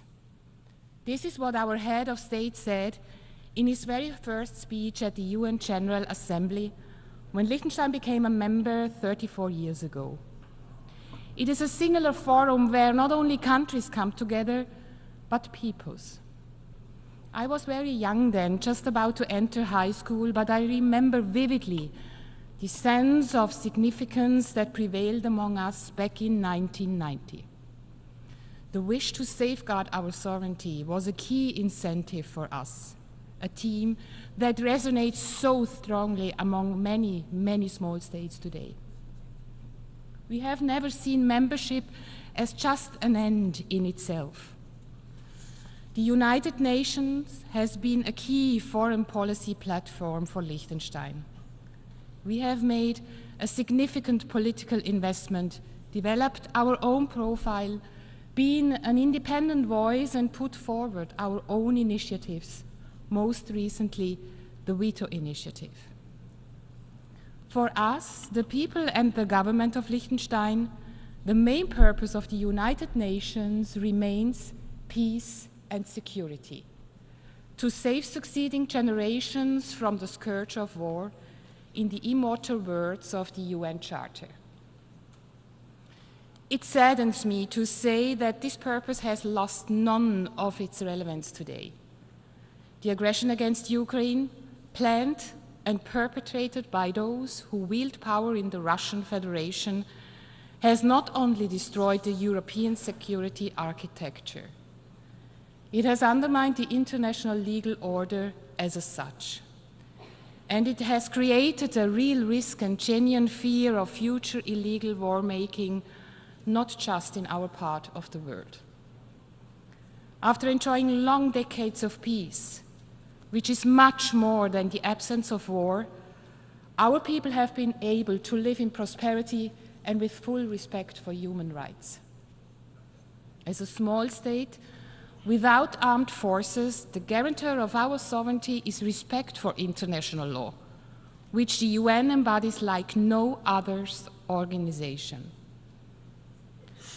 Our unequivocal stance in support of Ukraine is thereof a commitment to the international order and ultimately to our own security. More than 2 years of brutal war of aggression have brought immeasurable human suffering, economic devastation of immense proportions, and environmental damage for decades to come. Many of these outcomes are, sadly, irreversible. But together, we have the opportunity and the responsibility to bring about a just peace. And indeed, there will be no peace without justice. Peace must therefore be based on the terms we have already set together in this hall. And it must ensure individual criminal accountability for those who have, willfully and unprovoked, initiated this war of aggression. This alone will ensure that there is a prospect for sustainable peace for Ukraine, but also for the region as a whole. This alone will give small states everywhere the confidence and belief that their sovereignty and territorial integrity will be protected and safeguarded here at the United Nations, while demonstrating that we are committed and able to fulfill the purpose that has brought us together in this organization. Mr. President, much of what we have done in recent years here in New York was driven by the belief that we must safeguard the role of the United Nations in maintaining peace and security. We support a strong Security Council, but see little indication that it will be able to come together in the way the current challenges require. Rather than criticizing and lamenting what is a political reality, we have to think about alternative avenues, avenues that do indeed exist. This assembly is the key platform in this respect. It has taken the lead on Ukraine, and it has adopted important decisions on the Gaza war. And under the terms of the veto initiative, which has resonated so strongly in this hall, it is given the option to act whenever the Council is paralyzed by a veto. The Pact of the Future has given us the necessary basis to continue what we have begun and to chart a new path for peace and security. Only in working together we will be able to deliver on this promise. Mr. President, for almost a year now, the situation in the Middle East has absorbed much of our attention. We have witnessed with horror the terrorist attack on the civilian population of Israel on the 7th of October. And we are shocked and appalled by the suffering of the civilian population of Gaza, the many thousands of innocent victims, a very large number of children among them, which is simply unacceptable. The protection of civilians is a key priority on the agenda of the United Nations. However, it seems to be a mere afterthought for those making the decisions on both sides of the conflict, whose actions cause human suffering and threaten stability in the region. We are deeply concerned about the next level of escalation between Israel and Hezbollah and join the call for a 21-day ceasefire in order to prevent a further conflagration in the region. Liechtenstein is a strong supporter of the two-state solution. As such, we prioritize the protection of all civilians affected in our response and in our decision-making. We have contributed humanitarian assistance to the civilian population. We have called for the full respect for international humanitarian law by all, and with that I call, again, for the immediate and unconditional release of all hostages. We support the efforts by the International Criminal Court to investigate according to its mandate. The two-state solution, which enjoys an overwhelming support among all of us in this hall, was decided by this very assembly many decades ago. There is no other conflict where the United Nations has a clearer and longer-lasting responsibility. The end of the war in Gaza will only be one step in the long and difficult path to a two-state solution that allows Israel and Palestine to live together in peace and security in line with the right of self-determination of all peoples. Knowing that this will take time, it is even more important that all actors stop escalating the conflict further and that the human suffering ends today. The UN and each single member state need to live up to the goal we have set ourselves many years ago and bring this conflict to an end. Mr. President, the sovereign equality of all countries and respect for international law are key for all UN members to thrive, but for smaller ones, even more so. It is no surprise then that in this building, my country is known in particular for our clear and consistent stance in support of the rule of law. We are proud of the work we have done on international law. And it is a commitment we are determined to continue, especially as there is no doubt that international law is under attack from more sides and in more ways than ever before. Today, I call on you. I call on all of us to face this challenge as an opportunity, to come together and unite in a way that brings together all who need international law upheld for their survival and prosperity. All of whose best and sometimes only defense is that the rules governing the conduct between states since 1945 are actually enforced. All of us who are willing to stand up for each other, driven by both solidarity and enlightened self-interest.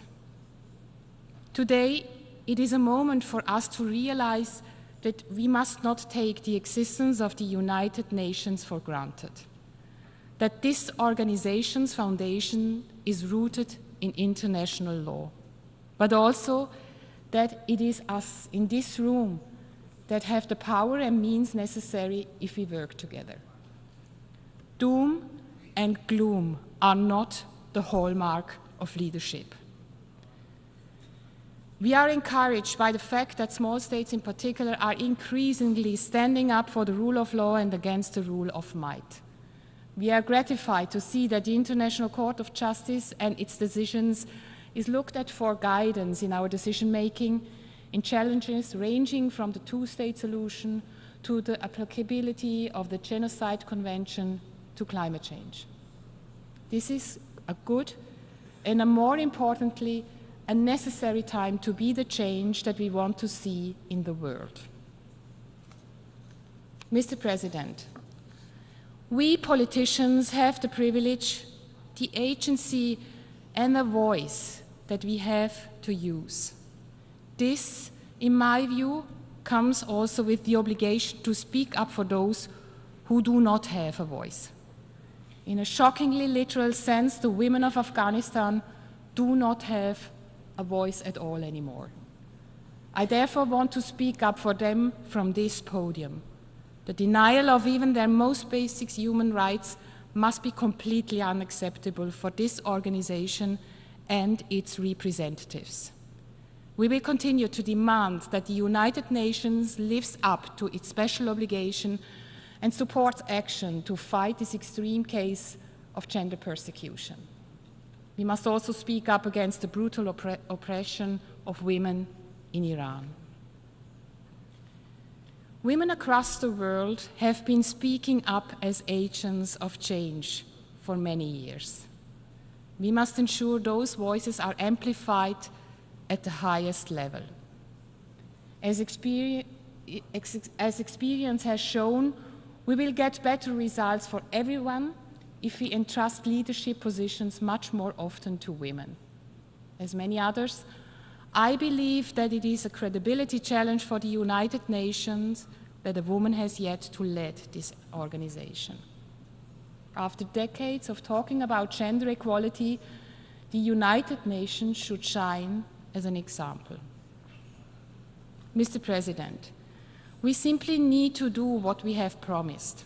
On peace, the central mission of this organization, on gender equality, on human rights, on deterring aggression, and on ensuring accountability.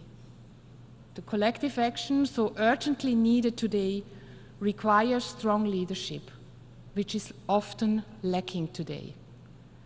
Leadership, whether by woman or man, comes with responsibility, accountability, and with the ability and willingness to listen to and work in the interest of those we represent. All of us that have had the privilege to speak from this podium have an obligation to present and future generations to deliver on the great hopes placed in our United Nations. Only then is this organization the singular place that serves the people of the world in their desire for world peace. Thank you.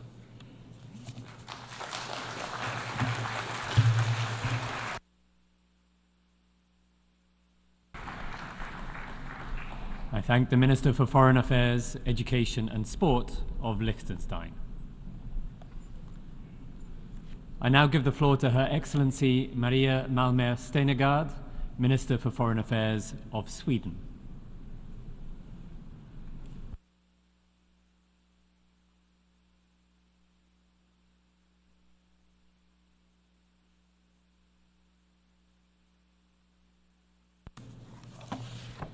Mr. President, Excellencies, we are gathered in this assembly while the world and this organization are facing major and existential challenges.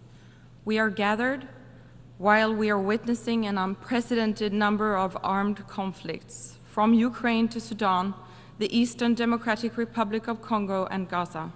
We are gathered while we are failing at our collective goal of maintaining international peace and security, of saving future generations from the horrors of war and from the disastrous consequences of underdevelopment and climate change. Mr. President, the UN Charter, the sovereign equality of all states, the peaceful settlement of disputes, the prohibition of the threat or use of force against any state is being challenged. We must stand by the Charter. Sweden's strong defense of international law, including the UN Charter, is based on the understanding that both our own security and that of other countries depends on it. Ensuring respect for sovereignty, territorial integrity, and political independence of all states, both large and small, is in our common interest. At its core lies the need for a global system that is open, predictable, and applies equally to all. In too many places around the world, including in Sweden's immediate neighborhood, we are witnessing the consequences of violations of the rules and principles we have all agreed to. Since the start of Russia's aggression against Ukraine in 2014, and with a full-scale invasion of Ukraine in 2022, Russia has brutally invaded the territory of another UN member state. This Assembly has strongly and repeatedly condemned Russia's aggression against Ukraine as a blatant violation of international law, including the UN Charter. If a member of the Security Council is allowed to reap the fruits of aggression, the harmful impact will not stop with Ukraine. Russia's leadership will continue its attempts to impose its rule on neighboring countries. The territorial integrity and sovereignty of all states must serve as a basis for a comprehensive, just and lasting peace in Ukraine. This was confirmed at the Peace Summit in Switzerland in June, which gathered some 100 delegations from all continents. Ukraine has made clear from the start that it wants a peaceful settlement based on the UN Charter. As President Zelensky rightfully said in his speech before this assembly yesterday, there can be no just peace without Ukraine. Sweden's steadfast support for Ukraine's efforts to restore its sovereignty and territorial integrity will continue for as long as it takes. As a direct response to Russia's full-scale invasion, Sweden and Finland chose to join NATO. For Sweden's part, this represents a truly historic change, ending 200 years of military non-alignment. This was our decision to make because it is the right of each state to choose its own security policy path.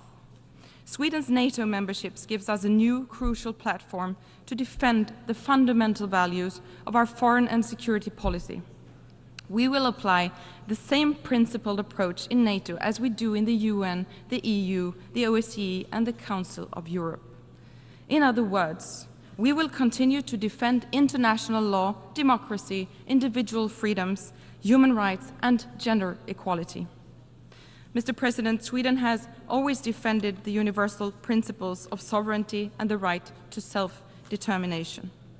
In fact, Sweden has consistently supported countries struggling for liberty, independence, and democracy, not least in Africa. And we continue to be an engaged partner of African countries. To take just one example, I am deeply concerned about the situation in Sudan. More than 10 million people have been displaced, which roughly corresponds to the entire population of my own country. Safe, rapid, and unhindered humanitarian access, an immediate ceasefire, and negotiations ensuring a return to civilian rule are urgently required. Therefore, Sudan is among the countries receiving the most humanitarian support from Sweden this year. Sweden remains a key partner and donor of UN humanitarian assistance, as well as of peacekeeping and peace-building efforts.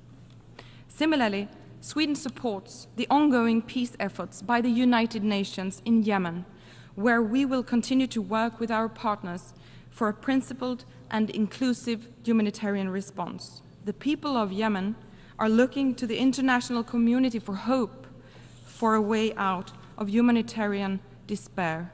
We must answer that call. Mr. President, we are also faced with the threat of a regional war, the consequences of which no one can predict. My country's long-standing commitment to peace efforts in the Middle East dates back to 1948 and the efforts of UN mediator Folke Bernadotte. Today, Sweden is one of the largest core donors to UN agencies and other organizations working to mitigate the immense suffering of the civilian population of Gaza. At the same time, Sweden stands up for Israel's right to defend itself in accordance with international law, and we demand that the hostages be released.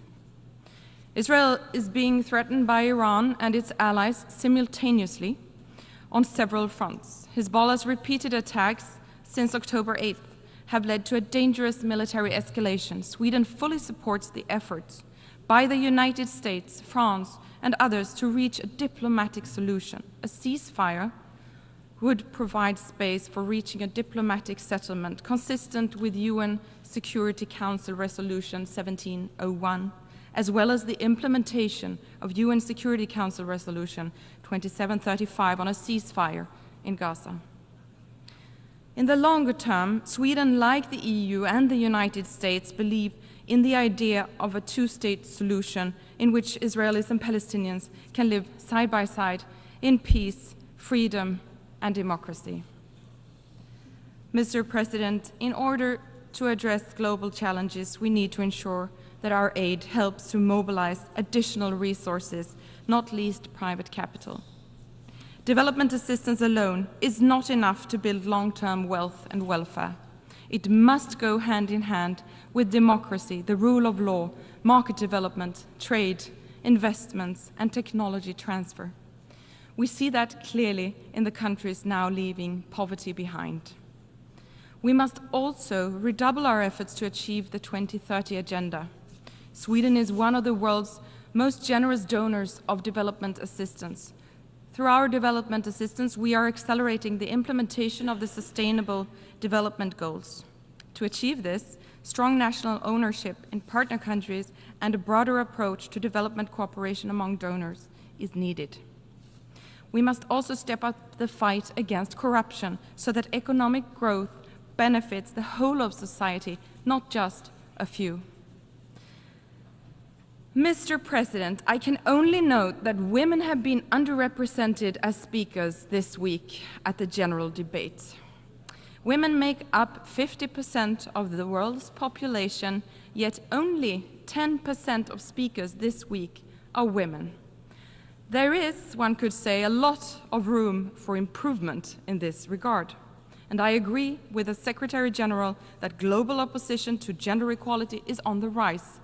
That is why gender equality is a core value in Sweden's foreign policy. So let me say this, countries that stand up for women's and girls' rights are not only champions of freedom and human rights, they also benefit from broad labor market participation and economic growth. Respect for human rights, providing sexual and reproductive health and rights services, and empowering young women and girls are tangible contributions to advancing gender equality. This is what I want for the future of my daughter, Kaisa, and for the daughters of others too. Simply put, our free society must stand up against those who wish to exploit our freedom to restrict the freedom of others. Everyone must be able to live safely and freely, regardless of religious beliefs or personal convictions, regardless of skin color, and regardless of whom they love. To my government, this is of such importance that we have begun work on an action plan for equal rights and opportunities for LGBTQI people. Mr. President, the green and digital transition offers vast opportunities in terms of new jobs, increased growth, and improved livelihoods. Sweden aims to become climate neutral by 2045 at the latest. As early movers, we want to show that it's possible to reduce emissions while maintaining economic growth. At the same time, global ambitions on climate action and climate financing must be raised. Here as well, we are increasing our support even further and enhancing its effect, advancing innovative financial models to mobilize more private capital. Mr. President, the many crises in our world today have shed a harsh light on the need for reforms of our multilateral system. We need global governance structures that can withstand the challenges of our time and that are resilient against malevolent attempts to undermine the UN Charter. Action, implementation, and follow-up must be our approach as we look forward and take stock of the Summit of the Future and the pact adopted there. The UN Security Council, the body entrusted with the ultimate responsibility to maintain international peace and security, must be effective, transparent, and accountable. Sweden supports a balanced expansion of the Security Council to better reflect current global political and economical realities. This can be achieved by such means as adding new permanent and non-permanent seats, including for African countries. Sweden also supports the ongoing reform processes in multilateral development banks to increase the effectiveness and scale of financing to achieve the Sustainable Development Goals and implement the Paris Agreement. Another area where strengthened global governance is essential is outer space. Modern societies are becoming more and more dependent on space services, and the space environment is becoming increasingly congested and contested. Sweden is strongly committed to preventing an arms race in outer space and safeguarding the use of space for peaceful purposes. This includes all states' full compliance with existing international law, including the Outer Space Treaty. We will continue to promote the development of norms and rules for responsible behavior in space. Together with Zambia, Sweden is proud to have co-facilitated the Global Digital Compact. Through this framework, all member states have committed to strengthen international cooperation to close digital divides between and within countries and to establish the governance required for a sustainable digital future, including on artificial intelligence. Rest assured, Sweden will continue to fulfill its responsibility and be an active, engaged, and constructive multilateral actor. We will continue to be a close and demanding partner to the UN. We will constructively demand more efficiency, more coherence, more impact, more innovation. This is how we will achieve our shared ambitions for the future together. Mr. President, this is a moment of major existential challenges, but we must not allow anything to stop us from defending the fundamental principles that form the foundation of this organization. It is true that there are areas where international law needs to be developed to meet new challenges. However, it is equally true that hundreds of millions of people have been lifted out of poverty based on the norms, the purposes, and the principles enshrined in the UN Charter. Global health and well-being have reached unprecedented levels. People across the globe are enjoying justice, peace, freedom, and prosperity at levels unimaginable to previous generations. It is a legacy to be proud of, one that we must do everything that we can to uphold. Thank you.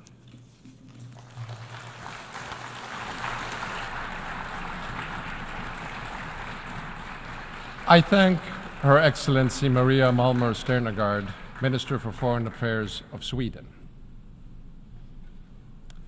It is now my honor and pleasure to give the floor to His Excellency Alexander Schallenberg, Federal Minister for European and International Affairs of Austria.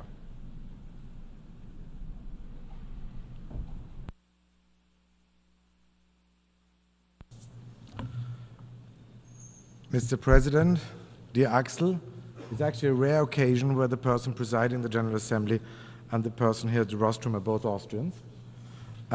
Excellencies, ladies and gentlemen, when we met in this hall last year, many, including myself, referred to the challenging times we were facing. A world riddled by uncertainty, growing divisions, and rising insecurity. A backsliding in hard-earned development gains. A backlash against the universality of human rights. Looking back on the past 12 months, we must admit that the sense of being in a permanent state of emergency has actually not decreased. On the contrary, it has even deepened. Russia relentlessly pursues its full-scale war of aggression against Ukraine, a violation of the UN Charter, the most basic rules that we all in this room agreed upon, that still is shocking today. Yes, my country, Austria, is a militarily neutral country. But neutrality doesn't mean and never meant indifference. We know very well that a world in which Russia succeeds in shifting borders with tanks and rockets is a world a lot more dangerous to all of us. After 946 days, I can only repeat that, 946 days of unspeakable human suffering and destruction, it is high time to return to diplomacy. Nobody wants, nobody deserves peace more than the people in Ukraine, but a negotiated peace, not a dictate from Moscow. And my friends, actually I'm encouraged. I'm encouraged by the conversations with many partners in this room I had over the last couple of weeks, some of them from far beyond Europe's borders. Encouraged that no matter where we stand, geographically, politically, or as far as ideology is concerned. We can all agree on the most basic principles of international laws, those principles enshrined in the UN Charter. They should be the bedrock of any negotiation leading to a comprehensive, just, and lasting peace for Ukraine. And let me be very clear. There cannot be, and there shouldn't be, negotiations on Ukraine without Ukraine. Ladies and gentlemen, in the Middle East, the barbaric terror attack of Hamas against Israel has brought a new dimension of devastation to a region not lacking in violence. Israelis are traumatized by the slaughter, torture, and sexual violence of October the 7th.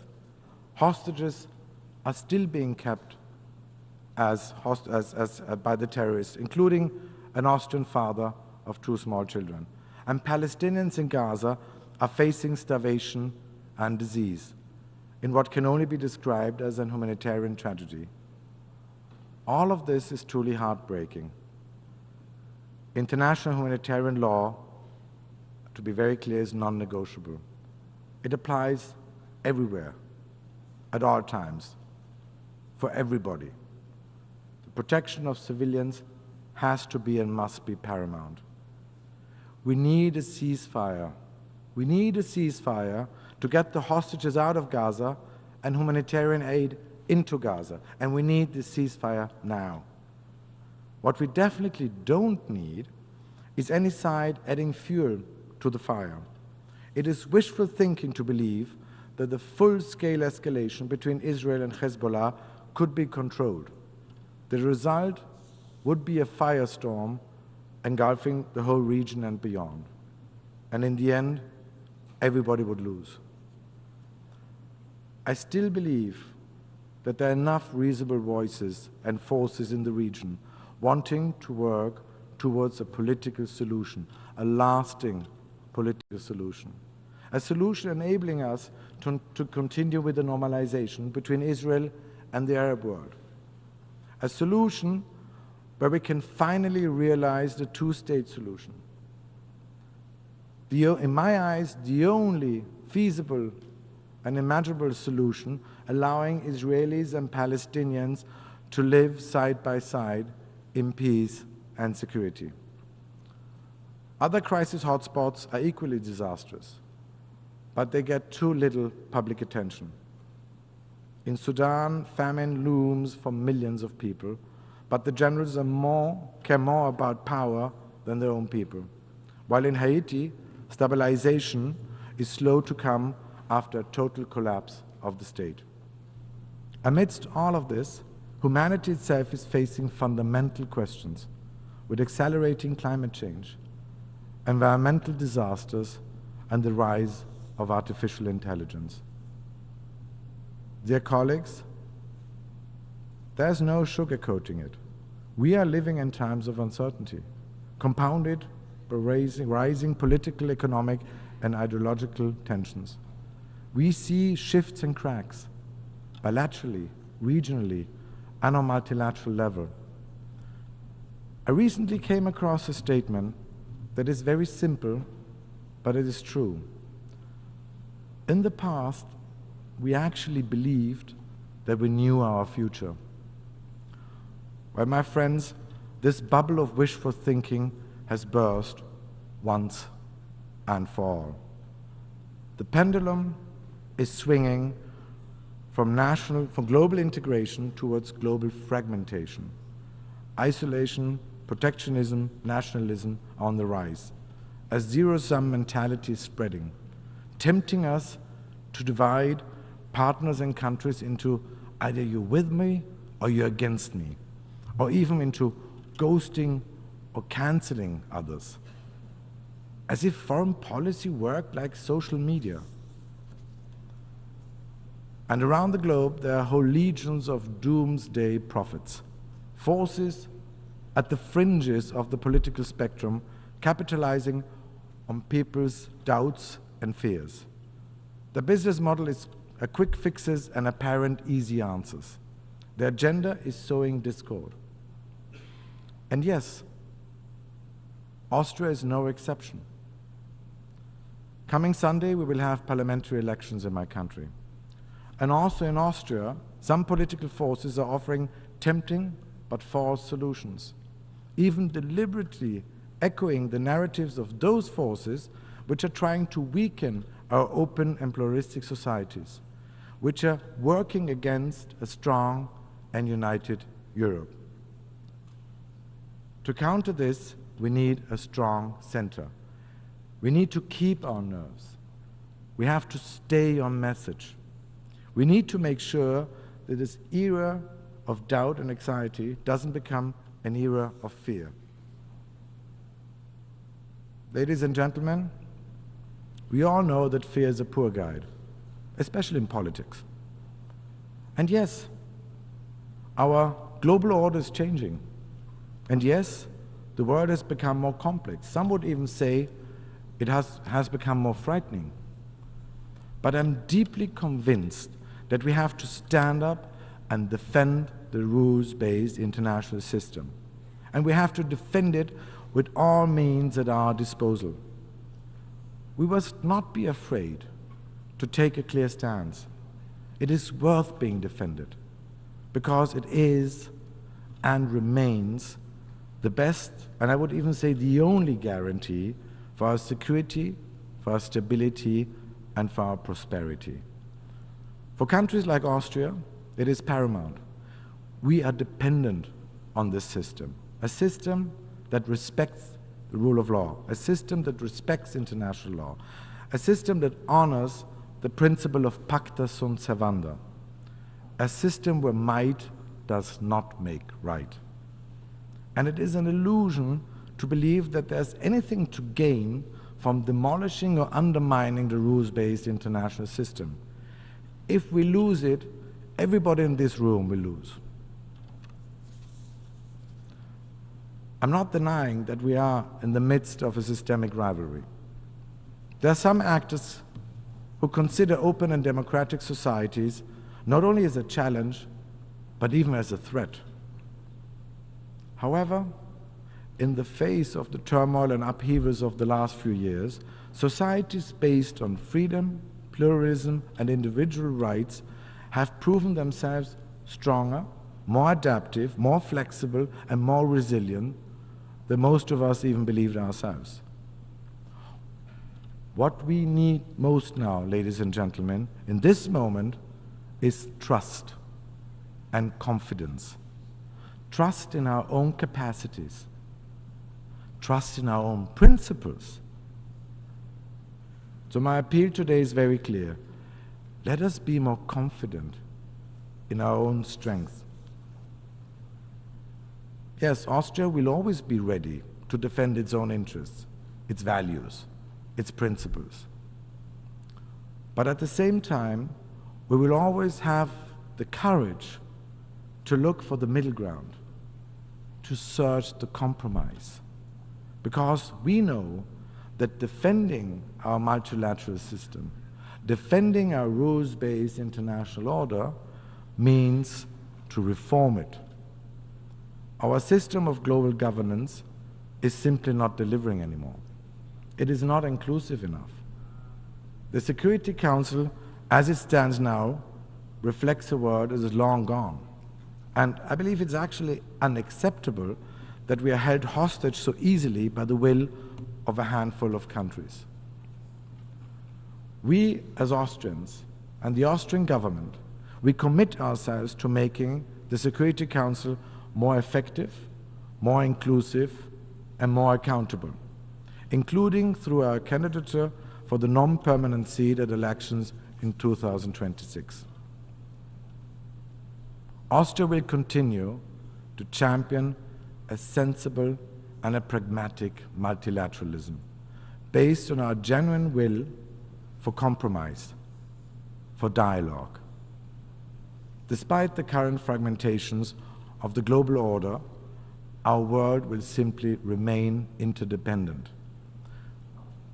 We will not be able to raise the drawbridges, to decouple, to cancel, to ghost, as some make us to believe.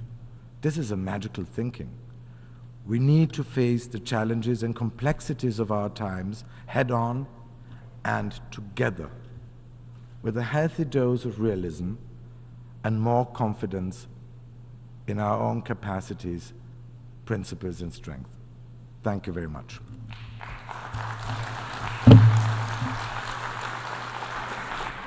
I thank His Excellency Alexander Schallenberg, Federal Minister for European and International Affairs of Austria, and also for the kind words directed to the Chair. I now give the floor to His Excellency Arnoldo Ricardo André Tinoco, Minister for Foreign Affairs and Worship of Costa Rica.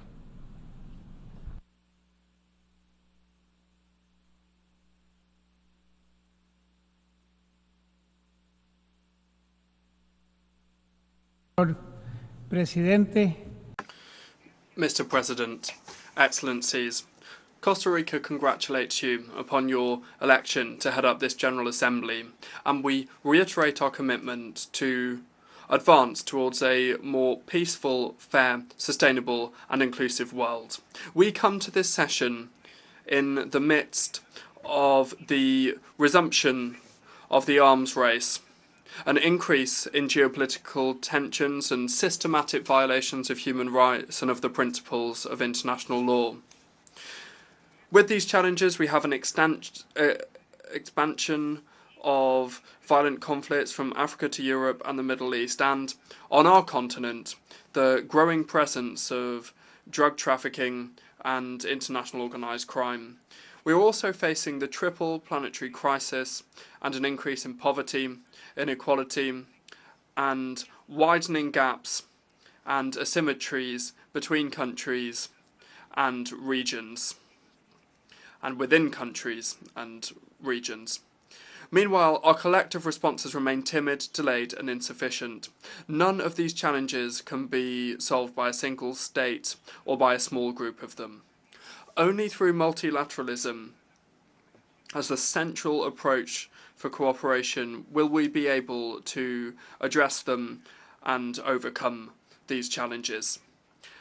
With multilateralism at the core, please allow me to share 4 points. First of all, democracy, the rule of law, and the respect for human rights are pillars for the effective functioning of the multilateral system. Democracy is the political system that embraces everyone. In it, every voice finds its echo, and every person finds their place. It is the natural expression of the rule of law. Venezuela cannot be considered to be a democracy. A democracy does not expel 8 million of its citizens, nor does it cause an unprecedented migration crisis whose repercussions are being felt across the entire Western Hemisphere. Neither does it persecute or intimidate, nor does it imprison or torture people for political reasons. A democracy does not deny opposition representatives access to vote counting, nor does it declare itself, without any proof or evidence, the winner of the elections. Costa Rica, just like the vast majority of countries in the region, condemns the manipulation of the results, and will continue to demand an impartial, transparent, and independent verification. This is a verification that the Venezuelan regime has refused to carry out. There is no doubt that Nicolás Maduro did not win the elections, just as there is no doubt that he intends to cling on to power at all costs. Let us not allow repression and dictatorship in Venezuela to become the norm once again. This is not the only violation of democratic principles in my region. Thousands of people cross our northern border on a daily basis, fleeing the repression of a dictatorship that has lasted nearly 3 decades in Nicaragua. This is a dictatorship that has deprived them of their freedom, of their human rights, of their dreams, and even of their citizenship, making them stateless.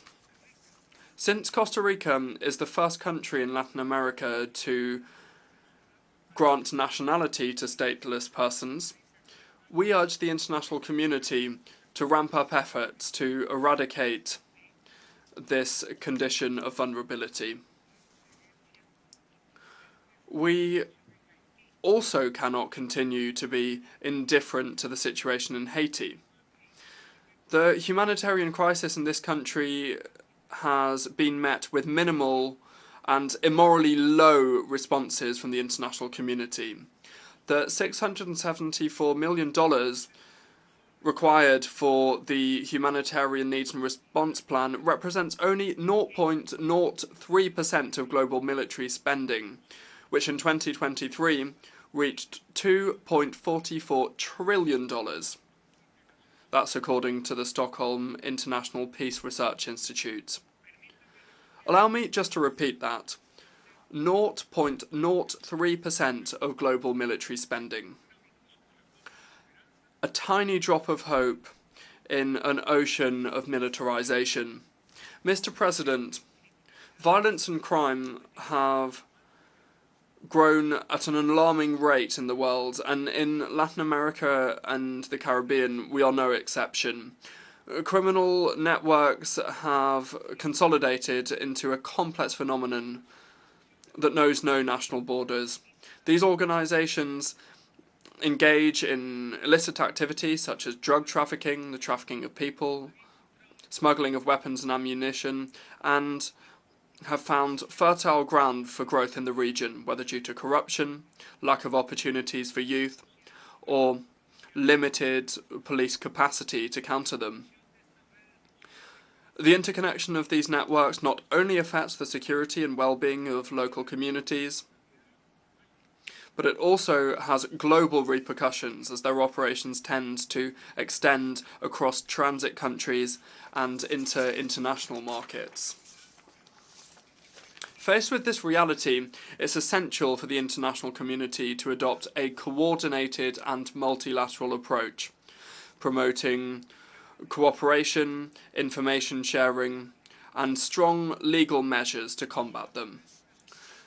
Only through joint effort will the structure of these organizations be able to be dismantled, and ultimately for peace and security to be reinstated in the region. And this brings me on to my second thought, my second point. At the heart of multilateralism lies peace, and there is no peace without justice. However, its heartbeat weakens with the escalation of conflicts in Gaza, in Lebanon, Ukraine, the Red Sea, Sudan, the Sahel, Yemen, Myanmar, and in Syria. These crises expose the fragility of our collective security system and demand that all parties to the conflict assume their obligations under international law, in particular international humanitarian law. Norms and principles must be respected without exception, in particular the protection of civilians and the principles of proportionality, limitation, distinction and humanity. For each and every one of these conflicts, Costa Rica reiterates its appeal to all of those involved for an immediate and unconditional ceasefire, to guarantee safe, uninterrupted and unrestricted access to humanitarian assistance, and to free hostages and detainees, to withdraw troops from affected areas, and for a de-escalation of tensions. It's also urgent to comply in good faith with all decisions from international courts and from the Security Council, because without justice, there will be no lasting peace. While expressing our deep concern over the weakening of international humanitarian disarmament instruments, Costa Rica urges states to reverse this trend and to renew their efforts to ensure that civilians do not become victim to the use of weapons with indiscriminate effects. We also urge to avoid the use of explosive weapons in densely populated areas or their surroundings, and invite all states to participate in the upcoming international conference on the humanitarian consequences of the use of explosive weapons in populated areas. This is going to take place next July, next year in San Jose. However, we must go further. Costa Rica calls for a consensus on governance frameworks for artificial intelligence in both military and civilian spheres. These frameworks must regulate autonomous systems with transformative capabilities that operate without human intervention. The Global Digital Compact that we've just adopted puts the multilateral system in motion to deal with artificial intelligence and is key for research and development, not just for its applications. Thirdly, Costa Rica believes that the international financial architecture is at imminent risk of becoming obsolete in addressing current and future challenges. Therefore, we make the most vigorous call for an international financial system that is transparent, inclusive, and sustainable. We require a financial architecture that meets the needs, does not perpetuate global inequalities, and addresses the pressing need for access to finance. This financing must be sufficient and concessional with effective debt relief mechanisms for developing countries. Costa Rica recognises the efforts of some international financial institutions to align their processes with transformation commitments, and we urge the states that make up the boards of the major international financial institutions to prioritise this urgent reform. We advocate for urgent capitalisation of multilateral development banks, and we call for an increase in the use of new and innovative financing mechanisms, such as green and blue bonds, as well as the debt for ecosystem services swaps. Middle-income countries and economies in transition, like Costa Rica, need the international financial system to provide finance tools for development. And these tools must be up to our specific needs and flexible and tailored to our fiscal and structural circumstances. We hope that the 4th International Conference on Financing for Development will bring about concrete agreements and will show the political will necessary. Fourthly, and in order to ensure the well-being of future generations, multilateralism must also be blue. Costa Rica has developed strong blue diplomacy that recognises the crucial role the ocean plays in the health of the planet. In order to have a habitable planet, we need a healthy ocean. It produces 50% of the oxygen that we breathe and is the largest source of protein in the world. It's the largest carbon sink and regulator of the climate, and 3 billion people worldwide depend on its biodiversity for their livelihoods. Therefore, it is urgent that the new High Seas Treaty, the BBNJ, comes into force, and that we deliver an ambitious treaty on plastics, so that we ensure that no mining on the seabed begins until there are guarantees that it will not have damaging effects on the marine environment. For the health of the planet and to respond to the multiple challenges that the ocean faces, I invite you all to participate in the 3rd United Nations Oceans Conference, which will take place in June 2025 in Nice, hosted by Costa Rica and France jointly. Mr. President, the multilateral system is being tested, as we all know. Its renewal will depend on courageous leadership, innovative proposals, and our collective ability to honour the principles and norms of international law without double standards. Its renewal will be achieved when we manage to shift resources from the coffins of war to the foundations of peace. The time is now. This is a unique opportunity, and the call is urgent. Thank you very much.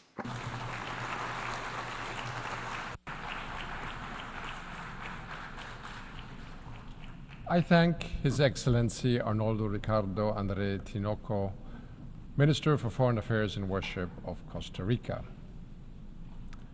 I now give the floor to Her Excellency Annalena Baerbock, Federal Minister for Foreign Affairs of Germany.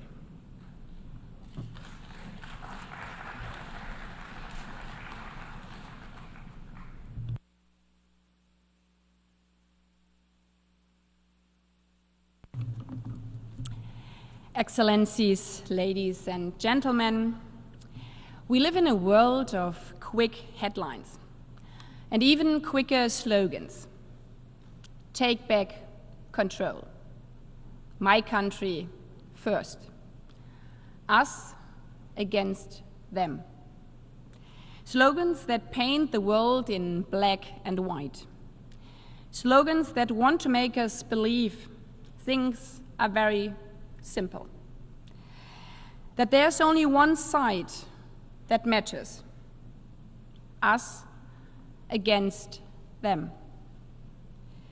I come from a country where this logic, us against them, was taken to the worst extremes that humankind has ever seen. A murderous world war that killed millions. And the worst imaginable crime against humanity, the Shoah, the genocide of 6 million Jews. Dehumanized, murdered, just for being Jews.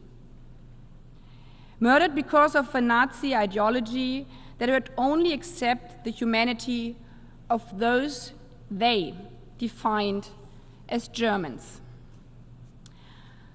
After World War II, this institution here in New York was founded on the understanding that us against them leads to disasters.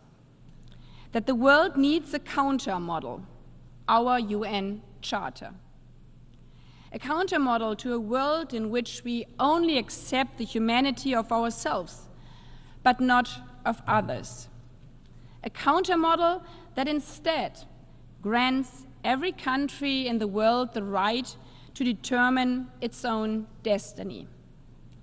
That casts a positive vision of our shared future. A vision of an international order that is based on rules, on the equality of every state and every human being, of cooperation instead of divisive nationalism, of a humanity that is indivisible. And these are not simple slogans. These are the principles we try to live up every day. Yet, living up to them is anything but simple. It demands hard work, maybe more than ever before. It needs empathy and solidarity, the opposite of my country first. It demands the will to put ourselves in the shoes of the other. It demands, especially in times of crises, the strength to recognize the other's pain, even if our own pain seems unbearable, and to find common ground despite all the things that divide us. It also means that we have to face the dilemma that the values of the Charter can at times appear to contradict each other, such as the inherent right to self-defense and the responsibility to protect civilians when the civilians are misused as human shields. Resolving this is harder than simply exclaiming either or, us against them. Especially in our days of social media, where simple TikTok truths seem to blur out all complexity and nuance, sometimes even facts, as we see regarding the war in the Middle East. In its ruthless attack of October 7th last year, Hamas maimed and killed some 1,200 men, women, and children. To this day, the terrorists are holding more than 100 people, men, women, children, hostage, including German citizens, including children. At the same time, in Gaza, hungry, traumatized children are wandering the ruins of what used to be their homes, desperately searching for their parents under the rubble. Seeing all this with burning hearts, I guess it might be human that sometimes we are all tempted to fall emotionally for simple slogans, to only see one side when our hearts are burning. In addition, each of us is looking at this conflict from our own perspective and history. We need to respect that. But we must not stop there. Instead, we need to ask ourselves, what if this was me? If these were my children? In competition of pain, there can be no winners. This is how one of the hostage families put it. Humanity is universal. If in the darkest hour of her life, the mother of a murdered hostage finds the strength to see both sides, then we, as leaders of the countries around the world, who have the privilege to speak in this hall, should be capable of doing the same. Not to fall for quick slogans, but to rally around humanity in order to overcome this vicious circle of hate. Universal humanity means the rights of Israelis and Palestinians do not cancel each other out. And this is why my country stands by its commitment to the security of the State of Israel, and why at the same time we are working every day to end the hell for the children of Gaza. Because lasting security for Israelis will only be possible if there's lasting security for Palestinians. And the opposite is also true. Lasting security for Palestinians will only be possible if there's lasting security for Israelis. This is why we are not resting until the hostages are home. This is why we are working so hard for a ceasefire, the Biden plan which was endorsed by the Security Council. Why at the same time, together with our partners, we are working hard to get more humanitarian aid into Gaza. This is why I've been in the region 11 times since October.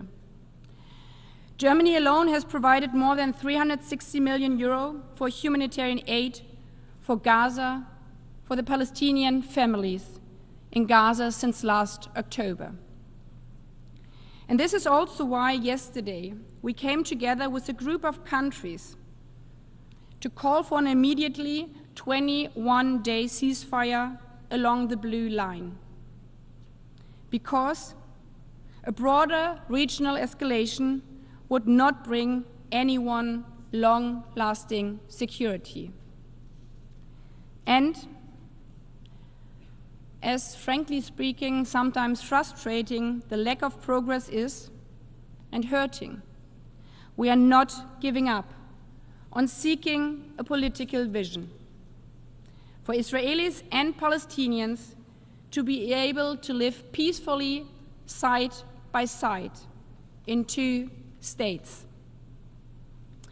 For me, resignation is simply not an option, because that would mean that the playbook of terrorism and extremism carries the day. We need to recognize each other's pain, each other's interests, and yes, also listen openly to each other's complaints if we want to move forward. And if we do so, we might sometimes hear things we don't want to hear, our own shortcomings. Frankly, I remember how I called 2.5 years ago so many colleagues here in the room and around the world to ask for your support in standing up against Russia's imperial war in Ukraine. And how one of my colleagues said, "But where were you when we needed you, when we were attacked by the Houthis?" And others said, "You didn't stand with us in our anti-colonial struggle." And yes, that gave me a pause, because they had a point. And I firmly believe critical self-reflection of what we, or generations before us in our countries, have done wrong is actually to our benefit. Because the ability to learn from past mistakes makes societies stronger. And it is the only way to build a better future. That is why my country, Germany, has started to address our colonial past more thoroughly. The restitution of artifacts is a crucial element here. That is also why we are in the midst of an important reconciliation process with Namibia. Because we can't undo mistakes of the past. But we can unite for a better future. And we can choose that every day by our own action. Facing our colonial history, to me, means doing the right thing today. But it also means that we have to stand up to the imperialist atrocities we are witnessing in our days today. Russia does not have a better future in mind for Ukraine.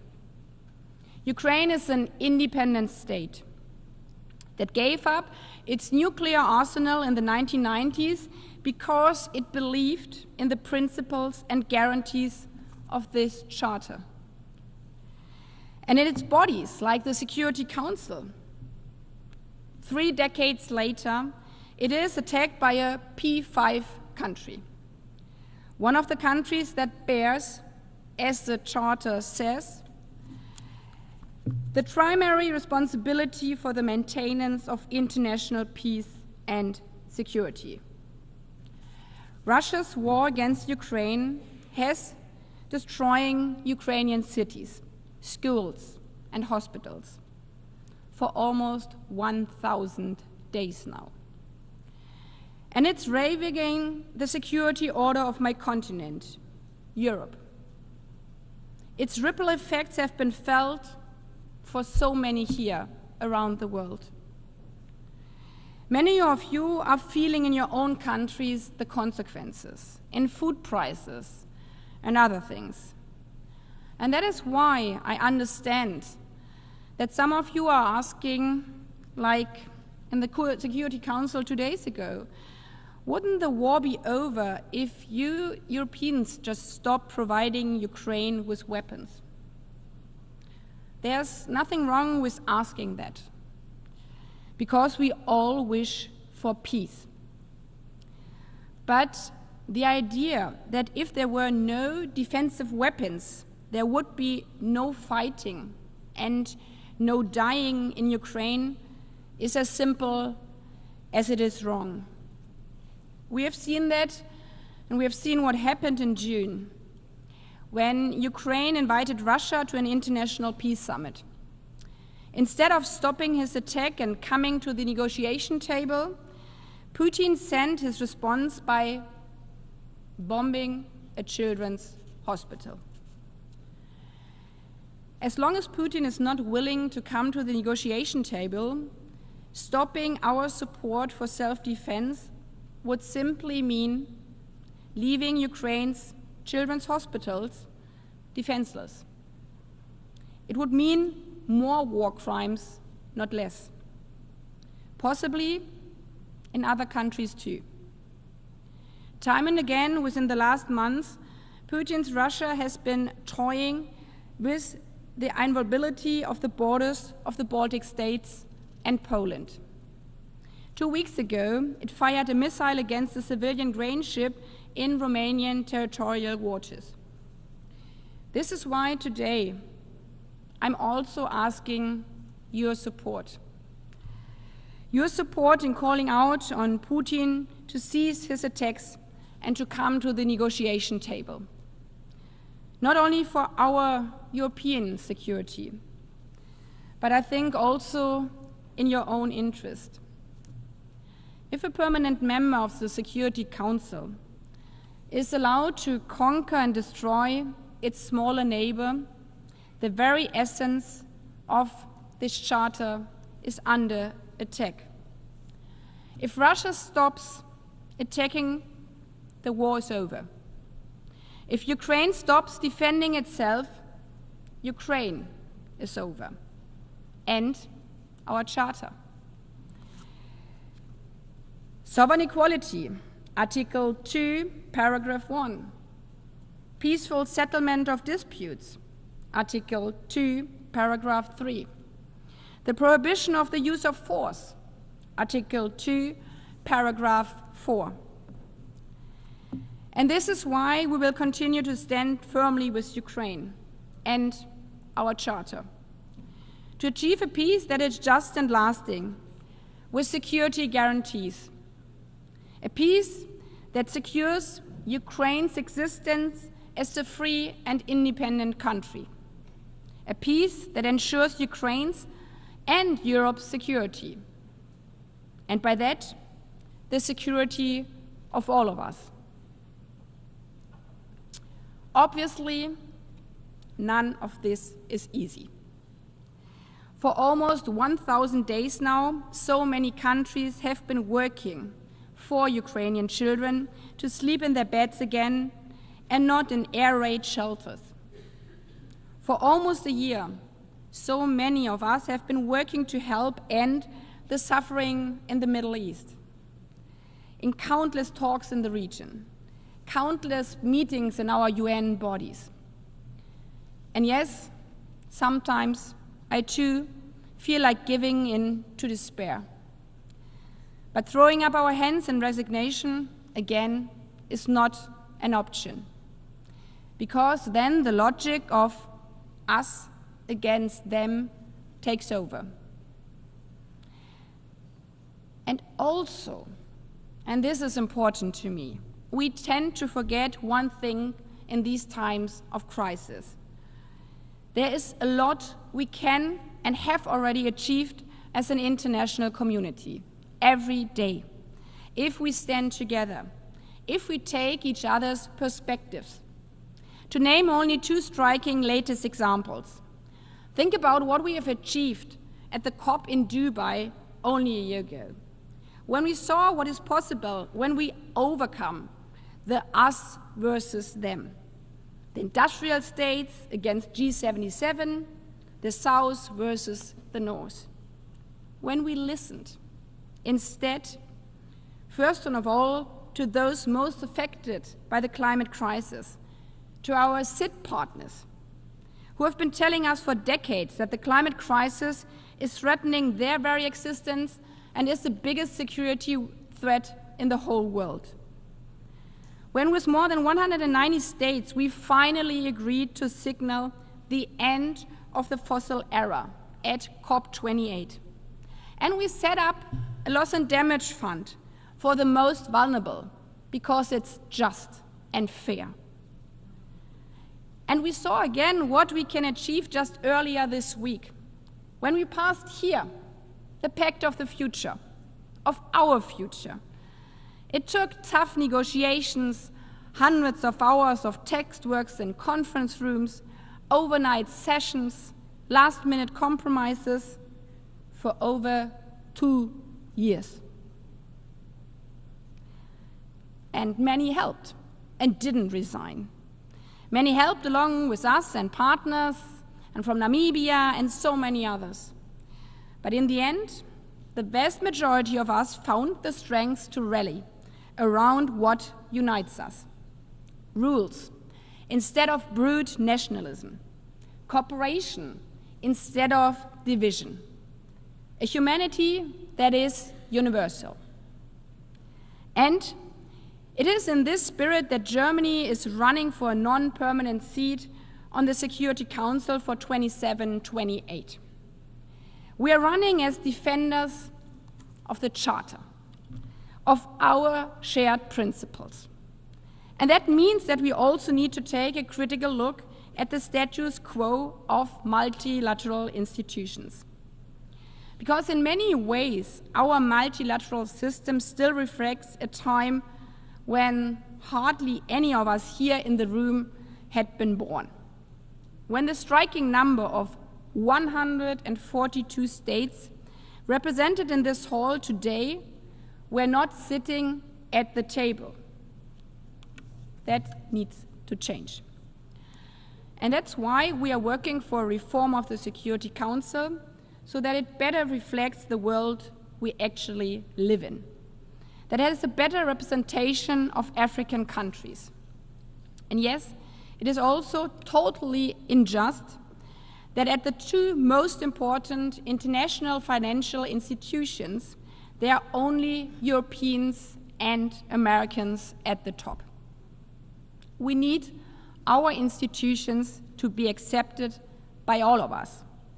And for that, they need to represent all of us.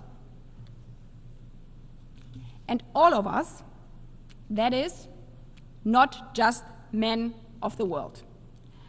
The one thing we definitely all have in common is this. Women make up at least 50% of every single country. But in 80 years of this organization, there has never been a female Secretary General. So if this organization calls for equality and justice in the world, it is long overdue for us to show it here in New York. So we probably all should already practice to say the words, Madam Secretary General, the floor is yours. Because the next Secretary General of the United Nations has to be a woman.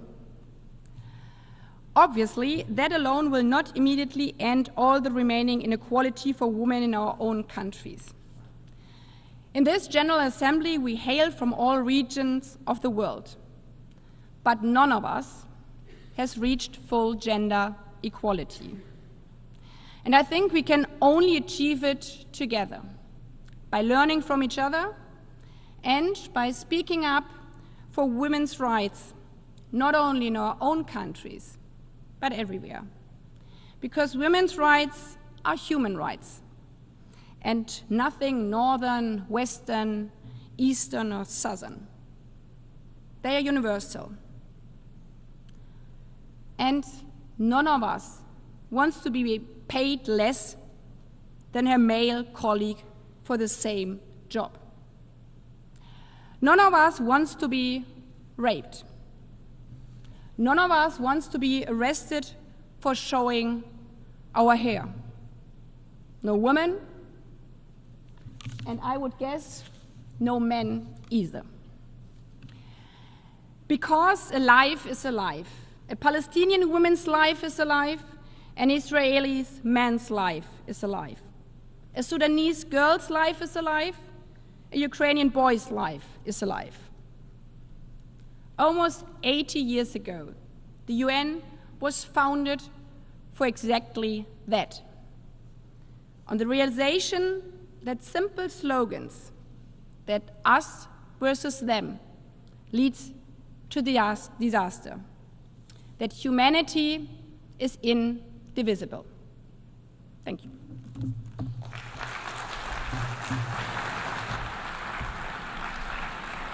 I thank Her Excellency Annalena Baerbock, Federal Minister for Foreign Affairs of Germany. I now give the floor to His Excellency Abdallah Bouhabib, Minister for Foreign Affairs and Immigrants of Lebanon.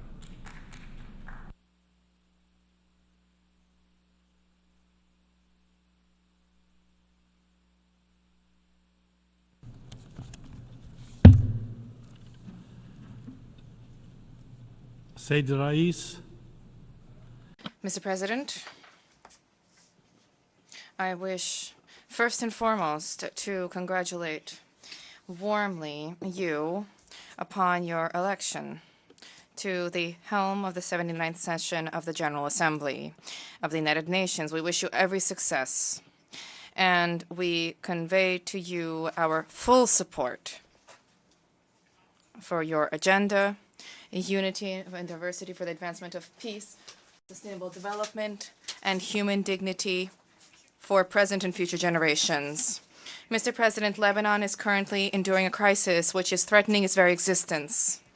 The future of our people and our prosperity are imperiled. This is a situation that requires international intervention on an urgent basis before the situation spirals out of control with a domino effect, making this crisis impossible to contain. Just as it will be impossible to extinguish the flames of this crisis, which will transform into a black hole that will engulf regional and international peace and security. The crisis in Lebanon threatens the entire Middle East with the worst if this situation remains as it currently is, and if the world remains immobile. Mr. President, we welcome the declaration delivered yesterday by the United States and by France, as supported by a number of friendly states, offering the possibility of long-term calm, helping to ensure the restoration of stability along the border, as well as the return of displaced persons. Furthermore, we demand that all possible measures be adopted for this declaration to be implemented. What we are currently experiencing in Lebanon is a consequence of the absence of a lasting sustainable solution. It is not the cause of an absence of a sustainable solution. The cause is the occupation, and we wish to reiterate this explicitly. The cause is the occupation. To claim anything else would be a loss of time. So long as the occupation persists, there will be instability and there will be war. We have repeatedly, on numerous occasions through the United Nations, we have striven to resolve border disputes with Israel. However, Israel has continuously eluded the issue or disregarded the matter. This is a difficult situation which we are experiencing, and in light of this, we are increasingly committed to international law. We are seeking refuge in the decisions under international law. To that end, Lebanon has contributed to the drafting of the Universal Declaration of Human Rights through one of our children, Shalmalek. And despite the inability of the United Nations to protect us from the Israeli aggression up until now, we remain committed to the role of this organization as a front line of defense in the face of occupation, violence, devastation, and oppression. Today, we desperately need the United Nations to play its role as a refuge for small countries who have been victimized by aggression. These countries include my homeland, Lebanon. Since this tragedy which we've experienced has broke out, since this bitter reality, we have observed that dialogue is an alternative to the language of weapons to resolve conflict. We have demonstrated ability to be a reliable partner in building consensus, as was the case in October 2022, when the maritime borders were delimited between Lebanon and Israel. This is the best proof of our commitment to negotiations for peaceful dispute resolution. Furthermore, we proposed during 2 Security Council meetings, the most recent one was held on the 17th of June last, and this topic addressed was the situation in the Middle East. We proposed an integrated framework to achieve a lasting pacification in the border south of Lebanon, and we wish to reiterate today our call for a ceasefire on all fronts, for this to be an opportunity and a prerequisite towards the full-fledged implementation of Resolution 1701 of the United Nations Security Council, which has been effective in establishing a relative degree of stability in the south of Lebanon since the end of the July 2006 war up until 7 October 2023. We, moreover, are counting on the support of the international community, and specifically on the support of friendly countries in reinforcing the deployment of the Lebanese army in the south of the Litani River and delivering the necessary equipment and to ensure that troop levels can be increased in the wake of the launch by the state of a conscription campaign as part of a clear commitment to the implementation of Resolution 1701. In this regard, there will be no weapons without the consent of the Lebanese government, and there will be no other authority than that of the Lebanese government, as is stipulated in the above-mentioned resolution. Our demand to secure support is not merely a reflection of our commitment to honoring our commitments under Resolution 1701. This is also our confirmation of the importance, reaffirmation of the importance of cooperation and support from the international community to surmount security-related challenges in order to bolster peace and security in the region. We are all cognizant of the economic crisis that has been plaguing our country, and despite this, our government has taken a decision for 100,000 additional soldiers to be deployed to the south of the country. And this is not a mere detail. Quite the contrary, this is a clear political message to the international community, reflecting the fact that Lebanon fully intends to implement Resolution 1701, to which we are wedded. And even at the worst times, including the present, we are not standing idly by. We are mobilizing our efforts at the highest level to protect our people, our national institutions, as well as our sovereignty.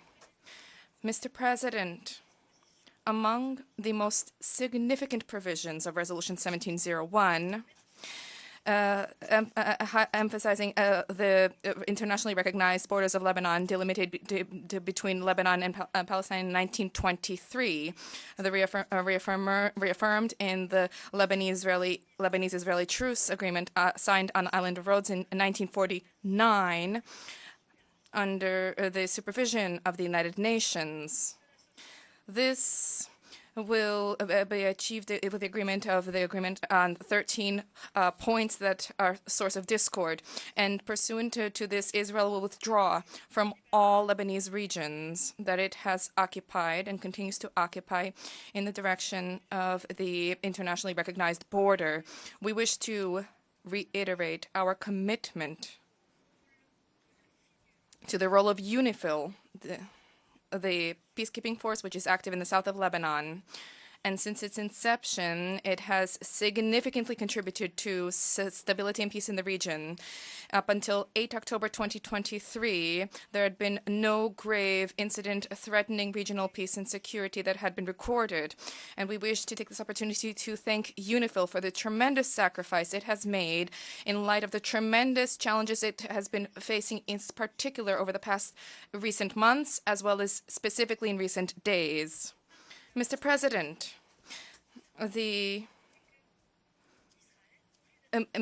Israel, instead of focusing on incessant wars, Israel is continuously radicalizing. One of the gravest challenges Lebanon currently faces is this increase in aggression.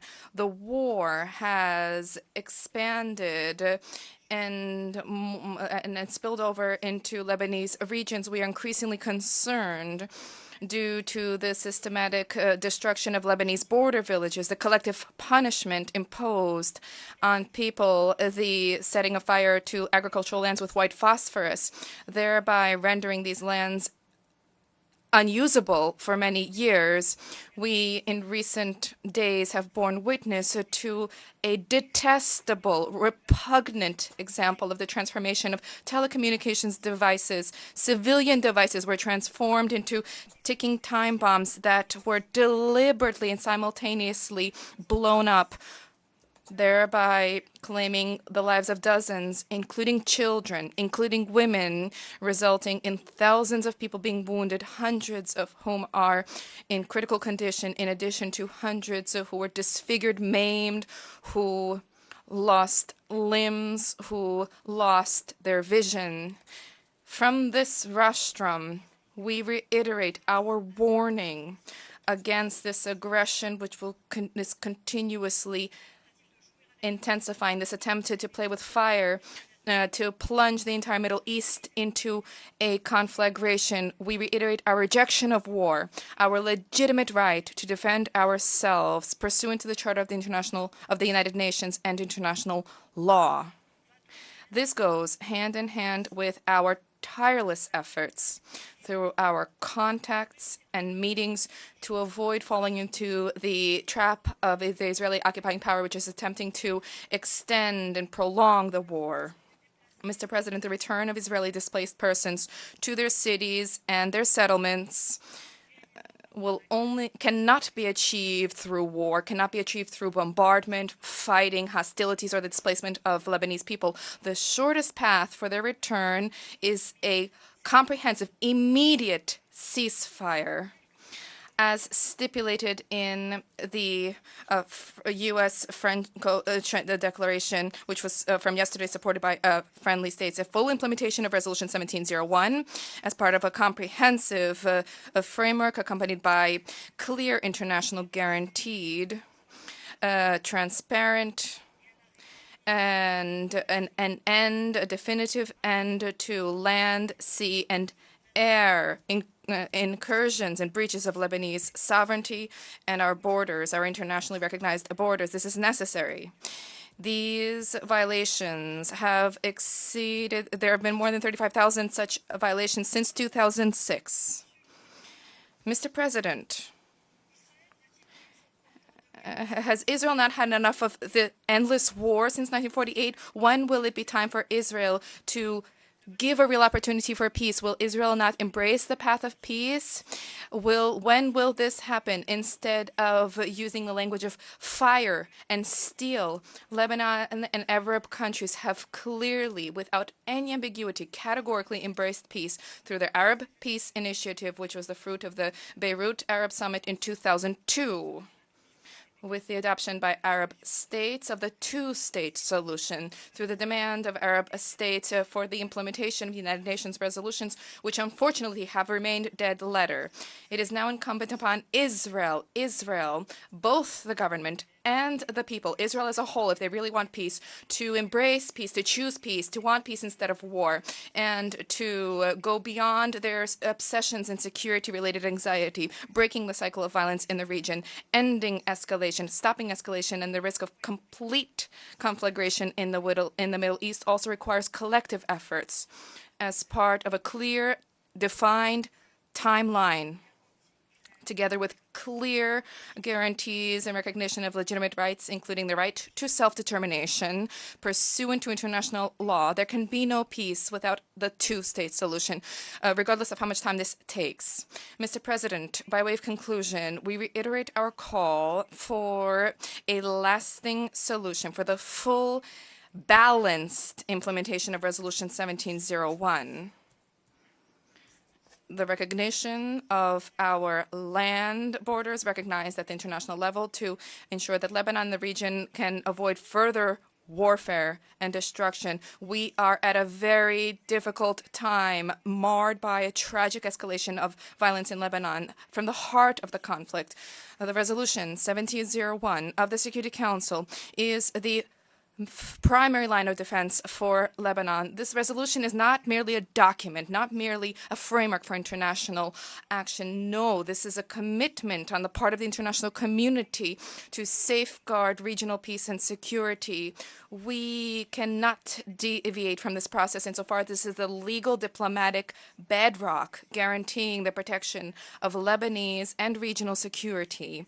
Respecting this resolution is absolutely necessary, not just for Lebanon, but for Israel too, and for the region as a whole. This is the best tool at the disposal of the international community to break this cycle of violence, to ensure that diplomacy prevails despite difficulties and despite the fact that the path ahead is difficult. The cost of a diplomatic failure will be very high. For this reason, we must bear in mind that with each new wave of violence, there is unimaginable suffering endured particularly by civilians. Any civilian killed is a tragedy that is unacceptable, and there's no justification for this when civilian areas are targeted systematically, as is currently the case in Lebanon. We are talking here about acts that are tantamount to war crimes. There can be no justification for the mass murder of civilians. However, as we talk about death and destruction, devastation, we also need to endeavor to find solutions. Time is of the essence. There's a need to embrace a political process to end this crisis, which is escalating. There's a need to move forward to reach a political solution. We together need to give thought to a political solution to this crisis instead of bogging ourselves increasingly down in the militarization of this conflict, the escalation of the conflict, and the expansion of the conflict. Diplomacy is not always easy, but diplomacy is the only way to save innocent lives and homelands. Lebanon, for our part, we are determined to tread upon this path. Lebanon views the U.S.-French initiative, which was French-U.S. initiative, which was supported by other friendly countries, as an opportunity to generate momentum, to take steps towards ending this crisis. And diplomacy needs to succeed. There is no other choice. Thank you.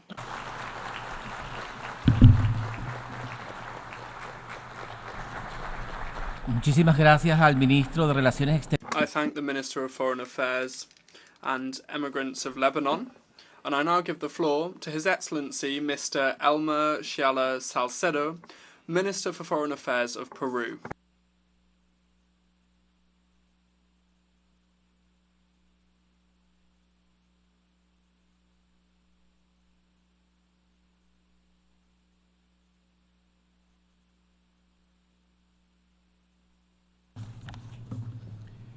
Señor Presidente.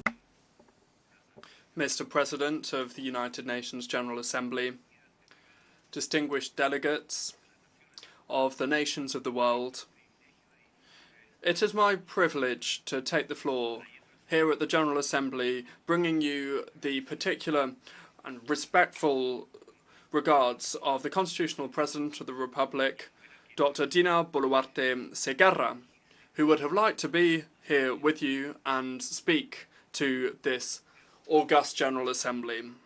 It is an honour for me to speak on behalf of my compatriots, to bring you their voice, the Peruvian people who through their daily endeavours aspire to a decent life and aspire to leave a promising future to their children. Peru, just like the rest of the world, has made tireless efforts to mitigate the harmful effects of political instability and those of the economic crisis caused by the COVID-19 pandemic. These things have claimed a high cost on Peruvian society, in particular in the most vulnerable sectors. Therefore, the government of President Boluarte is working tirelessly in order to recover our pace of economic growth and seeking to boost projects that had been stuck in their tracks and attracting foreign investment to develop large infrastructure projects with the ability to bring about decent and quality jobs. That way, we can contribute directly to our national development. Today, we can say that we are seeing the first results of these efforts, and that Peru has got back on track to growth and stability. We still, nevertheless, have a lot of ground to cover. Peru and all of the countries of the world face a raft of shared challenges that we can only overcome through international cooperation and by harmonising our efforts. Therefore, Peru reiterates its commitment to multilateralism because it is the best tool that we have available to us to achieve, through mutual agreement, the conditions that we require to achieve sustainable development. The first of these conditions, without a shadow of a doubt, is peace. The countries that created this organisation at the end of the Second World War did it in order to, and now I quote, save succeeding generations from the scourge of war, end of quote. The current reality is a testament to the fact that we are failing when it comes to this fundamental aspiration. Peru condemns all uses of force in international relations. Aggression and the grabbing of land by force is a violation of the UN Charter and of international law, and it also undermines the legitimacy and effectiveness of our collective security system. The paralysation of the Security Council when it comes to some conflicts and the applying of bias and double standards to other conflicts recalls the need to reform this body and to revise the prerogatives of its permanent members, mainly the right of veto. This is something that sometimes is used for political motivations rather than to address humanitarian matters. President, from this General Assembly, Peru will continue to engage in concrete actions for peace. We will continue to support disarmament initiatives and regimes, arms control and nuclear non-proliferation. We will continue to support the total elimination of nuclear weapons, and at the same time we reject tests and also the use or any threat to use nuclear weapons. Nuclear disarmament, we hope, will be internationally verifiable, and we launch an appeal to the countries that mainly have nuclear weapons to renew their bilateral commitments to reduce their respective arsenals, such as, for example, under the New START Treaty.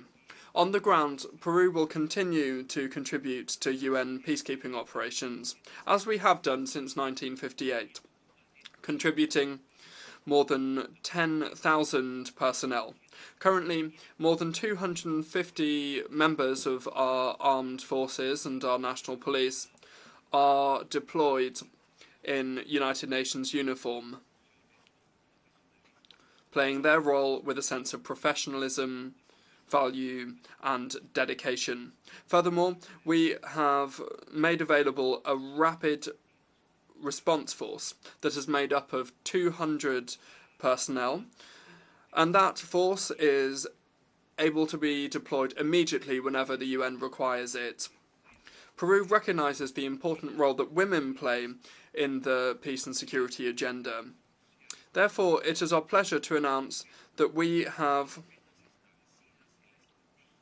largely exceeded the goals established in the National Gender Parity Strategy for uniformed personnel of the United Nations in 2018 to 2028, and that we will continue to increase the percentage of Peruvian women deployed in peacekeeping operations. President, the second condition required for development is a clean and healthy environment. Climate change, the loss of biodiversity and pollution are interconnected threats that compromise the survival of present and of future generations. The high vulnerability of Peru to the adverse effects of climate change has led this to become a priority issue in our foreign policy. And that's also why, alongside other countries, we have called upon the International Court of Justice to rule on the international obligations of states when it comes to climate change. Last year, my country was affected by Cyclone Yaku and by the El Niño phenomenon. These things claimed losses of human lives and huge amounts of material damage. On that, I wish to express my gratitude to the UN system for supporting the actions of my government to provide assistance to the affected population. Aware of the increase in the frequency and the impact of these phenomena due to the climate crisis, my government, the government of President Boluarte, has pushed forward the adoption of a preventive approach when it comes to managing the risk of disasters, in line with the Early Warning for All initiative of the Secretary-General and in line with the Sendai framework. Furthermore, aware of the need to develop a low-carbon economy and to promote a change in our energy mix that prioritises clean and renewable energy, the government of Peru has been updating our national strategy for climate change in order to achieve carbon neutrality by 2050. However, these domestic efforts are not enough. It's essential to increase international cooperation, always adhering to the principle of shared but differentiated responsibilities when it comes to climate action. Developed countries must adopt more ambitious goals to reduce their emissions and to honour their commitments when it comes to climate finance, which includes mobilising as a minimum $100 billion per year for developing countries, and to implement the loss and damage fund that was agreed on at COP27 of the UNFCCC. Furthermore, it is urgent to ensure that the Green Fund for the Climate is funded. This is something that has allowed us to make progress in our adaptation and mitigation work.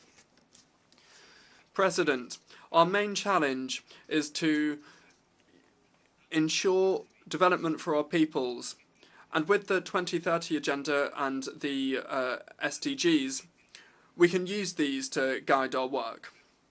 Unfortunately, the most recent report of the Secretary-General on progress in achieving the SDGs shows that we are not on the right track.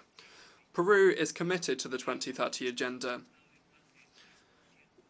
and that's why we have increased by more than 10% the resources allocated to compliance with the SDGs. On that, I wish to underscore the actions that we have been engaging in 3 priority areas for Peru, which are health, education, and social protection. On health, to start with, in the face of the largest dengue epidemic that Latin America has faced, Peru adopted swift actions that enabled us to reduce its lethality by half compared to the previous epidemic, and currently we are updating our prevention and control strategies for dengue in line with guidance from the World Health Organization. Next, education. In the quest to provide quality education, we have focused on teacher training, and we are strengthening technical training in secondary and higher education. The goal of that is to ensure that our young people are able to access the labour market. Furthermore, we have set forth an ambitious investment programme to close education infrastructure gaps. Moving on now to social protection. The third priority area is social protection for development.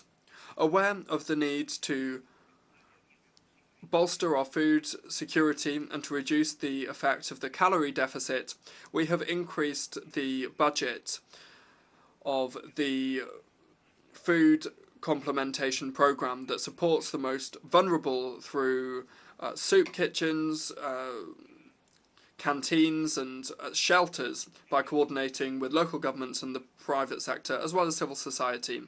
When it comes to productive supply, we have engaged in actions to increase agricultural productivity and sustainability, mainly focusing on family farming. We also have a raft of social programs to fight against poverty and social exclusion. We have different public policies to empower women and girls,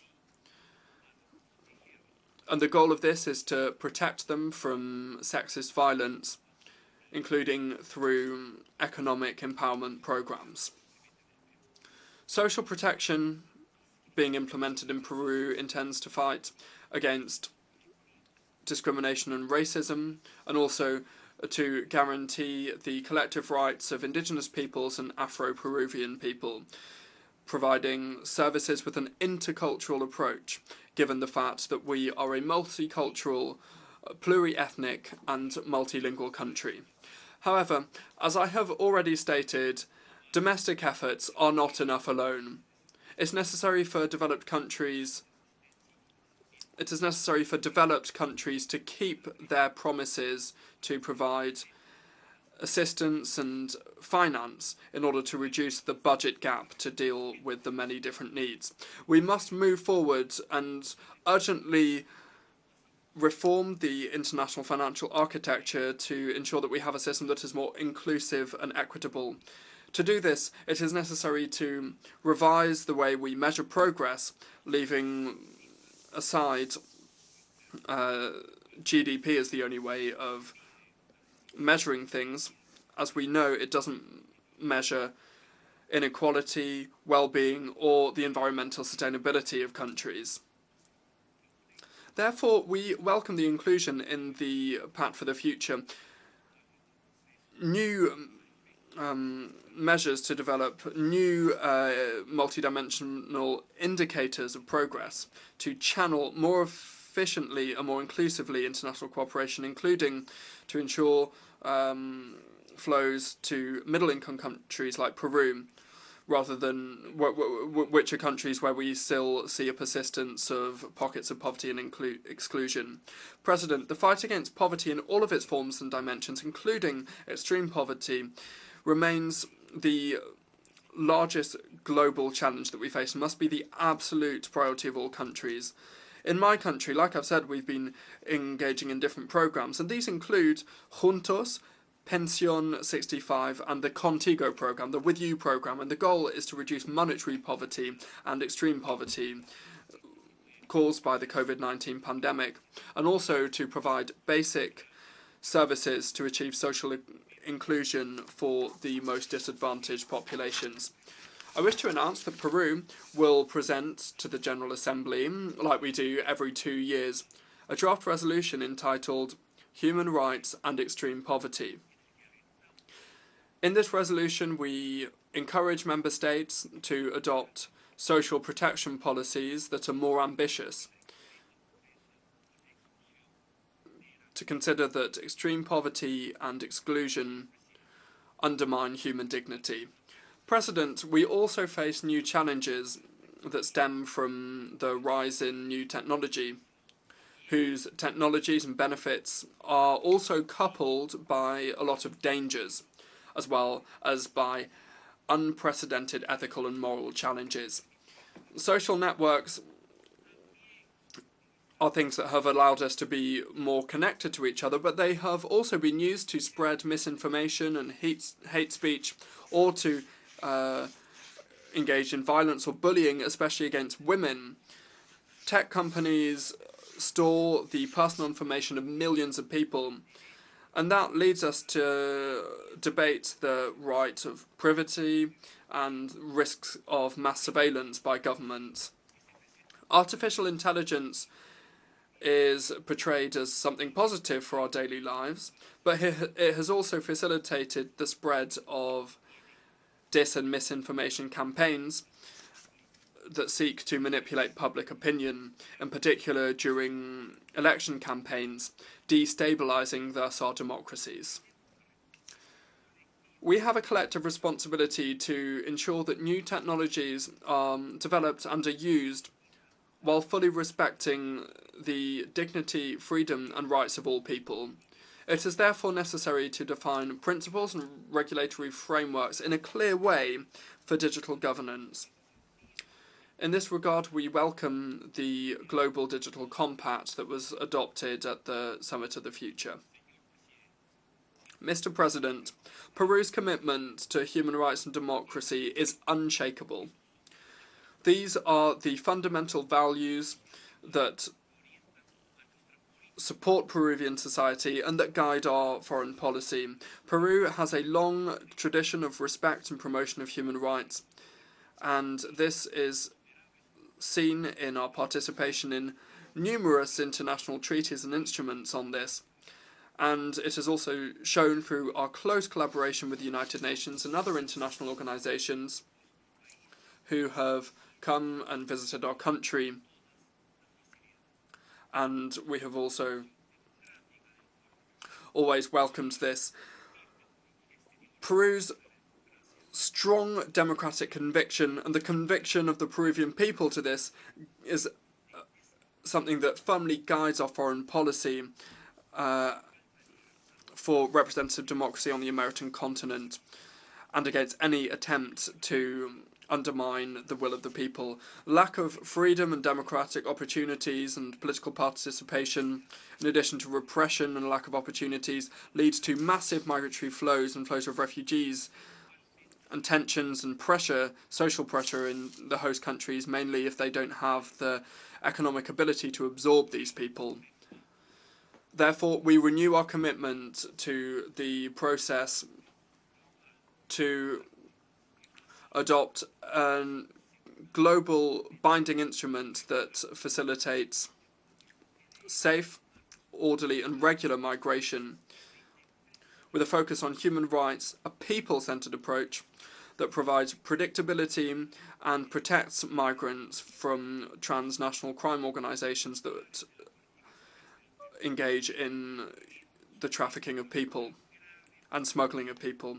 The pillars of Peru's foreign policy that I just described underscore the grave concern that we have regarding the situation in Venezuela since the elections that took place on the 28th of July last. The proclaimed results, the officially proclaimed results, have not complied with the legal obligation of Venezuela to show transparency and impartiality when it comes to these elections, and they therefore do not legitimately reflect the popular will of the Venezuelan citizens.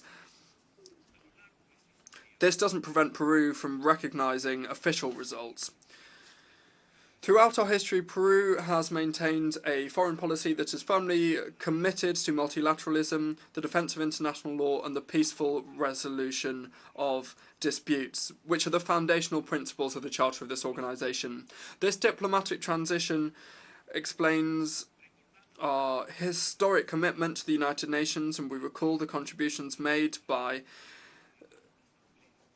significant individuals like Victor Andrés Beloande, who headed up this assembly, José Luis Bustamante and Ribeiro, president of the International Court of Justice between 1967 and 1970, and of course Javier Pérez Cuellar, the fifth Secretary General of this organization, who was an inspiration for members of our foreign policy corps. This time marked by this time that is critical for multilateralism, this legacy compels us to be active in the promotion of multilateralism to enable us to improve our response to the huge challenges that we face and that require collective action in areas such as guaranteeing peace and international security, protecting the environment and mitigating climate change, and ensuring the means required to achieve sustainable development, and also to provide regulation for new technologies. Mr. President, you can certainly count on the decisive support of Peru to achieve the consensus required so that we can progress with this global endeavour. Thank you very much. Muchísimas gracias al ministro. I thank the Minister of Foreign Affairs of Peru. We have heard the last speaker on the list of speakers of this evening's general debate. The general debate will continue tomorrow from 9 AM in this hall. The meeting is adjourned.